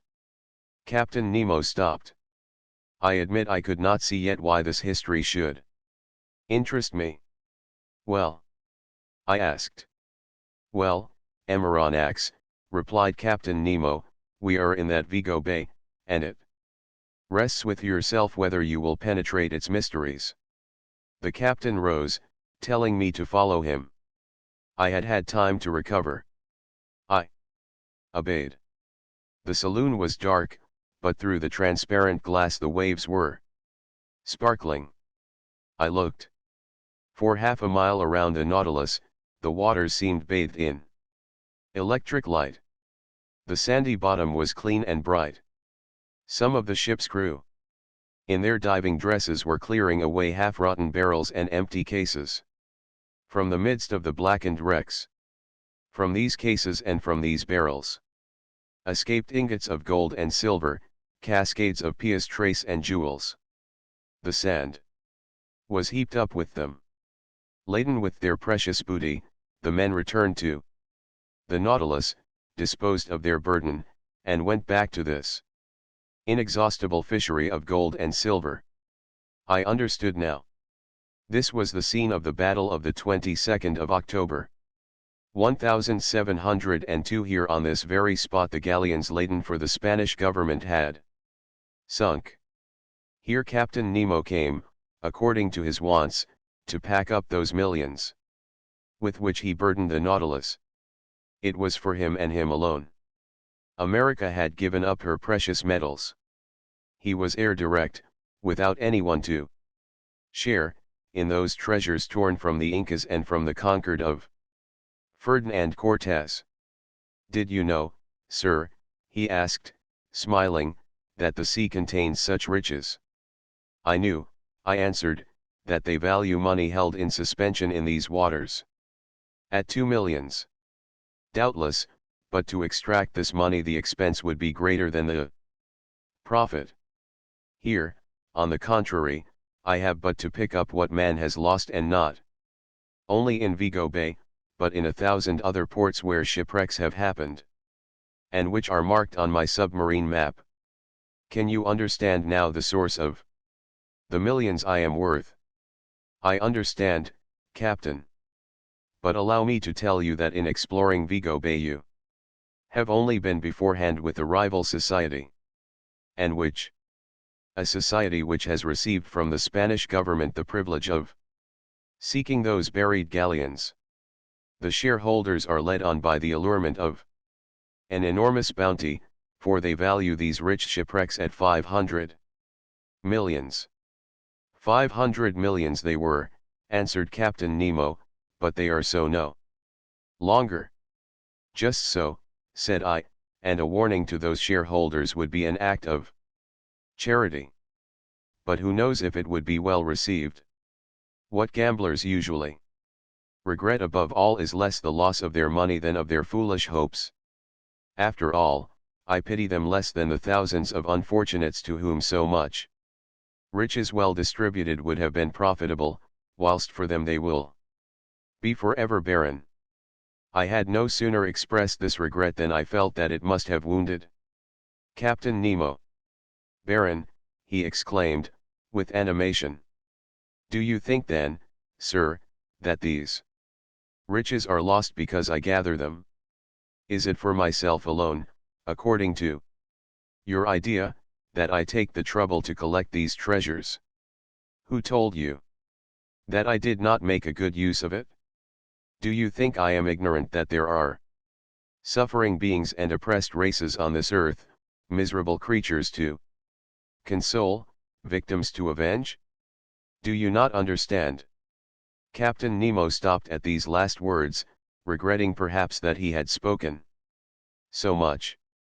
But I had guessed that, whatever the motive which had forced him to seek independence under the sea, it had left him still a man, that his heart still beat for the sufferings of humanity, and that his immense charity was for oppressed races as well as individuals.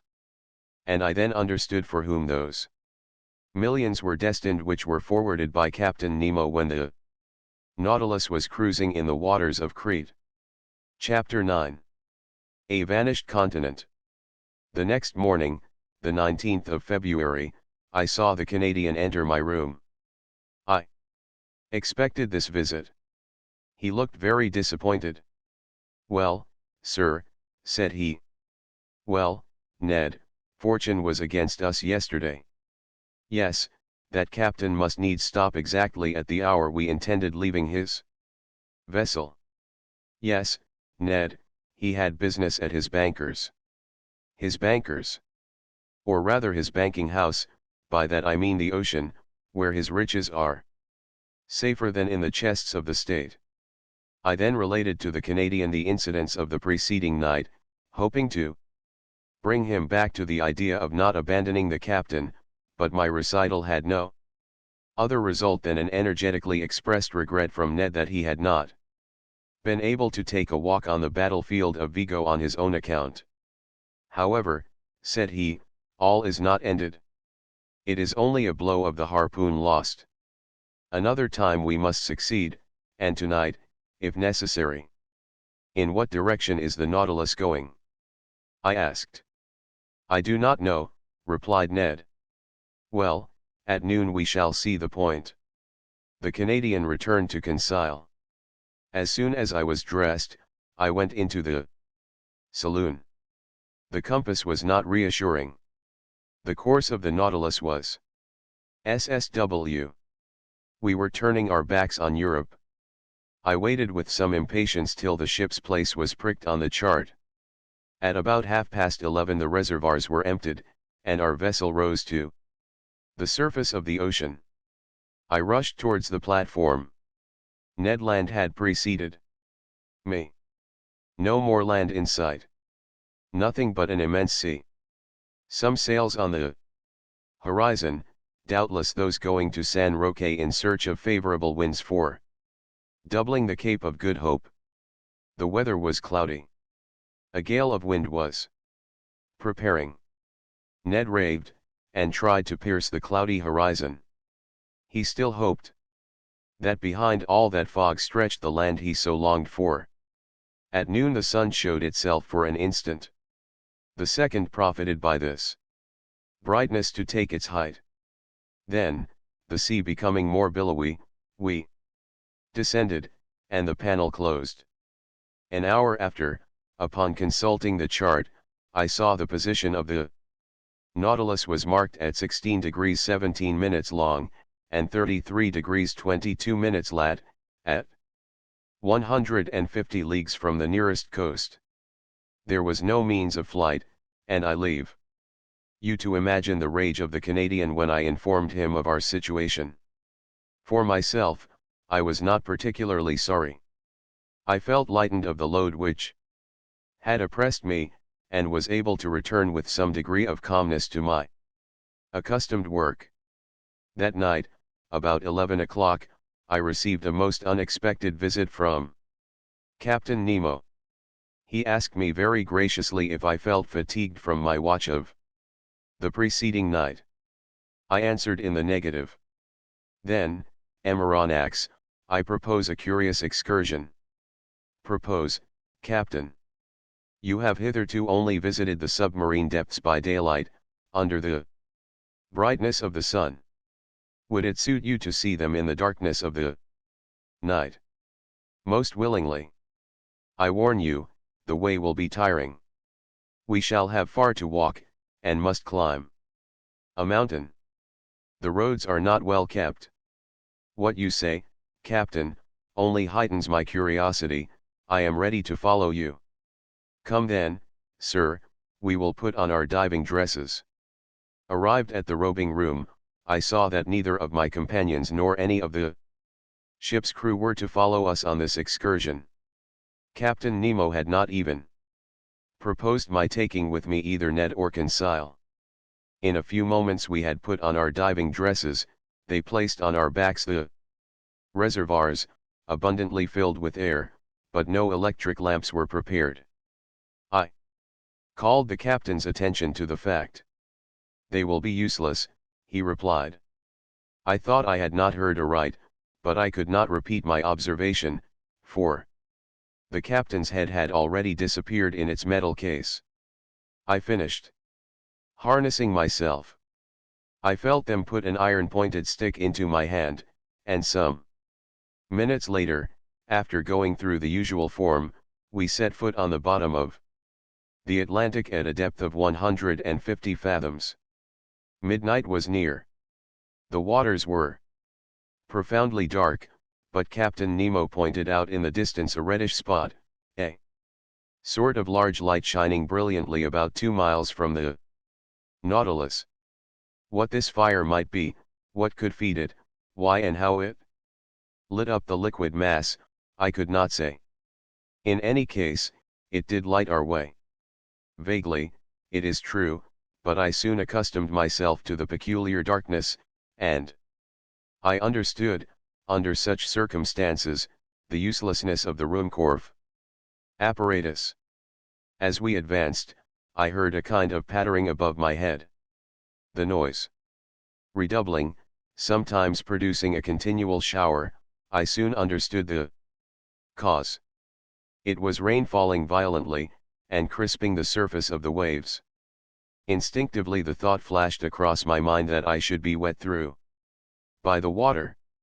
In the midst of the water, I could not help laughing at the odd idea. But, indeed, in the thick diving dress, the liquid element is no longer felt, and one only seems to be in an atmosphere somewhat denser than the terrestrial atmosphere. Nothing more. After half an hour's walk the soil became stony. Medusae, microscopic crustacea, and pentateuls lit it slightly with their phosphorescent gleam. I caught a glimpse of pieces of stone covered with millions of zoophytes and masses of seaweed. My feet often slipped upon this sticky carpet of seaweed. And without my iron-tipped stick I should have fallen more than once.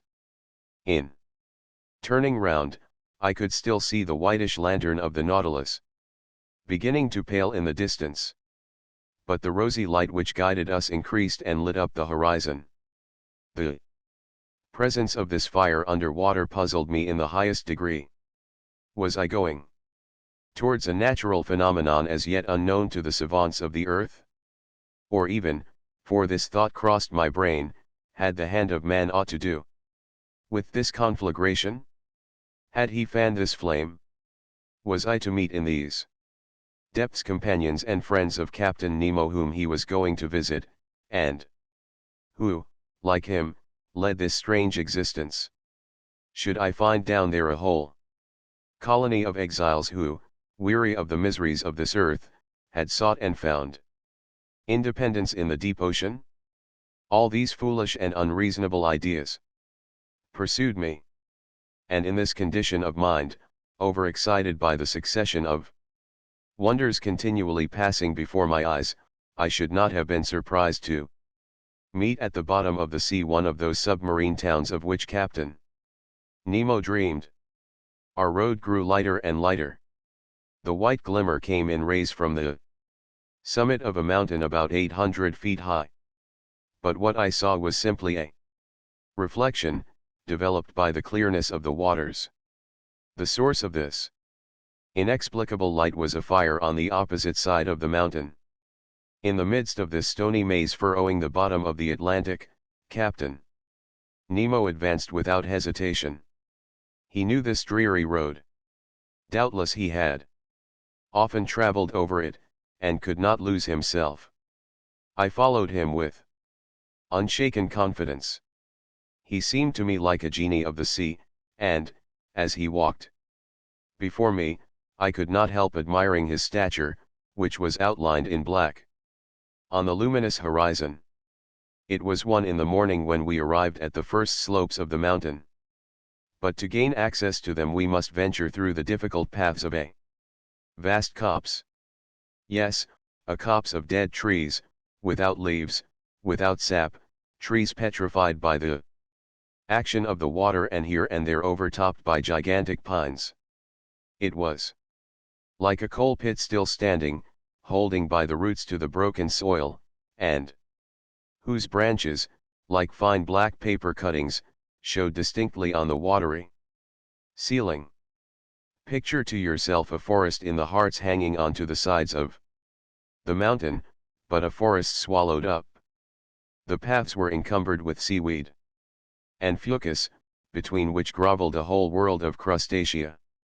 I went along, climbing the rocks, striding over extended trunks, breaking the sea bindweed, which hung from one tree to the other, and frightening the fishes, which flew from branch to branch.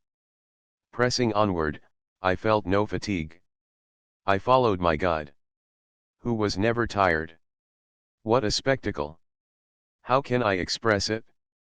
How paint the aspect of those woods and rocks in this medium, their under parts dark and wild, the upper colored with red tints, by that light which the reflecting powers of the waters doubled.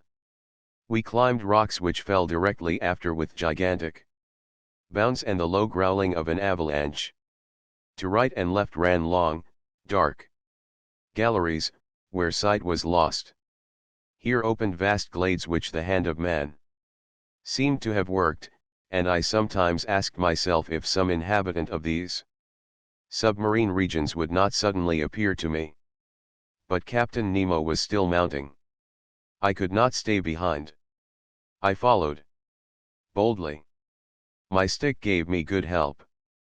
A false step would have been dangerous on the narrow passes sloping down to the sides of the gulfs, but I walked with firm step, without feeling any giddiness.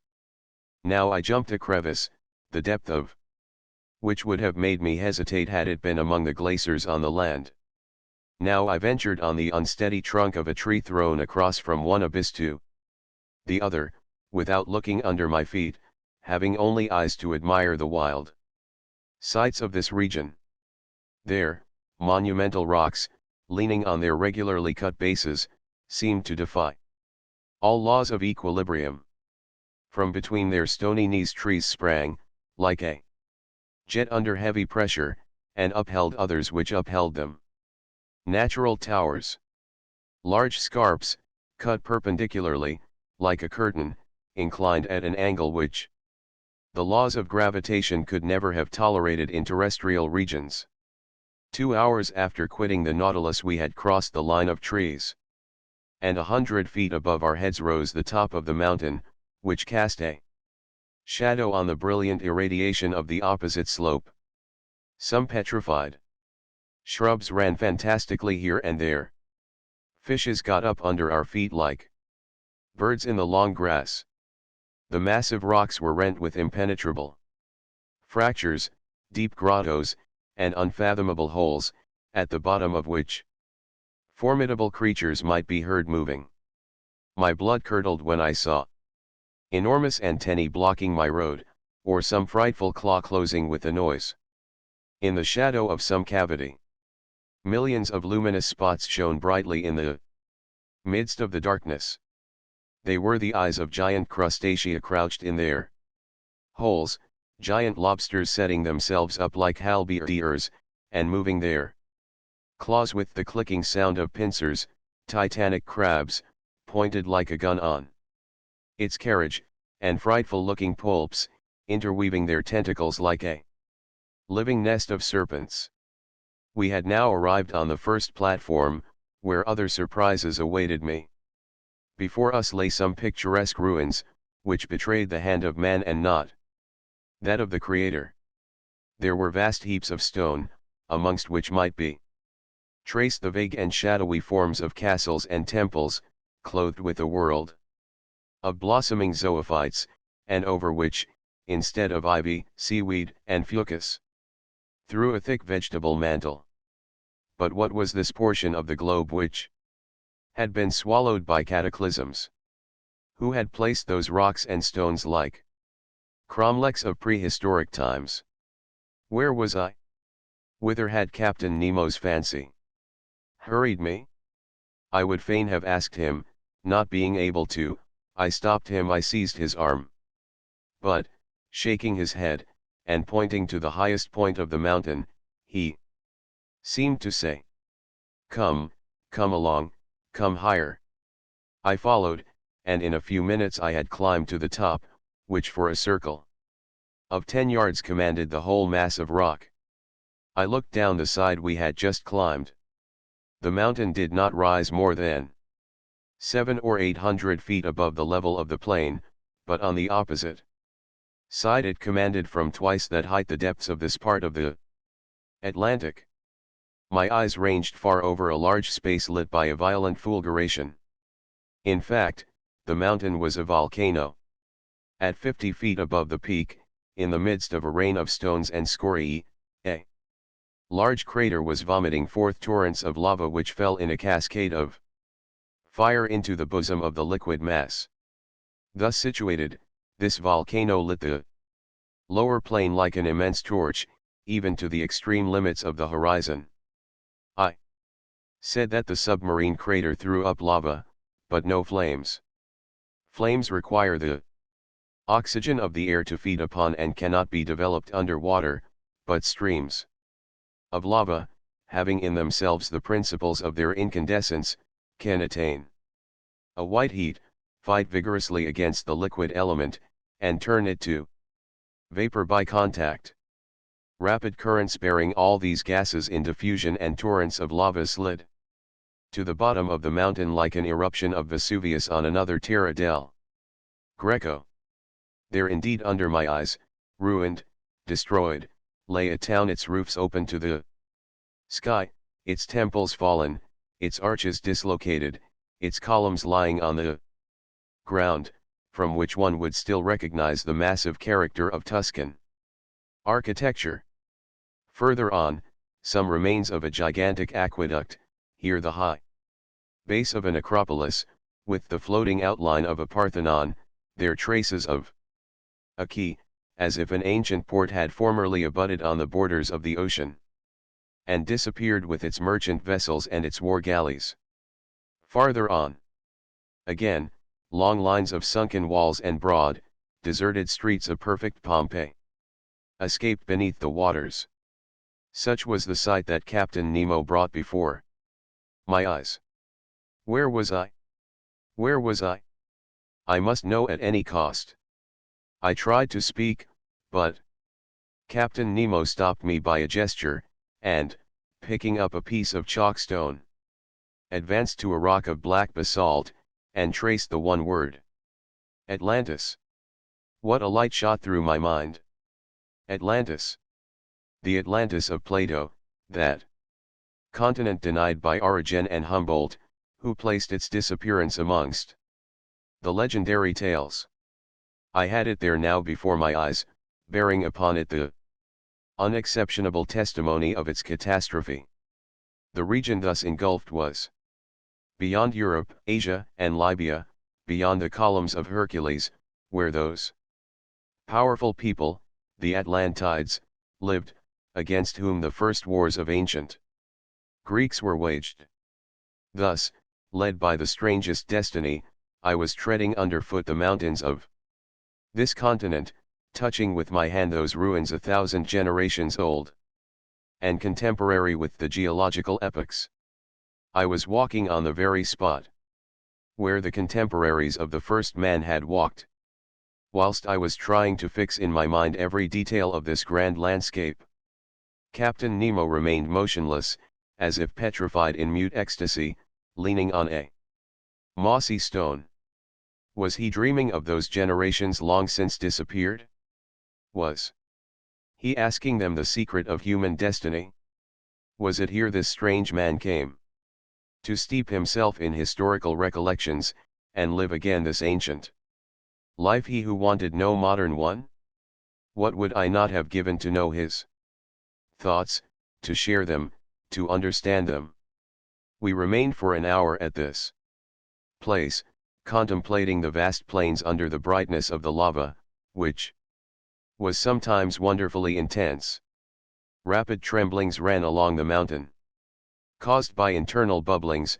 Deep noise, distinctly transmitted through the liquid medium, were echoed with majestic grandeur. At this moment the moon appeared through the mass of waters and threw her pale rays on the buried continent. It was but a gleam, but what an indescribable effect! The captain rose, cast one last look on the immense plain, and then bade me follow him. We descended the mountain rapidly, and, the mineral forest once passed, I saw the lantern of the Nautilus shining like a star. The captain walked straight to it, and we got on board as the first rays of light whitened the surface of the ocean. Chapter X. The submarine coal mines. The next day, the 20th of February, I awoke very late. The fatigues of the previous night had prolonged my sleep until 11 o'clock.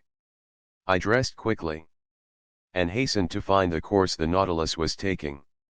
The instruments showed it to be still toward the south, with a speed of 20 miles an hour and a depth of 50 fathoms. The species of fishes here did not differ much from those already noticed. There were rays of giant size, 5 yards long, and endowed with great muscular strength, which enabled them to shoot above the waves, sharks of many kinds. Amongst others, one 15 feet long, with triangular sharp teeth, and whose transparency rendered it almost invisible in the water. Amongst bony fish Conseil noticed some about 3 yards long, armed at the upper jaw with a piercing sword. Other bright-colored creatures, known in the time of Aristotle by the name of the sea dragon, which are dangerous to capture on account of the spikes on their back.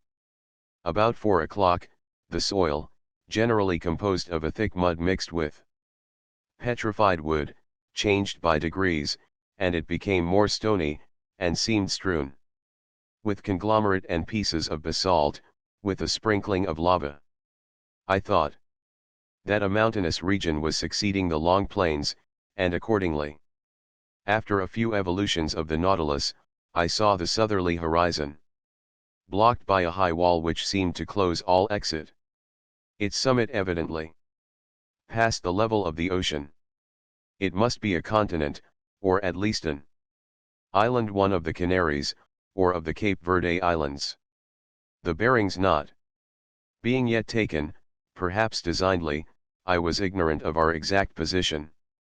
In any case, such a wall seemed to me to mark the limits of that Atlantis, of which we had in reality passed over only the smallest part. Much longer should I have remained at the window admiring the beauties of sea and sky, but the panels closed. At this moment the Nautilus arrived at the side of this high, perpendicular wall. What it would do, I could not guess. I returned to my room. It no longer moved. I laid myself down with the full intention of waking after a few hours' sleep, but it was 8 o'clock the next day when I entered the saloon. I looked at the manometer. It told me that the Nautilus was floating on the surface of the ocean. Besides, I heard steps on the platform. I went to the panel. It was open, but, instead of broad daylight, as I expected, I was surrounded by profound darkness. Where were we? Was I mistaken? Was it still night? No, not a star was shining, and night has not that utter darkness. The Nautilus was floating near a mountain. I knew not what to think, when a voice near me said, "Is that you, Professor?" "Ah, Captain," I answered, "where are we?" "Underground, sir." "Underground!" I exclaimed. "And the Nautilus floating still?"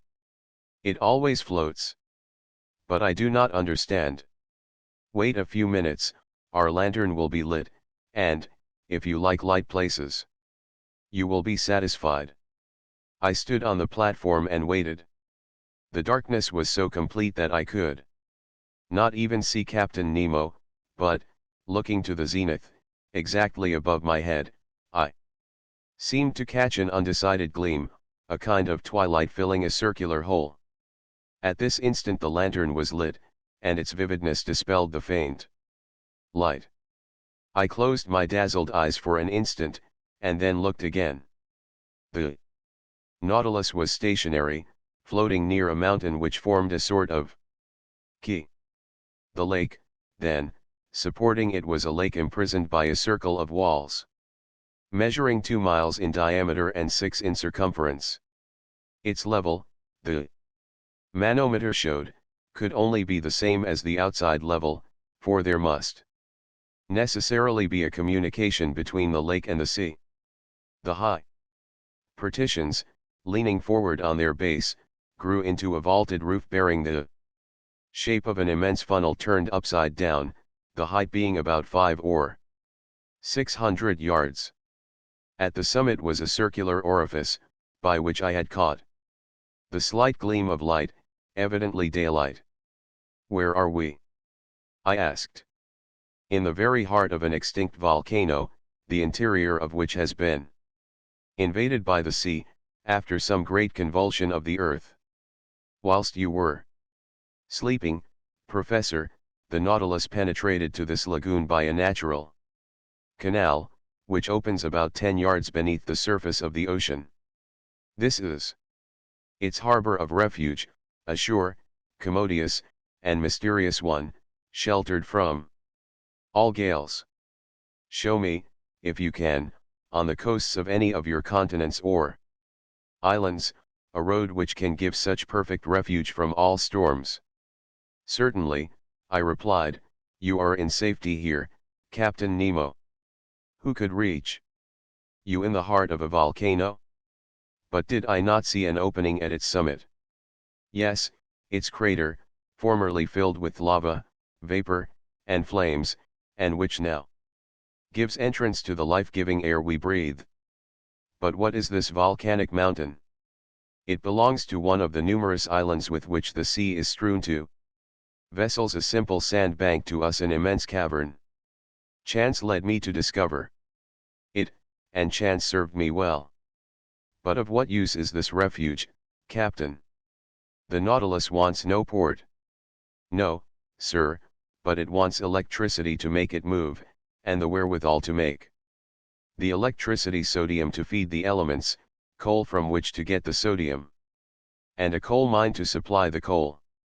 And exactly on this spot the sea covers entire forests embedded during the geological periods, now mineralized and transformed into coal. For me they are an inexhaustible mine." "Your men follow the trade of miners here, then, Captain?" "Exactly so. These mines extend under the waves like the mines of Newcastle. Here, in their diving dresses, pickaxe and shovel in hand, my men extract the coal, which I do not even ask from the mines of the earth. When I burn this combustible for the manufacture of sodium, the smoke, escaping from the crater of the mountain, gives it the appearance of a still active volcano. And we shall see your companions at work." "No, not this time at least, for I am in a hurry to continue our submarine tour of the earth. So I shall content myself with drawing from the reserve of sodium I already possess. The time for loading is 1 day only, and we continue our voyage. So, if you wish to go over the cavern and make the round of the lagoon, You must take advantage of today, Emeranax. I thanked the captain and went to look for my companions, who had not yet left their cabin. I invited them to follow me without saying where we were. They mounted the platform. Conseil, who was astonished at nothing, seemed to look upon it as quite natural that he should wake under a mountain, after having fallen asleep under the waves. But Ned Land thought of nothing but finding whether the cavern had any exit. After breakfast, about 10 o'clock, we went down onto the mountain. Here we are, once more on land, said Conseil. I do not call this land, said the Canadian. And besides, we are not on it, but beneath it. Between the walls of the mountains and the waters of the lake lay a sandy shore, which, at its greatest breadth, measured 500 feet. On this soil one might easily make the tour of the lake. But the base of the high partitions was stony ground, with volcanic locks and enormous pumice stones lying in picturesque heaps. All these detached masses, covered with enamel, polished by the action of the subterraneous fires, shone resplendent by the light of our electric lantern. The mica dust from the shore, rising under our feet, flew like a cloud of sparks. The bottom now rose sensibly, and we soon arrived at long circuitous slopes, or inclined planes, which took us higher by degrees. But we were obliged to walk carefully among these conglomerates, bound by no cement, the feet slipping on the glassy crystal, felspar, and quartz. The volcanic nature of this enormous excavation was confirmed on all sides, and I pointed it out to my companions. Picture to yourselves, said I, what this crater must have been when filled with boiling lava, and when the level of the incandescent liquid rose to the orifice of the mountain, as though melted on the top of a hot plate. I can picture it perfectly, said Conseil.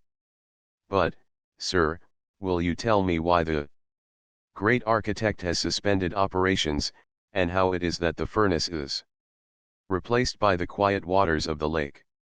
Most probably, Conseil, because some convulsion beneath the ocean produced that very opening which has served as a passage for the Nautilus.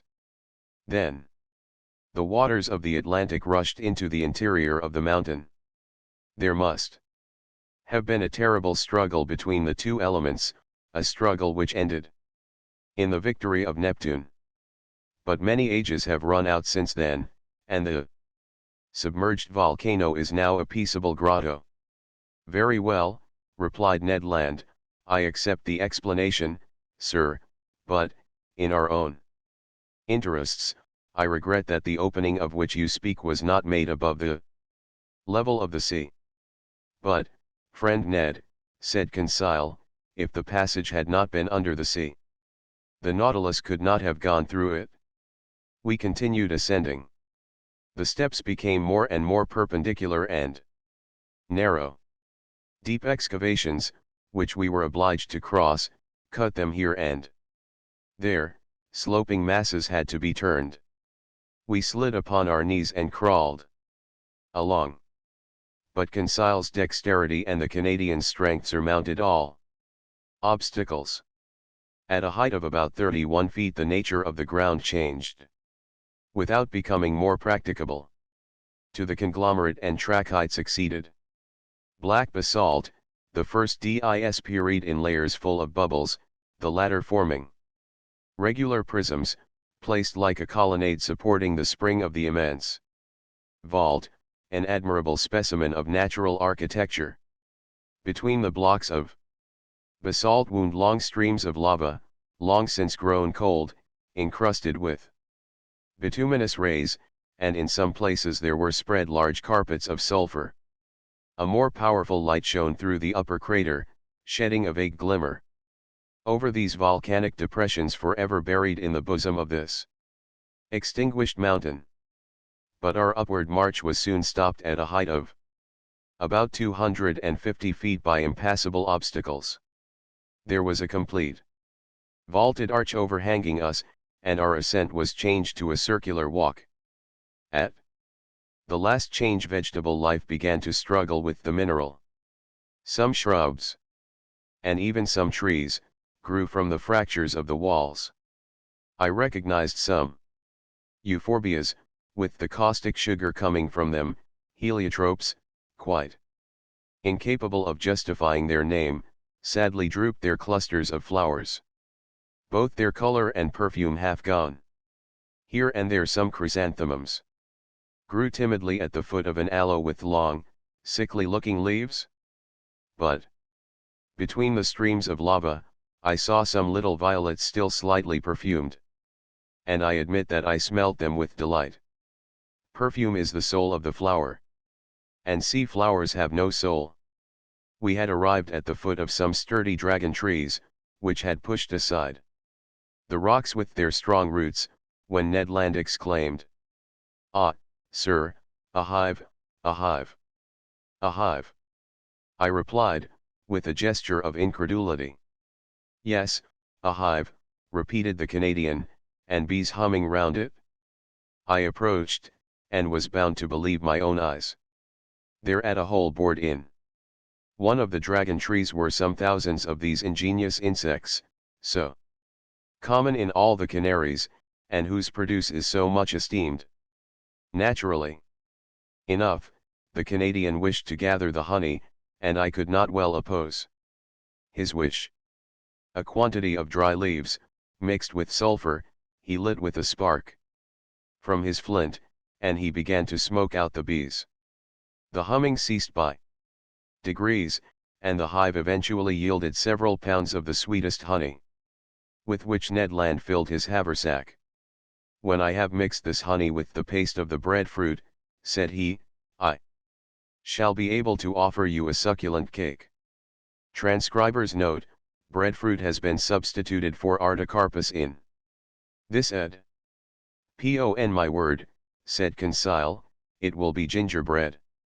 "Never mind the gingerbread," said I, "let us continue our interesting walk."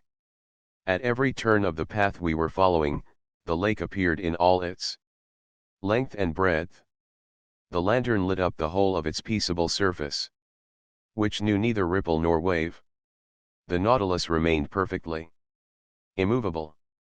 On the platform, and on the mountain, the ship's crew were working like black shadows clearly carved against the luminous atmosphere. We were now going round the highest crest of the first layers of rock which upheld the roof.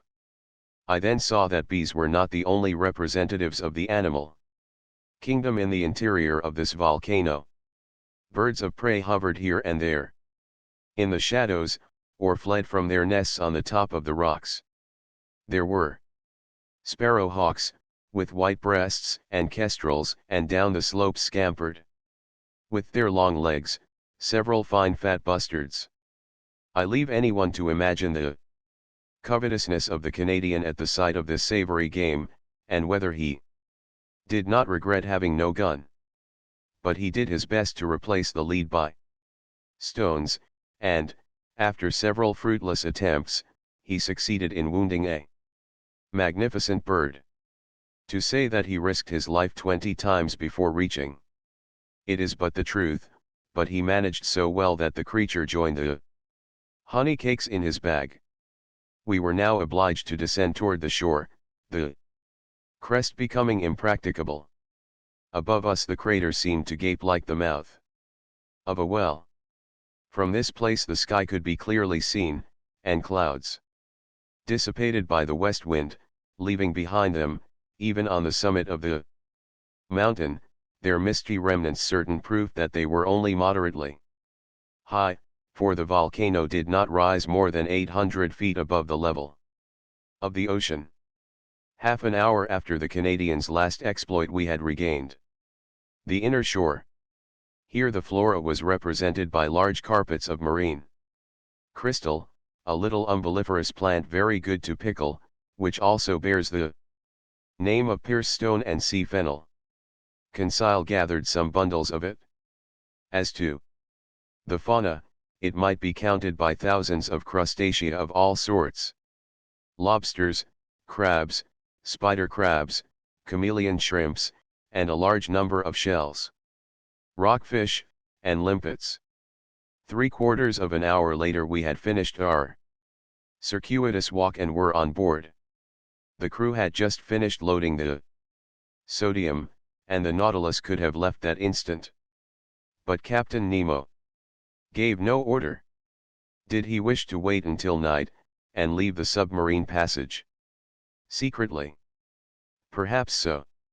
Whatever it might be, the next day, the Nautilus, having left its port, steered clear of all land at a few yards beneath the waves of the Atlantic. Chapter 11. The Sargasso Sea. That day the Nautilus crossed a singular part of the Atlantic Ocean. No one can be ignorant of the existence of a current of warm water known by the name of the Gulf Stream. After leaving the Gulf of Florida, we went in the direction of Spitzbergen. But before entering the Gulf of Mexico, about 45 degrees of N lat, this current divides into two arms, the principal one going towards the coast of Ireland and Norway, whilst the second bends to the south about the height of the Azores, then, touching the African shore, and describing a lengthened oval, returns to the Antilles. This second arm it is rather a collar than an arm surrounds with its circles of warm water that portion of the cold, quiet, immovable ocean called the Sargasso Sea, a perfect lake in the open Atlantic. It takes no less than 3 years for the great current to pass round it. Such was the region the Nautilus was now visiting, a perfect meadow. A close carpet of seaweed, fucus, and tropical berries, so thick and so compact that the stem of a vessel could hardly tear its way through it. And Captain Nemo, not wishing to entangle his screw in this herbaceous mass, kept some yards beneath the surface of the waves. The name Sargasso comes from the Spanish word sargazo, which signifies kelp. This kelp, or berry plant, is the principal formation of this immense bank. And this is the reason why these plants unite in the peaceful basin of the Atlantic. The only explanation which can be given, he says, seems to me to result from the experience known to all the world.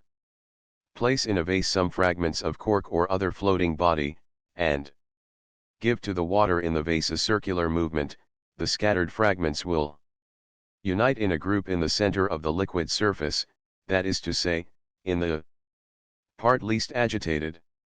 In the phenomenon we are considering, the Atlantic is the vase, the Gulf Stream the circular current, and the Sargasso Sea the central point at which the floating bodies unite.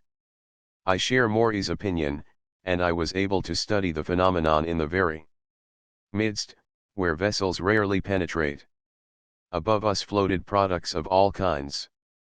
Heaped up among these brownish plants, trunks of trees torn from the Andes or the Rocky Mountains, and floated by the Amazon or the Mississippi, numerous wrecks, remains of keels, or ships' bottoms, side planks stove in, and so weighted with shells and barnacles that they could not again rise to the surface.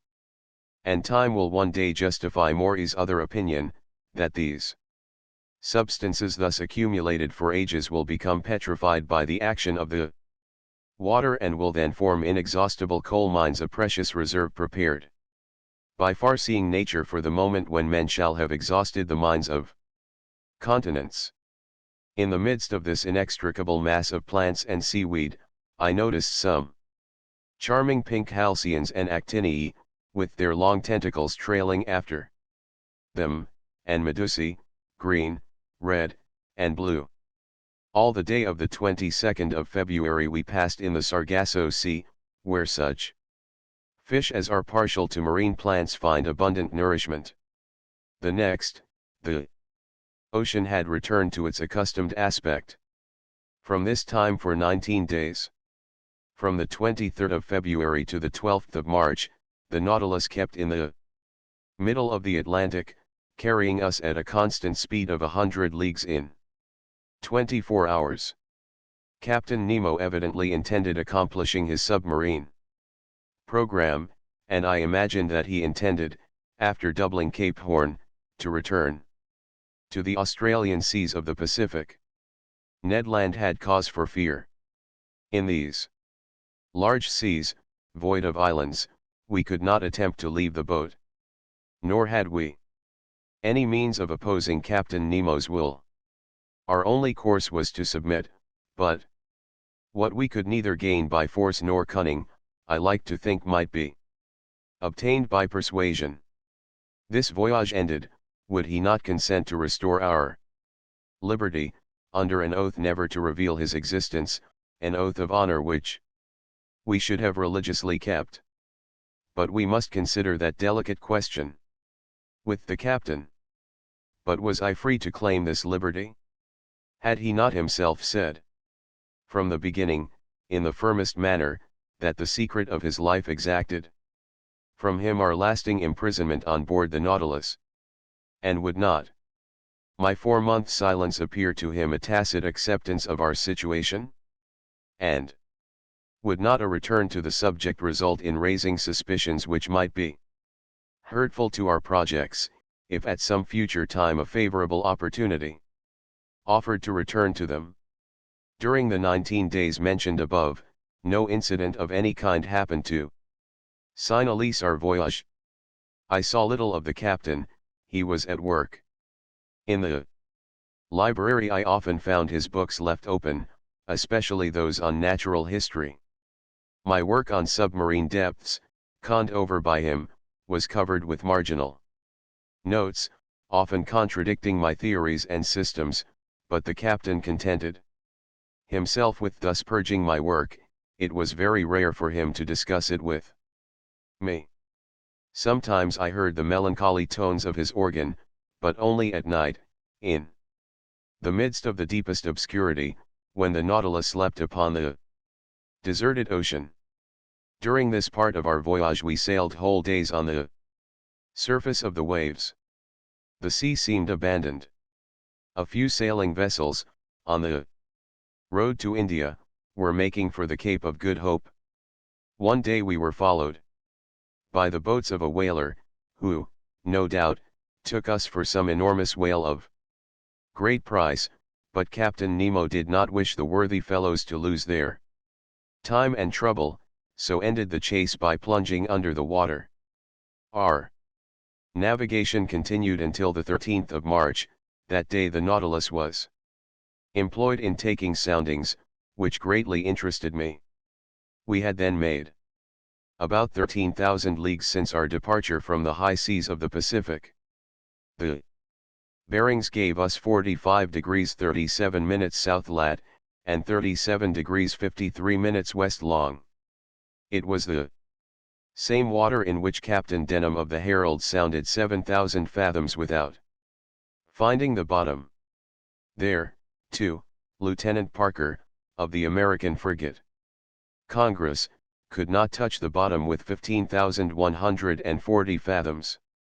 Captain Nemo intended seeking the bottom of the ocean by a diagonal sufficiently lengthened by means of lateral planes placed at an angle of 45 degrees with the water line of the Nautilus.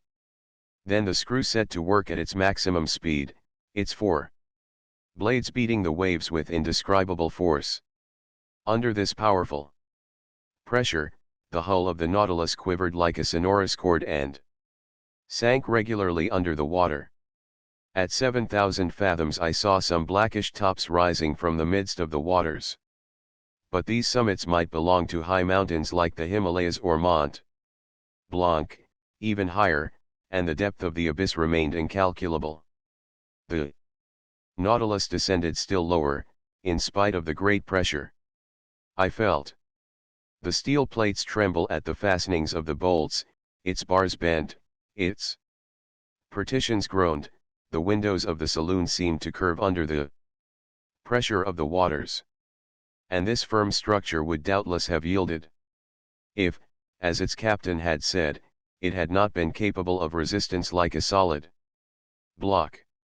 We had attained a depth of 16,000 yards, 4 leagues, and the sides of the Nautilus then bore a pressure of 1,600 atmospheres, that is to say, 3,200 pounds to each square 2/5 of an inch of its surface. What a situation to be in! I exclaimed. To overrun these deep regions where man has never trod. Look, Captain, look at these magnificent rocks, these uninhabited grottos, these lowest receptacles of the globe, where life is no longer possible. What unknown sights are here? Why should we be unable to preserve a remembrance of them? Would you like to carry away more than the remembrance, said Captain Nemo. What do you mean by those words? I mean to say that nothing is easier than to make a photographic view of this submarine region. I had not time to express my surprise at this new proposition, when, at Captain Nemo's call, an objective was brought into the saloon. Through the widely opened panel, the liquid mass was bright with electricity, which was distributed with such uniformity that not a shadow, not a gradation, was to be seen in our manufactured light. The Nautilus remained motionless, the force of its screw subdued by the inclination of its planes. The instrument was propped on the bottom of the oceanic site, and in a few seconds we had obtained a perfect negative. But, the operation being over, Captain Nemo said, "Let us go up, we must not abuse our position, nor expose the Nautilus too long to such great pressure." "Go up again!" I exclaimed. "Hold well on." I had not time to understand why the captain cautioned me thus, when I was thrown forward onto the carpet. At a signal from the captain, its screw was shipped, and its blades raised vertically. The Nautilus shot into the air like a balloon, rising with stunning rapidity, and cutting the mass of waters with a sonorous agitation. Nothing was visible, and in 4 minutes it had shot through the 4 leagues which separated it from the ocean, and, after emerging like a flying fish, fell, making the waves rebound to an enormous height. Chapter 12. Cachalots and Whales. During the nights of the 13th and 14th of March, the Nautilus returned to its southerly course. I fancied that, when on a level with Cape Horn, he would turn the helm westward, in order to beat the Pacific seas, and so complete the tour of the world. He did nothing of the kind, but continued on his way to the southern regions. Where was he going to? To the pole? It was madness. I began to think that the captain's temerity justified Ned Land's fears. For some time past the Canadian had not spoken to me of his projects of flight. He was less communicative, almost silent. I could see that this lengthened imprisonment was weighing upon him, and I felt that rage was burning within him. When he met the captain, his eyes lit up with suppressed anger, and I feared that his natural violence would lead him into some extreme. That day, the 14th of March, Consil, and he came to me in my room. I inquired the cause of their visit. "A simple question to ask you, sir," replied the Canadian. "Speak, Ned. How many men are there on board the Nautilus, do you think?" "I cannot tell, my friend.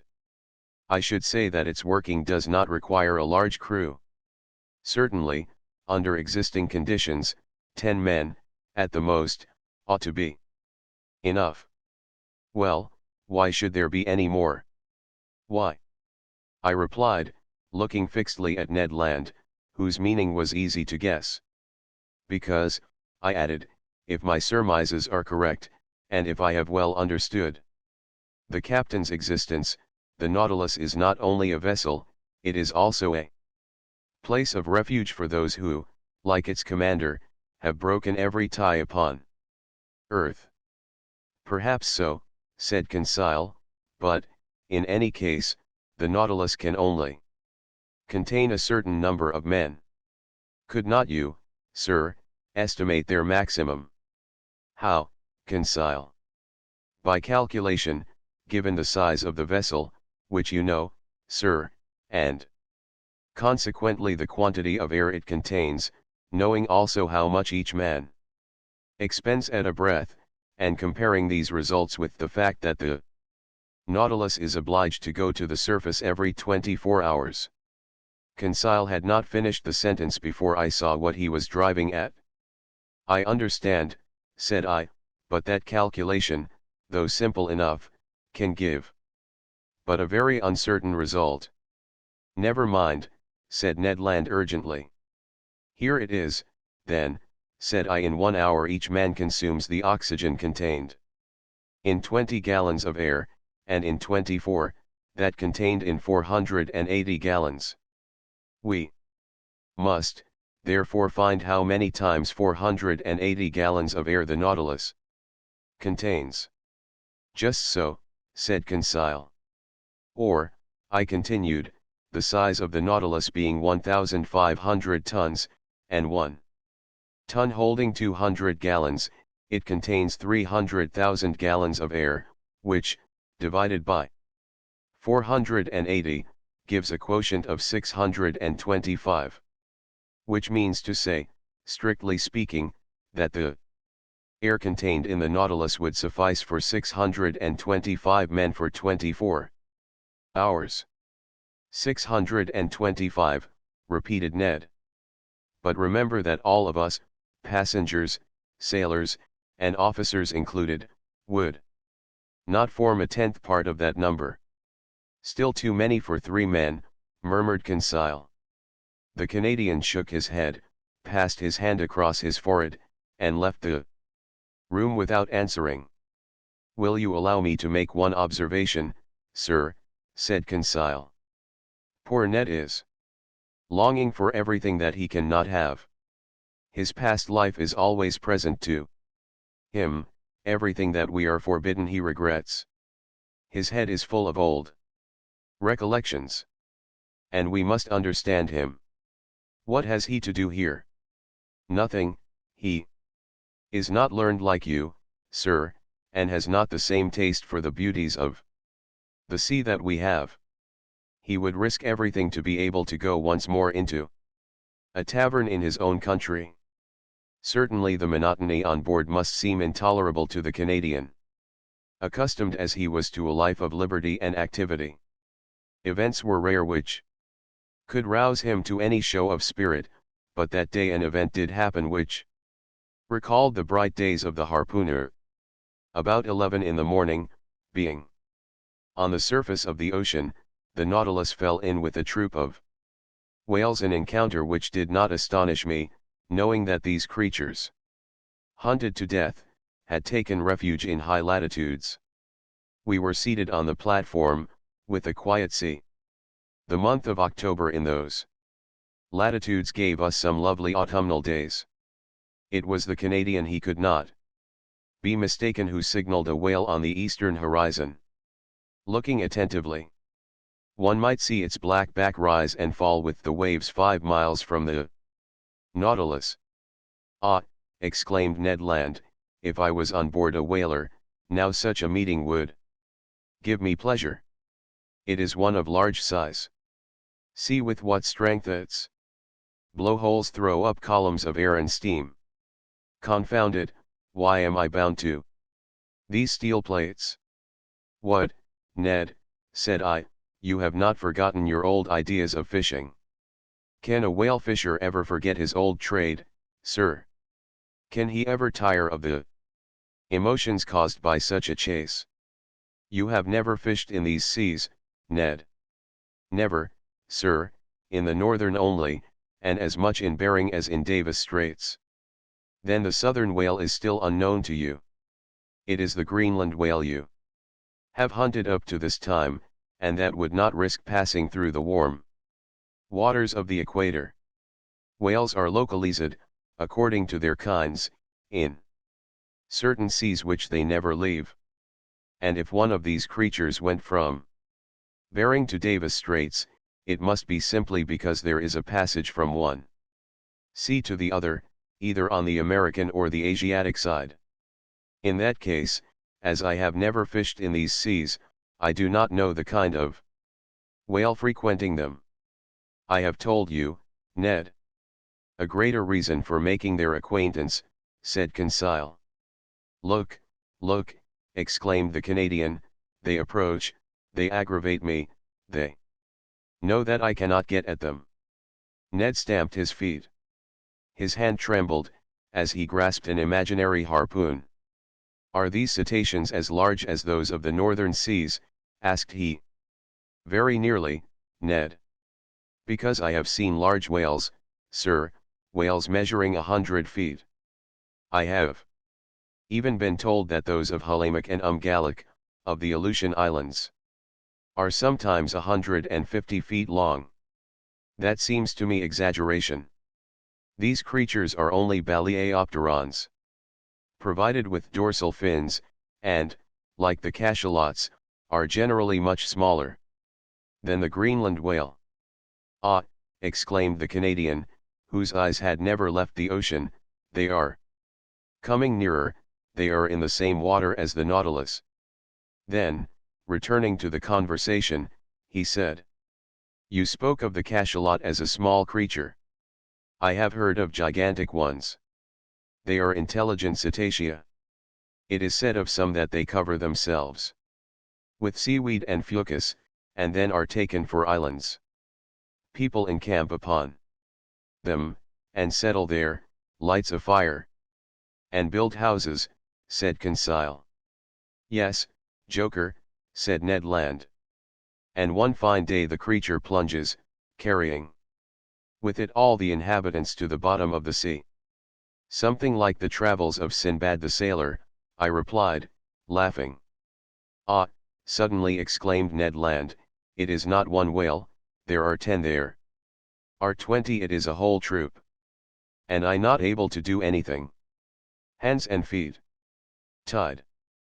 But, friend Ned, said Conseil, why do you not ask Captain Nemo's permission to chase them? Conseil had not finished his sentence when Ned Land had lowered himself through the panel to seek the captain. A few minutes afterwards the two appeared together on the platform. Captain Nemo watched the troop of cetacea playing on the waters about a mile from the Nautilus. They are southern whales, said he, there goes the fortune of a whole fleet of whalers. Well, sir, asked the Canadian, can I not chase them, if only to remind me of my old trade of harpooner? And to what purpose, replied Captain Nemo, only to destroy. We have nothing to do with the whale oil on board. But, sir, continued the Canadian, in the Red Sea you allowed us to follow the dugong. Then it was to procure fresh meat for my crew. Here it would be killing for killing's sake. I know that is a privilege reserved for man, but I do not approve of such murderous pastime. In destroying the southern whale, like the Greenland whale, an inoffensive creature, your traders do a culpable action. Master Land.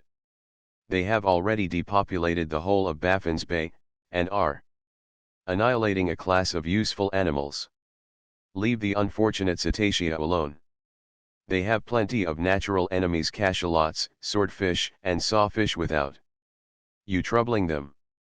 The captain was right. The barbarous and inconsiderate greed of these fishermen will one day cause the disappearance of the last whale in the ocean. Ned Land whistled Yankee Doodle between his teeth, thrust his hands into his pockets, and turned his back upon us. But Captain Nemo watched the troop of cetacea, and, addressing me, said, I was right in saying that whales had natural enemies enough, without counting man. These will have plenty to do before long. Do you see, Amaranax, about 8 miles to leeward, those blackish moving points? Yes, Captain, I replied. Those are cachalots, terrible animals, which I have met in troops of 200 or 300. As to those, they are cruel, mischievous creatures, they would be right in exterminating them. The Canadian turned quickly at the last words. Well, Captain, said he, it is still time, in the interest of the whales. It is useless to expose oneself, Professor. The Nautilus will disperse them. It is armed with a steel spur as good as Master Land's harpoon. I imagine. The Canadian did not put himself out enough to shrug his shoulders. Attack cetacea with blows of a spur. Who had ever heard of such a thing? Wait, Emeronax, said Captain Nemo. We will show you something you have never yet seen. We have no pity for these ferocious creatures. They are nothing but mouth and teeth. Mouth and teeth. No one could better describe the macrocephalous cachalot, which is sometimes more than 75 feet long. Its enormous head occupies 1/3 of its entire body. Better armed than the whale, whose upper jaw is furnished only with whalebone, it is supplied with 25 large tusks, about 8 inches long, cylindrical and conical at the top, each weighing 2 pounds. It is in the upper part of this enormous head, in great cavities, divided by cartilages, that is to be found from 600 to 800 pounds of that precious oil called spermaceti. The cachalot is a disagreeable creature. More tadpole than fish, according to Fredol's description. It is badly formed. The whole of its left side being, if we may say it, a failure, and being only able to see with its right eye. But the formidable troop was nearing us. They had seen the whales and were preparing to attack them. One could judge beforehand that the cachalots would be victorious, not only because they were better built for attack than their inoffensive adversaries, but also because they could remain longer underwater without coming to the surface. There was only just time to go to the help of the whales. The Nautilus went under water. Conseil, Ned Land, and I took our places before the window in the saloon, and Captain Nemo joined the pilot in his cage to work his apparatus as an engine of destruction. Soon I felt the beatings of the screw quicken, and our speed increased. The battle between the cachalots and the whales had already begun when the Nautilus arrived. They did not at first show any fear at the sight of this new monster joining in the conflict. But they soon had to guard against its blows. What a battle! The Nautilus was nothing but a formidable harpoon, brandished by the hand of its captain. It hurled itself against the fleshy mass, passing through from one part to the other, leaving behind it 2 quivering halves of the animal. It could not feel the formidable blows from their tails upon its sides, nor the shock which it produced itself, much more. One cachalot killed, it ran at the next, tacked on the spot that it might not miss its prey, going forwards and backwards, answering to its helm, plunging when the cetacean dived into the deep waters, coming up with it when it returned to the surface, striking it front or sideways, cutting or tearing in all directions and at any pace, piercing it with its terrible spur. What carnage! What a noise on the surface of the waves! What sharp hissing, and what snorting peculiar to these enraged animals! In the midst of these waters, generally so peaceful, their tails made perfect billows. For 1 hour this wholesale massacre continued, from which the cachalots could not escape. Several times 10 or 12 united tried to crush the Nautilus by their weight. From the window we could see their enormous mouths, studded with tusks, and their formidable eyes. Ned Land could not contain himself, he threatened and swore at them. We could feel them clinging to our vessel like dogs worrying a wild boar in a copse. but the Nautilus, working its screw, carried them here and there, or to the upper levels of the ocean, without caring for their enormous weight, nor the powerful strain on the vessel. At length the mass of cachalots broke up, the waves became quiet, and I felt that we were rising to the surface. The panel opened, and we hurried onto the platform. The sea was covered with mutilated bodies. A formidable explosion could not have divided and torn this fleshy mass with more violence. We were floating amid gigantic bodies, bluish on the back and white underneath, covered with enormous protuberances. Some terrified cachalots were flying towards the horizon. The waves were dyed red for several miles, and the Nautilus floated in a sea of blood. Captain Nemo joined us. "Well, Master Land," said he. "Well, sir," replied the Canadian, whose enthusiasm had somewhat calmed, "it is a terrible spectacle, certainly. But I am not a butcher. I am a hunter, and I call this a butchery." "It is a massacre of mischievous creatures," replied the captain, "and the Nautilus is not a butcher's knife." "I like my harpoon better," said the Canadian. "Every one to his own," answered the captain, looking fixedly at Ned Land. I feared he would commit some act of violence, which would end in sad consequences. But his anger was turned by the sight of a whale which the Nautilus had just come up with. The creature had not quite escaped from the cachalot's teeth. I recognized the southern whale by its flat head, which is entirely black. Anatomically, it is distinguished from the white whale and the North Cape whale by the 7 cervical vertebrae, and it has 2 more ribs than its congeners. The unfortunate cetacean was lying on its side, riddled with holes from the bites, and quite dead. From its mutilated fin still hung a young whale which it could not save from the massacre. Its open mouth let the water flow in and out, murmuring like the waves breaking on the shore. Captain Nemo steered close to the corpse of the creature. 2 of his men mounted its side, and I saw, not without surprise, that they were drawing from its breasts all the milk which they contained, that is to say, about 2 or 3 tons. The captain offered me a cup of the milk, which was still warm. I could not help showing my repugnance to the drink, but he assured me that it was excellent, and not to be distinguished from cow's milk. I tasted it, and was of his opinion. It was a useful reserve to us, for in the shape of salt butter or cheese it would form an agreeable variety from our ordinary food. From that day, I noticed with uneasiness that Ned Land's ill will towards Captain Nemo increased, and I resolved to watch the Canadian's gestures closely. Chapter 13. The Iceberg. The Nautilus was steadily pursuing its southerly course, following the 50th meridian with considerable speed. Did he wish to reach the pole? I did not think so, for every attempt to reach that point had hitherto failed.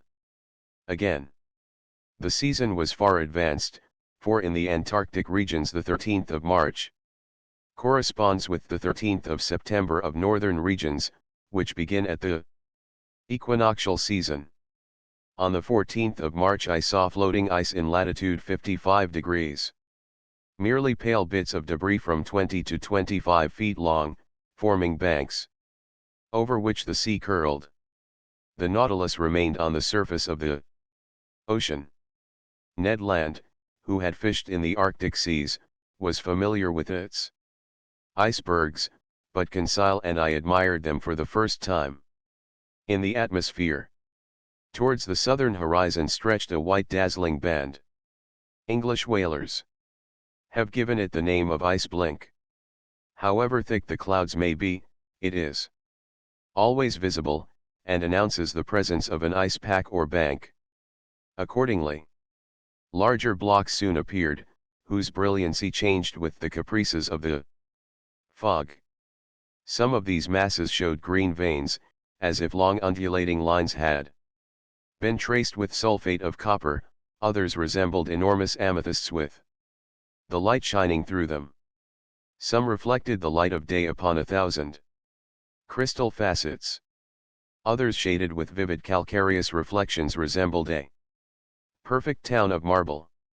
The more we neared the south, the more these floating islands increased both in number and importance. At 60 degrees lat, every pass had disappeared. But, seeking carefully, Captain Nemo soon found a narrow opening, through which he boldly slipped, knowing, however, that it would close behind him.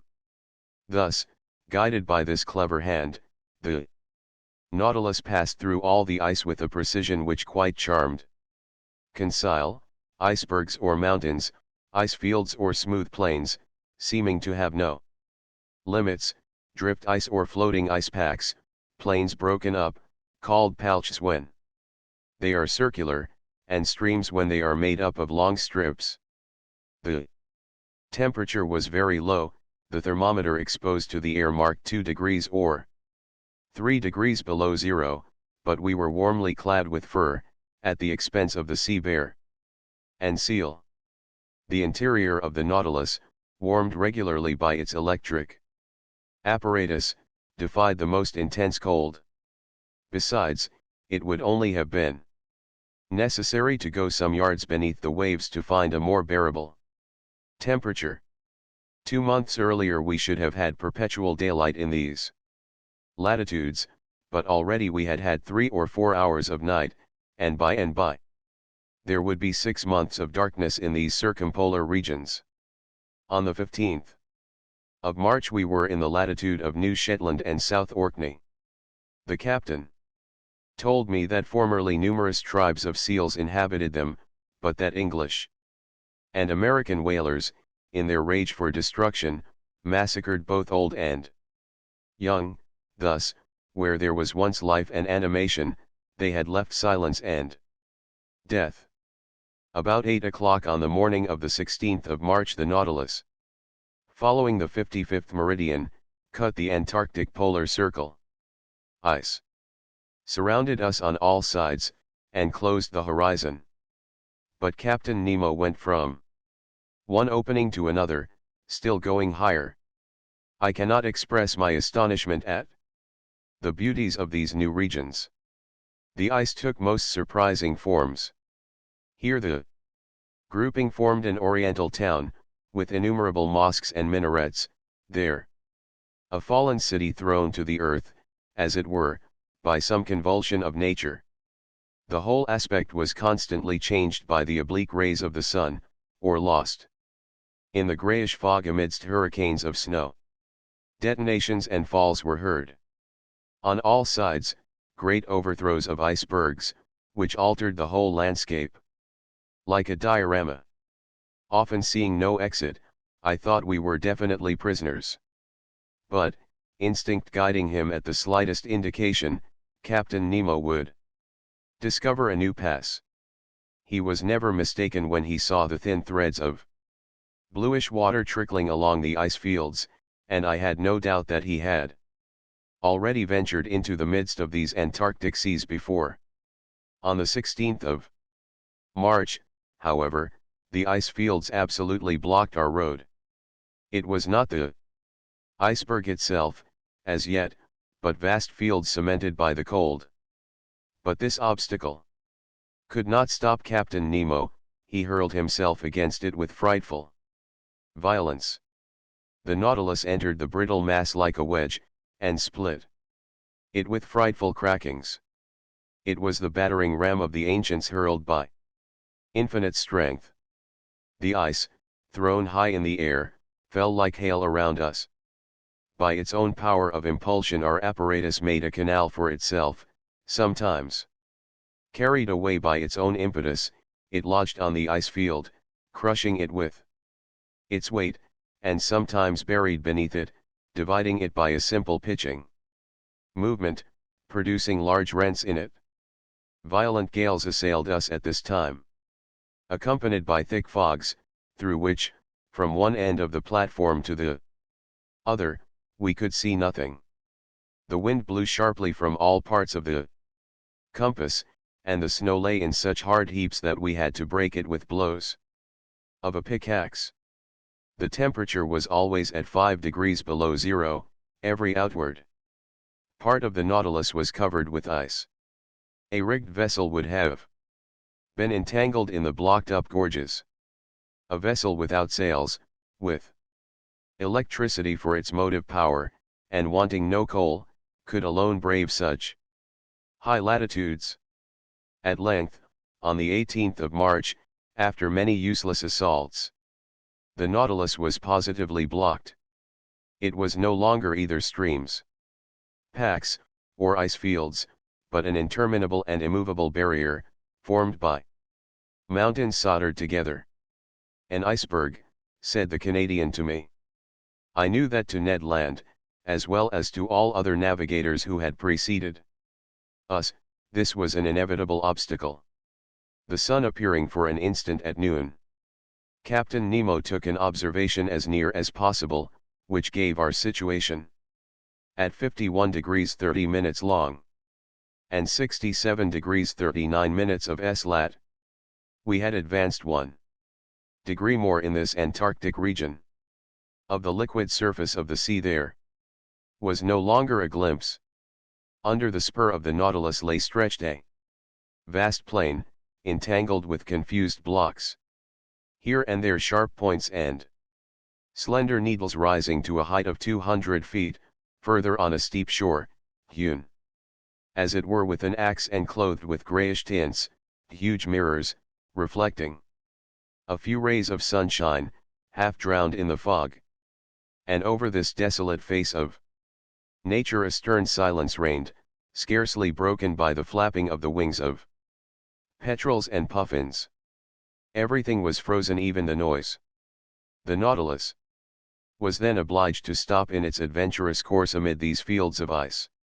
In spite of our efforts, in spite of the powerful means employed to break up the ice, the Nautilus remained immovable.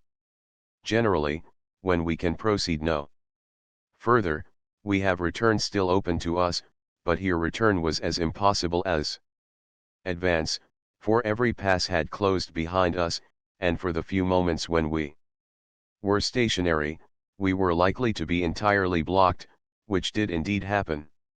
About 2 o'clock in the afternoon, the fresh ice forming around its sides with astonishing rapidity. I was obliged to admit that Captain Nemo was more than imprudent. I was on the platform at that moment. The captain had been observing our situation for some time past, when he said to me, "Well, sir, what do you think of this?"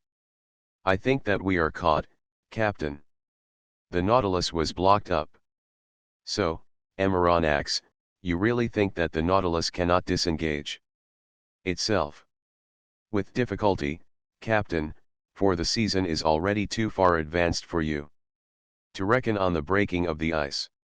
"Ah, sir," said Captain Nemo, in an ironical tone, "you will always be the same.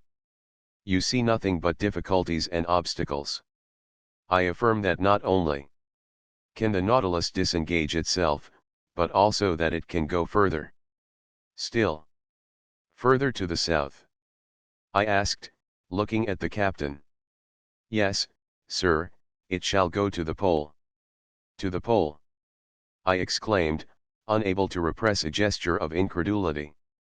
"Yes," replied the captain, coldly, "to the Antarctic pole, to that unknown point from whence springs every meridian of the globe.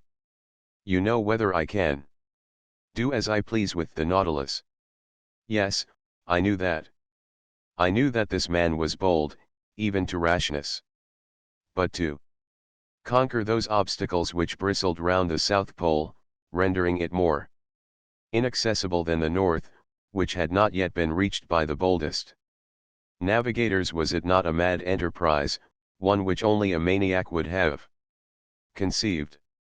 It then came into my head to ask Captain Nemo if he had ever discovered that pole which had never yet been trodden by a human creature.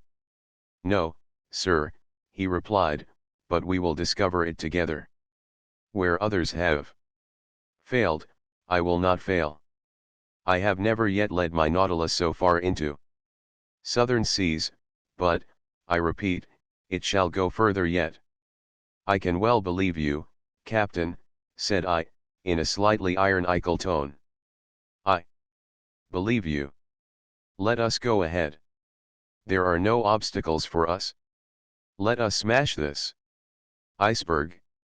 Let us blow it up, and, if it resists, let us give the Nautilus wings to fly over it. Over it, sir, said Captain Nemo, quietly. No, not over it, but under it. Under it? I exclaimed, a sudden idea of the captain's projects flashing upon my mind. I understood, the wonderful qualities of the Nautilus were going to serve us in this superhuman enterprise.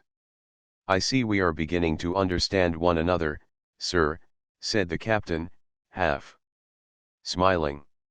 You begin to see the possibility, I should say the success of this attempt. That which is impossible for an ordinary vessel is easy to the Nautilus. If a continent lies before the pole, it must stop before the continent, but if, on the contrary, the pole is washed by open sea, it will go even to the pole. Certainly, said I, carried away by the captain's reasoning, if the surface of the sea is solidified by the ice, the lower depths are free by the providential law which has placed the maximum of density of the waters of the ocean 1 degree higher than freezing point, and, if I am not mistaken, the portion of this iceberg which is above the water is as 1 to 4 to that which is below. Very nearly, sir, for 1 foot of iceberg above the sea there are 3 below it. If these ice mountains are not more than 300 feet above the surface, they are not more than 900 beneath. And what are 900 feet to the Nautilus? Nothing, sir. It could even seek at greater depths that uniform temperature of sea water. And there brave with impunity the 30 or 40 degrees of surface cold. Just so, sir, just so, I replied, getting animated. The only difficulty, continued Captain Nemo, is that of remaining several days without renewing our provision of air. Is that all? The Nautilus has vast reservoirs, we can fill them, and they will supply us with all the oxygen we want. Well thought of, Amaranax, replied the captain, smiling. But, not wishing you to accuse me of rashness, I will first give you all my objections. Have you any more to make? Only one. It is possible, if the sea exists at the South Pole, that it may be covered, and, consequently, we shall be unable to come to the surface. Good, sir, but do you forget that the Nautilus is armed with a powerful spur, and could we not send it diagonally against these fields of ice, which would open at the shocks? Ah, sir, you are full of ideas today. Besides, Captain, I added, enthusiastically, why should we not find the sea open at the South Pole as well as at the North? The frozen poles of the Earth do not coincide, either in the southern or in the northern regions, and, until it is proved to the contrary, we may suppose either a continent or an ocean free from ice at these 2 points of the globe. I think so too, Amaranax, replied Captain Nemo.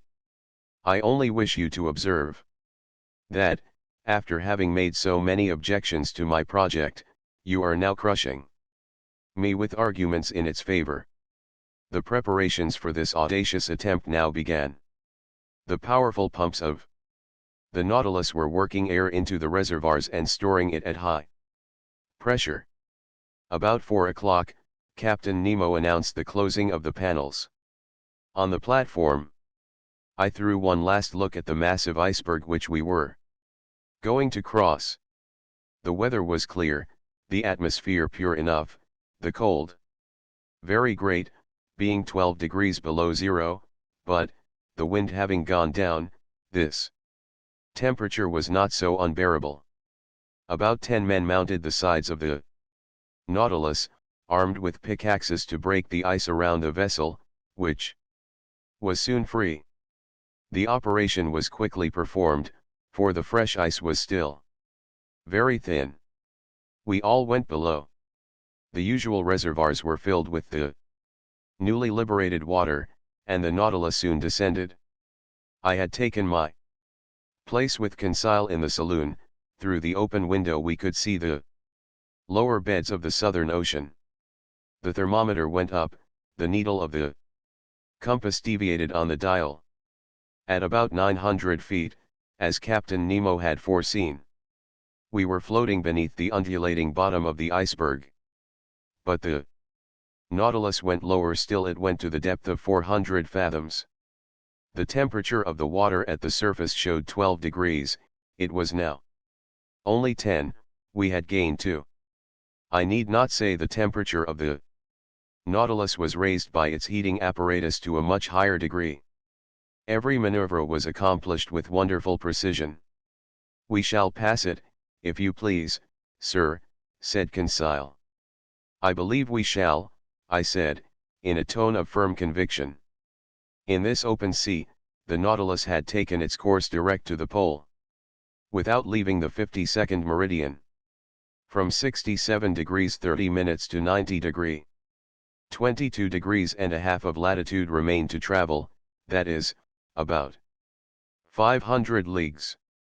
The Nautilus kept up a mean speed of 26 miles an hour, the speed of an express train. If that was kept up, in 40 hours we should reach the pole. For a part of the night the novelty of the situation kept us at the window. The sea was lit with the electric lantern, but it was deserted. Fishes did not sojourn in these imprisoned waters, they only found there a passage to take them from the Antarctic Ocean to the open polar sea. Our pace was rapid, we could feel it by the quivering of the long steel body. About 2 in the morning, I took some hours' repose, and Conseil did the same. In crossing the waist I did not meet Captain Nemo, I supposed him to be in the pilot's cage. The next morning, the 19th of March, I took my post once more in the saloon. The electric log told me that the speed of the Nautilus had been slackened. It was then going towards the surface, but prudently emptying its reservoirs. Very slowly. My heart beat fast. Were we going to emerge and regain the open polar atmosphere? No.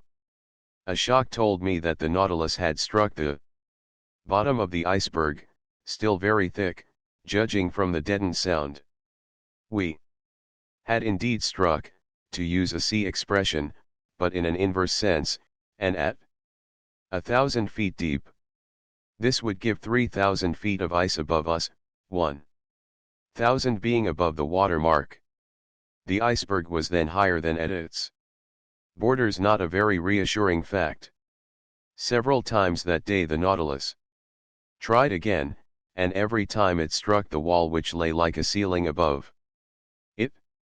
Sometimes it met with but 900 yards, only 200 of which rose above the surface.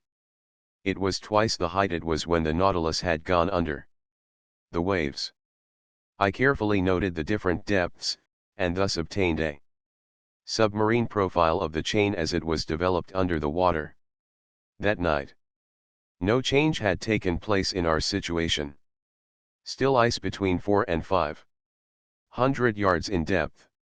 It was evidently diminishing, but, still, what a thickness between us and the surface of the ocean.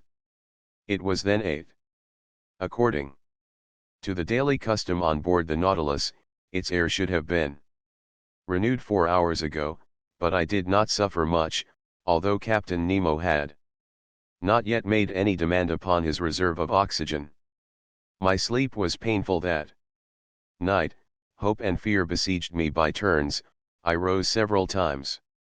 The groping of the Nautilus continued. About 3 in the morning, I noticed that the lower surface of the iceberg was only about 50 feet deep. 150 feet now separated us from the surface of the waters. The iceberg was by degrees becoming an ice field, the mountain a plain. My eyes never left the manometer. We were still rising diagonally to the surface, which sparkled under the electric rays.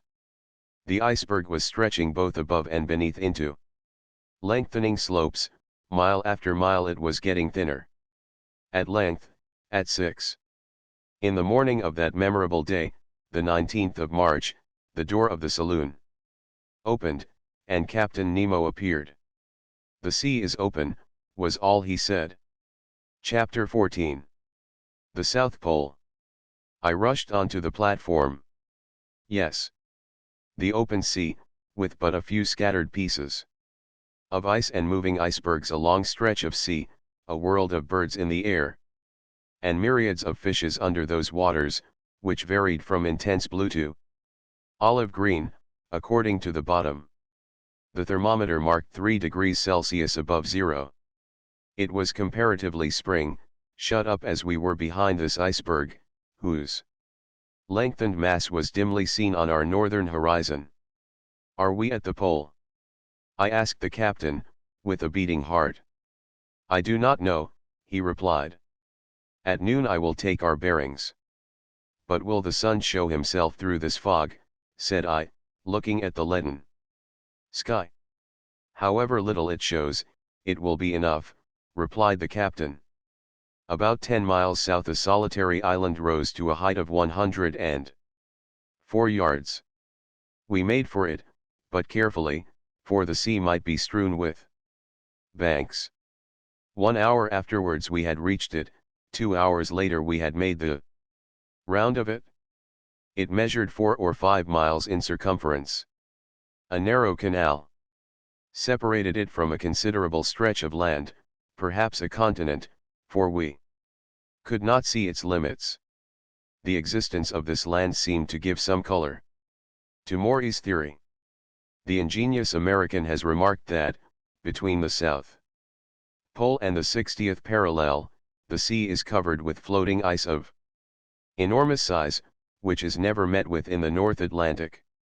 From this fact he has drawn the conclusion that the Antarctic Circle encloses considerable continents, as icebergs cannot form in open sea, but only on the coasts. According to these calculations, the mass of ice surrounding the southern pole forms a vast cap, the circumference of which must be, at least, 2,500 miles. But the Nautilus, for fear of running aground, had stopped about 3 cable lengths from a strand over which reared a superb heap of rocks. The boat was launched. The captain, 2 of his men, bearing instruments, Conseil, and myself were in it. It was 10 in the morning. I had not seen Ned Land. Doubtless the Canadian did not wish to admit the presence of the South Pole. A few strokes of the oar brought us to the sand, where we ran ashore. Conseil was going to jump onto the land, when I held him back. "Sir," said I to Captain Nemo, "to you belongs the honor of first setting foot on this land." "Yes, sir," said the captain, "and if I do not hesitate to tread this South Pole, it is because, up to this time, no human being has left a trace there." Saying this, he jumped lightly onto the sand. His heart beat with emotion. He climbed a rock, sloping to a little promontory, and there, with his arms crossed, mute and motionless, and with an eager look, he seemed to take possession of these southern regions. After 5 minutes passed in this ecstasy, he turned to us. "When you like, sir." I landed, followed by Conseil, leaving the 2 men in the boat. For a long way. The soil was composed of a reddish sandy stone, something like crushed brick. Scoriae, streams of lava, and pumice stones. One could not mistake its volcanic origin. In some parts, slight curls of smoke emitted a sulfurous smell, proving that the internal fires had lost nothing of their expansive powers. Though, having climbed a high acclivity, I could see no volcano for a radius of several miles. We know that in those Antarctic countries, James Ross found two craters, the Erebus and Terror, in full activity, on the 167th meridian. Latitude 77 degrees 32 minutes. The vegetation of this desolate continent seemed to me much restricted. Some lichens lay upon the black rocks, some microscopic plants, rudimentary diatomas, a kind of cells placed between two quartz shells. Long purple and scarlet weed, supported on little swimming bladders, which the breaking of the waves brought to the shore. These constituted the meager flora of this region. The shore was strewn with mollusks, little mussels, and limpets. I also saw myriads of northern cleos, 1¼ inches long, of which a whale would swallow a whole world at a mouthful, and some perfect sea butterflies, animating the waters on the skirts of the shore. There appeared on the high bottoms some coral shrubs, of the kind which, according to James Ross, live in the Antarctic seas to the depth of more than 1,000 yards. Then there were little kingfishers and starfish studding the soil. But where life abounded most was in the air. There thousands of birds fluttered and flew of all kinds, deafening us with their cries. Others crowded the rock, looking at us as we passed by without fear, and pressing familiarly close by our feet. There were penguins, so agile in the water, heavy and awkward as they are on the ground, they were uttering harsh cries, a large assembly, sober in gesture, but extravagant in clamour. Albatrosses passed in the air, the expanse of their wings being at least 4 yards and a half, and justly called the vultures of the ocean, some gigantic petrels, and some damiers, a kind of small duck, the underpart of whose body is black and white. Then there were a whole series of petrels, some whitish, with brown bordered wings, others blue, peculiar to the Antarctic seas, and so oily, as I told Conseil, that the inhabitants of the Faroe Islands had nothing to do before lighting them but to put a wick in. A little more, said Conseil, and they would be perfect lamps. After that, we cannot expect nature to have previously furnished them with wicks. About half a mile farther on the soil was riddled with ruffs' nests, a sort of laying ground, out of which many birds were issuing. Captain Nemo had some hundreds hunted. They uttered a cry like the braying of an ass, were about the size of a goose, slate color on the body, white beneath, with a yellow line round their throats. They allowed themselves to be killed with a stone, never trying to escape. But the fog did not lift, and at 11 the sun had not yet shown itself. Its absence made me uneasy. Without it no observations were possible. How, then, could we decide whether we had reached the pole? When I rejoined Captain Nemo, I found him leaning on a piece of rock, silently watching the sky. He seemed impatient and vexed. But what was to be done? This rash and powerful man could not command the sun as he did the sea. Noon arrived, without the orb of day showing itself for an instant. We could not even tell its position behind the curtain of fog, and soon the fog turned to snow. Till tomorrow, said the captain, quietly, and we returned to the Nautilus amid these atmospheric disturbances. The tempest of snow continued till the next day. It was impossible to remain on the platform. From the saloon, where I was taking notes of incidents happening during this excursion to the polar continent, I could hear the cries of petrels. and albatrosses sporting in the midst of this violent storm. The Nautilus did not remain motionless, but skirted the coast, advancing 10 miles more to the south in the half-light left by the sun as it skirted the edge of the horizon. The next day, the 20th of March, the snow had ceased. The cold was a little greater, the thermometer showing 2 degrees below zero. The fog was rising, and I hoped that that day our observations might be taken. Captain Nemo not having yet appeared, the boat took Conseil and myself to land. The soil was still of the same volcanic nature, everywhere were traces of lava, scoriae, and basalt, but the crater which had vomited them I could not see. Here, as lower down, this continent was alive with myriads of birds. But their rule was now divided with large troops of sea mammals, looking at us with their soft eyes. There were several kinds of seals, some stretched on the earth, some on flakes of ice, many going in and out of the sea. They did not flee at our approach, never having had anything to do with man, and I reckoned that there were provisions there for hundreds of vessels.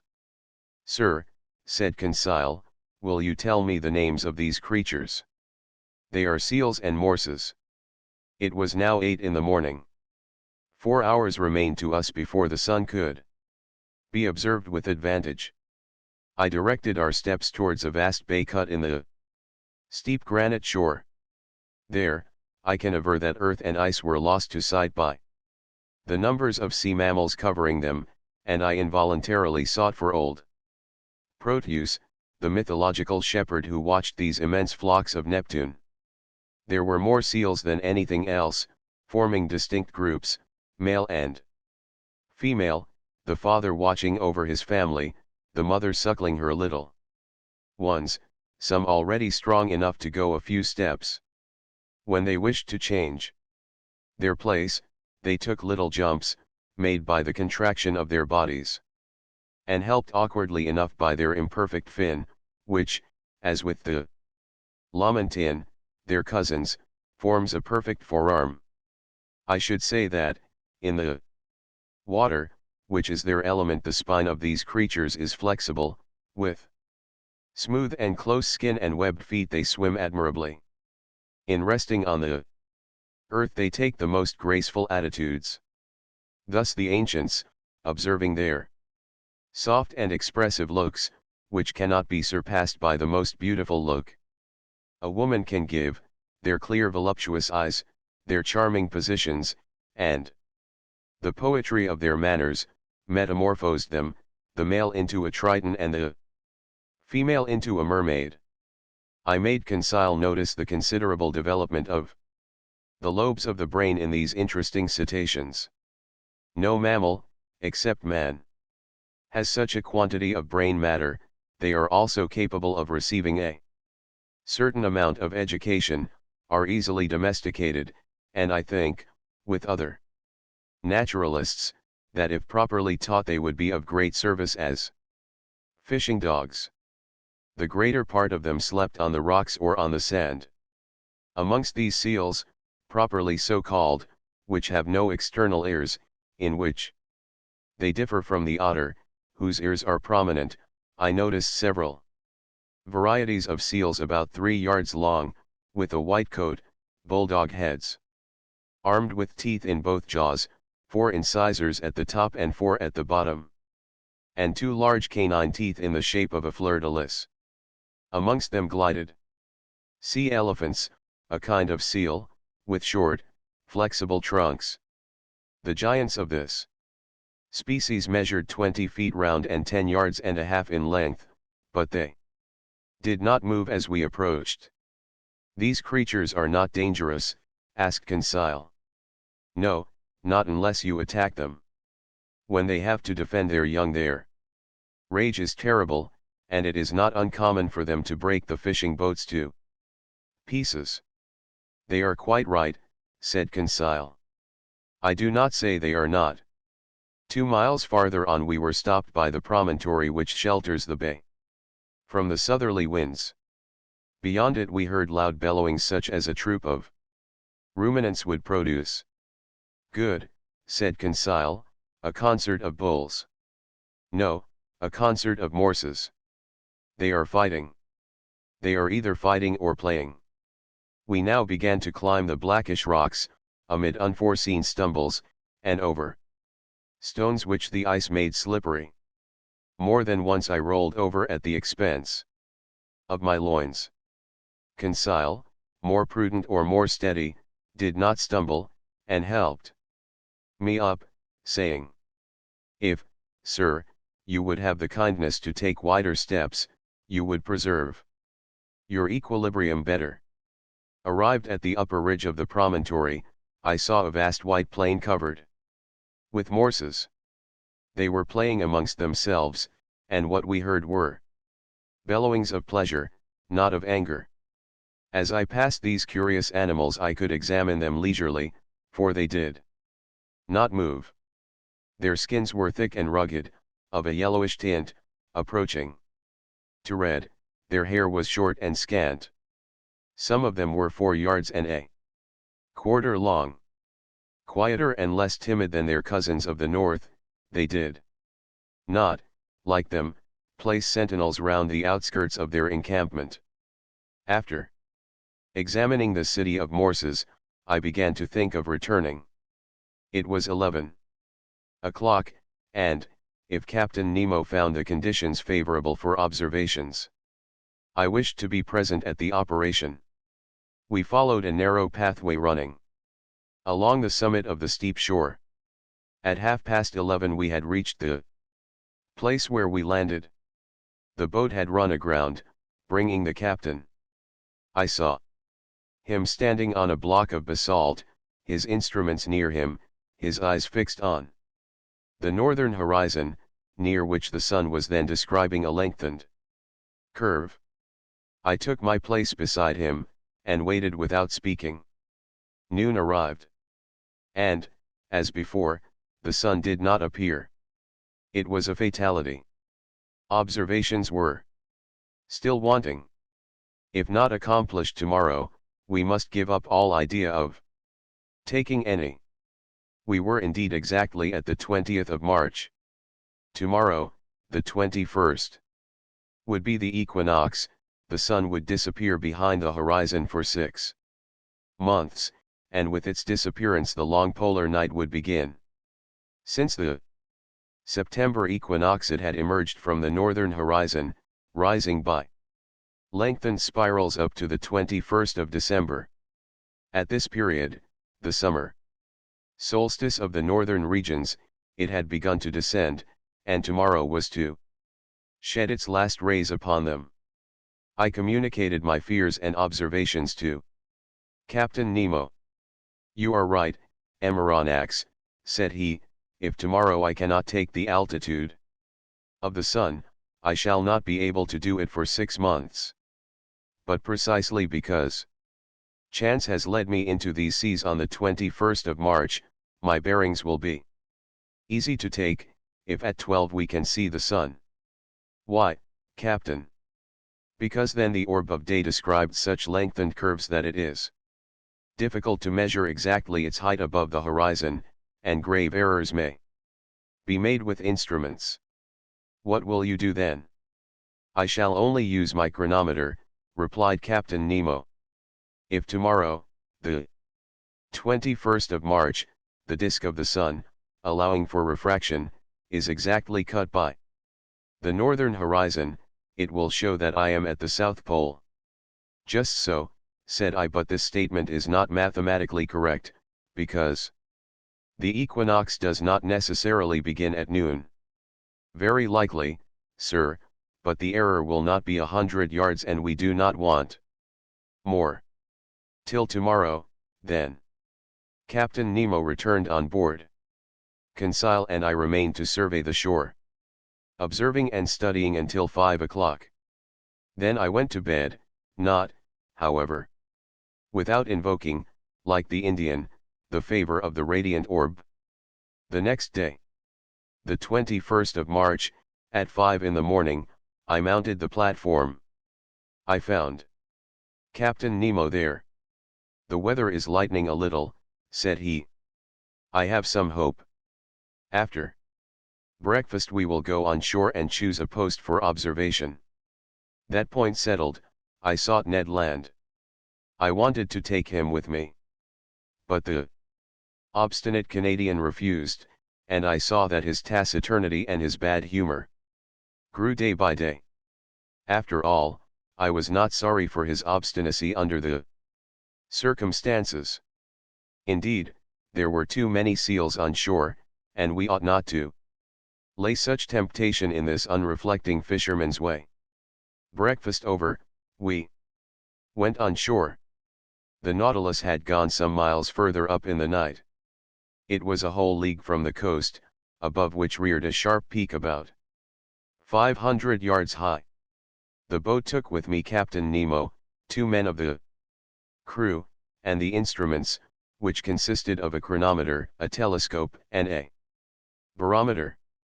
While crossing, I saw numerous whales belonging to the 3 kinds peculiar to the southern seas, the whale, or the English right whale, which has no dorsal fin, the humpback, with reeved chest and large, whitish fins, which, in spite of its name, do not form wings, and the finback, of a yellowish-brown, the liveliest of all the cetacea. This powerful creature is heard a long way off when he throws to a great height columns of air and vapor, which look like whirlwinds of smoke. These different mammals were disporting themselves in troops in the quiet waters, and I could see that this basin of the Antarctic pole serves as a place of refuge to the cetacea too, closely tracked by the hunters. I also noticed large medusae floating between the reeds. At 9 we landed, the sky was brightening, the clouds were flying to the south, and the fog seemed to be leaving the cold surface of the waters. Captain Nemo went towards the peak, which he doubtless meant to be his observatory. It was a painful ascent over the sharp lava and the pumice stones, in an atmosphere often impregnated with a sulphurous smell from the smoking cracks. For a man unaccustomed to walk on land, the captain climbed the steep slopes with an agility I never saw equaled and which a hunter would have envied. We were 2 hours getting to the summit of this peak, which was half porphyry and half basalt. From thence we looked upon a vast sea which, towards the north, distinctly traced its boundary line upon the sky. At our feet lay fields of dazzling whiteness. Over our heads a pale azure, free from fog. To the north, the disk of the sun seemed like a ball of fire, already horned by the cutting of the horizon. From the bosom of the water rose sheaves of liquid jets by hundreds. In the distance lay the Nautilus like a cetacean asleep on the water. Behind us, to the south and east, an immense country and a chaotic heap of rocks and ice, the limits of which were not visible. On arriving at the summit, Captain Nemo carefully took the mean height of the barometer, for he would have to consider that in taking his observations. At 11:45, the sun, then seen only by refraction, looked like a golden disk shedding its last rays upon this deserted continent and seas which never man had yet plowed. Captain Nemo, furnished with a lenticular glass which, by means of a mirror, corrected the refraction, watched the orb sinking below the horizon by degrees, following a lengthened diagonal. I held the chronometer. My heart beat fast. If the disappearance of the half-disk of the sun coincided with 12 o'clock on the chronometer, we were at the pole itself. 12. I exclaimed.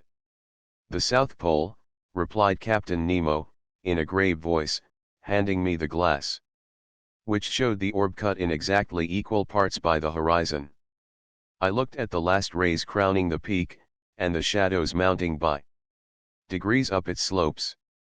At that moment Captain Nemo, resting with his hand on my shoulder, said, "I, Captain Nemo, on this 21st day of March, 1868, have reached the South Pole. On the 90th degree, and I take possession of this part of the globe, equal to 1/6 of the known continents. In whose name, Captain? In my own, sir. Saying which, Captain Nemo unfurled a black banner, bearing an N in gold, quartered on its bunting. Then, turning towards the orb of day, whose last rays lapped the horizon of the sea, he exclaimed, "Adieu, sun! Disappear, thou radiant orb! Rest beneath this open sea, and let a night of 6 months spread its shadows over my new domains." Chapter 15. Accident or Incident. The next day, the 22nd of March, at 6 in the morning, preparations for departure were begun. The last gleams of twilight were melting into night. The cold was great, the constellations shone with wonderful intensity. In the zenith glittered that wondrous Southern Cross, the polar bear of Antarctic regions. The thermometer showed 120 below zero, and when the wind freshened it was most biting. Flakes of ice increased on the open water. The sea seemed everywhere alike. Numerous blackish patches spread on the surface, showing the formation of fresh ice. Evidently the southern basin, frozen during the 6 winter months, was absolutely inaccessible. What became of the whales in that time? Doubtless they went beneath the icebergs, seeking more practicable seas. As to the seals and morses, accustomed to live in a hard climate, they remained on these icy shores. These creatures have the instinct to break holes in the ice field and to keep them open. To these holes they come for breath, when the birds, driven away by the cold, have emigrated to the north. These sea mammals remain sole masters of the polar continent. But the reservoirs were filling with water, and the Nautilus was slowly descending. At 1,000 feet deep, it stopped, its screw beat the waves, and it advanced straight towards the north at a speed of 15 miles an hour. Towards night it was already floating under the immense body of the iceberg. At 3 in the morning I was awakened by a violent shock. I sat up in my bed and listened in the darkness.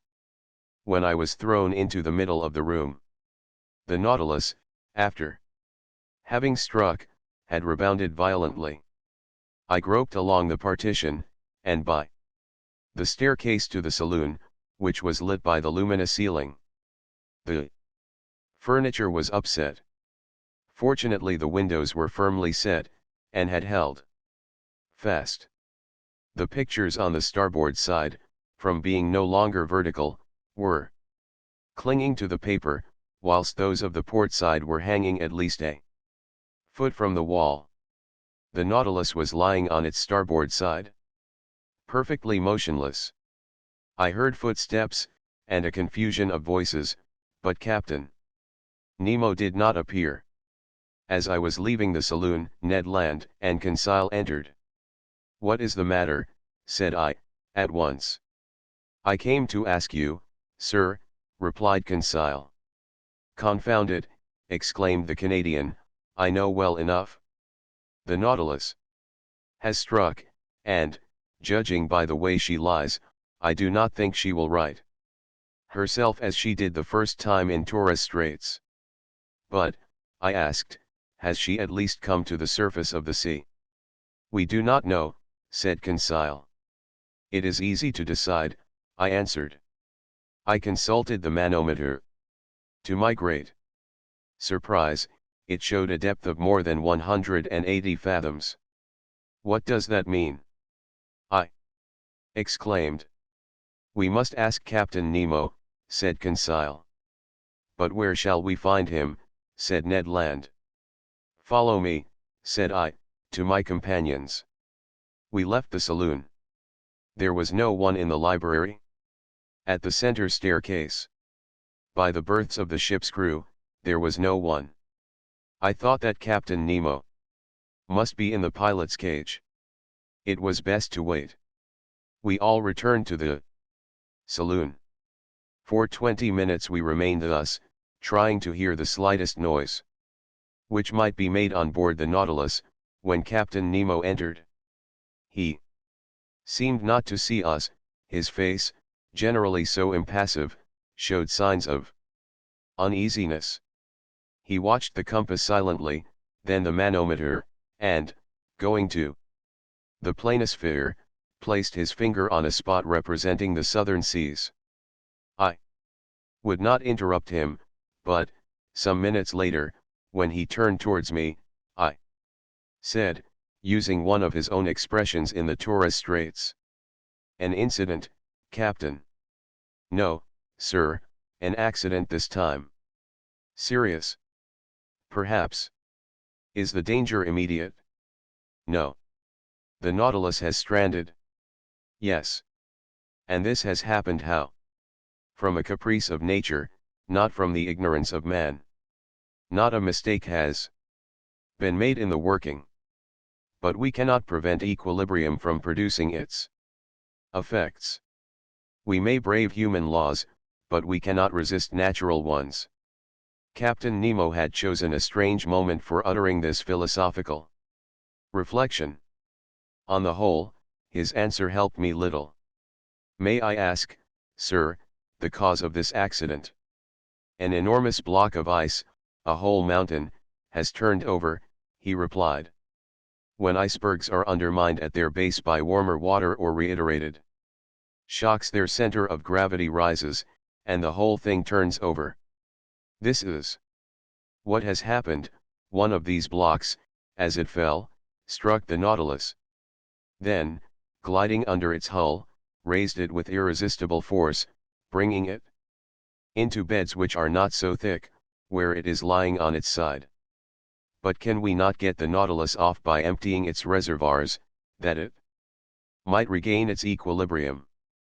That, sir, is being done at this moment. You can hear the pump working. Look at the needle of the manometer, it shows that the Nautilus is rising.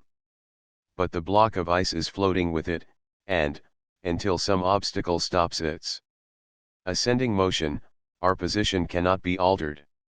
Indeed, the Nautilus still held the same position to starboard. Doubtless it would right itself when the block stopped. But at this moment who knows if we may not be frightfully crushed between the two glassy surfaces? I reflected on all the consequences of our position. Captain Nemo never took his eyes off the manometer. Since the fall of the iceberg, the Nautilus had risen about 150 feet, but it still made the same angle with the perpendicular. Suddenly a slight movement was felt in the hold. Evidently it was righting a little. Things hanging in the saloon were sensibly returning to their normal position. The partitions were nearing the upright. No one spoke. With beating hearts we watched and felt the straightening. The boards became horizontal under our feet. 10 minutes passed. At last we have righted, I exclaimed. Yes, said Captain Nemo, going to the door of the saloon. But are we floating? I asked. Certainly, he replied, since the reservoirs are not empty, and, when empty, the Nautilus must rise to the surface of the sea. We were in open sea, but at a distance of about 10 yards, on either side of the Nautilus, rose a dazzling wall of ice. Above and beneath the same wall. Above, because the lower surface of the iceberg stretched over us like an immense ceiling. Beneath, because the overturned block, having slid by degrees, had found a resting place on the lateral walls, which kept it in that position. The Nautilus was really imprisoned in a perfect tunnel of ice more than 20 yards in breadth, filled with quiet water. It was easy to get out of it by going either forward or backward, and then make a free passage under the iceberg, some hundreds of yards deeper. The luminous ceiling had been extinguished, but the saloon was still resplendent with intense light. It was. The powerful reflection from the glass partition sent violently back to the sheets of the lantern. I cannot describe the effect of the voltaic rays upon the great blocks so capriciously cut, upon every angle, every ridge, every facet was thrown a different light, according to the nature of the veins. Running through the ice, a dazzling mine of gems, particularly of sapphires. Their blue rays crossing with the green of the emerald. Here and there were opal shades of wonderful softness, running through bright spots like diamonds. Of fire, the brilliancy of which the eye could not bear. The power of the lantern seemed increased 100-fold, like a lamp through the lenticular plates of a first-class lighthouse. How beautiful, cried Conseil. Yes, I said, it is a wonderful sight. Is it not, Ned? Yes, confound it. Yes, answered Ned Land, it is superb. I am mad at being obliged to admit it. No one has ever seen anything like it, but the sight may cost us dear.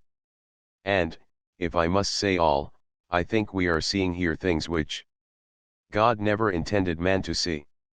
Ned was right, it was too beautiful. Suddenly a cry from Conseil made me turn. What is it? I asked. Shut your eyes, sir. Do not look, sir. Saying which, Conseil clapped his hands over his eyes. But what is the matter, my boy? I am dazzled, blinded. My eyes turned involuntarily towards the glass, but I could not stand the fire, which seemed to devour them. I understood what had happened. The Nautilus had put on full speed. All the quiet luster of the ice walls was at once changed into flashes of lightning. The fire from these myriads of diamonds was blinding. It required some time to calm our troubled looks. At last the hands were taken down. Faith, I should never have believed it, said Conseil.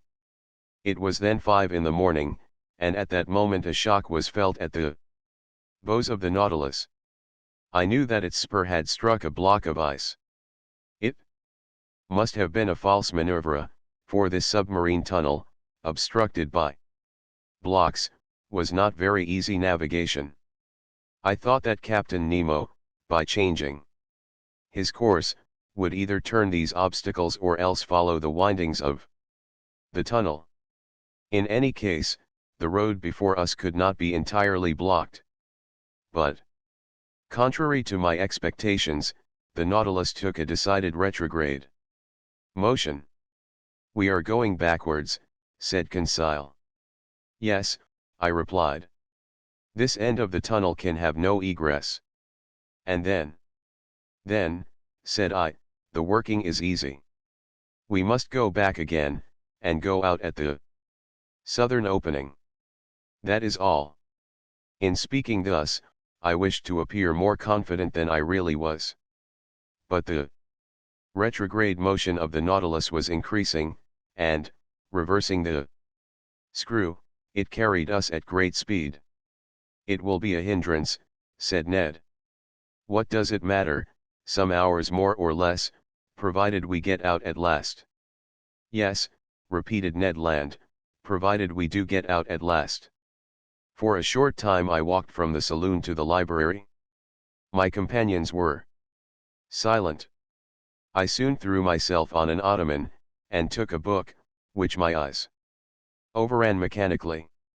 A quarter of an hour after, Conseil, approaching me, said, "Is what you are reading very interesting, sir?" "Very interesting," I replied. "I should think so, sir. It is your own book you are reading." "My book." And indeed I was holding in my hand the work on the great submarine depths. I did not even dream of it. I closed the book and returned to my walk. Ned and Conseil rose to go. "Stay here, my friends," said I, detaining them. "Let us remain together until We are out of this block. As you please, sir, Conseil replied. Some hours passed. I often looked at the instruments hanging from the partition. The manometer showed that the Nautilus kept at a constant depth of more than 300 yards, the compass still pointed to south, the log indicated a speed of 20 miles an hour, which, in such a cramped space, was very great. But Captain Nemo knew that he could not hasten too much, and that minutes were worth ages to us. At 25 minutes past 8 a second shock took place, this time from behind. I turned pale. My companions were close by my side. I seized Conseil's hand. Our looks expressed our feelings better than words. At this moment the captain entered the saloon. I went up to him. Our course is barred southward? I asked. Yes, sir. The iceberg has shifted and closed every outlet. We are blocked up then.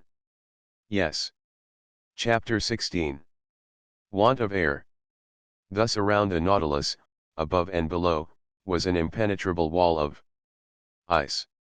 We were prisoners to the iceberg. I watched the captain. His countenance had resumed its habitual imperturbability. Gentlemen, he said calmly, there are two ways of dying in the circumstances in which we are placed. This puzzling person had the air of a mathematical professor lecturing to his pupils. The first is to be crushed, the second is to die of suffocation. I do not speak of the possibility of dying of hunger, for the supply of provisions in the Nautilus will certainly last longer than we shall. Let us, then, calculate our chances. As to suffocation, Captain, I replied, that is not to be feared, because our reservoirs are full. Just so, but they will only yield 2 days' supply of air. Now, for 36 hours we have been hidden under the water, and already the heavy atmosphere of the Nautilus requires renewal. In 48 hours our reserve will be exhausted. Well, Captain, can we be delivered before 48 hours? We will attempt it, at least, by piercing the wall that surrounds us. On which side? Sound will tell us. I am going to run the Nautilus aground on the lower bank, and my men will attack the iceberg on the side that is least thick. Captain Nemo went out. Soon I discovered by a hissing noise that the water was entering the reservoirs. The Nautilus sank slowly, and rested on the ice. At a depth of 350 yards, the depth at which the lower bank was immersed. My friends, I said, our situation is serious, but I rely on your courage and energy. Sir, replied the Canadian, I am ready to do anything for the general safety. Good. Ned, and I held out my hand to the Canadian. I will add, he continued, that, being as handy with the pickaxe as with the harpoon, if I can be useful to the captain, he can command my services. He will not refuse your help. Come, Ned. I led him to the room where the crew of the Nautilus were putting on their cork jackets. I told the captain of Ned's proposal, which he accepted. The Canadian put on his sea costume, and was ready as soon as his companions. When Ned was dressed, I re-entered the drawing room, where the panes of glass were open, and, posted near Conseil, I examined the ambient beds that supported the Nautilus. Some instants after, we saw a dozen of the crew set foot on the bank of ice, and among them Ned Land, easily known by his stature. Captain Nemo was with them. Before proceeding to dig the walls, he took the soundings, to be sure of working in the right direction. Long sounding lines were sunk in the side walls, but after 15 yards they were again stopped by the thick wall. It was useless to attack it on the ceiling-like surface, since the iceberg itself measured more than 400 yards in height. Captain Nemo then sounded the lower surface. There 10 yards of wall separated us from the water. So great was the thickness of the ice field. It was necessary, therefore, to cut from it a piece equal in extent to the water line of the Nautilus. There were about 6,000 cubic yards to detach, so as to dig a hole by which we could descend to the ice field. The work had begun immediately and carried on with indefatigable energy. Instead of digging round the Nautilus, which would have involved greater difficulty, Captain Nemo had an immense trench made at 8 yards from the port quarter. Then the men set to work simultaneously with their screws on several points of its circumference. Presently the pickaxe attacked this compact matter vigorously, and large blocks were detached from the mass. By a curious effect of specific gravity, these blocks, lighter than water, fled, so to speak, to the vault of the tunnel, that increased in thickness at the top in proportion as it diminished at the base. But that mattered little, so long as the lower part grew thinner. After 2 hours' hard work, Ned Land came in exhausted. He and his comrades were replaced by new workers, whom Conseil and I joined. The second lieutenant of the Nautilus superintended us. The water seemed singularly cold, but I soon got warm handling the pickaxe. My movements were free enough, although they were made under a pressure of 30 atmospheres. When I re-entered, after working 2 hours, to take some food and rest, I found a perceptible difference between the pure fluid with which the Rouquayrol engine supplied me and the atmosphere of the Nautilus, already charged with carbonic acid. The air had not been renewed for 48 hours, and its vivifying qualities were considerably enfeebled. However, after a lapse of 12 hours, we had only raised a block of ice 1 yard thick, on the marked surface, which was about 600 cubic yards. Reckoning that it took 12 hours to accomplish this much, it would take 5 nights and 4 days to bring this enterprise to a satisfactory conclusion. 5 nights and 4 days. And we have only air enough for 2 days in the reservoirs. Without taking into account, said Ned, that, even if we get out of this infernal prison, we shall also be imprisoned under the iceberg, shut out from all possible communication with the atmosphere. True enough. Who could then foresee the minimum of time necessary for our deliverance? We might be suffocated before the Nautilus could regain the surface of the waves. Was it destined to perish in this ice tomb, with all those it enclosed? The situation was terrible. But everyone had looked the danger in the face, and each was determined to do his duty to the last. As I expected, during the night a new block a yard square was carried away, and still further sank the immense hollow. But in the morning when, dressed in my cork jacket, I traversed the slushy mass at a temperature of 6 or 7 degrees below zero, I remarked that the side walls were gradually closing in. The beds of water farthest from the trench, that were not warmed by the men's work, showed a tendency to solidification. In presence of this new and imminent danger, what would become of our chances of safety, and how hinder the solidification of this liquid medium, that would burst the partitions of the Nautilus like glass? I did not tell my companions of this new danger. What was the good of damping the energy they displayed in the painful work of escape? But when I went on board again, I told Captain Nemo of this grave complication. I know it, he said, in that calm tone which could counteract the most terrible apprehensions. It is one danger more, but I see no way of escaping it. The only chance of safety is to go quicker than solidification. We must be beforehand with it, that is all. On this day for several hours I used my pickaxe vigorously. The work kept me up. Besides, to work was to quit the Nautilus, and breathe directly the pure air drawn from the reservoirs, and supplied by our apparatus, and to quit the impoverished and vitiated atmosphere. Towards evening the trench was dug 1 yard deeper. When I returned on board, I was nearly suffocated by the carbonic acid with which the air was filled up. If we had only the chemical means to drive away this deleterious gas. We had plenty of oxygen. All this water contained a considerable quantity, and by dissolving it with our powerful piles, it would restore the vivifying fluid. I had thought well over it, but of what good was that, since the carbonic acid produced by our respiration had invaded every part of the vessel? To absorb it, it was necessary to fill some jars with caustic potash, and to shake them incessantly. Now this substance was wanting on board, and nothing could replace it. On that evening, Captain Nemo ought to open the taps of his reservoirs, and let some pure air into the interior of the Nautilus.